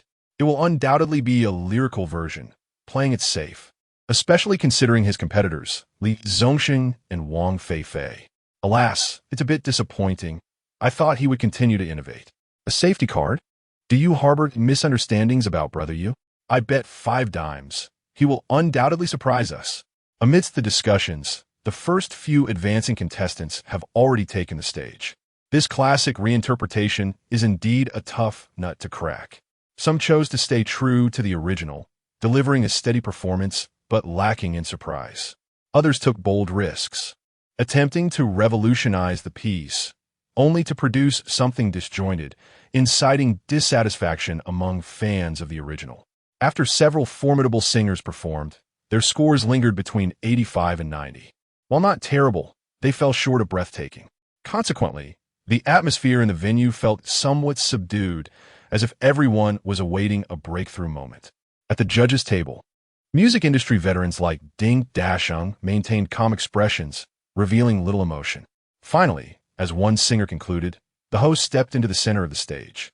"Thank you, Wang Fan, for that splendid performance. Now, the next contestant can be deemed the most talked-about newcomer of this year's Golden Melody Awards. He has touched hearts with Under the Sea, resonated with the nation through As You Wish, and showcased astonishing skills with Take Everything You Desire. Every time he graces the stage, he seems to bring us unexpected delight." The host's words, laced with a hint of jest, successfully ignited the atmosphere in the venue and the live broadcast. The comment section erupted with a singular name. "Fang Yu, Brother Yu, he is here. We've finally awaited you. So, is it indeed crazy for love? Let us unveil it quickly. Please don't let it be a slow ballad. My heart can't bear that disparity. I'll make a wild guess. There must be a twist. I'm eagerly waiting for Brother Yu to prove the doubters wrong. Those who claim he is playing it safe, just wait and see." Amidst the roaring applause and lively discussions, the host raised his voice. Indeed, he is Fang Yu. This evening, he has chosen to reinterpret a classic piece for the illustrious Lu Ruoying. The host deliberately elongated his voice, keeping everyone on the edge of their seats. "Crazy for Love." The song title is confirmed. A wave of low gasps and murmurs swept across the audience, and the live stream comments exploded with excitement. "Oh wow, it really is crazy for love. Oh no, my Brother Yu is genuinely going to sing a lyrical song?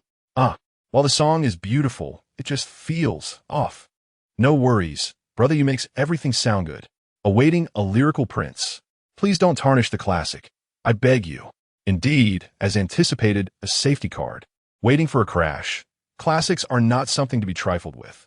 Various voices intermingled, elevating the atmosphere to a new climax.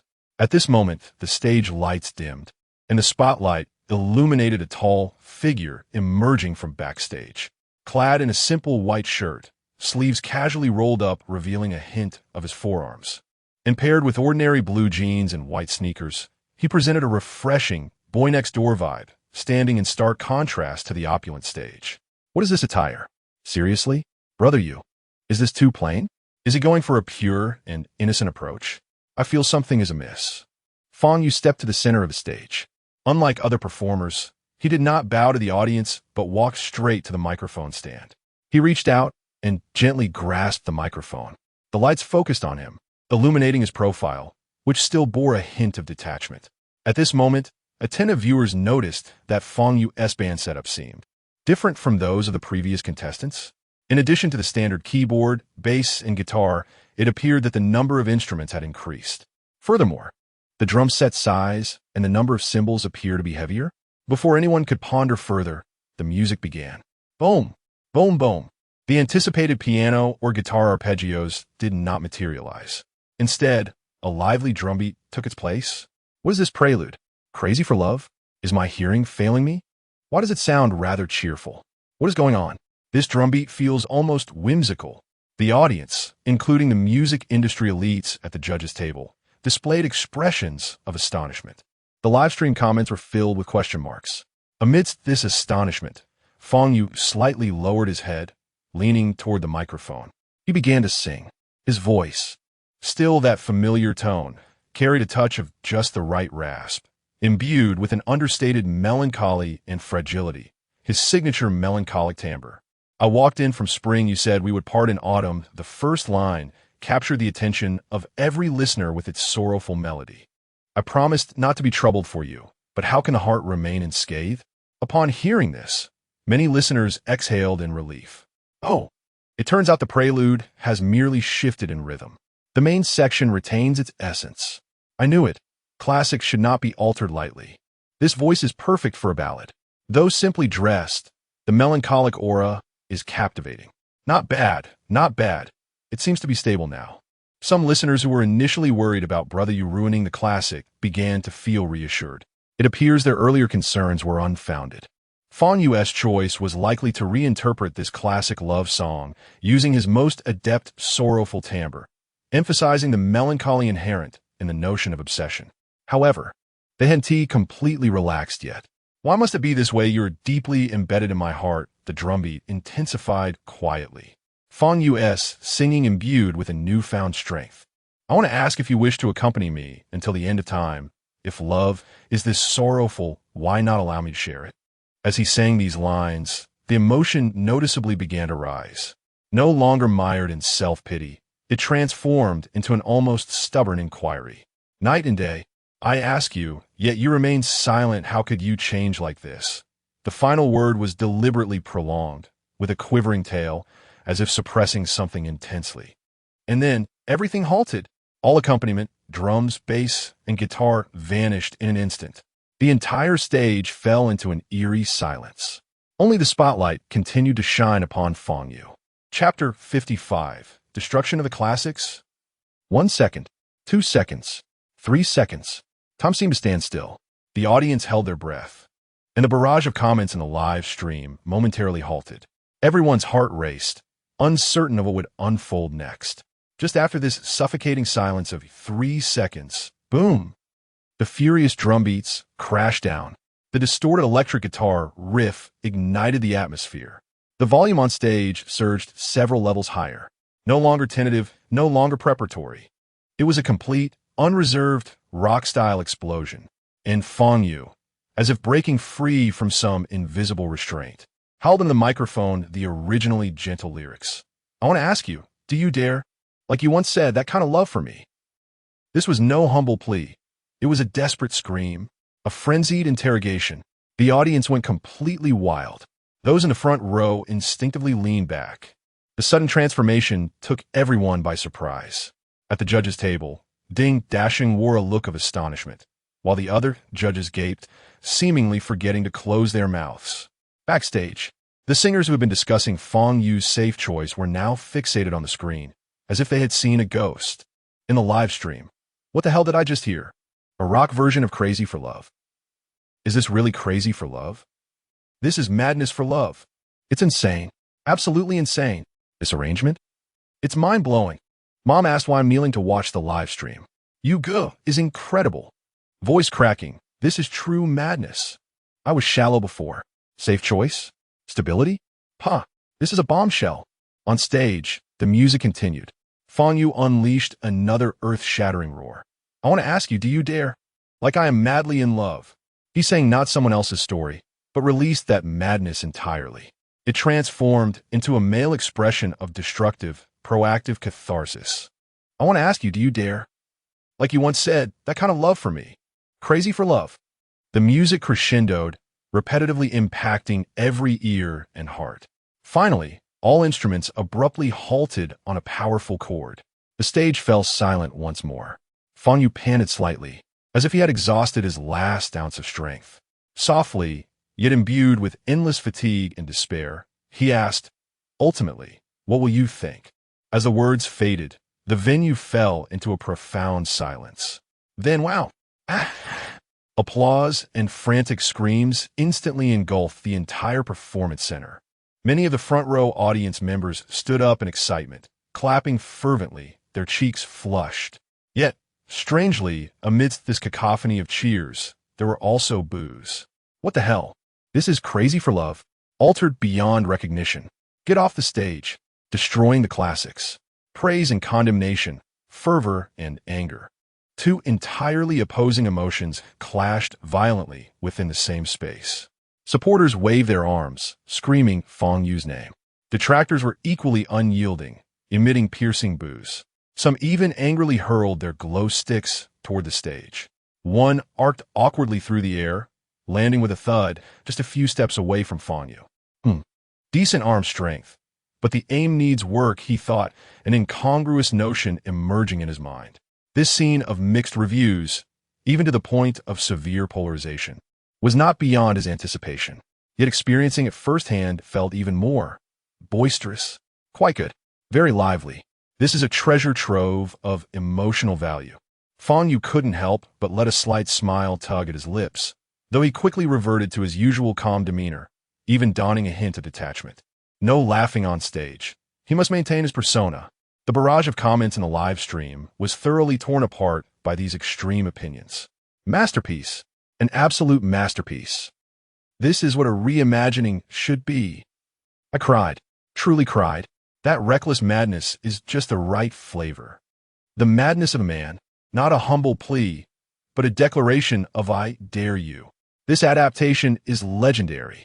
Lu Ruoying, forgive me, I temporarily betray for 3 minutes. You Ge is incredible. I can think of no other word than incredible. On the other hand, there was a deluge of condemnation. What the hell are you singing? Destroying the classics. Utterly destroying the classics. A clown seeking attention.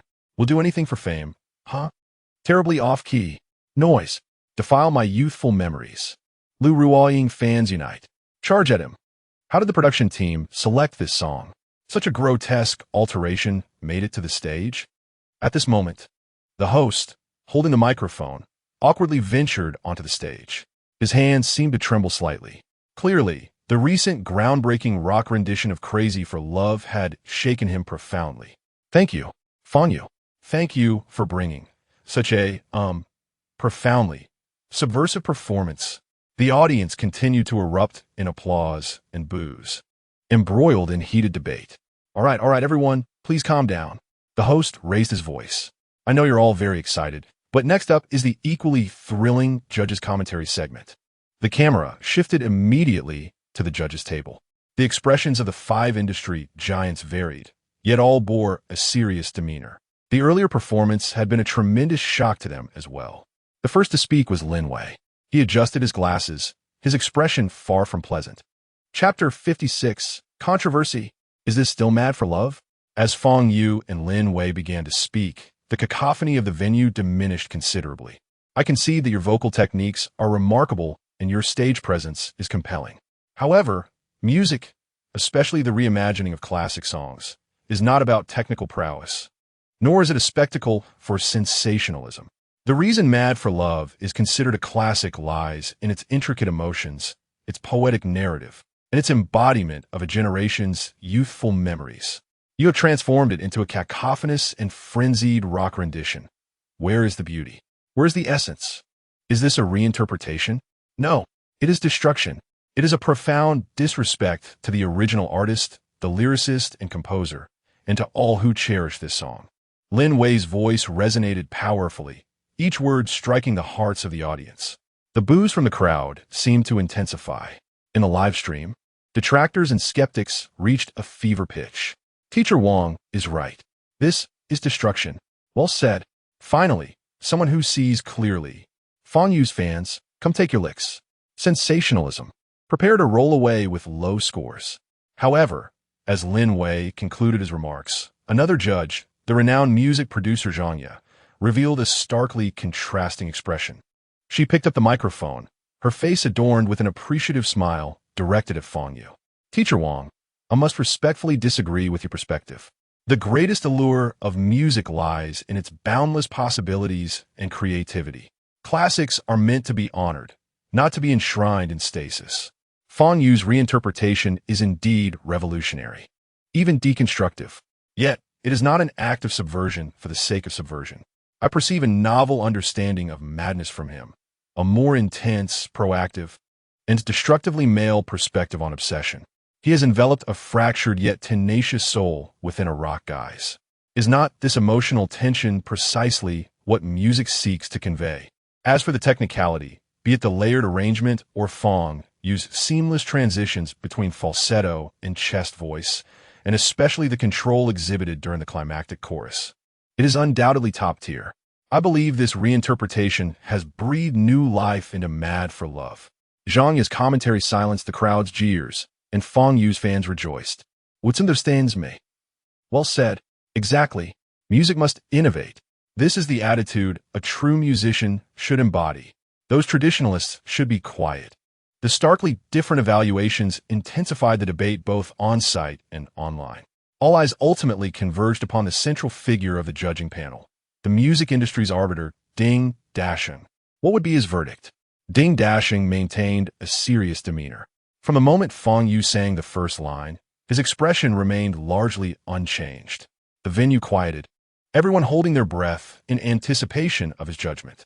After a moment of silence, he did not unequivocally declare it good or bad. Fang Yu's reinterpretation is audacious. He has completely forsaken the lyrical folk foundation of the original, opting for a style that clashes starkly with English rock. The arrangement, with its distorted guitars, rapid drum beats, and powerful chords, showcases quintessential rock elements, executed with proficiency and thoroughness. He does not aim to express the original's somewhat passive, artistically inclined longing. Ding Dasheng paused, his gaze sweeping across the stage where Fang Yu stood. He magnified the madness inherent in Mad for Love, questioning and venting in a nearly hysterical manner. He transformed repressed pain into an outward expression of destructive desire. This shift in emotional core is indeed revolutionary. He then pivoted to discuss the performance itself. On a technical level, as teacher Chan Wei noted earlier, the handling of the high notes in the chorus, the seamless integration of vocal registers, and the precision and breath control exhibited during the intense segments were exceedingly challenging. Achieving this level reveals his exceptional command over his voice. At this juncture, Ding Dasheng paused. Countless hearts in the venue and live stream held their breath. After such extensive analysis of technique and thought, was it ultimately good or bad? Finally, Ding Dasheng articulated his perspective.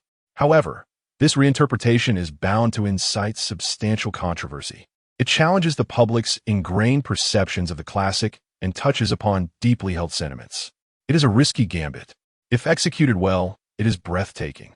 If poorly, it may lead to ruin. Ding Dasheng's critique was objective and composed, yet it retained an air of suspense. He acknowledged Fang Yu's technical abilities and ideas while also highlighting the significant risks and contentious nature of this reinterpretation. He offered no definitive approval or disapproval, leaving the outcome shrouded in ambiguity. The remaining two judges weighed in. One seasoned music critic furrowed his brow and added, "The concept is bold, but in execution, I feel the destructiveness outweighs the constructiveness. Personally, I do not favor it." The other, an academic professor, was comparatively temperate. From the perspective of musical structure and reinterpretation techniques, it holds merit, yet the emotional impact is so overwhelming that it may be difficult for many listeners to accept. It is a daring attempt. The critiques remain polarized. Host, thank you to our 5 esteemed judges for their insightful critiques. Regardless, Fang Yu's performance tonight is destined to be remembered by all. Now, we arrive at the most exhilarating moment. Let us reveal Fang Yu's final score for tonight. On the screen, the scores began to roll. Zhang, 95 points. Lin Wei, 78 points. Ding Dasheng, 94 points. Senior music critic, 82 points. Academic professor, 88 points. Eliminating the highest score of 95 and the lowest score of 78. The final score, Fang Yu's final score, 91. 3 points. The host announced with fervor, 91, 3 points. This score undoubtedly qualifies as high. Especially following Lin Wei's ludicrously low rating, it sufficiently demonstrates the other judges' recognition of his technical prowess and creativity. Backstage, Ma Haoxiong gazed at the final score on the screen, releasing a sigh of relief. 91, 3 points. Given the circumstances, achieving this score exceeded his expectations tremendously. How remarkable! Yet, witnessing the ongoing disputes in the venue and the venomous comments in the chat, Ma Haoxiong's heart tightened once more. The score is high, indeed, but the controversy, is she exceeding me fushed? Is this a blessing or a curse? He discreetly glanced at Fang Yu, who displayed little expression, merely observing the scrolling comments on the screen. His eyes, seemingly, filled with excitement? Ma Haoxiong. Never mind, do not attempt to decipher the boss's thoughts. As the tumult in the venue had yet to fully subside, the host returned to the stage. Thank you, Fang Yu. And thank you to all our enthusiastic audience members. Next, the artist who is about to take the stage needs no elaborate introduction. A perennial figure in the Chinese music scene, the undisputed king of love songs. Please welcome Li Zongxing. As the lights focused, the entire venue fell silent, all eyes drawn to the entrance of the stage. Chapter 57. Praise and Criticism Amidst the Eager Anticipation. Li Zongxing amarjasluli. Clad in simple attire, a plain shirt and trousers, he exuded an aura shaped by the passage of time. Here he comes, Li Zongxing. We finally awaited our elder brother. Uncertainty filled the air regarding the song he would perform. The live streaming chat erupted with his name. Without any formal introduction, the unmistakable intro infused with jazz and blues began to play. Li Zongxing gently closed his eyes and, with his unique, magnetic, and weathered voice, began to sing. Overcast day in a dimly lit room as all thoughts gradually settle. Overcast day. A classic work by Mo Wanying. A wave of astonishment swept through the venue and online viewers alike. Wow, he's singing Overcast Day? My goodness, this arrangement. It's so flavorful. A jazz and blues rendition of Overcast Day? Incredible. Li Zongxing's adaptation did not seek a revolutionary deconstruction like Fang Yu's. Instead, he preserved the original melody and essence while skillfully weaving in jazz and blues elements. The languid drum beats and flowing bass lines created an ethereal ambience.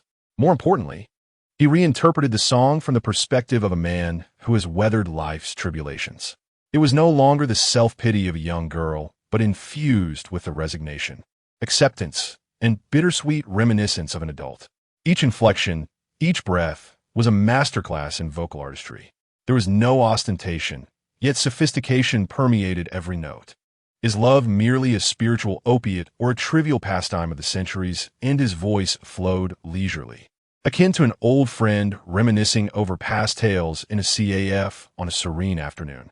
The tone was subdued, yet resonated deeply. The audience was wholly immersed, the previous clamor and disputes seemingly soothed by his languorous melody. As the final note faded, a brief silence ensued before thunderous applause erupted. This time, there were no boos, only genuine admiration and respect. At the judges' table, Lin Wei's previously furrowed brow relaxed into a satisfied smile. Shang nodded gently, his eyes brimming with appreciation. Ding Dashing offered his evaluation directly. Unfazed yet brimming with subtlety, he had transformed a song rooted in feminine perspective into a unique rendition that was distinctly Li Zongxing's. Masterfully executed, this was the hallmark of a true artist, a sublime interpretation that distilled complexity into simplicity. The other judges echoed high praises. The final score, 97. 8 points. An unequivocal and outstanding score. Li Zongxing temporarily claimed the top spot in Group A. Bravo, elder brother.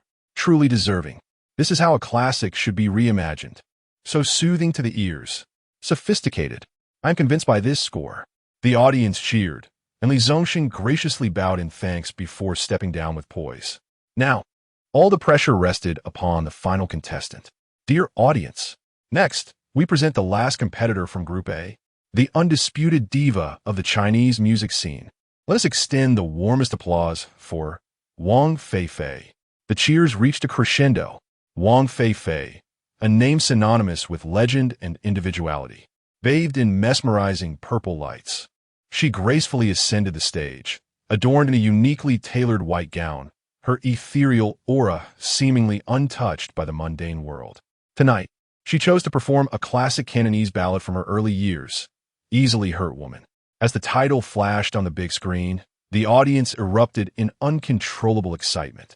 Wow, is it really this song? My youth. This is a must-sing at karaoke. What surprise will Sister Faye bring tonight? Expectations are at an all-time high. As the music began, the anticipated sorrowful lament did not materialize. The signature melancholy of Hong Kong-style ballads was entirely absent. Instead, a futuristic, icy electronic beat filled the air, with synthesizers crafting a dreamy and ethereal atmosphere. Wang Feifei's voice remained as ethereal as ever. As the night deepens, how close we are at this moment, she sang the same tale of heartache, Yet the sentiment had transformed entirely. No longer steeped in self-pity, it instead conveyed a sense of detachment, a calmness born from seeing through life's complexities. She embodied a modern woman, proud and resilient, nursing her wounds amidst the urban jungle. The arrangement was audacious and avant-garde, brimming with experimental flair. Her performance seamlessly merged ethereality with tenacity, exhibiting profound artistry. The audience was entranced. As her performance concluded, the applause and cheers erupted even more fervently than before. The judges collectively displayed looks of astonishment. Fang Yu exclaimed, "Absolutely stunning. Sister Fei is always ahead of her time." This musical aesthetic, this spirit of experimentation, is endlessly admirable. Lin Wei conceded, though not a traditional adaptation. The artistry is undeniable, comprehensive and refined. Ding Dasheng gazed at Wang Feifei on stage, his expression complex yet admiring. She seemed perpetually in motion.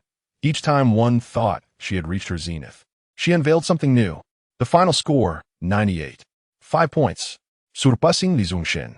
Wang Feifei, once again, claimed the highest score with her unparalleled talent and impeccable artistry. Thus concluded the second round of the preliminary competition for the Chinese Golden Melody Awards in Group A. The host stepped onto the stage, visibly excited as they announced the final rankings. In this competition, the first place went to Wang Feifei, 98, 5 points. Second place, Li Zhongshen, 97, 8 points. Third place, Fang Yu, 91, 3 points. Fang Yu once again claimed the third spot. Simultaneously, countless posts, comments, analyses, and debates emerged online, akin to bamboo shoots springing up after rain. Praise and criticism coexisted. Deconstruction and critique flourished. This night, countless individuals would remain awake, consumed by the name and the song. Chapter 58, The End. It seems the boss has been rendered speechless by criticism. After the conclusion of the competition, the trending topics were overwhelmingly dominated by the A-group performances of the Golden Melody chart. The comment section erupted with astonishment. What on earth was that? Surely my ears haven't malfunctioned? This rendition of Crazy for Love is absolutely insane. A divine reimagining. It sent shivers down my spine. The vocal crescendos were simply earth-shattering. Uri. Brother Yu, to those who criticized, have you all lost your hearing? That was not a reimagining. That was a cacophony. It desecrated a classic. Such a monstrous alteration. If teacher Lu Ruoying heard this, she would be furious. This is nothing but a desperate ploy for attention. To tarnish a classic for the sake of spectacle? Disgraceful. My heart aches for my beloved Lu Ruoying. This travesty has sullied my youthful memories. The discourse surrounding Fang Yu's performance was profoundly polarized, giving rise to two distinct factions. Supporters, invigorated with fervor, lauded him as a musical genius, claiming he breathed new life into an old song, illustrating the essence of male obsession. They showered him with praise, eager to bestow upon him the title of Best Reimagining of the Year. Conversely, detractors unleashed a barrage of criticism, seeking to cast Fang Yu into disgrace for what they deemed a sacrilegious reinterpretation, a pollution of sound, and a gross disrespect towards the original artist and lyricist. Their vitriolic remarks flowed like a torrent, as if Fang Yu had desecrated their ancestors' graves. Music bloggers and critics soon joined the fray. A prominent critic remarked, "Fang Yu's adaptation is ambitious and technically proficient. While it is a bold risk, it undeniably constitutes a successful musical experiment." A seasoned music blogger added, "Forgive my candor, but I cannot appreciate this. It seems to revel in controversy for its own sake, sacrificing musical beauty for mere noise and ostentation. Classics are revered for a reason. They should not be so carelessly mangled." The critical community remained equally divided. Some praised Fang Yu's artistic ambition and technical prowess, asserting that he injected new possibilities into the Chinese music scene. Others condemned him for obliterating the song's original essence and aesthetic, accusing him of prioritizing publicity over artistry. The most vehement reactions came from the fan base of Lu Ruoying. For them, Crazy for Love held a sacred place as a symbol of their youth, and Fang Yu's radical rock reinterpretation struck a nerve. Fang Yu, you must apologize. You owe an explanation to teacher Lu Ruoying. How could the Golden Melody chart allow such a performance to pass? We must boycott Fang Yu. Resist such a disrespectful artist. After hearing his version, I feel as though my youth has been violated. It's revolting. Countless enraged fans flooded the social media accounts of Fang Yu, the Golden Melody chart, and even several judges demanding apologies, explanations, and accountability from the program. In a hotel room, Ma Haoxiong clutched a tablet, his screen filled with vitriolic comments and private messages across various platforms. The barrage of insults and doubts made him feel dizzy and anxious. Brother Yu, this is bad. The internet has exploded with outrage. They're calling you a destroyer of classics, a sensationalist. It's as if you've stirred a hornet's nest. As Ma Haoxiong grew increasingly concerned, he cautiously glanced at Fang Yu, who sat cross-legged on the sofa, intently tapping away on his phone with an expression that was remarkably calm. In fact, a faint smile danced at the corner of his lips. Ma Haoxiong rubbed his eyes in disbelief. How could the boss remain unfazed amid such chaos? He leaned in closer, attempting to discern Fang Yu's activity. A single glance left him utterly dumbfounded. The screen displayed a comment section, and the account Fang Yu was managing bore the ID, "I am the handsome one," with an avatar of a grinning dog emoji. Ma Haoxiong exclaimed internally, "This account rings a bell. It's one of the most vocal critics in this feud. How could this be Fang Yu's alternate account?"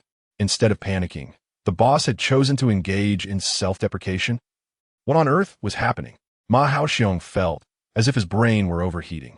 Could it be that the boss had truly lost his wits amidst the backlash? Meanwhile, within Fang Yu's mind, notifications chimed. Received anger points from Lemon Essence Not Sour, 66.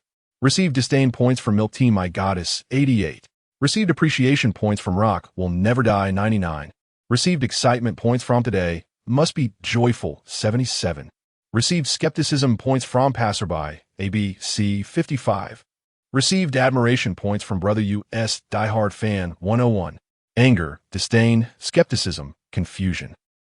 Appreciation, excitement, admiration, astonishment. Positive and negative emotions surged into the system backend, amassing a total emotional value of 3 million. Moreover, the number of lottery draws had reached 10. This was a monumental gain. Across the internet, numerous individuals who had previously paid little attention to the Golden Melody chart or music in general were drawn in by the controversy. They flocked to search for Fang Yu's rock rendition of Crazy for Love. Some clicked on the video, bemused. What is this? Crazy for Love as a rock song? Others, after viewing, exclaimed, what an extraordinary reimagining. Hooked. Yet, some hurriedly closed it, exclaiming, is this noise? Turn it off. Nevertheless, curiosity-driven clicks further amplified the event's impact. Fang Yu's performance video, particularly the explosive segment of Dare You Not Dare, was widely edited into short clips and rapidly circulated on platforms like Douyin. The striking visual impact and stark contrast to the original song propelled the video to viral status, intensifying the surrounding controversy. At this moment, the central figure of the event, Lu Ruoying, made her voice heard. Chapter 59, A Fresh Theme. Ancient Style in the Late Hours Past 11. A lengthy post by Lu Ruoying appeared in the public eye. The title read, Some Thoughts on Crazy for Love. The essence of her lengthy discourse can be summarized in several key points. Firstly, she expressed her gratitude to all the friends who cherished the song Crazy for Love, confessing that it holds profound significance for her personally. Subsequently, she confirmed that Fang Yu had indeed reached out to her team through formal channels prior to the adaptation and had obtained the necessary authorization. Then, she shifted her tone. To be honest, although I agreed to the adaptation, I never anticipated that the final rendition would be so thoroughly reimagined, so revolutionary. Following this, she articulated her core perspective. The possibilities of music are inherently limitless. From Fang Yu's version, I discern an entirely different kind of obsession, one imbued with immense power, and even a reckless fervor. This was a bold and courageous endeavor. Ultimately, she issued a solemn appeal. I understand that many longtime friends have deep emotional ties and memories associated with this song. We may not favor a particular adaptation and can maintain our own preferences. However, music itself is diverse, and I hope everyone can remain rational and respect each sincere musical expression. Discussions are welcome, but please refrain from meaningless personal attacks and insults. Thank you all. Her heartfelt and gentle tone resonated through the several hundred words. She neither fully sided with Fang Yu nor sought to placate the emotionally charged fans. Instead, she stood from a broader, more inclusive perspective, expressing her understanding of musical diversity and encouraging the endeavors of younger artists. This lengthy post exuded the transparency, grace, and stature befitting a mentor. A stone cast into the water stirred 1,000 ripples. Lu Ruoying's commentary ignited an immediate uproar online. Oh my, sister is so gentle. Ah, the original artist has endorsed it. Did you all see that? Do the detractors feel any discomfort? The perspective is truly expansive. This is what a true artist embodies. Fang Yu's fans are ecstatic. Thank you, Sister Milk Tea. UG's adaptation has received recognition. Did you hear? The original artist has given her approval. On what grounds do you criticize? Rational discussions. Milk Tea's point is to respect creative freedom. She never said she liked this adaptation, right? Exactly. She didn't say it sounded good either. After the original artist's statement, the contentious voices on the internet diminished significantly. Fang Yu also reaped enough emotional currency. Simultaneously, the official Weibo account of the Chinese Golden Melody chart suddenly released a new announcement. The title of the announcement was striking. The Chinese Golden Melody chart competition upgrades. The theme for round 3 is revealed. The content of the announcement was succinct. Thank you to all the contestants for their splendid performances in the classic reinterpretation round. After 2 intense rounds of competition, the overall rankings will determine the fate of certain contestants. The theme for the 3rd round is officially announced. Ancient style. After this round, rankings will be reassessed and eliminations will occur based on the combined scores from the first 3 rounds. We look forward to seeing contestants use notes to depict the essence of Chinese culture and melodies to inherit the elegance of millennia. Ancient style. Eliminations. The internet erupted once again. What? Ancient style. The production team is going all out. Ah, my favorite ancient style. Is the Golden Melody chart finally embracing it? Elimination rounds? Are they really going to eliminate people? How thrilling. Ancient style sounds wonderful. I can't wait for Sister Faye and Brother Duh to grace the stage with it. A true clash of titans. Wait, ancient style? What about Fang Yu? To be fair, while Fang Yu possesses a versatile style, one cannot simply dabble in ancient style without a solid foundation, right? The essence and charm required for ancient style. Can Fang Yu handle it? I'm waiting for Fang Yu to falter. This theme seems tailor-made for his Waterloo. Just as Fang Yu, who had recently been thrust into the limelight with a rock version of Crazy for Love, was settling down, he found himself once again elevated by this ancient style theme. In the previous 2 rounds, Fang Yu had indeed proven that he was capable of more than just singing sorrowful ballads. The first round showcased his mastery of top-tier R&B with Take Everything You Want, and the second round displayed his transformative rock rendition of Crazy for Love, both revealing his remarkable technical prowess and ability to navigate diverse musical styles. However, ancient style was different. This could not merely be accomplished through technique or emotional outburst. It required a profound understanding of lyrical and musical essence, as well as an appreciation of traditional culture, qualities that demanded a certain depth and refinement. For a newcomer who had only recently debuted and had predominantly showcased contemporary pop styles, this posed a formidable challenge. In his hotel room, Ma Haoxiong's face drained of color. Boss, this is bad. Something's gone awry. As a singer himself, albeit one who had not achieved great fame, he possessed a basic understanding of music. Having debuted around the same time as Fang Yu, he was acutely aware of the challenges that the ancient style theme posed for newcomers. It wasn't that it was impossible to sing, but rather that singing it well was a daunting task, let alone on a prestigious stage like the Golden Melody chart, competing alongside titans such as Wang Feifei and Li Zongxing. This felt like an insurmountable challenge. Fang Yu set his phone aside, feeling somewhat bewildered. Ancient style? This was indeed unexpected. Within the system interface, his emotional currency had just surpassed the 5 million mark, and his lottery chances had accumulated to 10. However, he chose not to act immediately. The odds were too low. It was prudent to save them for potential future use. Fang Yu quickly searched the sad song library within the system. Since it was ancient style, he needed to find a fitting song. Soon a title caught his eye. Required emotional value. 5,000,000. Just enough. Fang Yu's gaze flickered. Since acquiring this system and encountering various events, he had become adept at collecting this emotional currency. He had even begun to take the initiative in guiding the narrative, as evidenced by the recent rock version of Crazy for Love.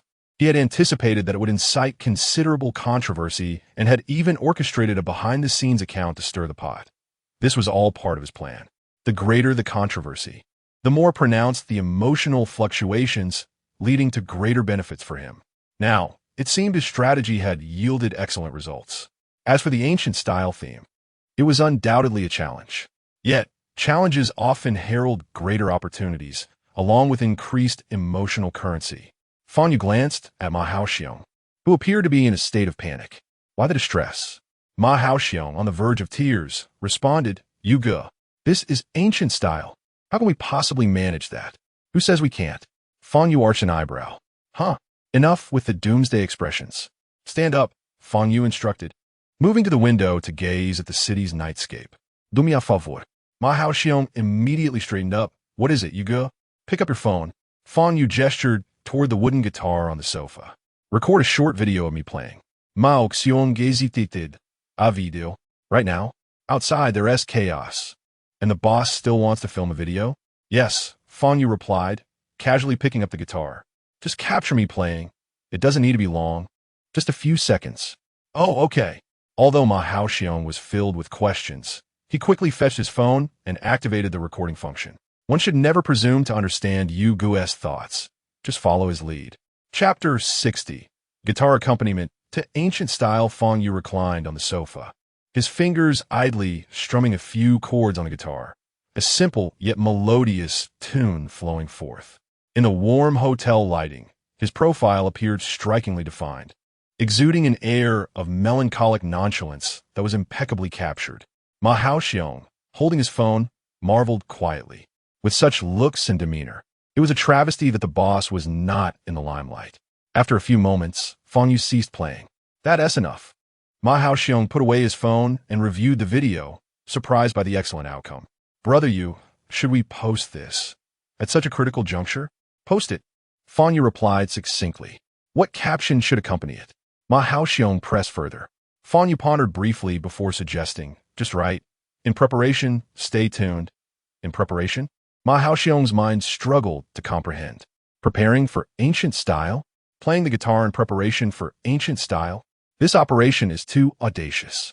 Isn't it blatantly revealing that I'm disregarding the ancient style theme entirely? Isn't this just adding fuel to the fire? Observing the calm expression on Fang Yu's face, he suddenly grasped the intention. The boss was doing this on purpose, wasn't he? Seeking to amplify the controversy even further? Ma Haoxiong gisse lips twitched. "All right, you are the mogul. Play as you wish." Resigned, he opened Weibo and other major platforms, using the official account of Fang Yu's studio to publish the brief video of the guitar performance, paired with the caption in preparation, "Stay tuned." Soon, the online community erupted once more. Just moments ago, netizens were debating whether Fang Yu could sing in the ancient style and whether he would falter. Upon encountering this freshly minted update, they collectively stared in disbelief. Did I see that correctly? Fang Yu is playing the guitar? Wait, isn't the next theme ancient style? What is he doing with the guitar? In preparation? Preparing to play ancient style on the guitar? Ridiculous. Does anyone understand this? Laughing my head off. Is he just throwing in a towel? Knowing he can't sing ancient style, is he just giving up? Ha ha. Is this a form of performance art? Using guitar to silently protest against the ancient style theme? Could it be that he plans to sing an ancient song with guitar accompaniment?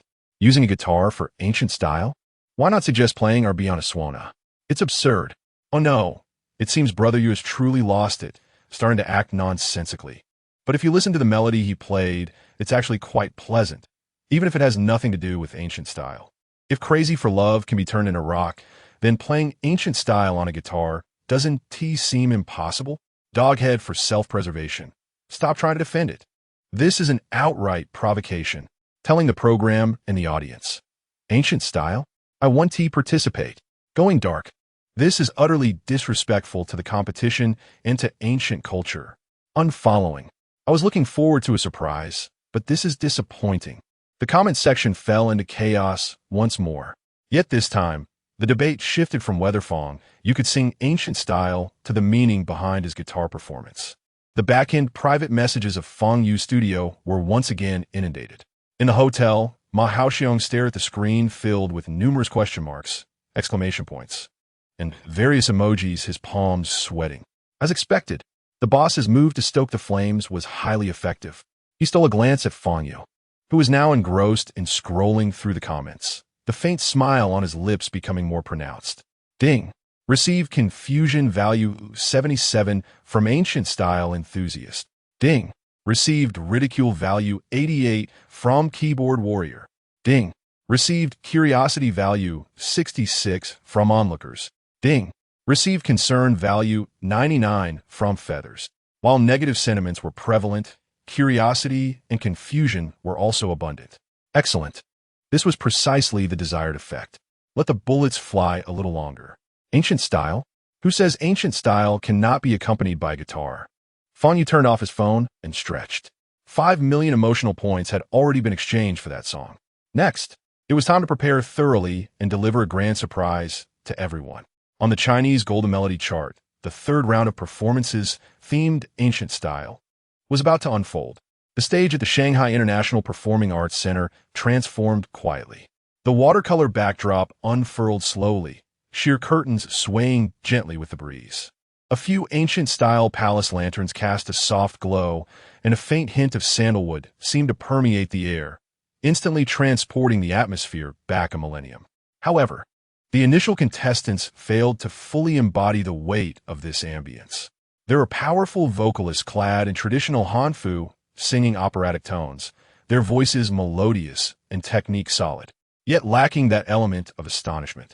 There were also idol singers attempting an ethereal style with dazzling effects and exquisite costumes, but the songs themselves felt somewhat insipid, resembling theme songs from online games.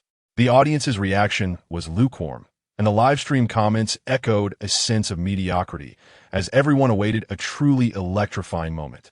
Then, with the most enthusiastic applause, the host announced the next performer, Fang Yu. The host's voice shattered the tranquility. Instantly, all attention focused on the stage, and the live stream comments surged. Here he comes. Finally, it's Fang Yu. Let us see how someone who plays guitar performs ancient style. Front row selling sunflower seeds, peanuts, and mineral water, waiting for Brother Yu to falter. Feather fans, hold on. Trust Brother Yu. Oh sure, trust him. Get ready to see him nailed to the pillar of shame. Amidst countless gazes filled with anticipation, skepticism, and schadenfreude, Fang Yu appeared at the stage entrance. Then, a collective gasp rippled through the audience. He was indeed holding a wooden guitar, the very guitar that had sparked immense controversy in the previous video. He wore a simple white shirt and black trousers. There were no elaborate ancient costumes, no ostentatious styling. He looked as clean-cut as a boy next door.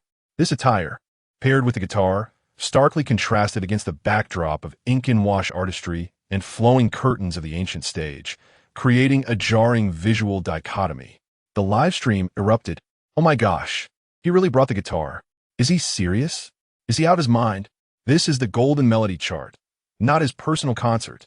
I don't understand, but I am profoundly shocked. Performance art? Is he directly challenging the program? Disrespectful, utterly disrespectful to ancient style. Chapter 61. The fireworks fade. The audience fell silent.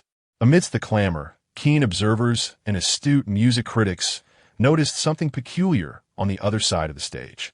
Behind Fang Yu, in the band's area, alongside the customary keyboard, bass, and drums, stood a striking guzheng.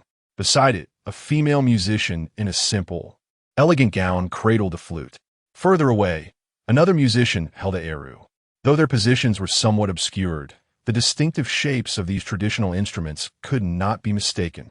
Guitar, guzheng, flute, eru. What an unusual combination. The noise in the venue quieted slightly, and many faces displayed expressions of confusion. Was he joking? Was he truly intending to perform ancient-style music solely with a guitar?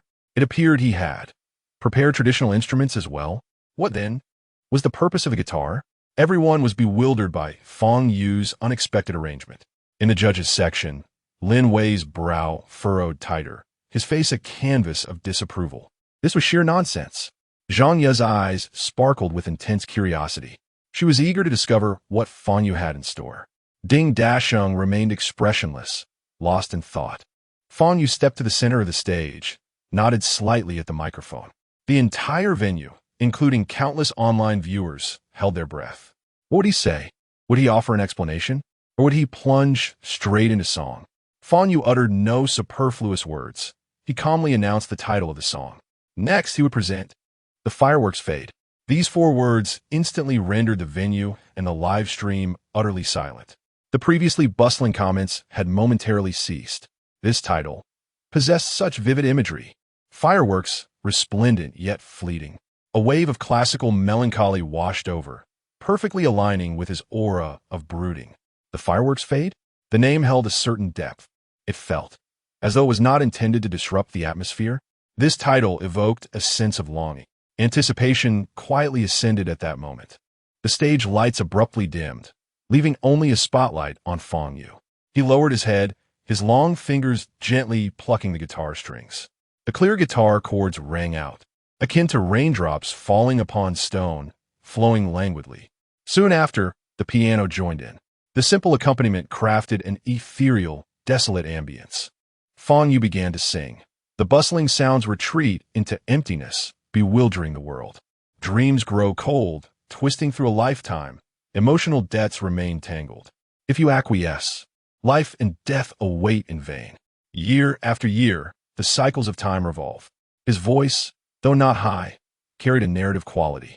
The lyrics were ancient, imbued with profound meaning. The melody, beautiful yet tinged with a faint sorrow. It was evident to all that the quality of this song was undeniably exceptional. One could even declare it profoundly captivating. However, the guitar and piano accompaniment, while melodious, felt somewhat incongruous within the ancient-style theme.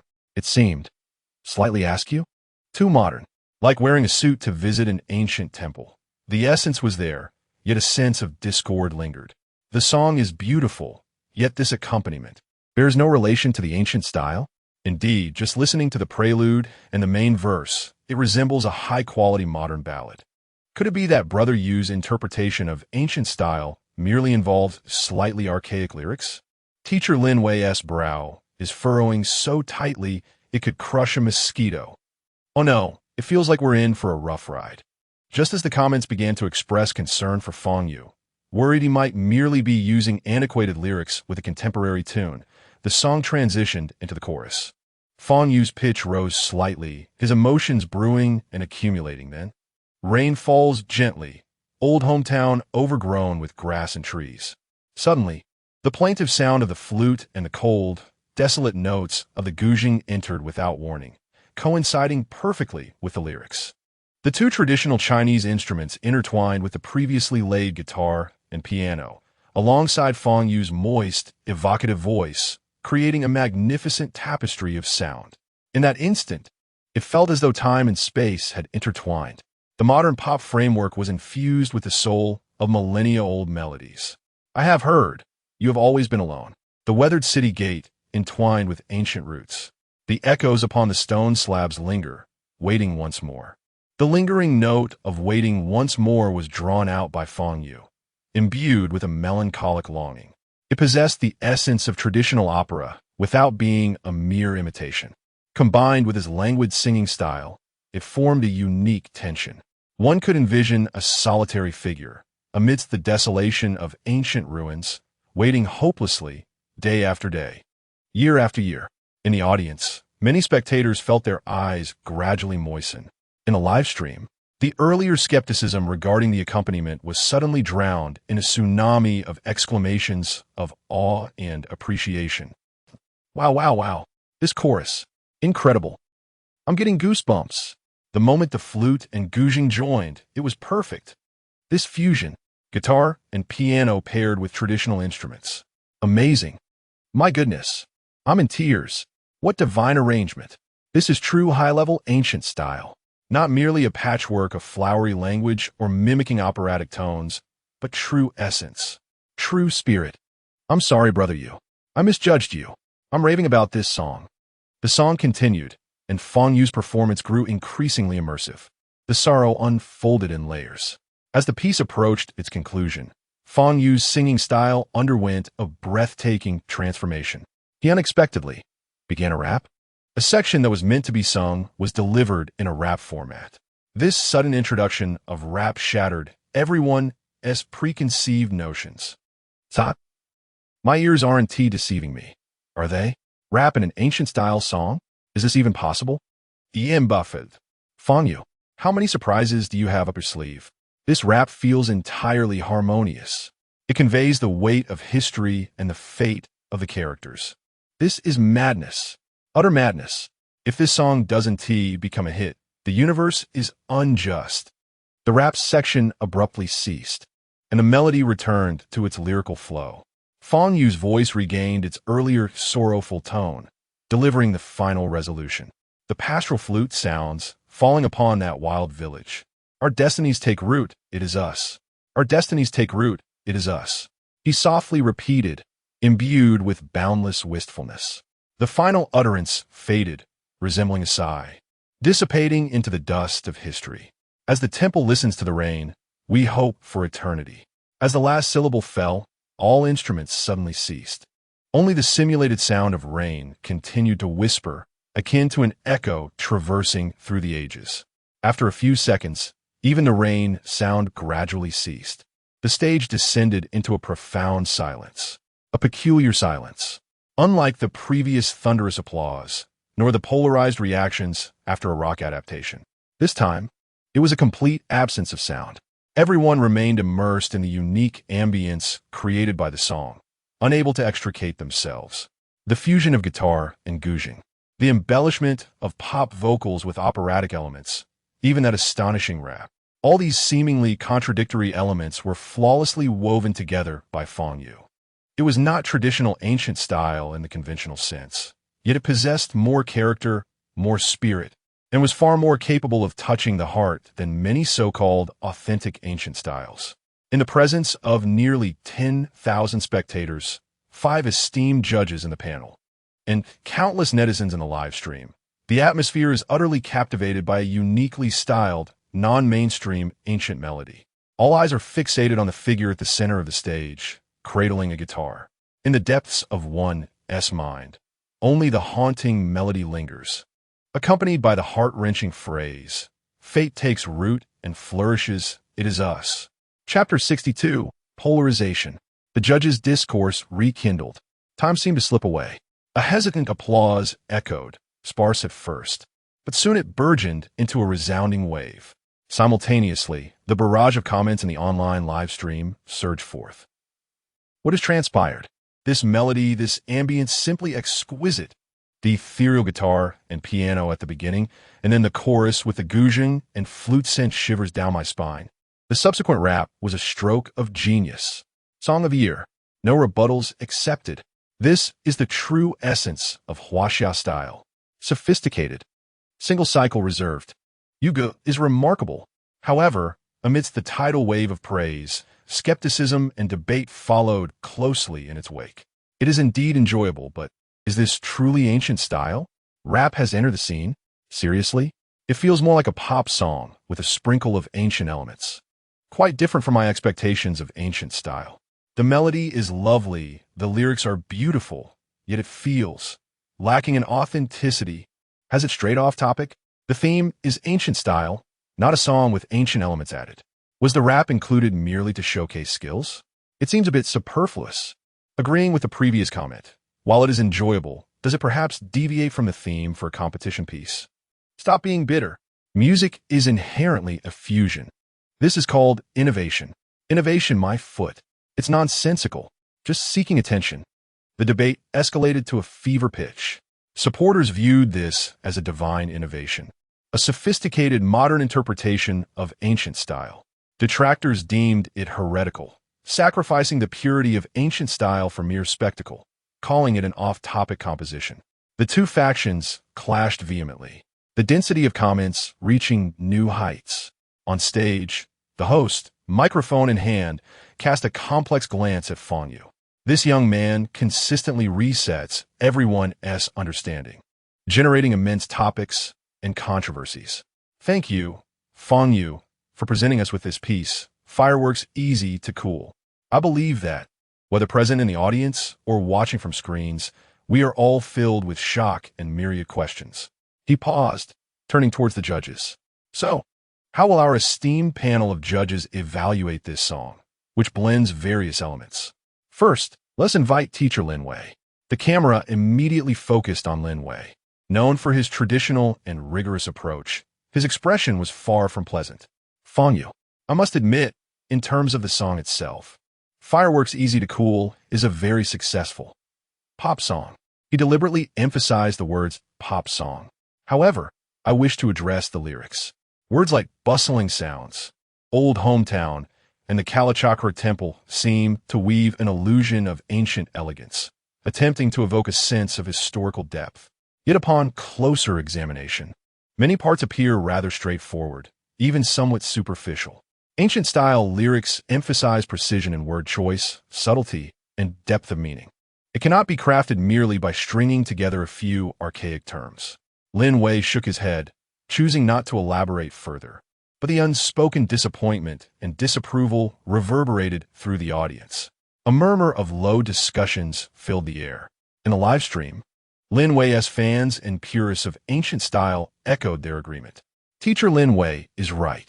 The lyrics are indeed a bit lacking. Finally, a judge dares to speak the truth. That line-taking route is felt quite awkward. Ancient style is not a catch-all for everything. Next, a professor from the Music Academy took the floor. From an academic perspective, Fang Yu's attempt was indeed audacious, technically impeccable. The integration of modern pop arrangement techniques with traditional elements was notably high. However, this fusion undeniably blurred the boundaries of traditional ancient-style songs. It resembled more of a new national style or Huaxia-style pop music. For those who pursue authenticity or are accustomed to traditional aesthetics, acceptance might require a process. Finally, all eyes turned to Ding Dasheng. The music industry judge remained calm, his gaze profound. After a few moments of silence, he slowly spoke. Assigning a score to this song is challenging, exceedingly challenging.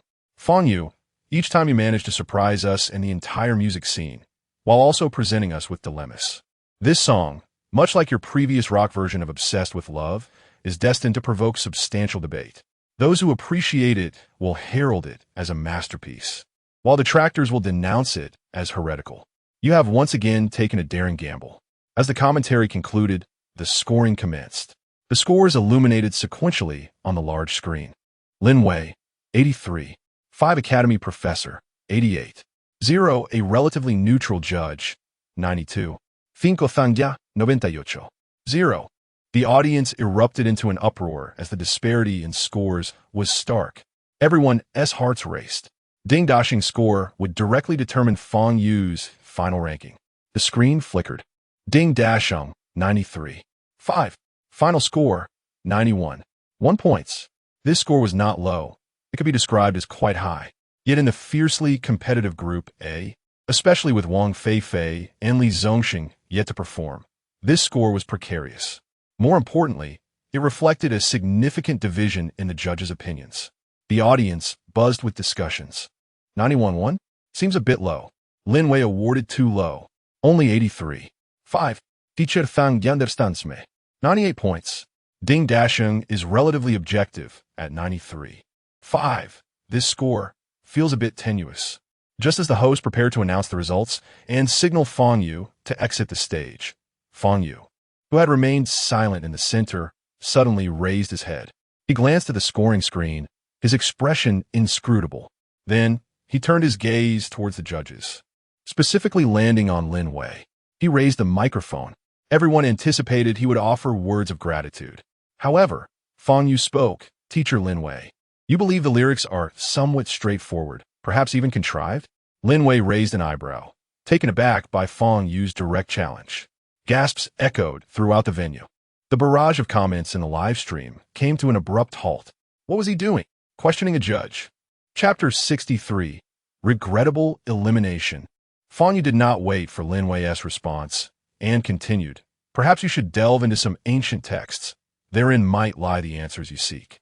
With that, he averted his gaze from everyone, clutching the controversial guitar, and turned to leave for the backstage. This left the entire venue in a state of shock and bewilderment. What does this mean? Fang Yu audaciously challenged the judge's decision in a nationwide broadcast on the Golden Melody Award stage? Insanity. This young man has truly lost his mind. Lin Wei's complexion turned ashen in an instant. Zhang Ye's eyes sparkled with intrigue, while Ding Dashing was momentarily taken aback, deep in thought. Backstage, Ma Haoxiong covered his face in despair. It's over. The boss has begun to stir trouble again. In the director's studio, the chief director almost choked on his breath and slammed the table. Cut to another camera. Quickly, cut the camera. Host, save the situation. The host reacted swiftly, rushing onto the stage in an attempt to regain control of the chaotic scene. Let us express our gratitude to Fang Yu.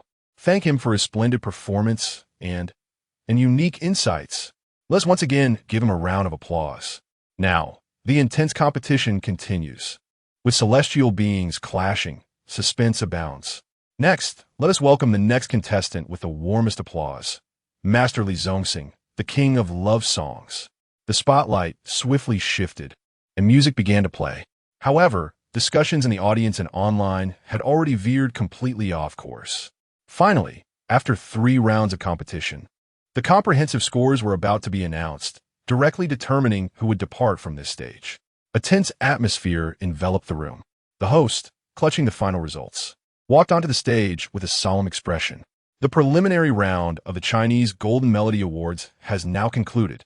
Over these 3 rounds, we have witnessed the charm of classics and felt the power of innovation. Every singer has made tremendous efforts, presenting us with a series of extraordinary auditory feasts. Now, the exhilarating moment has arrived. Based on the comprehensive scores from the 3 rounds of competition, we will announce the final rankings of Group A and determine the singer who will regrettably leave this round. With great regret, it was announced that Fang Yu had been eliminated, halting his journey in the preliminary round of the Chinese Golden Melody Awards. Boom! The moment the results were revealed, the entire venue erupted. What? Brother Yu has been eliminated. This is impossible. On what grounds is Fang Yu eliminated? This song, Fireworks Are Easily Cold, is beautiful. It's a dark plot. This is absolutely a dark plot. The barrage of comments in the live stream exploded. I must have misheard. Fang Yu has been eliminated? My heart aches for Brother Yu. Wuwuwu. But to be honest, making it this far is already quite remarkable. Hashtags like Fang Yu eliminated and Fang Yu questions judges instantly dominated the trending topics. Public opinion reached a fever pitch. Some felt sorrow for Fang Yu's talent, believing the judges were excessively harsh and conservative, stifling a genius. Such a pity. Fang Yu brought surprises in every round.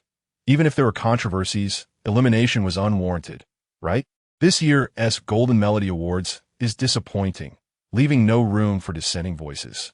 Others argued that while his diverse style is impressive, he deviated from the theme in consecutive rounds, especially in the last round, where he openly clashed with the judges. His elimination was quite reasonable. Did he overreach? The rock rendition of Crazy for Love and this song Fireworks Are Easily Cold indeed skirted the theme. His talent is undeniable, but he was too arrogant, showing disrespect for the competition and the judges. Thus, his elimination was justified. Of course, there was no shortage of glee from detractors and trolls. Ha! I said he would crash and burn. His pretentiousness backfired. He deserves it. Look at you confronting the judges. Look at you playing niche. So satisfying. Such a crowd pleaser should have exited sooner. Backstage, Fang Yu stood at the corridor, observing the results announced on the screen, his expression betraying little emotion. Eliminated? A bit regrettable. After all, The Chinese Golden Melody Awards platform does an excellent job of capturing emotional resonance. However, it seems there might still be a revival round. Yet, the competitors in that round appear to be quite a few popular artists. TSK, those fans are incredibly formidable. Boss, Ma Haoxiong approached with a mournful expression. These judges have gone too far, especially Lin Wei. Fang Yu patted his shoulder reassuringly. Stay calm.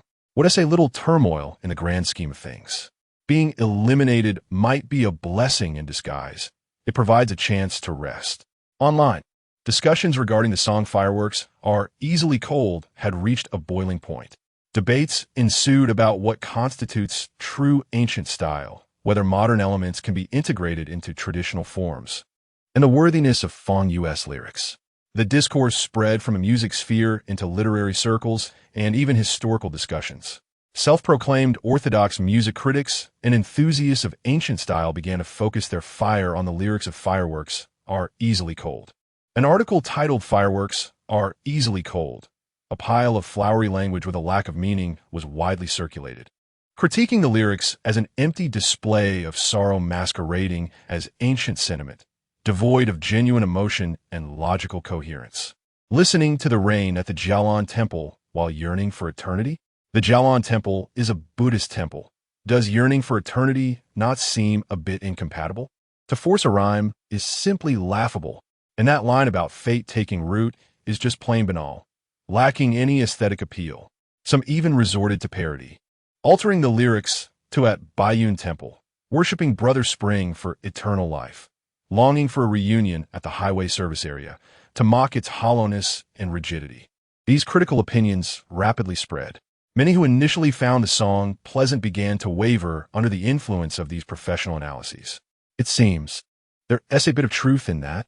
The lyrics do feel somewhat awkward upon deeper scrutiny. It's fine as long as it sounds good.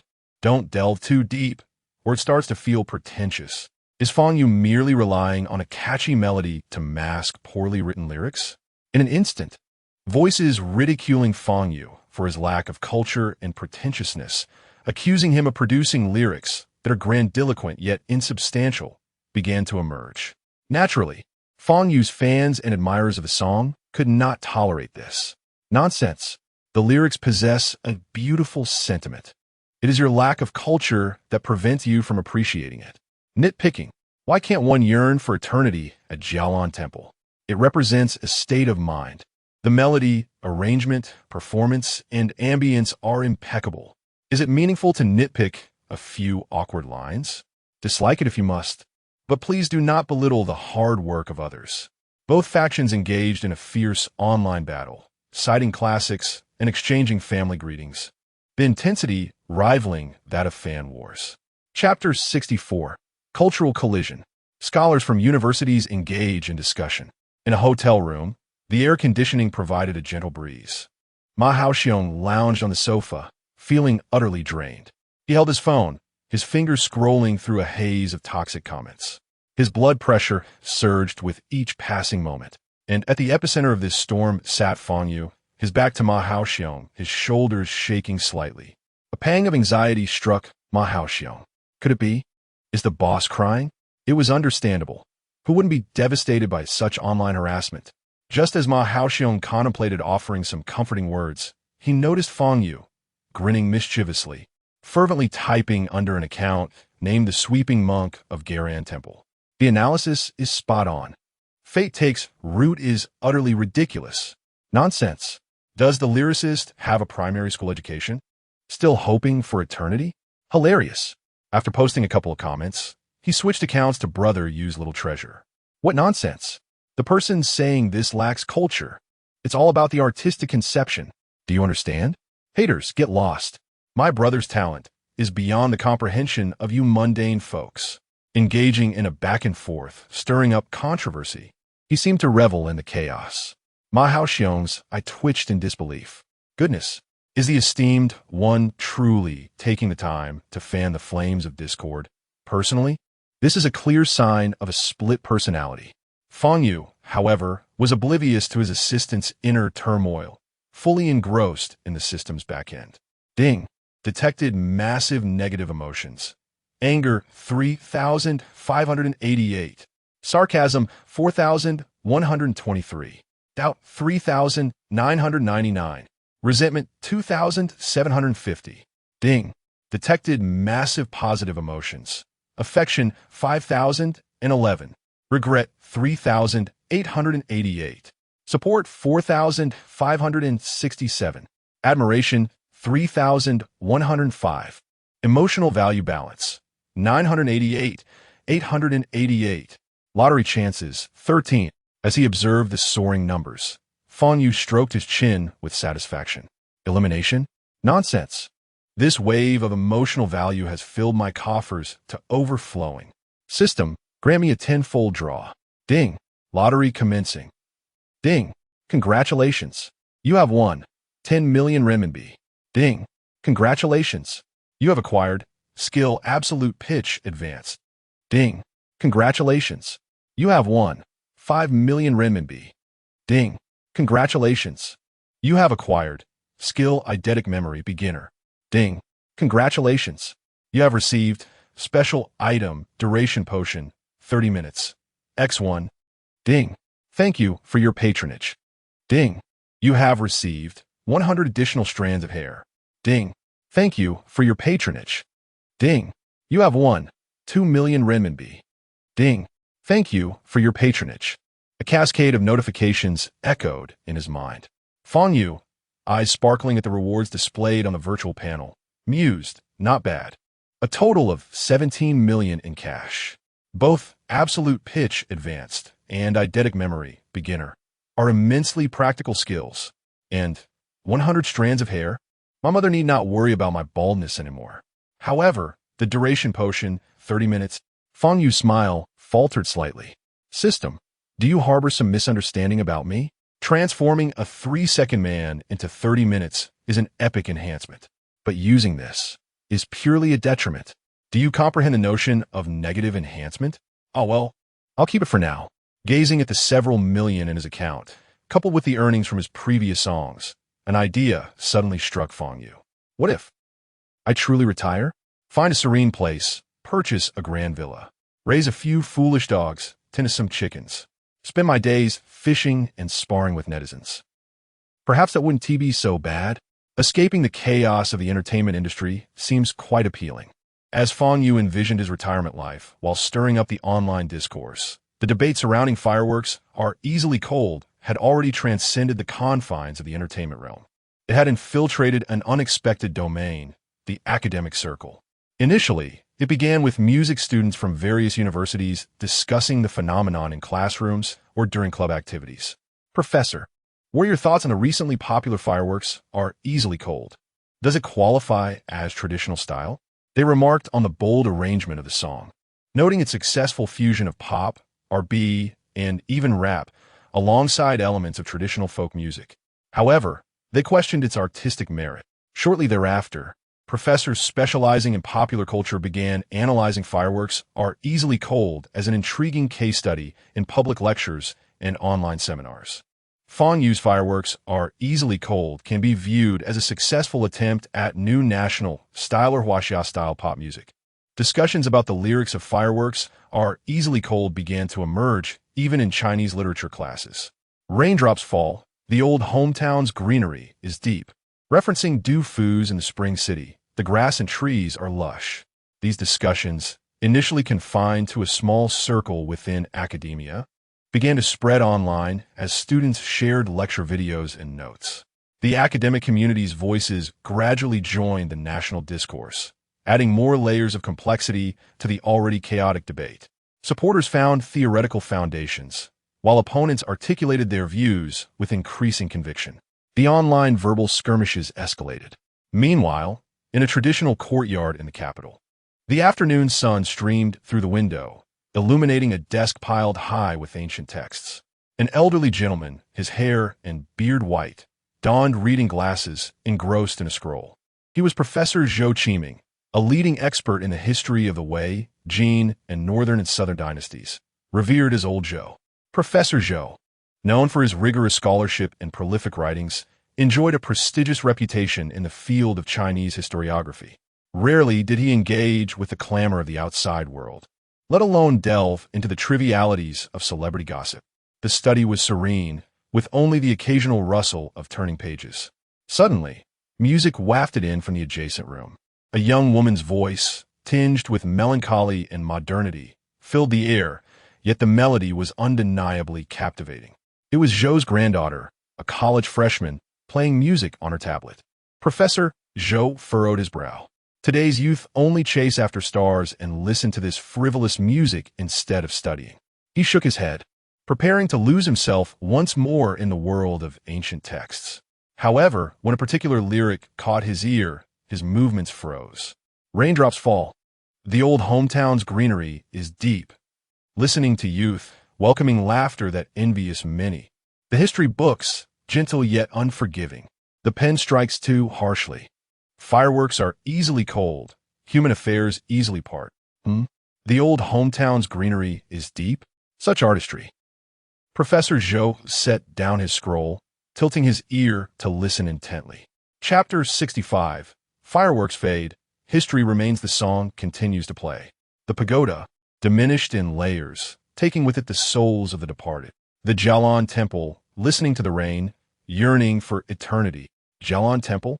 Zhou's eyes sharpened. Such a term is seldom employed. Moreover, the decay, longing, and the poignant sense of time and change depicted in the melody. He rose and approached the door of the adjoining room, where his granddaughter was immersed in her music, swaying and humming along. Startled by her grandfather's presence, she quickly removed her headphones. "Did I disturb you, Grandpa?" Zhou waved his hand dismissively, his gaze fixated on the information displayed on her tablet. Fireworks Fade, Fang Yu. This song is titled Fireworks Fade? Yes, Grandpa, she replied, sticking out her tongue. It's incredibly popular right now. However, many online criticize it, claiming the lyrics are poorly written and that Fang Yu lacks education. Lidi. Zhou pondered for a moment, then instructed, "Find the lyrics for me. I wish to see them." Although puzzled by her grandfather's sudden interest in contemporary music, his granddaughter obediently searched and handed him the lyrics. Zhou adjusted his reading glasses and began to scrutinize each word meticulously. Listening to the rain at Jialan Temple, yearning for eternity. The pastoral flute echoes in the outskirts. Hearing the sound of tears in the woods, searching for the white pear blossoms. Only the generals wait outside the city of Luoyang. Luoyang, Jialan Temple, the sound of rain. These fragmented images collided and coalesced in his mind, evoking an eerily familiar sensation. The scenes described in the lyrics, the emotions conveyed within the lines. They were far from mere, fanciful fabrications. The more he read, the more furrowed his brow became, his eyes gleaming with intensity. This doesn't seem to be mere fabrication, he murmured, swiftly turning and returning to his study. His granddaughter followed curiously. Zhou approached a towering bookshelf, scanning the spines of the tomes. Eventually, his finger settled on an ancient, bound volume nestled deep within the shelf. The cover bore the archaic characters, records of the Jialan Temple in Luoyang, by Yang Xian of the Northern Wei Dynasty. Zhou moved to his desk, his fingers flipping through the pages with haste. The only sound in the silent study was the rustling of paper. As time ticked by, he finally halted at a particular page. Found it. Here it is. The text on the page recounted the tale of a figure from the Northern Wei. Prince Wuwuwu of Langya, courtesy named Gongyi. Initially, he led the Xia family while in Jiangnan. Though the language was archaic and succinct, the story behind it vividly emerged. During the Northern Wei era, Buddhism flourished, consuming countless national resources. Wuwuwu, a member of the Wang family, fled to the Northern Wei after his family faced annihilation in the southern dynasties, transforming into a monk. He was exceptionally talented and favored by Emperor Xiao, even being summoned to marry the princess of Qinlu, while basking in glory, who remembered that he had a devoted wife, Xia, who awaited his return in the southern dynasties. After years of longing, Xia received the news of her husband marrying a princess and becoming a noble in a rival nation. How ironic! How cruel! Ultimately, disheartened, Xia journeyed north to Luoyang, renouncing her hair to become a nun. Wuwuwu, burdened by guilt, constructed the Zhongjue Temple for her solace. From then on, She lived an existence of solitude. Forever separated from her once beloved, Zhou Qiming raised his head, his gaze once again drawn to the lyrics on the tablet. He began to juxtapose this millennia-old tragedy with the lines of fireworks fade. The pagoda diminished in layers, taking with it the souls of the departed. Did this not align with the historical fact of the 9-story pagoda of Yongning Temple being consumed by flames? What was burned was not merely the wooden structure, but Xie's shattered heart, listening to the rain at Jialan Temple, yearning for eternity. Xie ultimately endured her solitary life in a temple in Luoyang, surrounded by flickering lamps and falling rain. The so-called eternity was naught but a flicker of self-comfort amidst despair, or a faint hope for the afterlife. How could this be mere coincidence? It was a heartfelt lamentation of sorrow. Fate takes root where we stand. From Xie's perspective, her bond with Wang Su ultimately settled in the city of Luoyang, taking root beneath the cold walls of Jialan Temple. This was not mere colloquialism. It was profound self-mockery. Every image, every line, corresponded precisely with this historical tragedy buried in the annals of time. This was not an attempt to craft sorrowful words on a whim. It was a profound understanding of history and Xie's grievances. With a modern melody, someone had composed a requiem for a regret that spanned centuries. Each word, each phrase, was saturated with the weight and sorrow of history, resonating as a true echo of the past. Zhou Qiming suddenly looked up at his granddaughter. "My dear, did you just mention that many online are criticizing this song? Criticizing this young man named Fang Yu?" "Yes." She nodded, recounting the online reactions. Numerous music reviewers and self-proclaimed experts on ancient culture declared the lyrics hollow and lacking depth, accusing them of being forced rhymes devoid of coherence. Moreover, the judge Lin Wei, who had been rebutted by Fang Yu, also claimed the lyrics were inadequate. She paused, adding, "All right," when Fang Yu was eliminated. He seemingly told Lin Wei, "Perhaps you should read more ancient texts. Therein may lie the answers you seek." At that time, many said he was arrogant, unable to accept defeat, and deserved to be eliminated. Read more ancient texts. Zhou Qiming savored this phrase, a glimmer of brilliance igniting in his eyes. That was not youthful arrogance. It was a confident retort, a helpless counter to ignorance. This young man, named Fang Yu, possessed knowledge of such obscure Northern Wei historical facts. He understood the essence of his own writing. He recognized that those seemingly illogical phrases concealed real, heart-wrenching stories. Reflecting on the judge Lin Wei and the countless mocking voices online, who simplistically dismissed these poignant lines as lacking education and depth, an uncontrollable, scholarly indignation surged within Zhou Qiming, akin to a volcano ready to erupt. This was ignorance of history. They had no idea what they were truly criticizing. His granddaughter observed her grandfather's face, a tumult of excitement, anger, and a hint of sorrow. Though still unclear about the specifics of the situation, she sensed that this song was far from simple. Meanwhile, Judge Lin Wei reclined on his sofa, leisurely scrolling through his phone. The screen displayed various criticisms and parodies of fireworks fade. As he read through the scathing reviews aimed at Fang Yu's lyrics, Lin Wei chuckled. "This is what happens when you disrespect the classics. When you confront your elders. Now you're being ridiculed across the internet. Aren't you? Eliminated too? This is the price you pay. A consequence of your own making." He felt a sense of satisfaction, even liking a few of the comments. Chapter 66, The Scholar's Grand Finale. A piece that awakens the dreamers. The night is profoundly deep, yet the clamor of the internet never ceases. Amidst the heated debate over the lyrics of Fireworks Easily Cold, countless individuals vehemently criticize Fang Yu for his lack of culture and his fanciful fabrications. Suddenly, a lengthy post adorned with a verified V mark quietly appears on the timeline. The author, Zhou Qiming. Credentials: Professor of History at Beijing University, Doctoral Advisor. This title holds immense weight in the realm of historiography and beyond. Countless night owls, particularly history enthusiasts and Zhou students, promptly discover this update. Upon opening the post, the eye-catching title reads, "Fireworks Easily Cold, History Not Cold, a discussion on the historical background and cultural essence of the lyrics." What? Professor Zhou, How could he possibly engage in a dispute over such a pop song? His personal intervention leaves everyone astonished. The article opens without unnecessary words, directly quoting a passage from records of the Buddhist monastery in Luoyang. The archaic text recounts a long-buried tale from the Northern Wei dynasty. Following this, Professor Xiao, with his profound historical knowledge, narrates the tragic story of Wang Su and the Xie clan of the southern dynasties. The account of Wang Su's flight and prominence, the Xie family's suffering and despair, the turmoil of the northern and southern dynasties, and the rise and fall of Buddhist temples in Luoyang, all come alive in a few strokes, revealing a poignant and heart-rending tale of true history. At this juncture, many readers sense an underlying connection. Then, with a deft turn of his pen, Professor Xiao begins to dissect the lyrics of Fireworks easily cold line by line. The bustling sounds retreat into the empty gates, exhausting the people. This line directly points to the peak of Buddhism during the Northern Wei, a drain on the populace, and subtly reflects Wang Su's retreat into monkhood to escape calamity, only to return to the secular world, caught in the splendor yet harboring hidden pain. The pagoda's layers broken, who has lost their soul?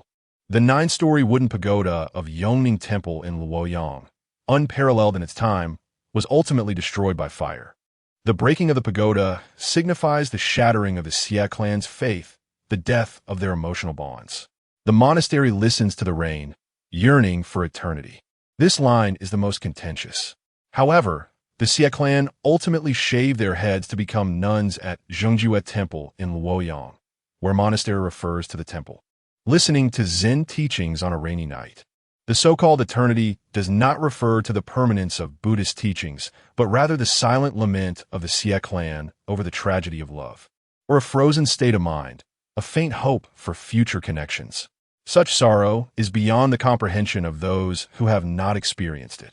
Rain falls deep in the old hometown where the grass and trees flourish. This alludes to Du Fu's line, in spring, the city is filled with deep grass and trees, highlighting the desolation of a home that has changed beyond recognition, a homeland that is difficult to return to.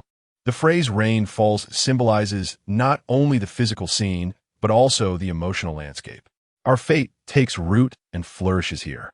This is perceived as overly simplistic. Yet, from the perspective of the Xie clan, her fate with Wang Su ultimately took root in the city of Luoyang and flourished beneath the cold walls of the monastery. What seems plain is, in fact, drenched in heart-wrenching self-mockery and the inevitability of fate. Professor Xiao, drawing from classical texts, correlates every imagery and sentiment within the lyrics to the accounts in records of the Buddhist monastery in Luoyang, as well as the tragedy of Wang Su and the Xie clan. He clearly states that this song's lyrics are not merely a hodgepodge of words, as some critics have claimed, nor an attempt to feign sorrow through new phrases.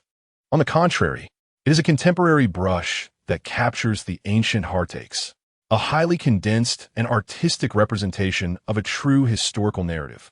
The cultural depth and historical weight embedded within far surpass the imaginations of many. In conclusion, while Professor Xiao does not directly name any critics, he reiterates Fang Yu's words spoken on stage. Perhaps you should read more ancient texts. Perhaps this is not merely youthful bravado, but carries profound significance.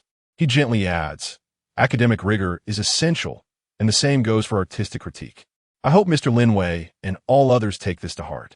Though his words are gentle, the weight they carry is enough to crush anyone. Initially, this article circulated within a small circle of history enthusiasts and academics. My goodness, Professor Xiao personally verifies the lyrics of Fireworks Easily Cold. My heavens, there is such a real history behind this song. No wonder it resonates so deeply. It turns out it's not just fanciful fabrication. Soon, as the article was shared and disseminated, its influence began to grow exponentially. Major media outlets sprung into action, eagerly reprinting it. Notable figures in the cultural sphere also chimed in, astonished that such a poignant and profound historical tragedy lay hidden behind a pop song. Zhou Qiming justifies Fireworks Easily Cold records of Long Monastery and Fireworks Easily Cold, so the monastery really can yearn for eternity, misjudged Fang Yu. These trending topics swiftly dominated the microblogging hot search list. Just hours earlier, those who were mocking the lyrics for their lack of culture, their awkwardness, and illogicality now found themselves blushing with embarrassment. Gazing at Professor Zhou Qiming's meticulously researched and rigorously argued article, they felt as though they had been slapped hard across the face. The fierceness of their earlier criticisms now mirrored the swelling of their cheeks. I was wrong. I failed to recognize a titan. I owe Fang Yu an apology. How shallow I was. Professor Zhou is astonishing. This article has solidified his legendary status. Oh my, I can learn history while listening to music? This song is worth it. Now, every line of the lyrics feels like a blade. It's so tragic. Countless individuals flocked to Zhou Qiming's microblog comment section and the post sharing the article, leaving messages of apology, astonishment, and reflection. Within mere hours, the online discourse underwent a dramatic reversal. What had begun as widespread ridicule transformed into overwhelming admiration and respect. On the other hand, Judge Lin Wei had just concluded a day of socializing and was reclining on his sofa, leisurely scrolling through his phone. He was still reveling in the pleasure of Fang Yu's elimination and the subsequent derision from the internet. He even contemplated liking a few more articles that criticized Fang Yu's lyrics. Suddenly, a striking trending topic caught his eye. Zhou Qiming justifies fireworks easily cold. Zhou Qiming? Which Zhou Qiming? A sense of foreboding gripped Lin Wei's heart. He clicked into the article. Upon comprehending the content of a lengthy post and witnessing Professor Zhou's extensive citations and analyses, particularly the final line addressing Lin Wei and others, Lin Wei felt as if struck by lightning. His mind buzzed blank. Records of the Buddhist monastery in Luoyang, Guangzhou, the Xieclan, historical facts of the Northern Wei, the hollow, convoluted lyrics he had previously criticized. Every single one had verifiable references, and they came from the personal examination of a towering figure in the field of history. He had been so smug, believing he had found the perfect critique, publicly deriding the lyrics as lacking cultural depth. It was over. He had embarrassed himself to the highest degree. Chapter 67. The storm has not yet settled. Dark currents rise again. Lin Wei felt a stinging heat on his face, wishing desperately to find a fissure in the ground to hide within. He could almost envision how, by tomorrow, no, even now, the entire music and cultural circles would discuss him, a so-called authoritative judge, who openly criticized a work steeped in profound historical significance based solely on subjective assumptions and knowledge gaps. A so-called senior in the music industry who mistook the author's subtle satire for youthful arrogance, reveling in his own self-importance, his reputation, his authority. At the instant Zhou Qiming's lengthy article appeared, it had likely shattered into countless pieces, irreparable. Meanwhile, Fang Yu's fans, having endured the sorrow of their idol's elimination and the frustration of being besieged online, were now finally able to hold their heads high. Armed with Professor Zhou Qiming's endorsement, they launched a fervent counterattack online. Did you see? The esteemed historian personally stepped in to authenticate it. Who dares to say my brother you lacks culture?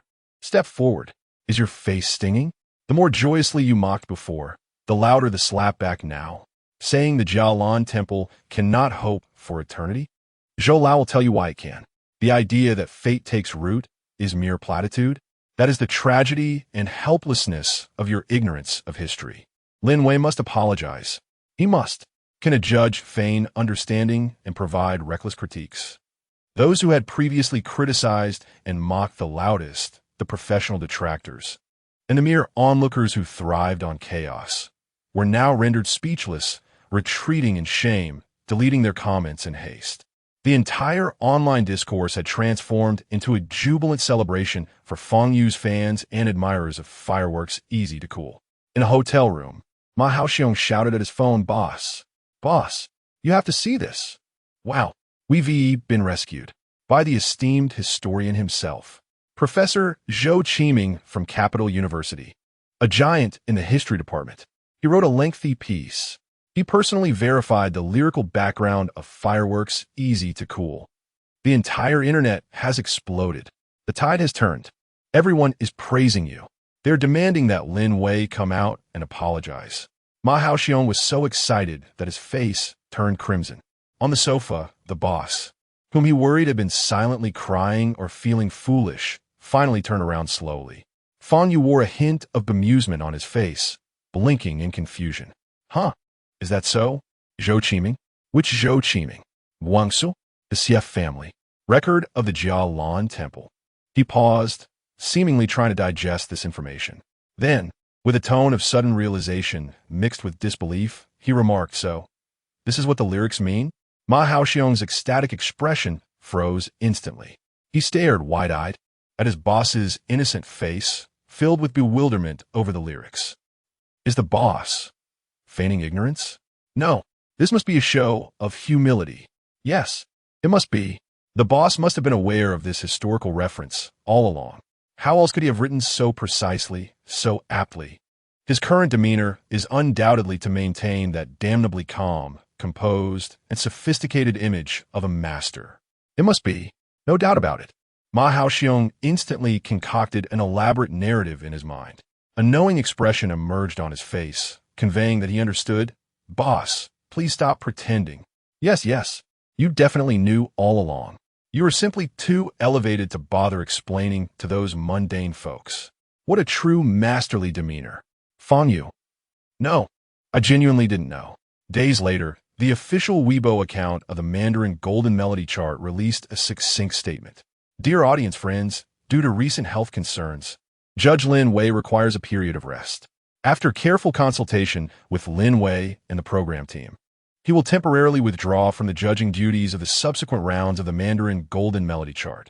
We sincerely thank Lin Wei for his hard work and professional critiques, and wish him a swift recovery. Upon release, the comment section erupted with derision. Health concerns? I think he simply couldn't handle the backlash. TSK. Just a few days ago, he was full of vigor while critiquing Fang Yu, yet suddenly became frail after Zhou Lao's pointed critique. Don't be ridiculous. Lin Wei just needs some quiet time. Perhaps he is immersing himself in record of the Jialan Temple. Please refrain from disturbing him. After reading, don't forget to write an 800-word reflection. Lin Wei. Lin Wei attempted to use his health issues as a veil to restore his tattered dignity, yet instead solidified the perception among netizens that he was guilty, defeated, and fleeing in disgrace. Just as the uproar over Lin Wei's withdrawal from the program had not fully subsided, the Mandarin Golden Melody chart team announced another significant piece of news. In response to the fervent calls and strong demands from the audience, and to give those immensely talented contestants who had regrettably exited due to competition rules another chance to return to the stage of their dreams, the program team announced the launch of a special initiative, the Online Revival Channel. Starting now, all viewers can log onto the designated official platform to vote for the eliminated contestants they support. Voting will close soon, and the top 3 contestants will earn a precious opportunity to compete for a chance to return to the pinnacle of the Golden Melody chart. As this announcement was made, the internet erupted once more. Countless fans who had previously lamented their idol's elimination suddenly saw a glimmer of hope. When a revival voting channel opened and a lengthy list of eliminated contestants was revealed, Fang Yu's name stood out prominently. Oh, Brother Yu. It's Brother Yu. The revival match. We have a chance. Siblings, don't sleep. Get up and vote. We must bring Brother Yu back into the revival match. The opportunity to rectify our regrets is right before us. This time, we cannot allow Brother Yu to suffer injustice. Charge!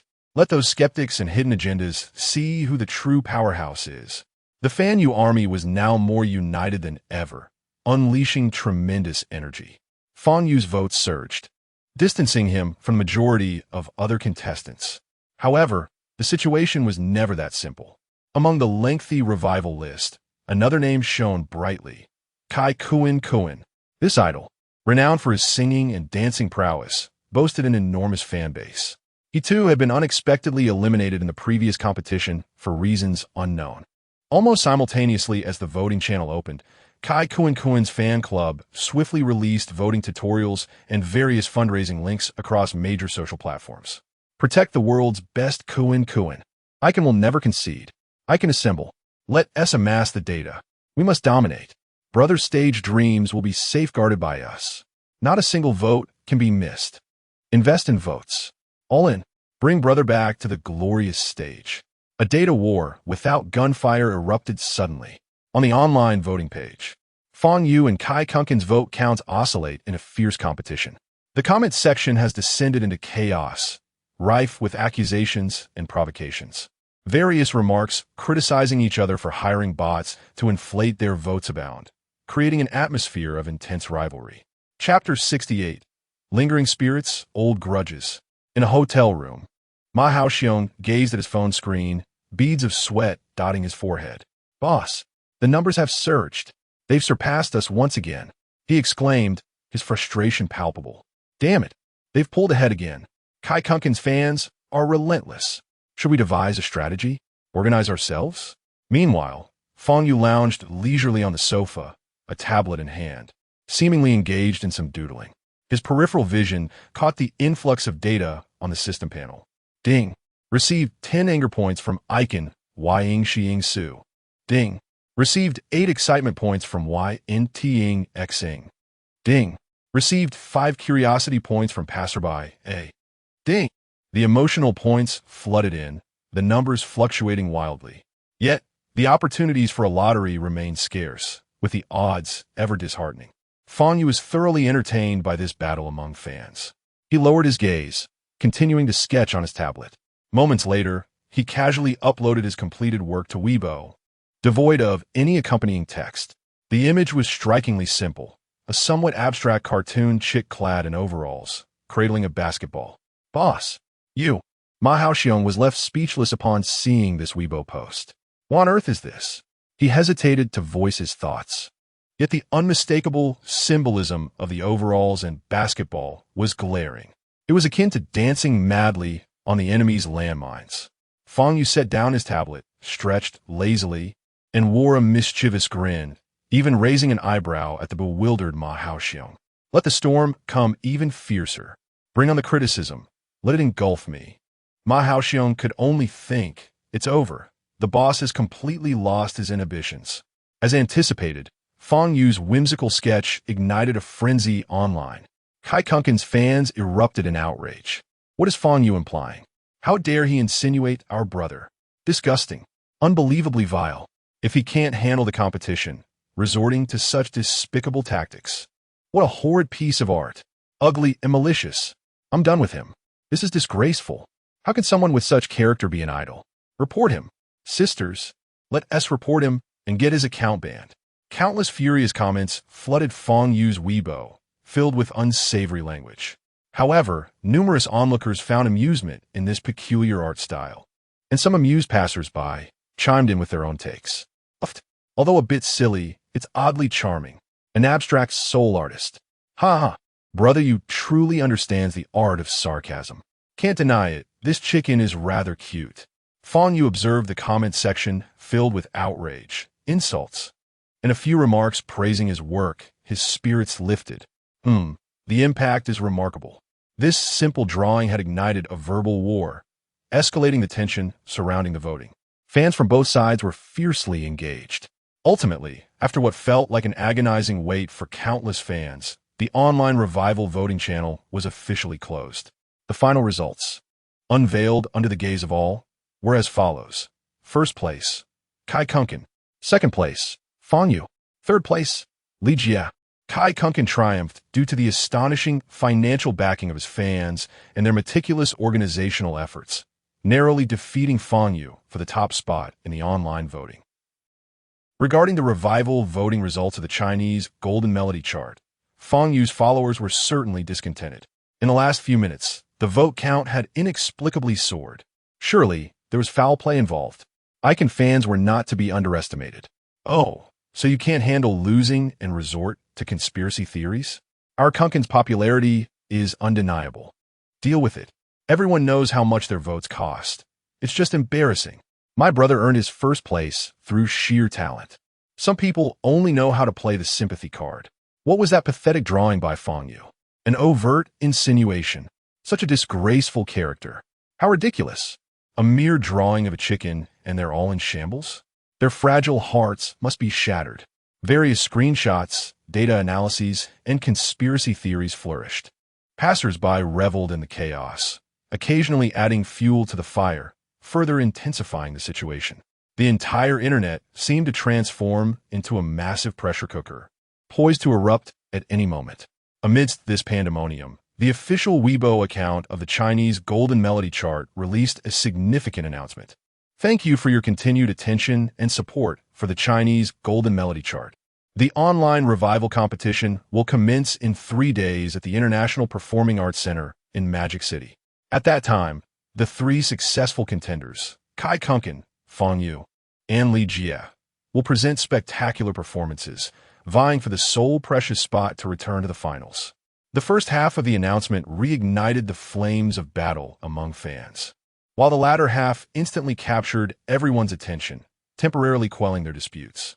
We are also honored to announce that due to personal reasons, Lin Wei will be stepping down from the judging panel. His position will be taken over by the esteemed music producer and renowned music critic, Qian Tianhao. Let us eagerly anticipate the unique insights and professional critiques that Qian Tianhao will bring to the upcoming competitions. Qian Tianhao. The mere mention of this name sparked widespread discussion within the industry. Qian Tianhao was considered a notable figure, having produced several commercially successful albums and frequently appearing on music review programs. His reputation was generally favorable, and while he possessed expertise, there seemed to be no particularly outstanding qualities that stood out. In the hotel room, upon seeing the newly announced judge's name, Ma Haoxiong was momentarily taken aback, instinctively repeating the name. Qian Tianhao. Qian? Suddenly, he recalled someone, the once promising Qian Xiao, who had ultimately fallen from grace and found himself destitute on the streets. Qian Tianhao. Qian Xiao. Could he be related to that Qian family? Chapter 69. You. Eliminate him. Ma Haoxiong ended the call, repeatedly confirming the shocking news he had just learned. Qian Tianhao. Qian Xiao. His uncle. My goodness. Ma Haoxiong felt as if he might explode. The very same Qian Xiao who had been disgraced by the boss, reduced to a stray dog. The new judge was, in fact, his own uncle. What on earth was this? The resurrection contest was already daunting enough, with the formidable opponent Kai Kunken, who had a fan base so vast it was terrifying. Now, there was a judge eager for personal retribution sitting among them. Wasn't he this blatantly setting up the boss for failure? Boss! Boss! Ma Haoxiong nearly stumbled as he rushed to Fang Yu, his voice tinged with panic. We're in big trouble. Fang Yu was reclining on the sofa, absorbed in a game of happy landlords, and upon hearing Ma Haoxiong's distress, he inquired, What's wrong? Is someone wielding a knife outside? It's worse than a knife fight. Ma Haoxiong spilled the news in a torrent. That new judge, Qian Tianhao. He is Qian Xiaoyu's uncle. Blood relatives. At this, Fang Yu paused his finger on the screen, the ease on his face fading slightly. A top-tier star like Kai Kunken, paired with a vengeful new judge. It was a situation fraught with peril. Ma Haoxiong, seeing Fang Yu's silence, felt as if he might burst. Boss, what are we going to do? Qian Tianhao is definitely going to make our lives miserable. I fear the resurrection contest is hopeless. Fang Yu remained silent, his gaze fixated on the void before him, where only he could perceive the faint blue system interface gradually unfurling. Emotional value balance. 765, 432 points recently. Turmoil had been relentless. First, Lin Wei ignited controversy with the lyrics of Fireworks Easily Cold, facing a barrage of criticism online. Then, Professor Zhou Qiming made a grand entry, penning an epic article that turned public opinion on its head. Following, there were the voting for the resurrection contest and the chaotic online battle with Kai Kunken's fans. An immense influx of emotional value had been amassed. Yet, the chances for the lottery remained meager, consistently yielding disappointing results. Fang Yu's gaze did not linger on the lottery button, but instead directly opened the Sadness music library. This stage was under the spotlight. Every song, every movement could evoke an overwhelming surge of emotional value. Surrender? Out of the question. The more desperate the situation, the more intriguing it became. Didn't he? He needed a song, a piece that could shatter all prejudice, all doubts, all grievances. A song so impeccable that even Qian Tianhao, despite harboring a deep-seated hatred, would find no fault. A song that would compel him to applaud, albeit begrudgingly. Fang Yu swiftly scanned the library. Eventually, his gaze settled deep within the list. It was a classic song from a past life. The exchange price marked beside the title was equally astonishing. Required emotional value: 5,000,000 points. This price would nearly deplete the emotional value he had painstakingly accumulated over time, draining a significant portion in one fell swoop. Without hesitation, Fang Yu opted to exchange. Boss, you need to think of something. Ma Haoxiong, seeing Fang Yu lost in thought, was nearly beside himself with anxiety. Qian Tianhao is clearly out to get you. This resurrection contest is a trap. Why don't we just withdraw? We shouldn't endure such humiliation. With your talent, you could shine anywhere. Fang Yu slowly withdrew his gaze, turning to Ma Haoxiong's nearly contorted face. A sudden wave of amusement washed over him. With a melancholic yet serious expression, he sighed softly. Oh, is that so? Qian Xiaoyu's uncle? Huh. He paused, his tone contemplative, his gaze wandering. That does pose a bit of a challenge. He looked earnestly at Ma Haoxiong. How about you find an opportunity to eliminate him? Ma Haoxiong jumped, pointing incredulously at himself. Me? Eliminate him? Boss, please don't joke around. I wouldn't dare. This is illegal. We'd end up in prison. He observed Fang Yu's serious demeanor, cold sweat breaking out on his forehead. This is it. Has the boss truly been pushed to the edge? Is he contemplating taking such drastic measures? Thoughts raced through Ma Haoxiong's mind. From confessing to seeking leniency, to fleeing under cover of night to a remote border town. Ultimately, his gaze fell back on Fang Yu's strikingly handsome face. No, I mustn't allow the boss to stray down such a dangerous path. It would ruin his promising future. With resolve, he stomped his foot, adopting a dramatically tragic expression as if preparing for a noble sacrifice. Elimination. That is definitely out of the question. Boss, we are law-abiding citizens. He lowered his voice, leaning closer to Fang Yu, his expression turning somewhat sinister. How about I find a chance to bag him? With he alone, I could ambush him in a secluded alley without cameras. I'm strong enough to take him down in one go. I would kill him. Just break a few bones. That way, he'd spend the rest of his life in a wheelchair, lying in a hospital bed, unable to serve as a judge anymore.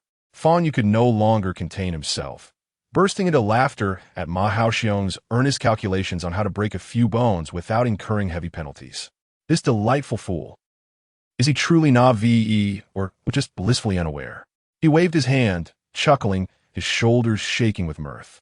All right, I was just teasing you.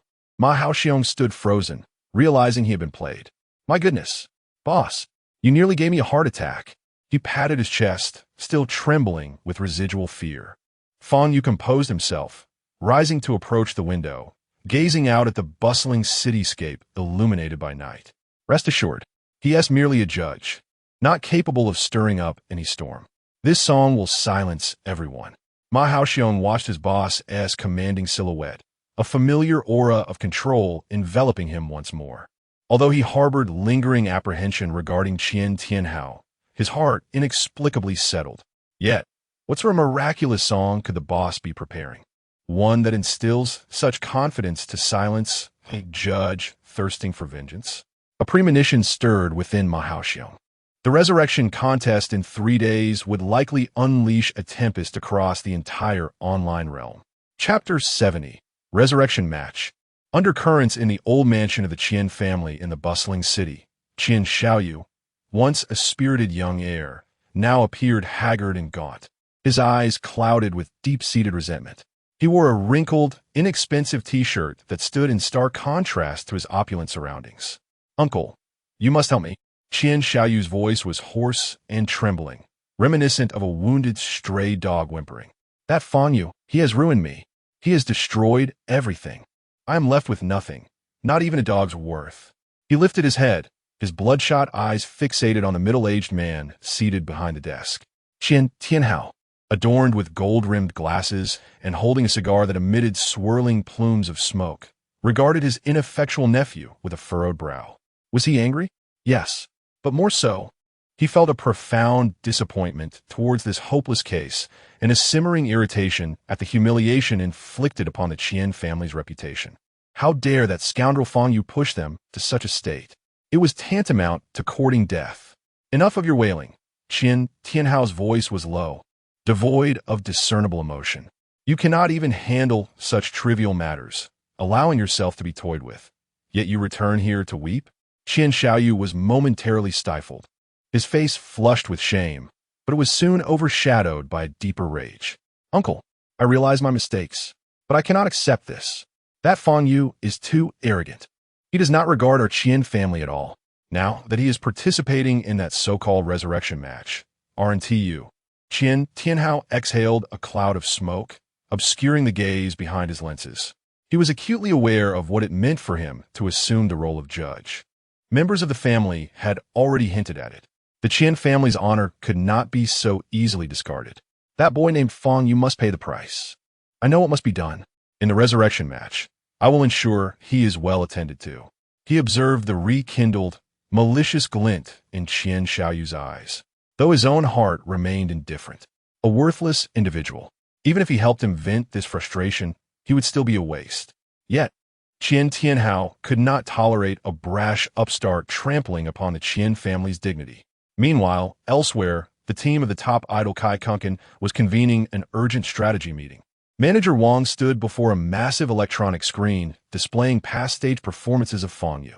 From the healing tones of Underwater to the virtuosity of Take Everything You Want and the groundbreaking rock of Crazy for Love, as well as the highly controversial fireworks Easily Cold, Fang Yu was indeed a formidable figure. His style was eclectic, masterfully capturing the audience's emotions and generating buzz. Even though he was eliminated in the previous round with fireworks Easily Cold, the subsequent twists and fervor were simply astonishing. Such an opponent could not be measured by ordinary standards. A young planner spoke up. Wang Jia, what shall we do for the resurrection match? Should we proceed as originally planned? Wang Jia nodded, then shook her head. The originally planned lyrical ballad would not suffice. In terms of emotional impact, they might find themselves at a disadvantage, even risking losing the tempo. We must leverage Kunken's greatest strengths: stage command, technique, visuals, an explosive live performance. I have already contacted an international top-tier choreography team to create an entirely new singing and dancing stage, merging electronic and hip-hop elements with a high level of technical difficulty. Our goal is to deliver an overwhelming display of talent.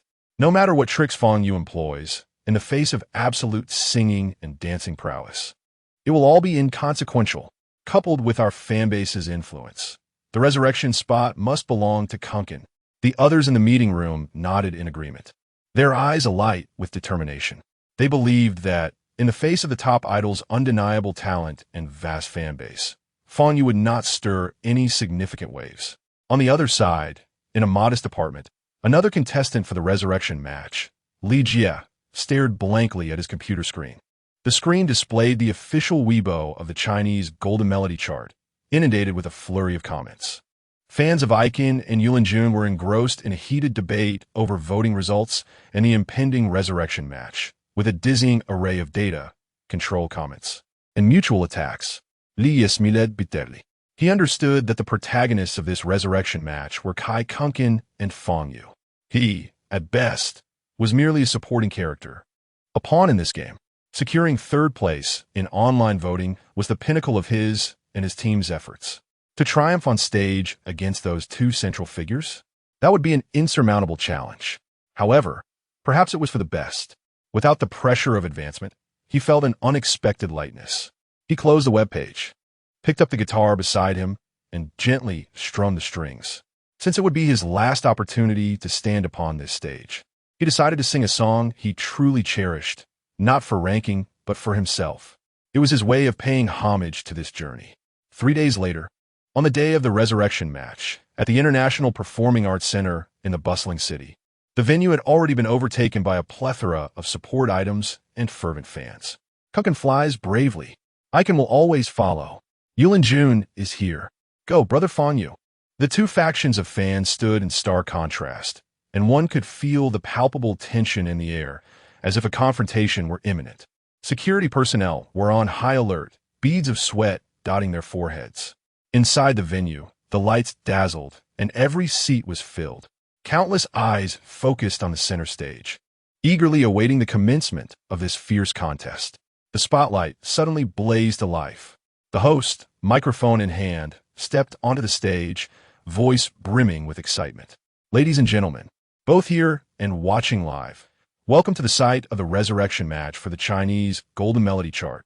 Tonight, we shall witness a thrilling confrontation. Three powerful vocalists, Kai Kunken, Fang Yu, Li. They will vie for the sole precious spot to return to the grand finals. The rules are brutal. 3-1. Who will seize this final opportunity for rebirth? Let's wait and see. A thunderous applause and cheers erupted from the audience. The camera panned to the contestants' backstage corridor, where three silhouettes appeared under dim lighting. Li Jie stood at the forefront, casting a complicated glance towards Fang Yu and Kai Kunken in the distance.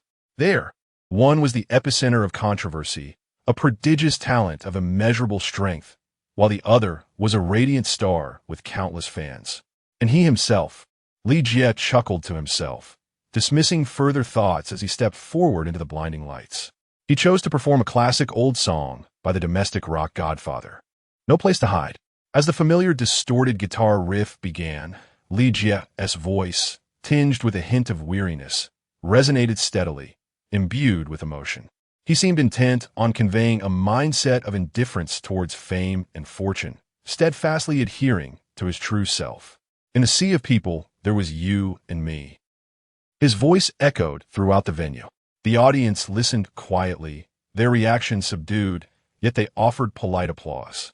After all, it was a classic, widely recognized. But that was all it was, stable yet unremarkable, lacking sufficient surprise and impact. As the song concluded, Li Jie offered a slight bow, beads of sweat glistening on his forehead. During the judging commentary, Zhang Yu spoke first, his tone gentle. Li Jie, thank you for bringing this classic song. It is filled with sentiment, and I can feel what you wish to express. Keep up the good work. Ding Dasheng adjusted his glasses, maintaining a tone that remained objective and composed. The overall completeness is satisfactory. However, in the handling of several high notes, there was a slight instability in breath control, and the emotional progression could benefit from greater depth. Chapter 71. Unexpected Score. Fang Yu takes the stage as the two judges concluded their critiques. It was time for the new face, Qian Tianhao. The camera focused closely on him, gold-rimmed glasses, meticulously styled hair, exuding an air of scholarly elegance, yet also an inexplicable sense of distance. All eyes were fixed upon him, particularly those of the audience keenly observing Fang Yu and Ma Haoxiong backstage, their hearts racing in anticipation. Qian Tianhao grasped the microphone. Li Jie, your performance was commendable. The essence of the song Without Shame encapsulates the confusion and struggles of youth, and you conveyed some of that sentiment. However, if you could unleash your stage presence a bit more, it would elevate your performance further. His critique was neither harsh nor particularly revealing of personal bias, resembling the recitation of a standard template. He then announced his score. I award you 88. 5 points. This score was neither too high nor too low, but when compared to Ding Dasheng's somewhat stringent evaluation, it appeared slightly lenient. At the very least, it was considerably higher than what many had anticipated from a newly appointed judge aiming to establish authority with a lower score. Following the audience's votes, Li Jie received a score that was rather standard, perhaps even slightly exceeding expectations. Backstage, Li Jie descended from the stage, exhaling deeply. His manager approached him. Jie Ge. That is quite good. This score is satisfactory. A faint smile of resignation crossed Li Jie's face. It's all right, I did my best. He was aware of his own performance, and achieving nearly 88 points was indeed a pleasant surprise, especially given that Ding Dasheng had only awarded 86. The newly appointed Judge Qian seemed rather amicable, he thought subconsciously. In the audience and the live stream, murmurs of excitement arose due to this score. Wait, 88. 5. Judge Qian is generous. What a pleasant surprise. I expected the newcomer to be strict. It seems I was mistaken. Isn't this score a bit inflated? Li Jie's performance was just average. Let us not be overly critical. Li Jie sang quite steadily. Do you not appreciate the emotional resonance? Qian Tianhao seems much more approachable than Lin Wei. At least he doesn't lash out at people. Indeed, he appeared quite gentle. One could only hope he would treat the subsequent contestants with fairness. In the backstage lounge, Ma Haoxiong scrutinized the scores and the comments on screen, his brow furrowing. Something felt amiss. This doesn't add up. Is it a strategy to elevate the previous contestants' scores? That way, when it's the boss's turn, there's ample justification for a lower score. After all, if all the preceding contestants scored high, if Fang Yu doesn't perform well, a low score would be quite reasonable. No wonder the judges are targeting. Conversely, if the boss performs flawlessly, even a low score would not appear overly conspicuous. Such cunning, Ma Haoxiong muttered under his breath. This Qian Tianhao was not a straightforward brute, but rather a strategist. On stage, the host began to follow the program as flow, preparing to introduce the next contestant. The atmosphere grew increasingly electric, as everyone knew the upcoming performer was one of the true stars of the evening, a name that had sparked countless discussions and controversies since the competition began. Thank you to Li Jie for his wonderful performance. Now, let us welcome the next contestant. He is the dark horse who has emerged unexpectedly, the epicenter of much debate. His voice captivates some while drawing criticism from others. Some call him a genius, while others label him a madman. In the previous round, he created a tremendous wave with his rendition of Fireworks Are Easily Cold. Though he regrettably exited, he reignited the entire Chinese music scene's reevaluation of traditional styles. Tonight, he steps onto the revival stage, bearing the weight of everyone's expectations and scrutiny. What surprises will he unveil? The host intentionally built suspense, tantalizing the audience. The crowd erupted in a frenzy of cheers, nearly shaking the roof off. The live stream comments flooded the screen, almost entirely obscuring it. Fang Yu. He.s. here. Finally, I await my idol. Gather, my fellow fans. Protect Fang Yu. Are the critics ready? Will they begin nitpicking again? am excited. I hope he sings well this time, without any more antics. Fang Yu, give it your all. Show those naysayers what you're made of. The previous elimination was unbearable. He must be revived. Amidst the deafening roar of enthusiasm, the host finally announced the name. Let's welcome him with the warmest applause. The one who embodies both controversy and talent, who astonishes and provokes. He is Fang Yu. Boom! The stage lights converged instantly at the entrance, a brilliant white illuminating a tall figure. In stark contrast to his usual understated, everyday, even humble attire, Fang Yu was dressed exceptionally strikingly. Indeed, one might say flamboyantly. He wore a boldly tailored and artistically designed performance outfit. The base was a pure black, intricately embroidered with elaborate and ostentatious totemic patterns in golden thread at the shoulders, cuffs, and front. The neckline was perfectly cut, neither overly revealing nor too conservative, allowing a glimpse of his exquisitely defined collarbones.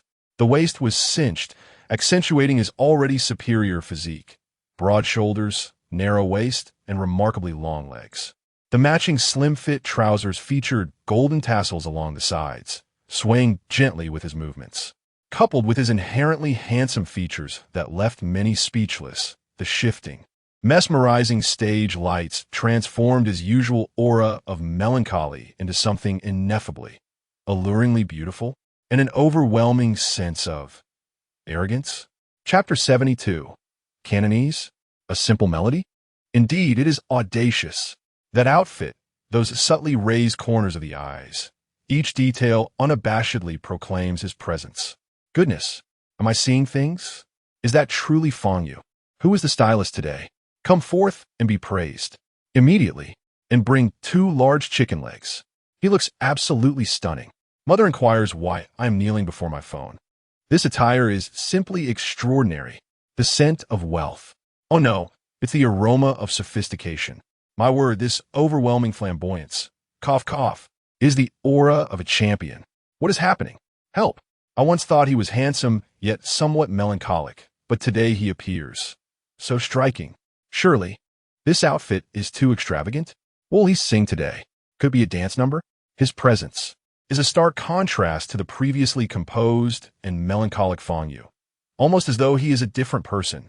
It feels as if his gaze has transformed. Hooks are set. The audience erupts in fervor. The barrage of comments in a live stream floods in, the speed so rapid that the content is nearly indecipherable. Everyone is taken aback by Fang Yu's sudden stylistic metamorphosis. From the prince clad in a simple white shirt, exuding an ethereal melancholy that could shatter hearts with his quiet singing, he is transformed into a dazzling stage presence radiating fierce, aggressive beauty. This contrast, it is monumental. So monumental it could stop hearts. In the backstage lounge, Ma Haoxiong gazes intently at the screen, his mouth agape in astonishment, unable to close it for an extended moment. He is aware that the boss has prepared a grand surprise and that the selected song is anything but ordinary. Yet, he never anticipated such an explosive transformation in appearance. The thought of a potential failure sends shivers down his spine. Under the scrutiny of countless gazes, Fang Yu stands resolutely before the microphone. The surrounding cacophony of discussions and screams seems to fade away, leaving him in serene isolation. He stands silently, awaiting the moment. Suddenly, the accompaniment begins. It is not the explosive beats one might expect, nor the ornate strings. Instead, an extraordinary electronic sound fills the air. Ethereal, elusive, and laced with an almost imperceptible eeriness. It is the sound of a theremin. This unique instrument, often featured in vintage sci-fi or horror films, creates an otherworldly ambience. Its presence envelopes the entire stage in a dreamlike, detached hue. Moments later, the theremin's sound fades, leaving only the gentle, solitary piano notes echoing like whispers down a deserted midnight street. Everyone is momentarily frozen. This prelude clashes dramatically with Fang Yu's opulent and ostentatious attire. As uncertainty fills the air, Fang Yu lowers his head slightly, the strands of hair falling over his eyes. He closes his eyes, seemingly lost in his own world. Then, he begins to sing. If someone asks me, I shall narrate, yet no one comes. As he opens his mouth, an eerie silence descends upon the audience, not due to the grandeur of his voice, but rather its almost ghostly lightness, as if it might dissipate into the air. No longer is it the pure, soul-drowning melancholy of before. Instead, it embodies an ultimate, suppressed tranquility. Each word carries a weight of exhaustion and numbness. What surprises everyone further is that he sings in Cantonese. Cantonese song. Goodness, Fang Yu can sing in Cantonese? Am I mistaken? In such a pivotal moment as the revival round, he chooses to sing in Cantonese? Madness. Though I cannot discern the lyrics, the melody feels so flat. Is that so, dear sir? The prelude and the beginning feel rather ominous. So soft and feeble. I expected his outfit to make a statement. Yet this? I cannot fathom Fang Yu's thoughts. How could such a song possibly shine in the revival round? Alas, it feels like a disaster is imminent. The live stream comments surge with astonishment, confusion, concern, and even a touch of schadenfreude. Many perceive Fang Yu's choice as a perilous gamble. Cantonese songs possess a relatively niche audience, and this song's unassuming beginning hardly seems capable of standing out in the fierce competition of the revival round. At the judging panel, Tianhao chuckles. Ah, what a charade. What does it matter how extravagant his attire is? Selecting such a bland song is nothing short of self-sabotage. The revival round demands impact, an immediate grasp of the audience's heart. This languid, lethargic melody holds no competitive edge. It seems he shall not require any assistance in his downfall. Meanwhile, in the backstage lounge, Kai Kunkin and his manager are attentively following Fang Yu's performance via the screen. Upon hearing the opening, Kai Kunkin leans back on the sofa, scoffing. After all this build-up, is this it? I expected something spectacular. His manager exhales, relieved. It seems our worries were unfounded. Such a song is utterly unsuited for a competitive stage, especially the revival round. He has overreached. Kai Kunkin nods, his eyes filled with disdain. With skills like these, he dares to be my rival? On stage, Fang Yu remains oblivious to the external reactions. He keeps his head lowered, eyes shut, continuing to sing with a voice imbued with profound, suppressed calmness. I yearn for what I cannot express, words to convey, yet none are available. My emotions resemble a sealed jar, waiting to be unveiled, while my lips remain moss-covered. Within the crowd, the quieter I become, the more I fade into obscurity. I must create an unexpected turn. His voice remains tranquil, the piano accompaniment equally soothing. Yet, inexplicably, as the song progresses, some sensitive listeners begin to feel a lump in their throats. The lyrics strike deep, akin to a dull blade, slicing through the heart. Who has not longed to share their burdens, yet found no one to listen? Who has not felt out of place in a crowd, like a transparent soul? Who has not harbored impulses to do something unconventional due to being misunderstood or overlooked? In the audience, a bespectacled young man, seemingly refined, feels tears welling in his eyes. He recalls his efforts at work, always the one overlooked by superiors. He remembers family gatherings where he could not find a moment to speak amidst the chatter. He reflects on countless nights, staring at a contact list filled with hundreds, yet finding no one to confide in. Nearby, a fashionably dressed girl quietly bows her head, quickly wiping her eyes with the back of her hand. The polished persona she presents on social media contrasts starkly with the profound emptiness and lack of recognition she often feels in reality. How many of those meticulously curated photos and crafted personas reflect her true self? And how many are mere aids designed to attract attention? The lyrics seem to articulate their innermost grievances and struggles, previously unvoiced. Just then, upon reaching the final word of "I must create an unexpected turn," Fang Yu's voice briefly falters. In the next instant, he abruptly raises his head. His previously half-closed eyes spring wide open. As if suddenly liberated, his voice soars. No longer restrained, it erupts forth with a raw, unrestrained catharsis. It seems as though a long-suppressed energy has finally found an avenue for expression. The sudden surprise startled me. Here it comes. I knew it wouldn't be so simple. This sound, this explosive power. Fang Yu is truly remarkable. Those who just claimed the song was too bland should prepare to be challenged. The sensation is building. Is the chorus about to arrive? Chapter 73. This is not competition. It's art. In Fang Yu's uplifted gaze, there resided a melody. The most dazzling attire. His performance was imbued with deep sentiment. As someone came to take photographs, they were reminded to remember the pocket. Boom! A wave of astonishment swept through the audience. Countless eyes focused on Fang Yu's performance costume. Embroidered in gold upon a black background, adorned with intricate totems, it was both flamboyant and striking. It turned out, this outfit was not merely for show or to captivate the audience. It was an integral part of the lyrics. It was woven into the fabric of this performance. It externalized the essence of his current state of mind. Wow, everything aligns perfectly. This outfit, it truly represents the most dazzling attire in the lyrics. Incredible. The details are astonishing. Fang Yu has truly nailed the intricacies. He has literally worn the lyrics on his body. The sentiment of feeling deeply, reminding those taking photos to remember the pocket. Doesn't he that satirize those pretentious stars who feign depth? It's too ironic. No, I believe it transcends just celebrities. It reflects us ordinary people as well. The glamorous facade we present on social media. Who really knows the truth? Suddenly, the lyrics feel a bit heart-wrenching. Whispers of discussion and gasps of wonder rippled through the crowd. At that moment, the beat intensified. The chorus. It began. Do you think I am ostentatious? My exaggeration stems from fear. Do wouldn't stone-like words garner attention? Truthfully, I fear being forgotten, so I amplify my performance. On stage, Fang Yu's movements grew increasingly expansive. He appeared restless. How could he embody elegance? The originally grand and ostentatious costume now seemed disordered under his nearly frenzied interpretation, revealing a sense of fragmented beauty. Backstage, Ma Haoxiong's eyes were rimmed with red. It dawned on him. This was how it was. He recalled Fang Yu's seemingly nonsensical actions earlier in the backstage. While others were nervously preparing, he was munching on seeds.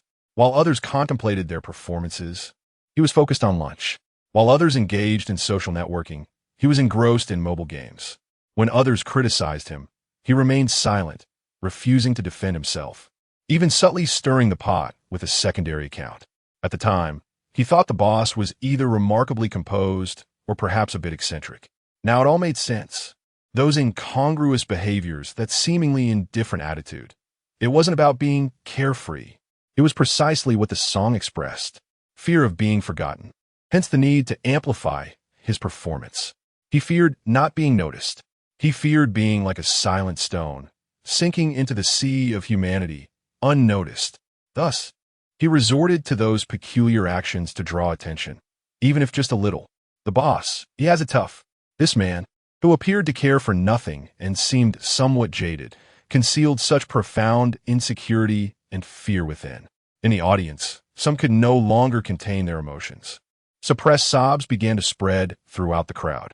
A young girl covered her mouth, tears silently cascading down, soaking her attire. She reminisced about her frantic updates on social media, meticulously editing photos for hours, solely for a few more likes and comments. That yearning to be seen mirrored the sentiments in the song. Beside her, a middle-aged man in a suit quietly removed his glasses, pressing his fingers against the corners of his eyes. He recalled the forced smiles and insincere flattery he employed at social gatherings, merely to assert his presence before superiors and clients. The weariness and heartache of being trapped in such a fade surged within him. The song resonated like a key, unlocking the most secretive corners of their hearts. Within lay the universal fears each person harbors: fear of being forgotten, fear of being ignored, fear of feeling as insignificant as a speck of dust in this cacophonous world. At the judges' table, Tianhao's complexion paled. This song, this performance, transcended mere singing. It resembled a public dissection of emotions. It laid bare the vulnerabilities, insecurities, and the intense craving for attention that lie deep within humanity. A sense of unease began to quietly grow. This was entirely different from what he had anticipated. Initially, he thought Fang Yu's choice of such a mundane Cantonese song was akin to self-sabotage. Even if there was an explosive moment, it would merely showcase technique. He had prepared his remarks, ready to critique the song's conceptual emptiness and emotional hollowness, intending to deliver a score that was unremarkably low yet absolute. But now, the emotional impact of this song was overwhelming. It was so powerful that even he, who was resolute in his intent to undermine, felt a twinge of apprehension. He even began to question whether he could, with a clear conscience, still assign that anticipated low score. Damn it, what kind of monster is this kid? On stage, Fang Yu's performance continued. Does the world still praise silence? Not explosive enough. How can there be a topic for me to laud? To be the ultimate entertainer. The final word lingered, trailing off with a hysterical sense of fragmentation. The sound of the theremin echoed once more. In the audience, gasps of realization arose. Many suddenly recognized they had held their breath for too long, their chests constricted with pain. Backstage, Kai Kunken's team exchanged glances, their expressions darker than soot. The chief agent opened his mouth, attempting to utter some diplomatic phrase, but found his throat parched, unable to articulate a single word. Was there even a need to speak? This competition was already concluded. In the face of Fang Yu's nearly sacrificial performance, any meticulously prepared song and dance, any dazzling stage presence, appeared utterly pale and powerless, almost laughable. This was not competition. This was art. No, it transcended art. It was a soul, using its very life, crying out to the world. Who could rival that? Who would dare? Kai Kunken's face turned ashen, devoid of color. That face, which usually exuded pride and drove countless fans in a frenzy, was now drenched in cold sweat. He fixated on the silhouette on the screen, his body trembling uncontrollably. It was not anger nor jealousy. It was fear, a primal terror emanating from the depths of his soul in the presence of absolute power. He had lost. He had lost utterly and without question. On stage, the eerie resonance of the theremin gradually faded. Fang Yu remained standing there, his eyes, no longer filled with the previous oppression or the manic outpouring of the chorus, now reflected an almost exhausted desolation. After a brief pause, Fang Yu opened his mouth once more to sing the second verse. Chapter 74, Criticize Me, Hiss at Me. The lyrics sung by Fang Yu. With tears in my eyes, I vow that you must see me, I have endured too much neglect. My self-esteem has been shattered time and again. Recognition can quell hunger. Let resonate within all. Indeed, you must see me. I remember when Fang Yu first participated in the program. The judges questioned him about his lackluster singing. He replied, "I'm hungry." At that moment, many assumed he was joking, merely seeking effect for the show. He also mentioned that he participated in the program for the food and a bit of appearance fee. Ma Haoxiong thought the boss was a bit unconventional at the time, but now he comprehends fully. Fang Yu is genuinely hungry. Hungry not just for food, but for acknowledgement, for respect, for the desire to be seen. He has suffered from too much neglect, too many cold stares. His self-esteem had long been crushed, ground into dust through daily indifference. Damn, recognition can quell hunger. That phrase shattered me completely. Hungry. So that is the meaning. I previously criticized him for showing off. I owe Fang Yu an apology.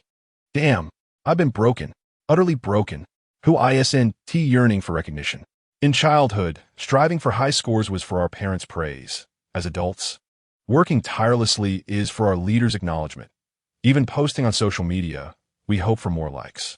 We are all famished souls yearning for recognition. The comments in the live stream went utterly wild. Countless expressions of regret and admiration for Fang Yu flooded the screen. Those who once held prejudices against him, even spoke ill of him, finally understood his seemingly eccentric behavior.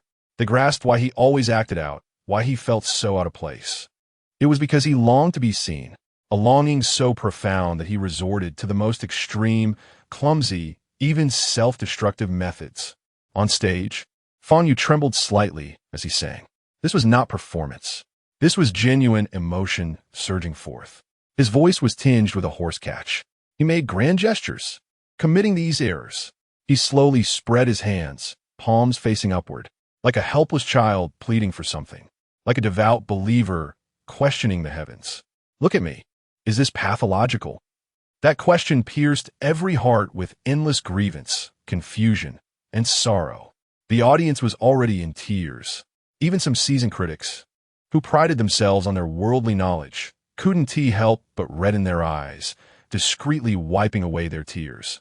Just then the beat, without warning, it crashed down again, more violently than before. The chorus, in a more hysterical, more desperate manner, it descended once more. Fang Yu's voice was no longer merely elevated. Each word felt as if it was forcibly extracted from his chest, dripping with blood and pain. Here it comes again.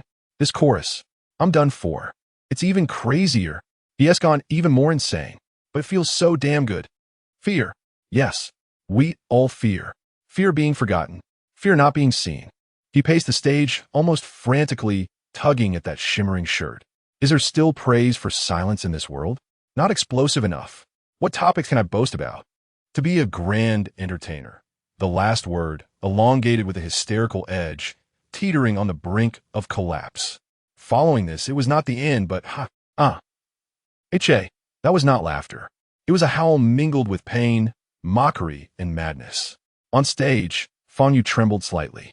His face, strikingly beautiful, yet almost otherworldly, contorted in a grimace as if enduring immense suffering, yet also striving to mock something. He was mad, completely mad. This was no mere singing.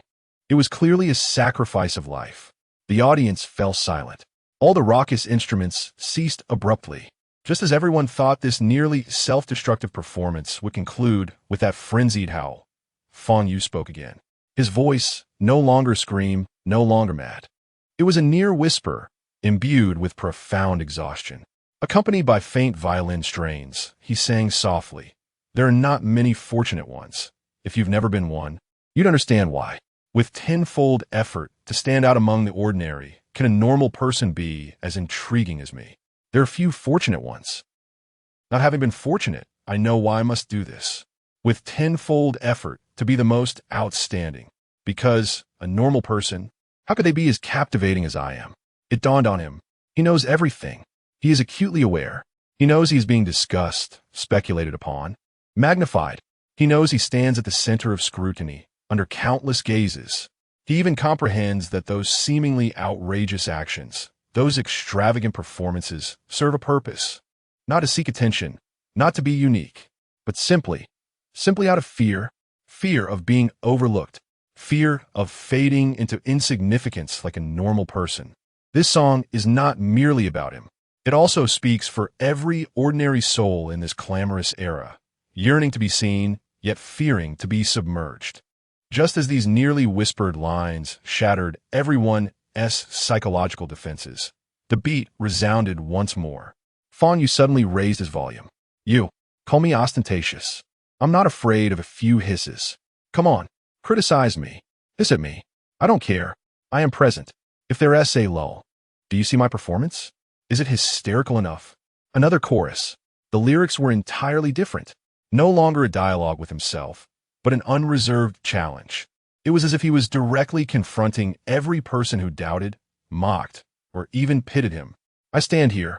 If the atmosphere is dull, will you watch my performance? Is my hysteria to your satisfaction? Oh my God, there's more. These lyrics are insane. Is this a direct confrontation? Fang Yu is incredible. You call me ostentatious. I'm not afraid of a few hisses, sob. How strong does one's heart need to be? He truly encapsulated all the controversies in his song. So daring. Do you see my performance? Is it hysterical enough? This is a soul interrogation. I take back what I said about him being mad. He's quite lucid. He knows exactly what he is doing. The comments in the live stream went utterly wild, more intense than any previous moment. Countless exclamations of amazement and admiration flooded the screen, interspersed with countless crying faces and hearts. Chapter 75, The Night of Deification. On stage, Fang Yu's body swayed to the fervent rhythm. The once resplendent costume now appeared disheveled, yet the light in his eyes grew brighter and more fervent. It was a resolute determination of one who has burned their boats, a frenzied madness that embraced life from the brink of death. He suddenly extended his hand, pointing towards the audience. Gaze upon me. Do not merely fix your eyes on the ceiling. Do not overlook my presence. Do not feign ignorance. I may not be your cup of tea, yet indulge freely. Even if I do not suit your taste, even if you despise me, you shall continue to watch, to listen. Do not forget. With all his might, he bellowed the final words. Some are cheering for you. The sound faded, the last note dissipating into the air. The eerie resonance of the theremin finally vanished. The entire venue plunged into an eerie silence. A pin drop could be heard. Time felt as though it had been pressed on pause. Space seemed to freeze. On stage, Fang Yu lowered his head slightly, gasping for breath. His strikingly beautiful face was pale with exhaustion. He stood there quietly, as if he had exhausted every ounce of his strength, as if he had finally shed all facades and burdens. 1 second, 2 seconds, 3 seconds, dead silence. The stillness persisted. Then, wow! A thunderous ovation, applause, screams, cries, instantly shattered the silence, engulfing the entire venue. Fang Yu, incredible. Wuwuwu. Countless individuals leapt from their seats, clapping fervently, shouting with abandon. Tears streamed uncontrollably down their faces. This was not merely a performance. It was a soul-stirring baptism, a reconciliation with the deepest fears and desires hidden within. Backstage, Xiao could no longer contain himself, collapsing to the ground, covering his face, weeping uncontrollably. Not from sorrow, but from exhilaration, pride, and liberation. Tears and snot smeared across his face, yet he paid it no mind. He choked out repeatedly, "Boss, you did it. You truly did it." At the judges' table, Ding Dashing slowly removed his glasses, his gaze complex. Zhangya's eyes were slightly red, yet her lips curled into a hint of admiration. The other two judges bore expressions of shock and contemplation. Only Qian Tianhao's face was ashen. The plan had been completely disrupted. After several moments, the host managed to regain his voice, inhaling deeply as he stepped onto the stage. Let us express our gratitude to Fang Yu for presenting us with such an unparalleled performance. It is unimaginable, truly unimaginable.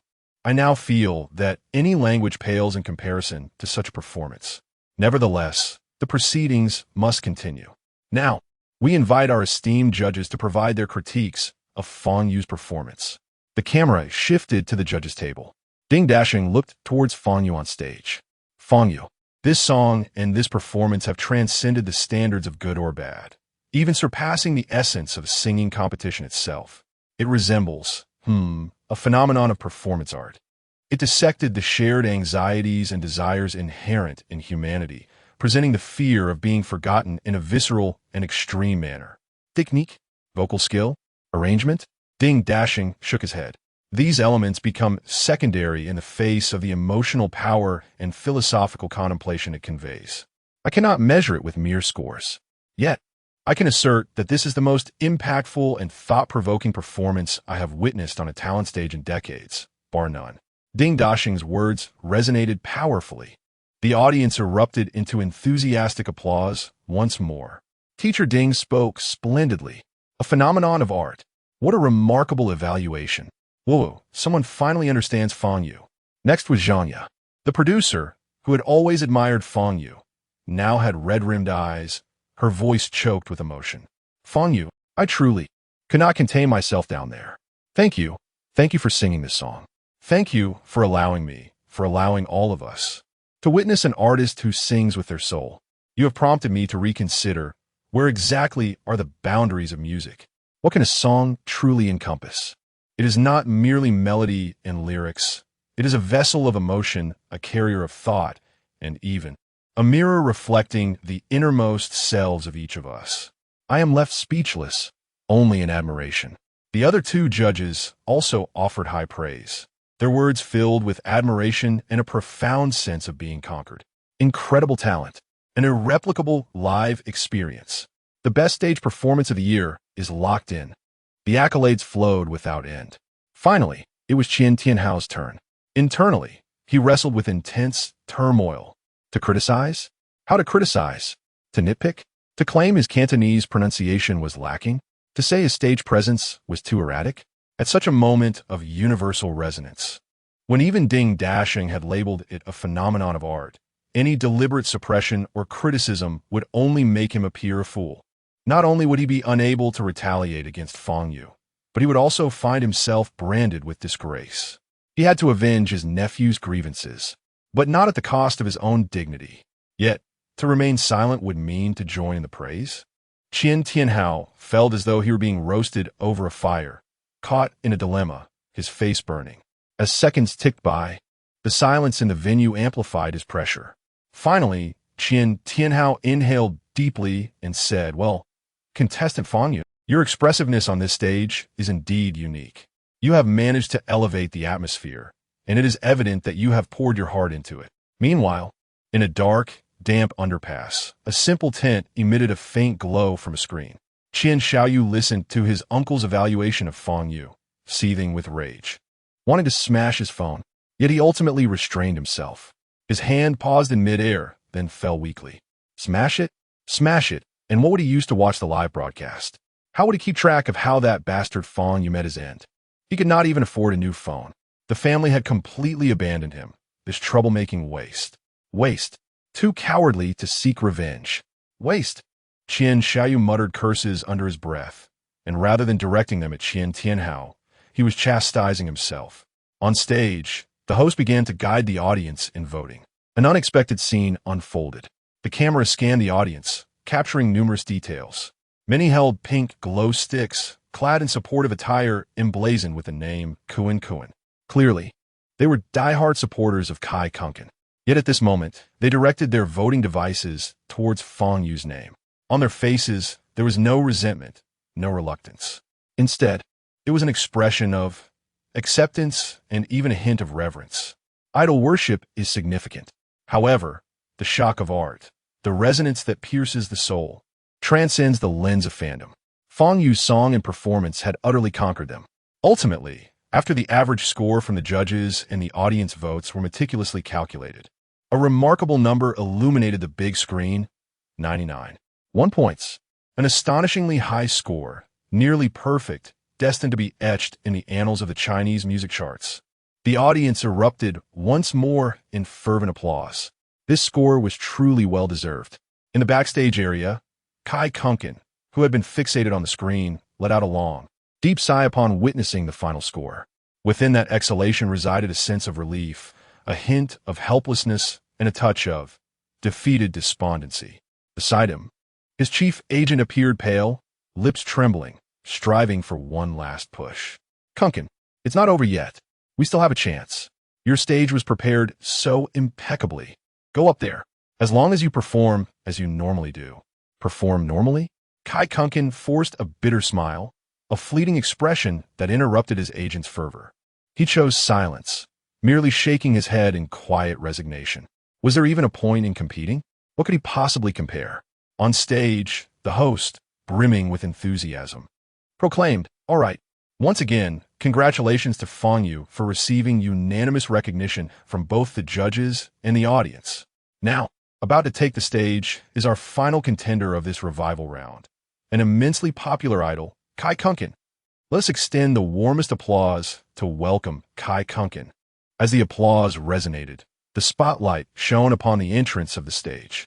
The entire audience, along with countless viewers in the live stream, awaited with bated breath.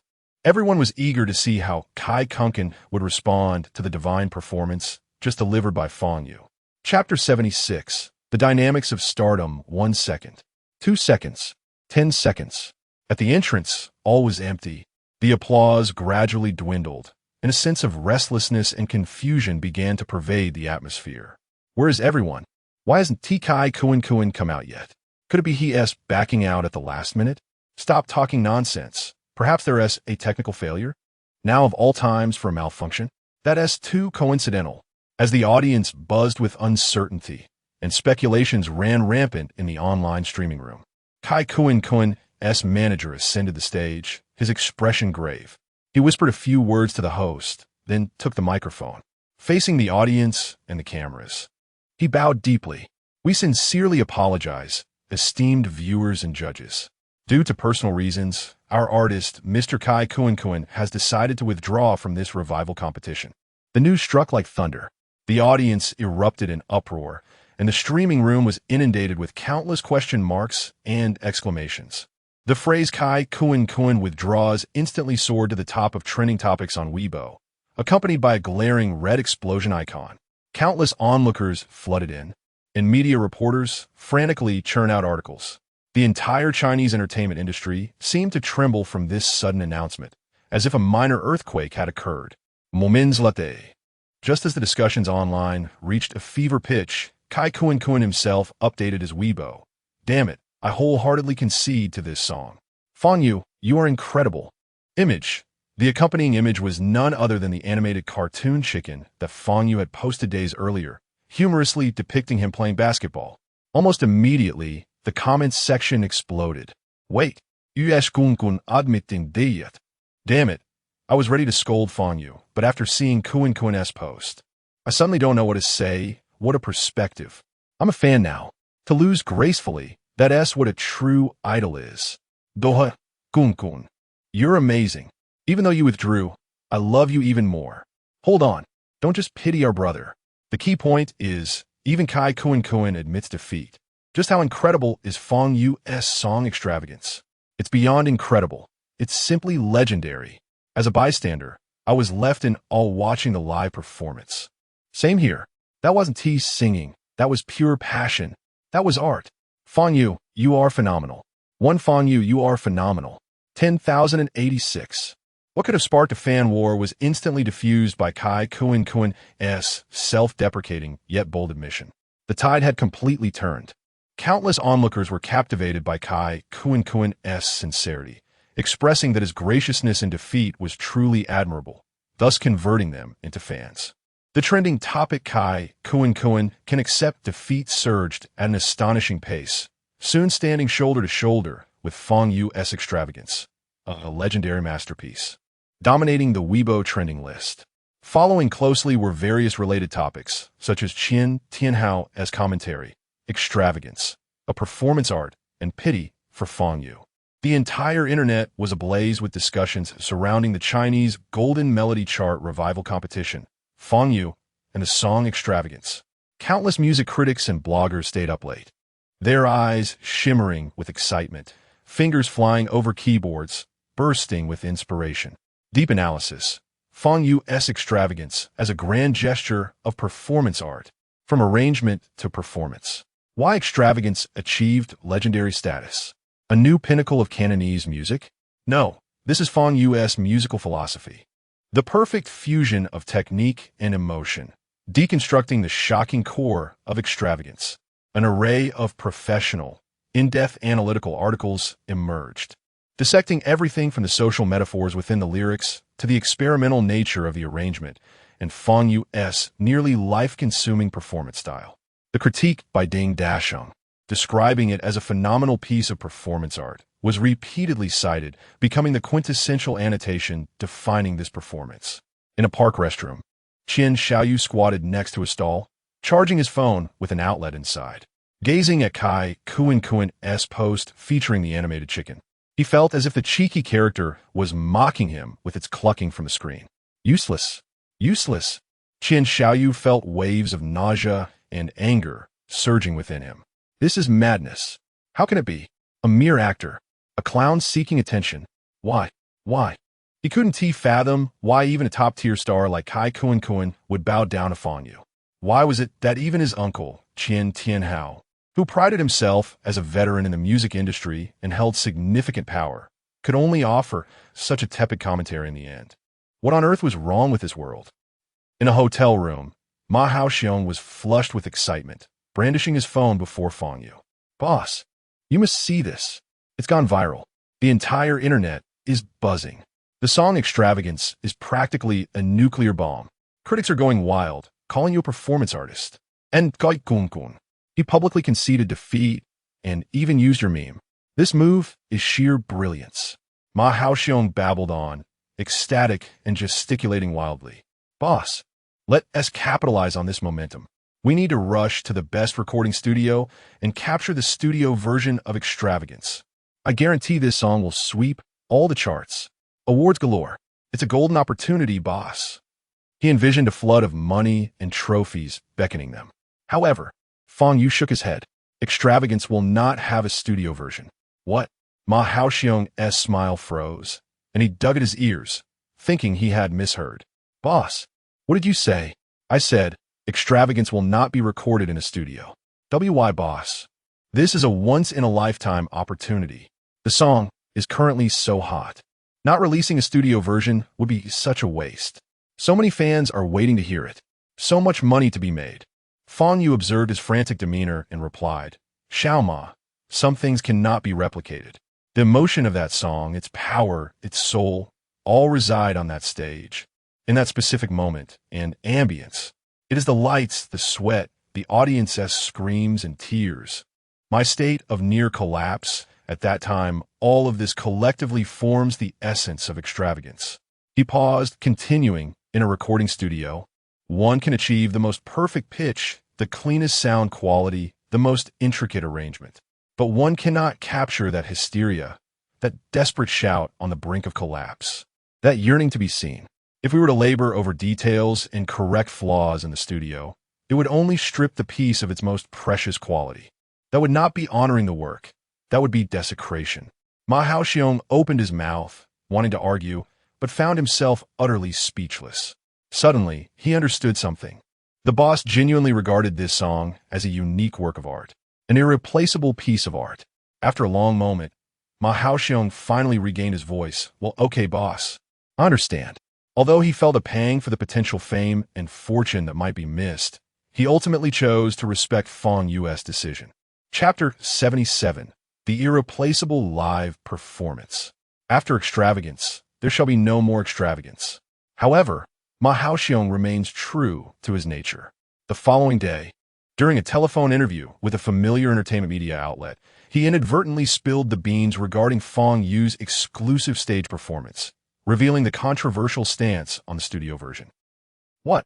Fang Yu declared that there would be no studio version of Extravagance, the rationale being that the studio would lack soul, a desecration of the work. This revelation ignited a fervor once more. No way. Is this for real? No studio version. Goodness, this level of sophistication. I might as well kneel and sing conquer, while others rush to capitalize and make money. Fang Yu is opting for a complete cessation. Suddenly, I find myself agreeing with Fang Yu. The allure of extravagance lies in the sheer, explosive energy of the live performance. The studio version is indeed difficult to replicate. Though I long to loop the track endlessly, if the studio version would lose its essence, I would prefer it to exist solely on that stage. An irreplaceable live performance. Goodness, this notion makes that stage video even more valuable. Fang Yu, I'm not targeting anyone. I merely state that all of you present, in your pursuit of profit, are a dog's head for self-preservation. Music critics also took to the stage, expressing their profound agreement with Fang Yu's decision. Fang Yu is indeed correct. The essence of extravagance resides in its live, explosive impact and emotional resonance. Any studio rendition would be superfluous. This is not merely a matter of respecting the work, but rather a reverence for art itself. In an era where popularity reigns supreme, Fang Yu's steadfastness is truly commendable. The concept of an irreplaceable live performance has imbued the stage video from the Chinese Golden Melody Chart Revival Night with heightened significance.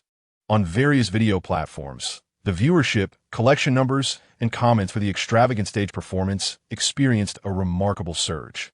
Countless individuals replayed the performance, attempting to extract further emotion and strength from those fleeting minutes. As for Fang Yu, this anti-commercial, pro-art decision has augmented his stature as an artist, attracting a multitude of admirers. Nighttime, at Xian Tianhao's residence. The air still bore traces of high-end cigar remnants, yet he found himself devoid of any taste for it. The door was abruptly flung open. Xiao, disheveled and distraught, stormed in. "Uncle, you must tell me. Why? Why did you grant Fang Yu such a high score? Did you not promise me? Did you not say you would ensure he was eliminated from the revival competition?" 99.1. You call that letting him go? Qian Tianhao's brow furrowed, a flicker of disdain and impatience crossing his eyes. Yet, he refrained from offering any explanation. The helplessness and predicament he faced while seated on the judging panel were beyond this foolish nephew's comprehension. Qian Tianhao cast a sidelong glance at Xiao. Xiao, a gentleman avenges himself. 10 years is not too late. In this revival competition, he indeed performed extraordinarily, and with Kai Kunken's foolish withdrawal, all circumstances favored him. Engaging him head-on would not be wise. Allowing him to escape this time is merely his good fortune. However, the competition has yet to conclude, has it not? As long as he remains in this industry, opportunities will arise. Qian Tianhao spoke with an air of nonchalance, as if all remained under his control. Xiao fixed his gaze upon his uncle's eyes, attempting to glean some insight. "Uncle Yu, you aren't deceiving me, are you?" His uncertainty lingered. The impact of Fang Yu's performance of extravagance had been overwhelmingly potent. Even Kai Kunken openly conceded defeat. Was there truly a way forward? "Why would I deceive you?" Qian Tianhao scoffed, his tone laced with the gravity of a senior figure. "Do you think I am as impulsive as you, a rash youth? What you need to do now is to remain composed, refrain from causing trouble, and do not add to my burdens. Wait for my news." Reprimanded. Xiao's bravado diminished significantly. "Well then, I shall await your good news, uncle." Though doubts still lingered in his heart, Qian Tianhao's words ultimately bestowed upon him a sliver of hope. He began to envision Fang Yu's imminent elimination, trampled underfoot, pleading for mercy. Yes, it must be so. His uncle is a titan of the music industry, with connections that reach the heavens. How could he possibly be outmaneuvered by a mere Fang Yu? This time must surely be an anomaly. Enough. If there is nothing further, you may return. Qian Tianhao waved his hand dismissively, as if shooing away an insect. Remember to keep your mouth in check. Understood, uncle. Xiao reluctantly acquiesced, casting lingering glances back as he departed. The door closed gently behind him. In an instant, the composure and tranquility on Qian Tianhao's face crumbled.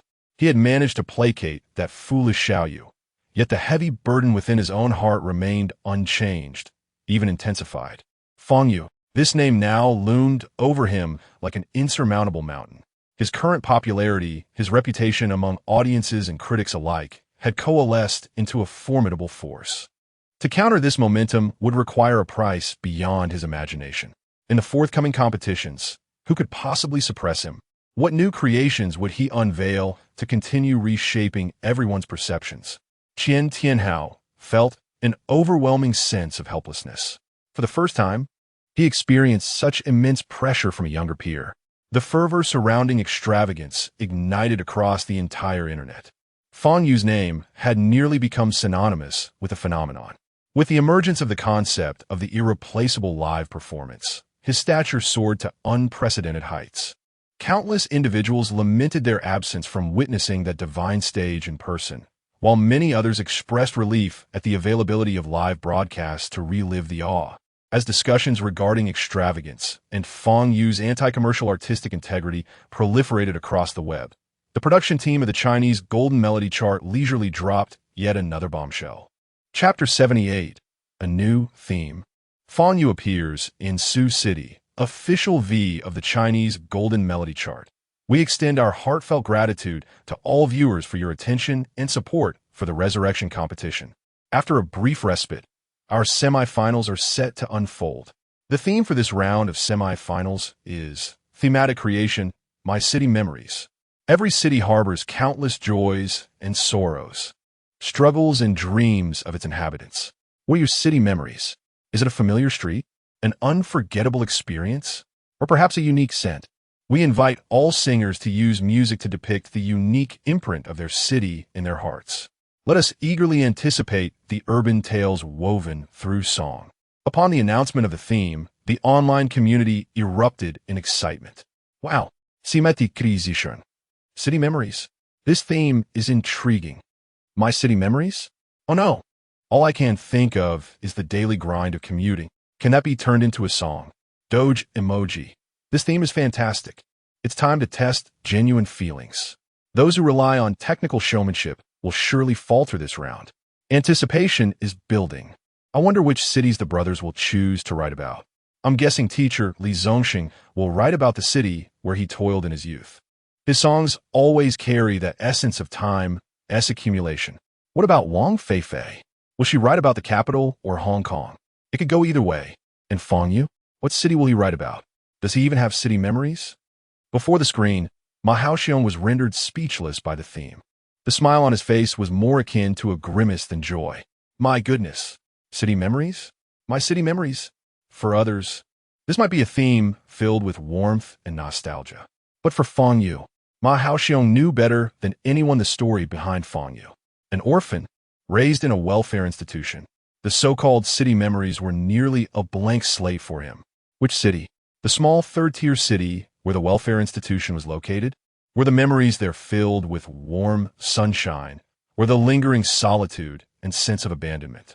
This theme, it felt like a cruel jab at the boss's sore spot. Surely the production team intended this. They must have known that after the last performance of exaggeration, Fang Yu had achieved legendary status and wanted to undermine him with such a malicious theme. This is a disaster. Ma Haoxiong slumped in his chair, utterly despondent. What to do? Create a fabricated city memory? With the boss's unyielding nature and his near-obsessive demand for authenticity in music, was that even feasible? It seemed an impossible dilemma. In a hotel room, Fang Yu also came across the new theme and began sifting through his repertoire of melancholic songs. After the performance of exaggeration, his emotional balance had slightly improved, reaching a commendable number. Boss, what on earth are we to do? Ma Haoxiong lamented as he approached. This theme is far too targeted toward you, isn't it? Perhaps we should brainstorm some solutions? Communicate with the production team? He was genuinely anxious.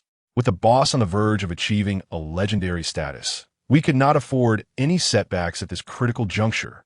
Fang Yu lifted his head and glanced at Ma Haoxiong. What's the panic? Is there something wrong with this theme? Ma Haoxiong replied, Brother, my dear brother, this is not the same at all. This theme is a hellish challenge for you. Xiao Ma. Yes. What is it, boss? Go book 2 plane tickets. Huh? Plane tickets? Ma Haoxiong was taken aback. Where to? Sioux City. Sioux City? Ma Haoxiong was even more bewildered. The water town of Jiangnan? What on earth does the boss want to do there? Could it be the boss's city memories lie in Sioux City? That seems implausible. He had never heard the boss mention it. The discussions surrounding Fang Yu online grew increasingly fervent. Isn't this theme a bit too challenging for Fang Yu? I agree. His background is quite unique, and it seems difficult for him to possess the profound feelings one typically has for their hometown. I feel for Fang Yu. It seems the production team is intentionally putting him in a tough spot. What tough spot? This is a perfectly normal theme. Should he receive special treatment just because of his unique background? In music, all are equal. Exactly. Stop playing the victim. If you have the talent, produce a good song. If you can't, it simply proves that his previous success was mere luck. To be honest, I'm quite worried for Fang Yu. His past songs have either been deeply sorrowful or fervently expressive. Can he handle a theme that demands life experience and genuine emotion? Waiting for Fang Yu's downfall. After exaggeration, is he out of creativity? Voices of concern, skepticism, and even schadenfreude filled the air. Meanwhile, the other qualified singers began their preparations. Li Zongxing returned to the coastal city where he had fought for his youth. He spent an entire day in a CAF on an old street, reportedly searching for inspiration from his past. Wang Feifei was spotted in the alleys of the capital, donning sunglasses and maintaining a low profile, seemingly attuned to the pulse of the ancient city. Other young singers chose to explore their hometowns or the cities where they attended university, all embarking on a quest for inspiration. The music scene was soon enveloped in a nostalgic and introspective atmosphere. A few days later, in Jiangnan, Sioux City, with its small bridges and flowing water, whitewashed walls, and black tiles, the air was imbued with a gentle, damp fragrance. Fang Yu, wearing a cap and dressed simply in a white t-shirt and casual pants, carried a guitar bag. He appeared on an ancient street in Sioux City alongside Ma Haoxiong, who was similarly dressed but lugging live-streaming equipment. "Hello, everyone. Friends. Sisters," Ma Haoxiong exclaimed as he started the live stream. "Can you guess where I am right now? Guess who this handsome guy beside me is?" He turned the camera towards Fang Yu, who was curiously observing the quaint shops lining the street. The live stream instantly erupted with excitement. "Wow, it's Fang Yu, the feather god. Ah, darling, look at me. Is this Sioux City? Ma Jie. What brings you to Sioux City? Could it be Fang Yu's city memories are in Sioux City? No way. Is our feather god here for inspiration? Preparing for a new song? Oh my goodness. Fresh feather god. He looks so handsome even without makeup. His skin is flawless." Soon, local fans rushed over upon hearing the news. Wuwuwu, Wuwuwu. Several young girls excitedly waved their phones at Fang Yu. He turned to see them, paused for a moment, and then offered a gentle smile. "Hello," in stark contrast to the aloofness and frenzy he exhibited on stage. At this moment, Fang Yu resembled a courteous neighbor boy, warm and polite. "Yuga, are you here in Sioux City for inspiration? Is it for a new song?" One bold girl inquired. Fang Yu nodded, something like that, just wandering around and taking a look. Then, "Will you write about Sioux City in my city memories?" This question resonated with all the viewers in the live stream. Fang Yu smiled, but did not provide a direct answer. Instead, he pointed to a nearby shop selling Sioux-style pastries. "The plum blossom cake from the shop looks delightful." Saying this, he walked over. "Boss, 2 pieces of plum blossom cake." "Please," he ordered. Ma Haoxiong, holding the live stream camera, followed closely behind, his mind racing with questions. What exactly is the boss up to? Coming to Sioux City just to eat plum blossom cake? Isn't the memory of this city rather specific? Chapter 79. A cultural expedition in Sioux City, worrisome state. In the days that followed, Fang Yu and Ma Haoxiong traversed nearly every alley, both renowned and obscure, in Sioux City. They visited ancient gardens, delighting in the melodious strains of kunku opera. They leisurely strolled along cobblestone paths, watching small boats glide serenely along the waterways.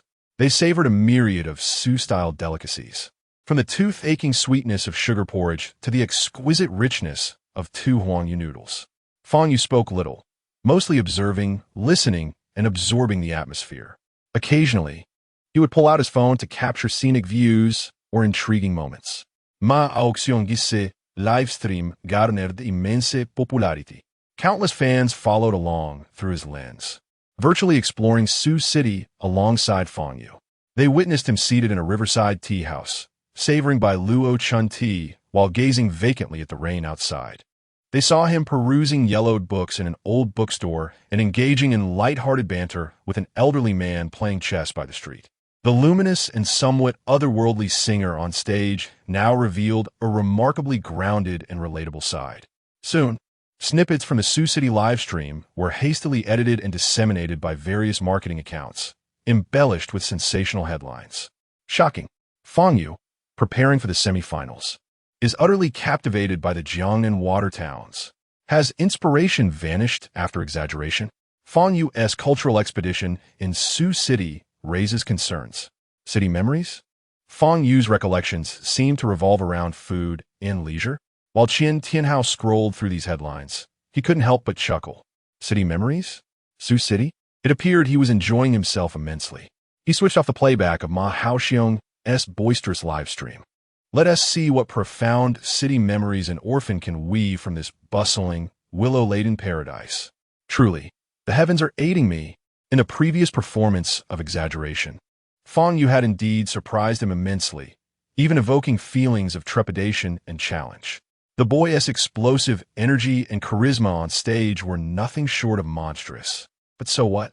Music ultimately requires depth and substance. Especially in a thematic composition like My City Memories, it tests a singer's genuine accumulation and emotional depth. What kind of city memories could an orphan, who doesn't even know his parents, possibly possess? An orphanage? Or perhaps a nondescript little town? Were he to write about it, it would surely be laughable.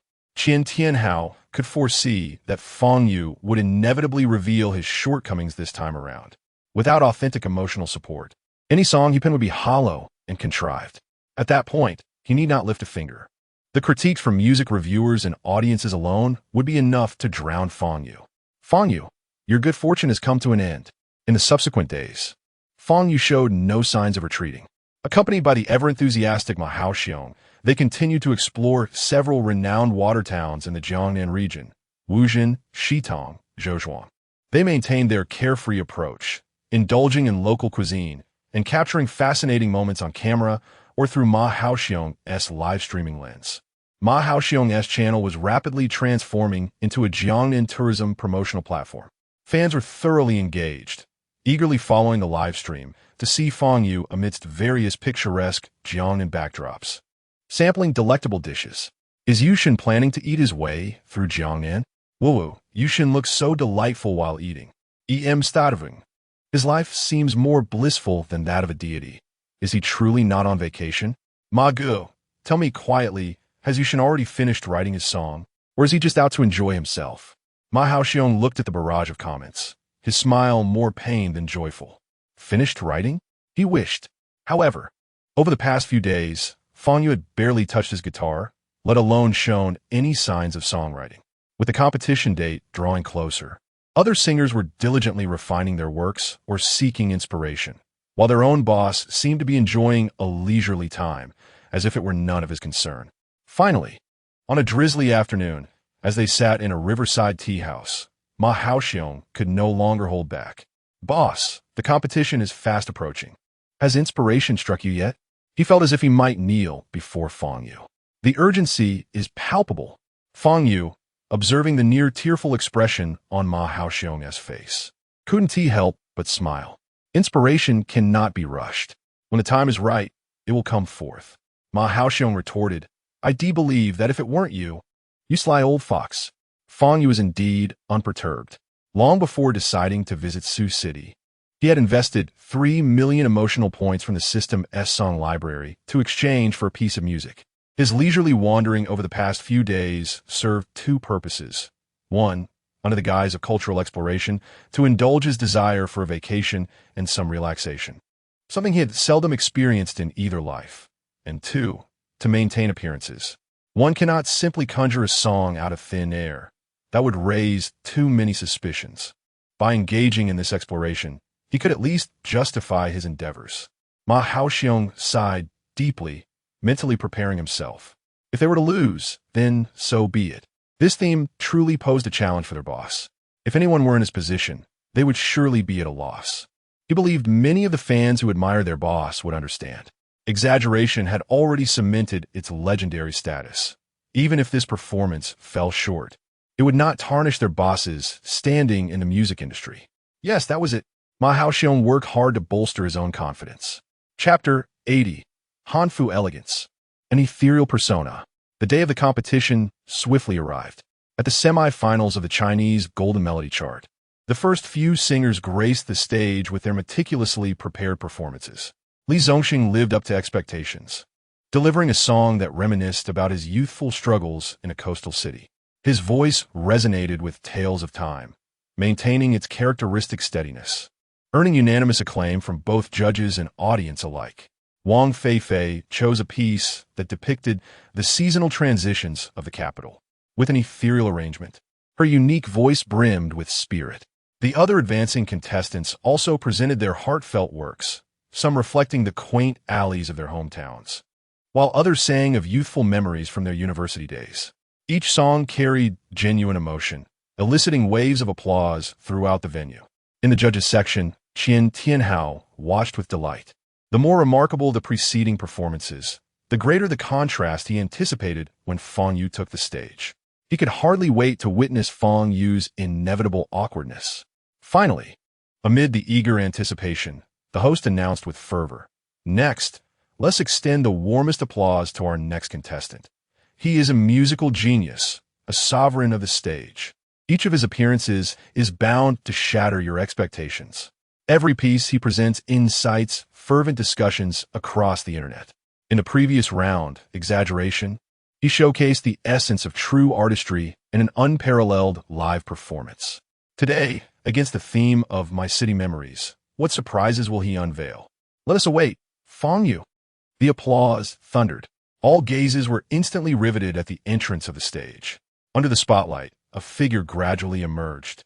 As the audience discerned Fang Yu's attire, a fleeting silence enveloped the venue and the live stream, quickly giving way to a crescendo of chatter. Fang Yu was clad in a refined hanfu, a moon-white garment with flowing sleeves. Delicate light blue silk embroidered the collar and cuffs with minimalist bamboo leaf patterns. He exuded a warmth and classical elegance, contrasting with his usual sharpness. Standing at the center of the stage, he resembled a refined gentleman stepping forth from a traditional ink wash painting. Wow, Hanfu Yu, absolutely stunning. Ah, one ethereal appearance. I think I'm in love. Today's Yu is so gentle and scholarly. It's a complete departure from his previous style. This resembles his style during the Sioux City live stream. Could it be? The host, momentarily captivated by Fang Yu's ensemble, collected himself before speaking. Fang Yu, your attire today is truly striking. It perfectly embodies the essence of our Jiangnan folk culture. Now, facing the theme of My City Memories, which city's memories do you bring us? This question was on everyone's minds. Fang Yu lifted the microphone, his voice clear and resonant. The song I bring is titled Jiangnan. The moment he finished speaking, the audience erupted in discussion. What? Jiangnan? Isn't Jiang a region? Which city's memories does that represent? Oh my, is you challenging the rules of the competition outright?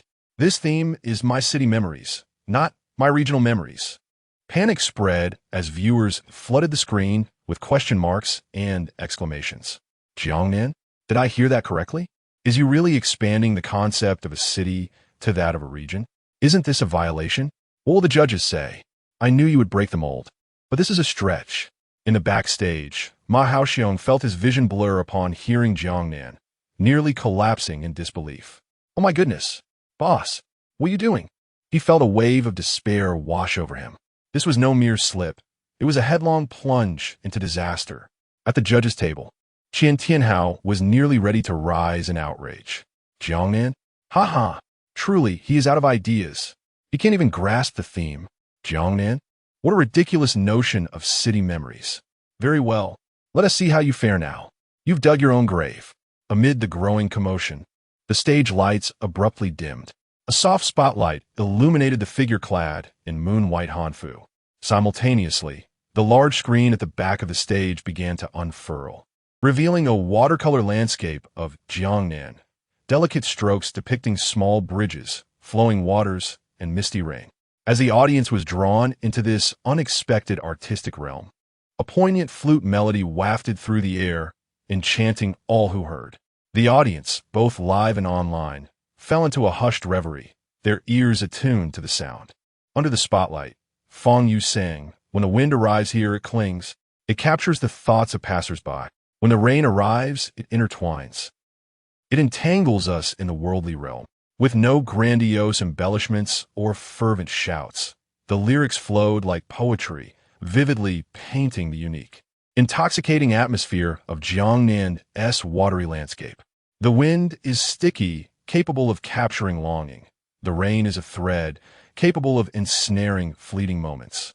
These simple images conjured an endless tapestry of affection and lyricism, blending seamlessly with the melody and the watercolor imagery. The audience gradually emerged from their initial shock and skepticism regarding the song's title.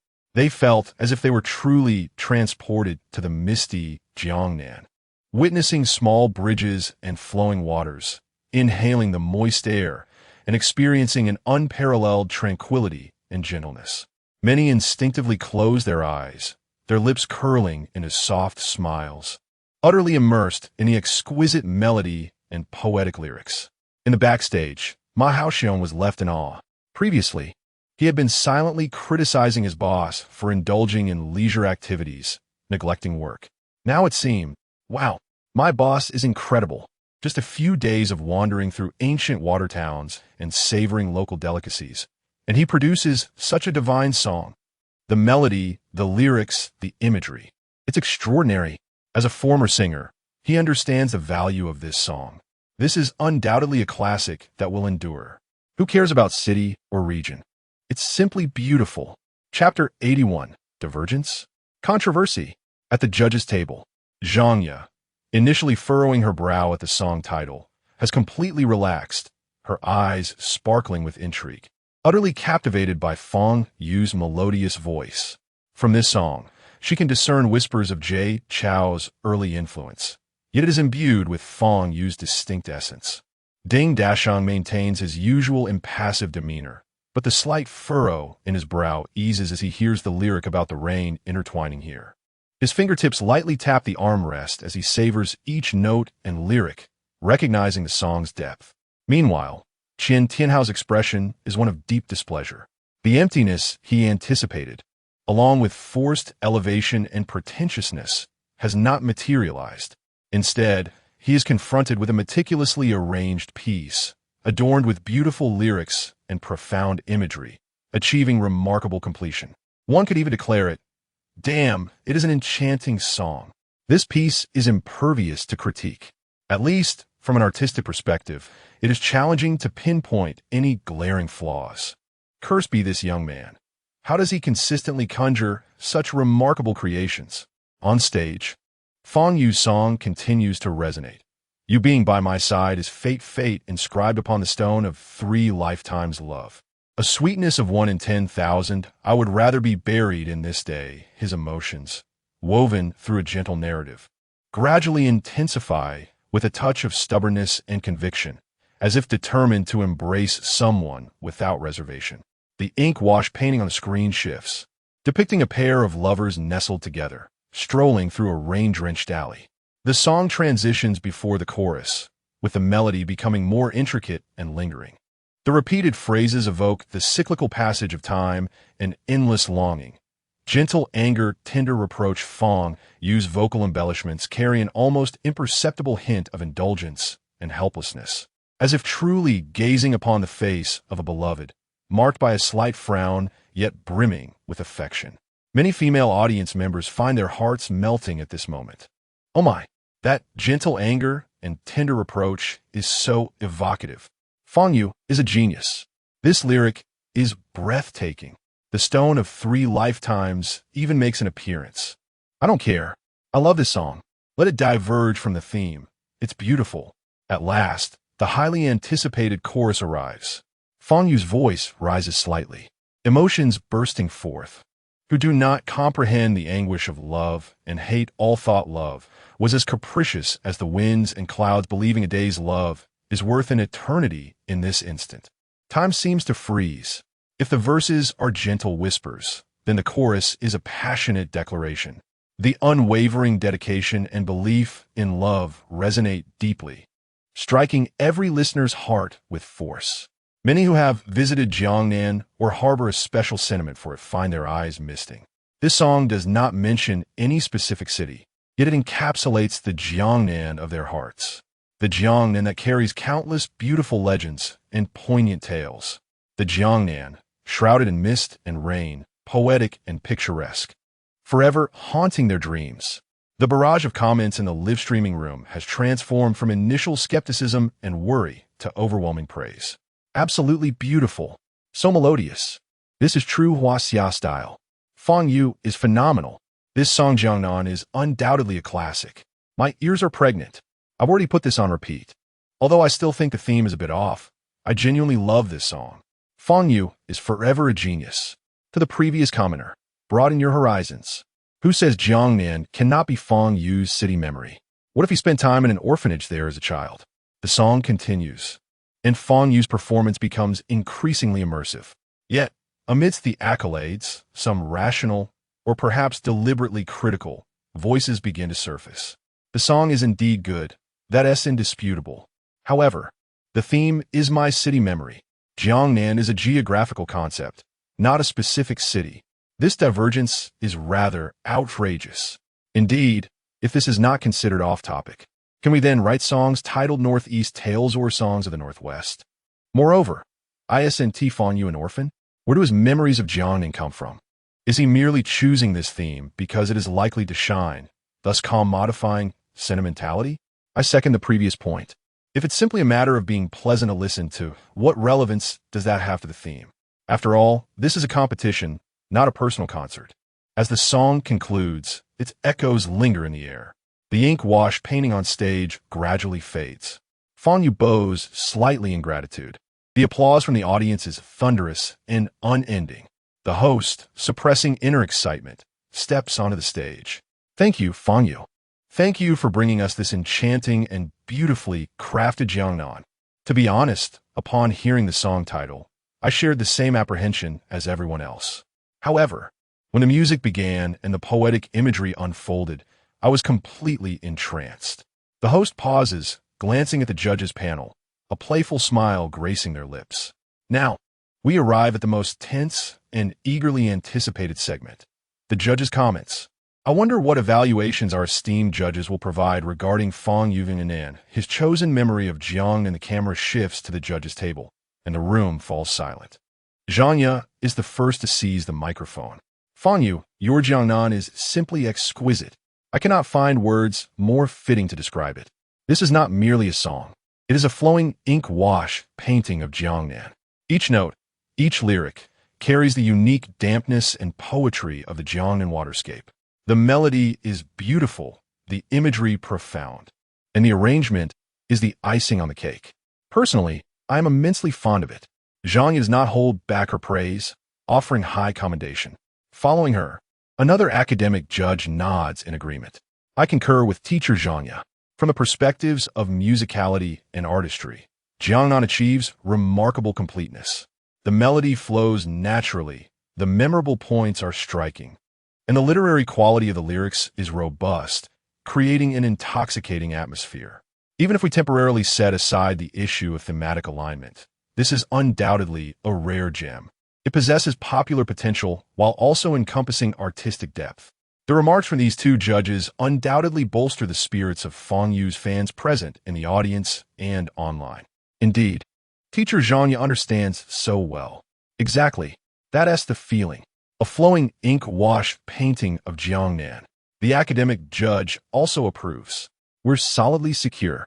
When it is Qian Tianhao's turn to comment, he had initially prepared a plethora of criticisms, such as divergence, conceptual substitution, disregard for rules, and pandering to the audience. However, now that Zhang and the academic judge have both elevated Jiangnan in terms of artistry and sentiment, if he continues to cling to the notion of divergence, he risks appearing petty and lacking appreciation, even seeming to deliberately undermine Fang Yu. In that case, even if he manages to lower Fang Yu's score, he may find himself in a quagmire. Qian Tianhao's eyes flicker, and he chuckles softly. Well, the melody is indeed quite smooth and intriguing.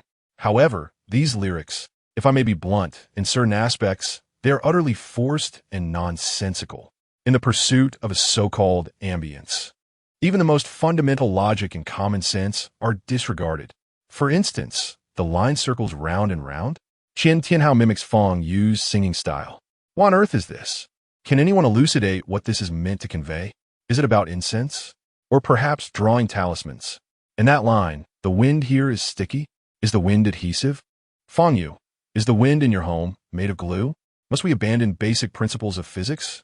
Is it permissible to fabricate such absurdities for the sake of rhyme and a pretentious sense of poetry? Such lyrics I cannot in good conscience agree with. I find them, dare I say, somewhat superficial. Upon uttering these words, the scene was immediately enveloped in uproar. Chapter 82. 3 layers of imagery. Cultural depth astonishes all. In the live broadcast room, discussions erupted. Teacher Qian is right. That line about circles left me utterly bewildered. Indeed, how could wind possibly be sticky? Isn't that just nonsensical? To sacrifice coherence for the sake of rhyme. Can such lyrics truly be called a reflection of Huaxia's essence? Those who praise the artistic aura are now faced with contradictions. It's utterly illogical. I said he was running out of talent, and now he's just rambling. Superficial. You're absolutely right. He possesses only grandiloquent phrases devoid of genuine substance. Backstage, Ma Haoxiong was in a frenzy, pulling at his hair. This is disastrous. That old fox is too cunning and vicious. He refrained from directly attacking the off-topic remarks, as such matters can be subjective and easily countered by fans arguing for diverse interpretations of art.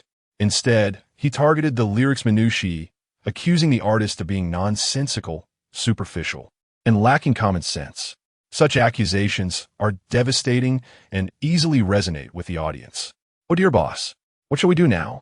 At the judge's table, Ding Dashing's previously furrowed brow tightened even further.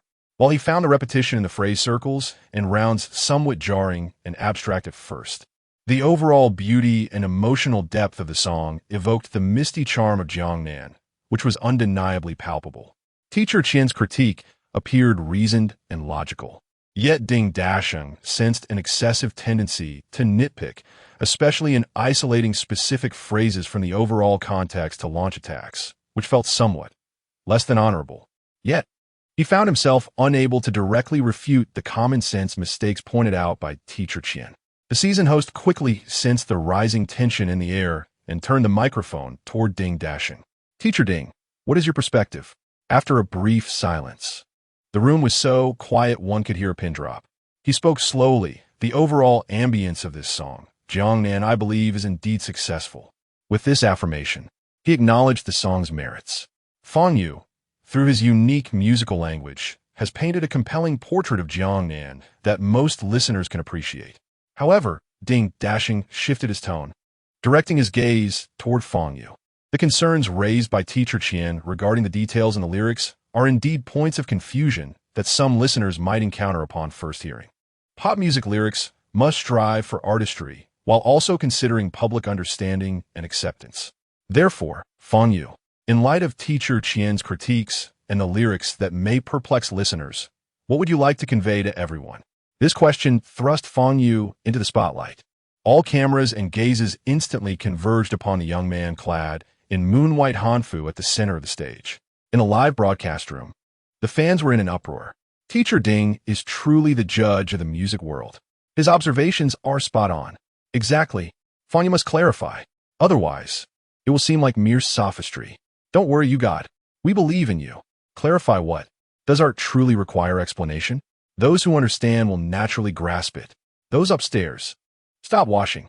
It's clear he can't write and is just fabricating nonsense. And yet he calls it art? Fang Yu brought the microphone to his lips, his gaze sweeping across the judging panel until it settled on Teacher Qian's face. Regarding the phrase circles and rounds, and some other lyrics you may find superficial or nonsensical, I believe it may simply be a matter of differing interpretations. Upon hearing this, Tianhao scoffed disdainfully. Oh, differing interpretations? I'm keen to hear what profound insights you may offer. He crossed his arms, awaiting Fang Yu's rebuttal, skeptical that the seemingly haphazardly assembled phrases could be transformed into something profound. Online discussions surrounding Jiangnan exploded into a frenzy. Differing interpretations? Such pretentiousness. I bet 5 coins that Fang Yu is about to embark on a philosophical lecture, waiting for you God to school those ignorant fools. Let us hope he doesn't pull another historical reference like he did with fireworks, are easily cold. What historical illusion could Jiangnan possibly possess? Supporters of Fang Yu firmly believed he had an ace up his sleeve, while skeptics considered it a desperate struggle for dignity. Everyone's hearts raced in anticipation of Fang Yu's next explanation. On stage, Fang Yu, calm and unhurried, continued. In fact, this phrase embodies at least 3 layers of imagery. The first layer is a climatic association. He raised a finger. Jiangnan is known for its rain, which many should recall. Raindrops gently fall upon the water's surface, creating ripples. Circles and rounds are a direct visualization of these ripples in the rain. Upon hearing this, several audience members instinctively nodded. The rain of Jiangnan indeed feels that way. Those who previously found the phrase jarring now considered it with newfound understanding. The second layer signifies the landscape. He raised a second finger. Jiangnan's waterways are adorned with small bridges. The half-circle of a stone arch bridge reflected in the clear waters forms a complete circle. Bridges connect to bridges, shadows overlay shadows, creating the unique scenery of Jiangnan while also symbolizing the encounters and farewells between people, akin to circles that repeat endlessly. On the large screen at the back of the stage, ink-wash illustrations of the arch bridge's reflection and rippling waters appeared, perfectly complementing his description, providing a dual impact of visual and auditory resonance that deepened the audience's comprehension of the lyrics. Qian Tianhao's brow furrowed slightly. He anticipated Fang Yu could articulate such depth. The third layer, however, is an emotional metaphor. I wonder, Teacher Qian or everyone here, did you ever play the game of hoops as a child? The phrase circles and rounds also evokes the tenderness and sentimentality of Jiangnan women. They encircle the distant traveler with their watery gaze and affectionate feelings, entwining moments of fate. This represents an encounter, a lingering connection, but may also be a fleeting illusion, a transient moment. 3 layers of imagery unfold progressively, from natural phenomena to cultural landscapes, and finally to delicate emotions. What had been dismissed as nonsensical by Qian Tianhao, through Fang Yu's interpretation, revealed a richness of meaning and vivid imagery. Moreover, the use of such repetition echoes our classical poetry, reminiscent of Li Qingzhao's Seeking, which employs repetition of sound to create a unique rhythm and atmosphere, allowing for broader interpretations that resonate differently with each listener's experiences. His words flowed steadily, clear and articulate. As silence enveloped the audience, the sound of a pin dropping audible in the stillness. In a live broadcast room, after a brief pause, the comments erupted. Wow, is that a possible interpretation? I don't understand, but I feel it. You God is amazing. I was utterly defeated at the first level, surrendering my knees at the subsequent 2 layers. How could I have overlooked this? The enchanting fate of a Jiangnan woman ensnaring a passerby is simply exquisite. The mention of Li Qingzhao is quite profound. Such cultural depth is truly impressive. I wonder if Qian Tianhao's face turned pale? Ha ha ha. Chapter 83. A single word from you is worth 10 years of study at the judges' table. The brilliance in Zhang Ye's eyes nearly overflowed. She nodded repeatedly, her gaze towards Fang Yu filled with admiration and astonishment. Ding Dasheng, whose brows had been furrowed, now relaxed, revealing a hint of contemplation and approval. Only Qian Tianhao's complexion shifted from pale to white, then to red, a vivid display of emotions. He opened his mouth to retort, but realized that his once prized knowledge paled in comparison to Fang Yu's literary interpretation. It felt as though he had been soundly slapped, his cheeks burning with embarrassment. Fang Yu turned his gaze to Qian Tianhao and continued, regarding what you mentioned, Teacher Qian, about the wind here is sticky. You may feel that the wind should not be described as sticky. This indeed contradicts our conventional understanding of wind in physics. However, in literary creation, there exists a rhetorical device known as transformation or synesthesia. The climate in Jiangnan is humid, rich in moisture. The wind there, when it brushes against the skin, possesses a unique texture distinct from the dry winds of northern regions, carrying a sense of dampness, as if it could cling to the skin. My use of the word sticky aims to embody this unique tactile sensation of the wind in Jiangnan's humid climate, alongside the bittersweet and lingering emotions of longing that are difficult to sever. This resonates with the subsequent lyrics about the wind clinging to the thoughts of passers-by. The wind captures longing, and longing, in turn, is enriched by the wind. His interpretation, replete with references and incisive insight, left the audience, including those who had previously harbored doubts about the lyrics, in a state of enlightenment. They expressed their own inadequacies in understanding, acknowledging their lack of depth. The online viewers erupted in excitement. So that's how it is. I misjudged Yushun. Synesthesia. I've learned something new. Yushun is giving a masterclass. The phrase "the wind clings to the thoughts of passers-by" is simply brilliant. Qian Tianhao. Am I the fool here? Fang Yu was the first to applaud. Magnificent. Simply magnificent. Fang Yu. Your interpretation has provided me with a fresh perspective on this song, Jiangnan. I had no idea that behind these seemingly simple, even colloquial phrases, lay such rich layers of imagery and profound literary contemplation. This is not merely technique. It is a keen insight into life and an exquisite mastery of language. I am utterly impressed. Ding Dasheng nodded slowly, his gaze reflecting a hint of respect, even admiration. So it is. A single word from you is worth 10 years of study. I have been enlightened. Such an interpretation undoubtedly endowed this popular song with deeper literary and artistic value. Previously, I had been superficial. The judge Ding Dasheng openly acknowledged his own shallowness. A resounding validation of Fang Yu's interpretation. Qian Tianhao's expression was beyond mere discomfort. He felt like a jester, having thought he had caught his opponent in a trap, only to be thoroughly crushed by Fang Yu's knowledge and talent. He wanted to salvage his dignity with some counter-argument, perhaps claiming overinterpretation. Yet, under the continuous praise from Zhang Ye and Ding Dasheng, anything he said appeared feeble, further cementing his image as petty and impotently furious. In the background, Ma Haoxiong watched Fang Yu's calm, yet piercing analysis on the screen, tears streaming down his face, not from sadness, but from sheer exhilaration. The slaps to Qian Tianhao's face were loud and resounding. How harsh!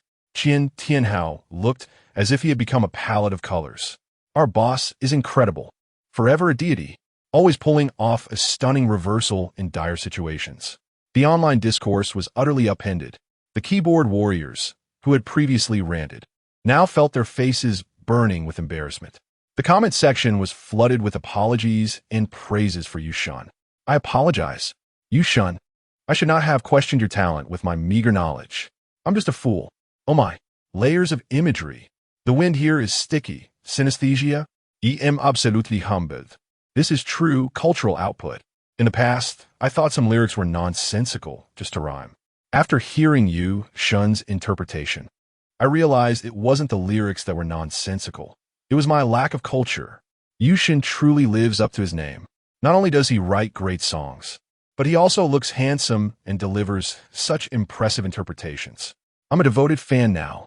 Fang Yu's divine interpretation of Jiangnan lyrics, this topic should soar to the top of trending searches. Who else with me? Who else against? Qian Tianhao is probably hiding in a corner, cursing Yushun right now. Ha, the fool is truly me.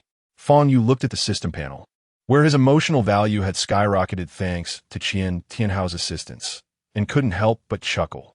If it weren't for Qian Tianhao throwing himself into the fray, his own direct interpretation would have lacked much of its flair.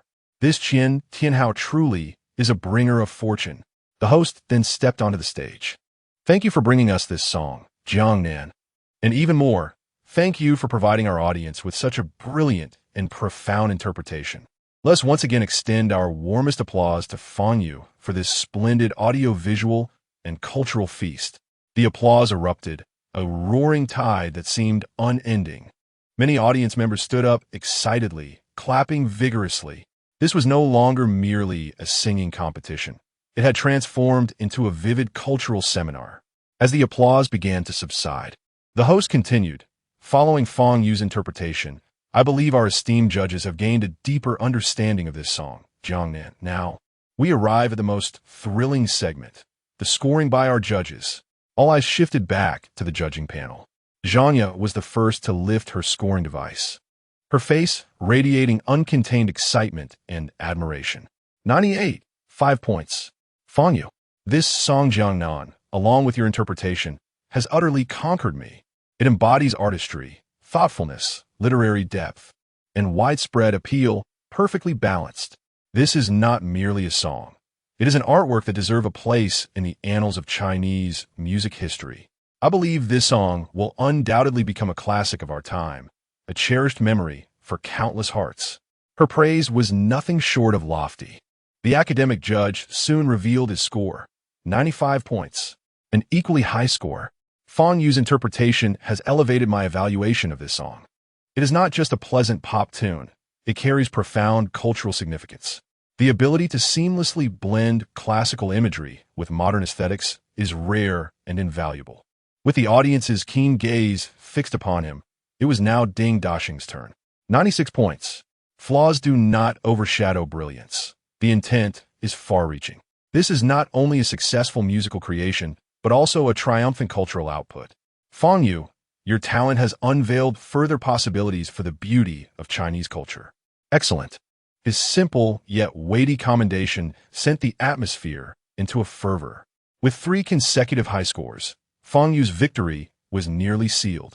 Now, all attention turned to Qian Tianhao. Chapter 84. After Jiangnan, Jiangnan is everywhere. The judge who had previously criticized Fang Yu's lyrics now wore a countenance more dismal than that of a bitter melon. To assign a low score? After Fang Yu's impeccable interpretation and the subsequent high praises from the other 3 judges, if he stubbornly awarded a low score, it would not be a principled stance. It would be glaringly targeted, a blatant act of suppression. Such actions would only reveal his narrow-mindedness and desperation.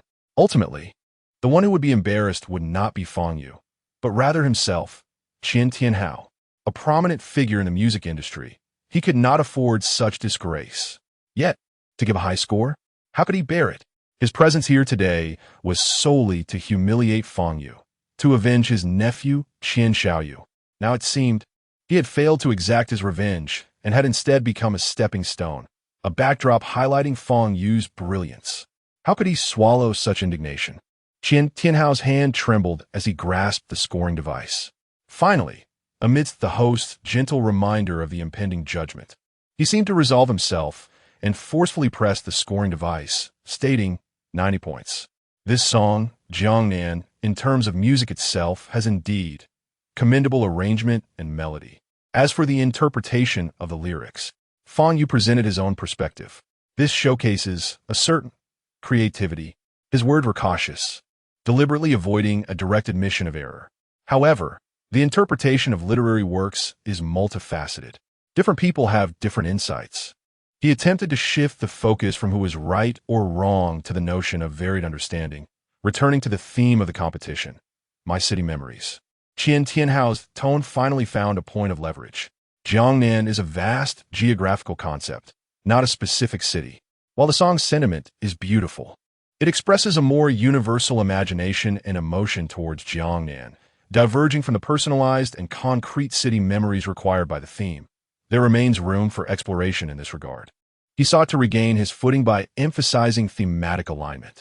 However, following Fang Yu's extraordinary interpretation, such skepticism appeared exceedingly feeble, lacking substance, and even somewhat forced. The expressions of the audience reflected amusement, as though they were saying, "Keep digging your own grave." In the background, Ma Haoxiong laughed so hard he could hardly stand. Ha ha ha. This old fellow is still struggling. Alas, the struggle looks truly ungraceful. This critique was insipid and insincere, devoid of the genuine admiration previously expressed by Zhanya and Ding Dasheng, lacking any conviction. The final judge awarded a score of 94 points.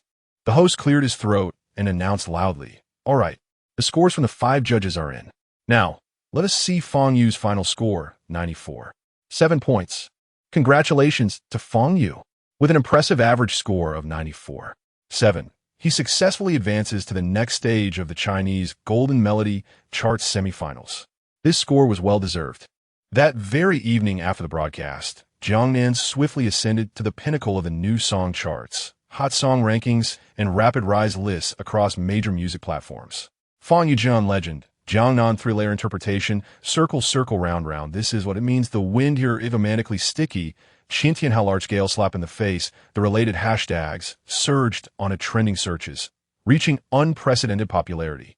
Various travel and cultural bloggers, quick to seize this monumental wave of traffic, began to share edited clips of Fang Yu performing Jiangnan, paired with their meticulously captured scenic views of Jiangnan, creating an array of short videos that spread like wildfire across social media platforms.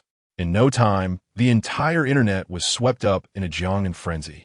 Even more intriguingly, numerous official cultural tourism accounts from Jiangnan regions, such as Sioux City Culture and Tourism, Hangzhou Culture and Tourism, and Yangzhou Culture and Tourism, astutely recognized this golden opportunity to promote their cities. They all utilized Jiangnan as background music, showcasing their most iconic landscapes in promotional videos released on official accounts. The wind here is sticky, holding onto the memories of travelers. Sioux City welcomes you. The rain here weaves into lines, lingering in our earthly realm. Hangzhou welcomes you. This strategic move not only promoted the cities, but also capitalized on the hype, exuding cultural sophistication, truly a win-win situation. In reality, the Jiangnan fervor rapidly proliferated.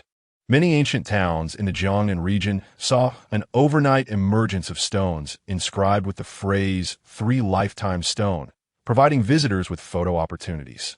Tourists eagerly mimicked the imagery from the lyrics, capturing their moments with the stones by quaint waters and in the midst of misty rain, posting their pictures on social media with captions like, "Fate is inscribed on the 3 lifetime stone. Your presence signifies destiny." Some places even took advantage of the momentum, organizing various photography contests and essay competitions themed around Finder Jiangnan, offering generous prizes that attracted countless artistic souls and photography enthusiasts. However, soon after, a contentious question arose among all. Which city does Jiangnan truly belong to?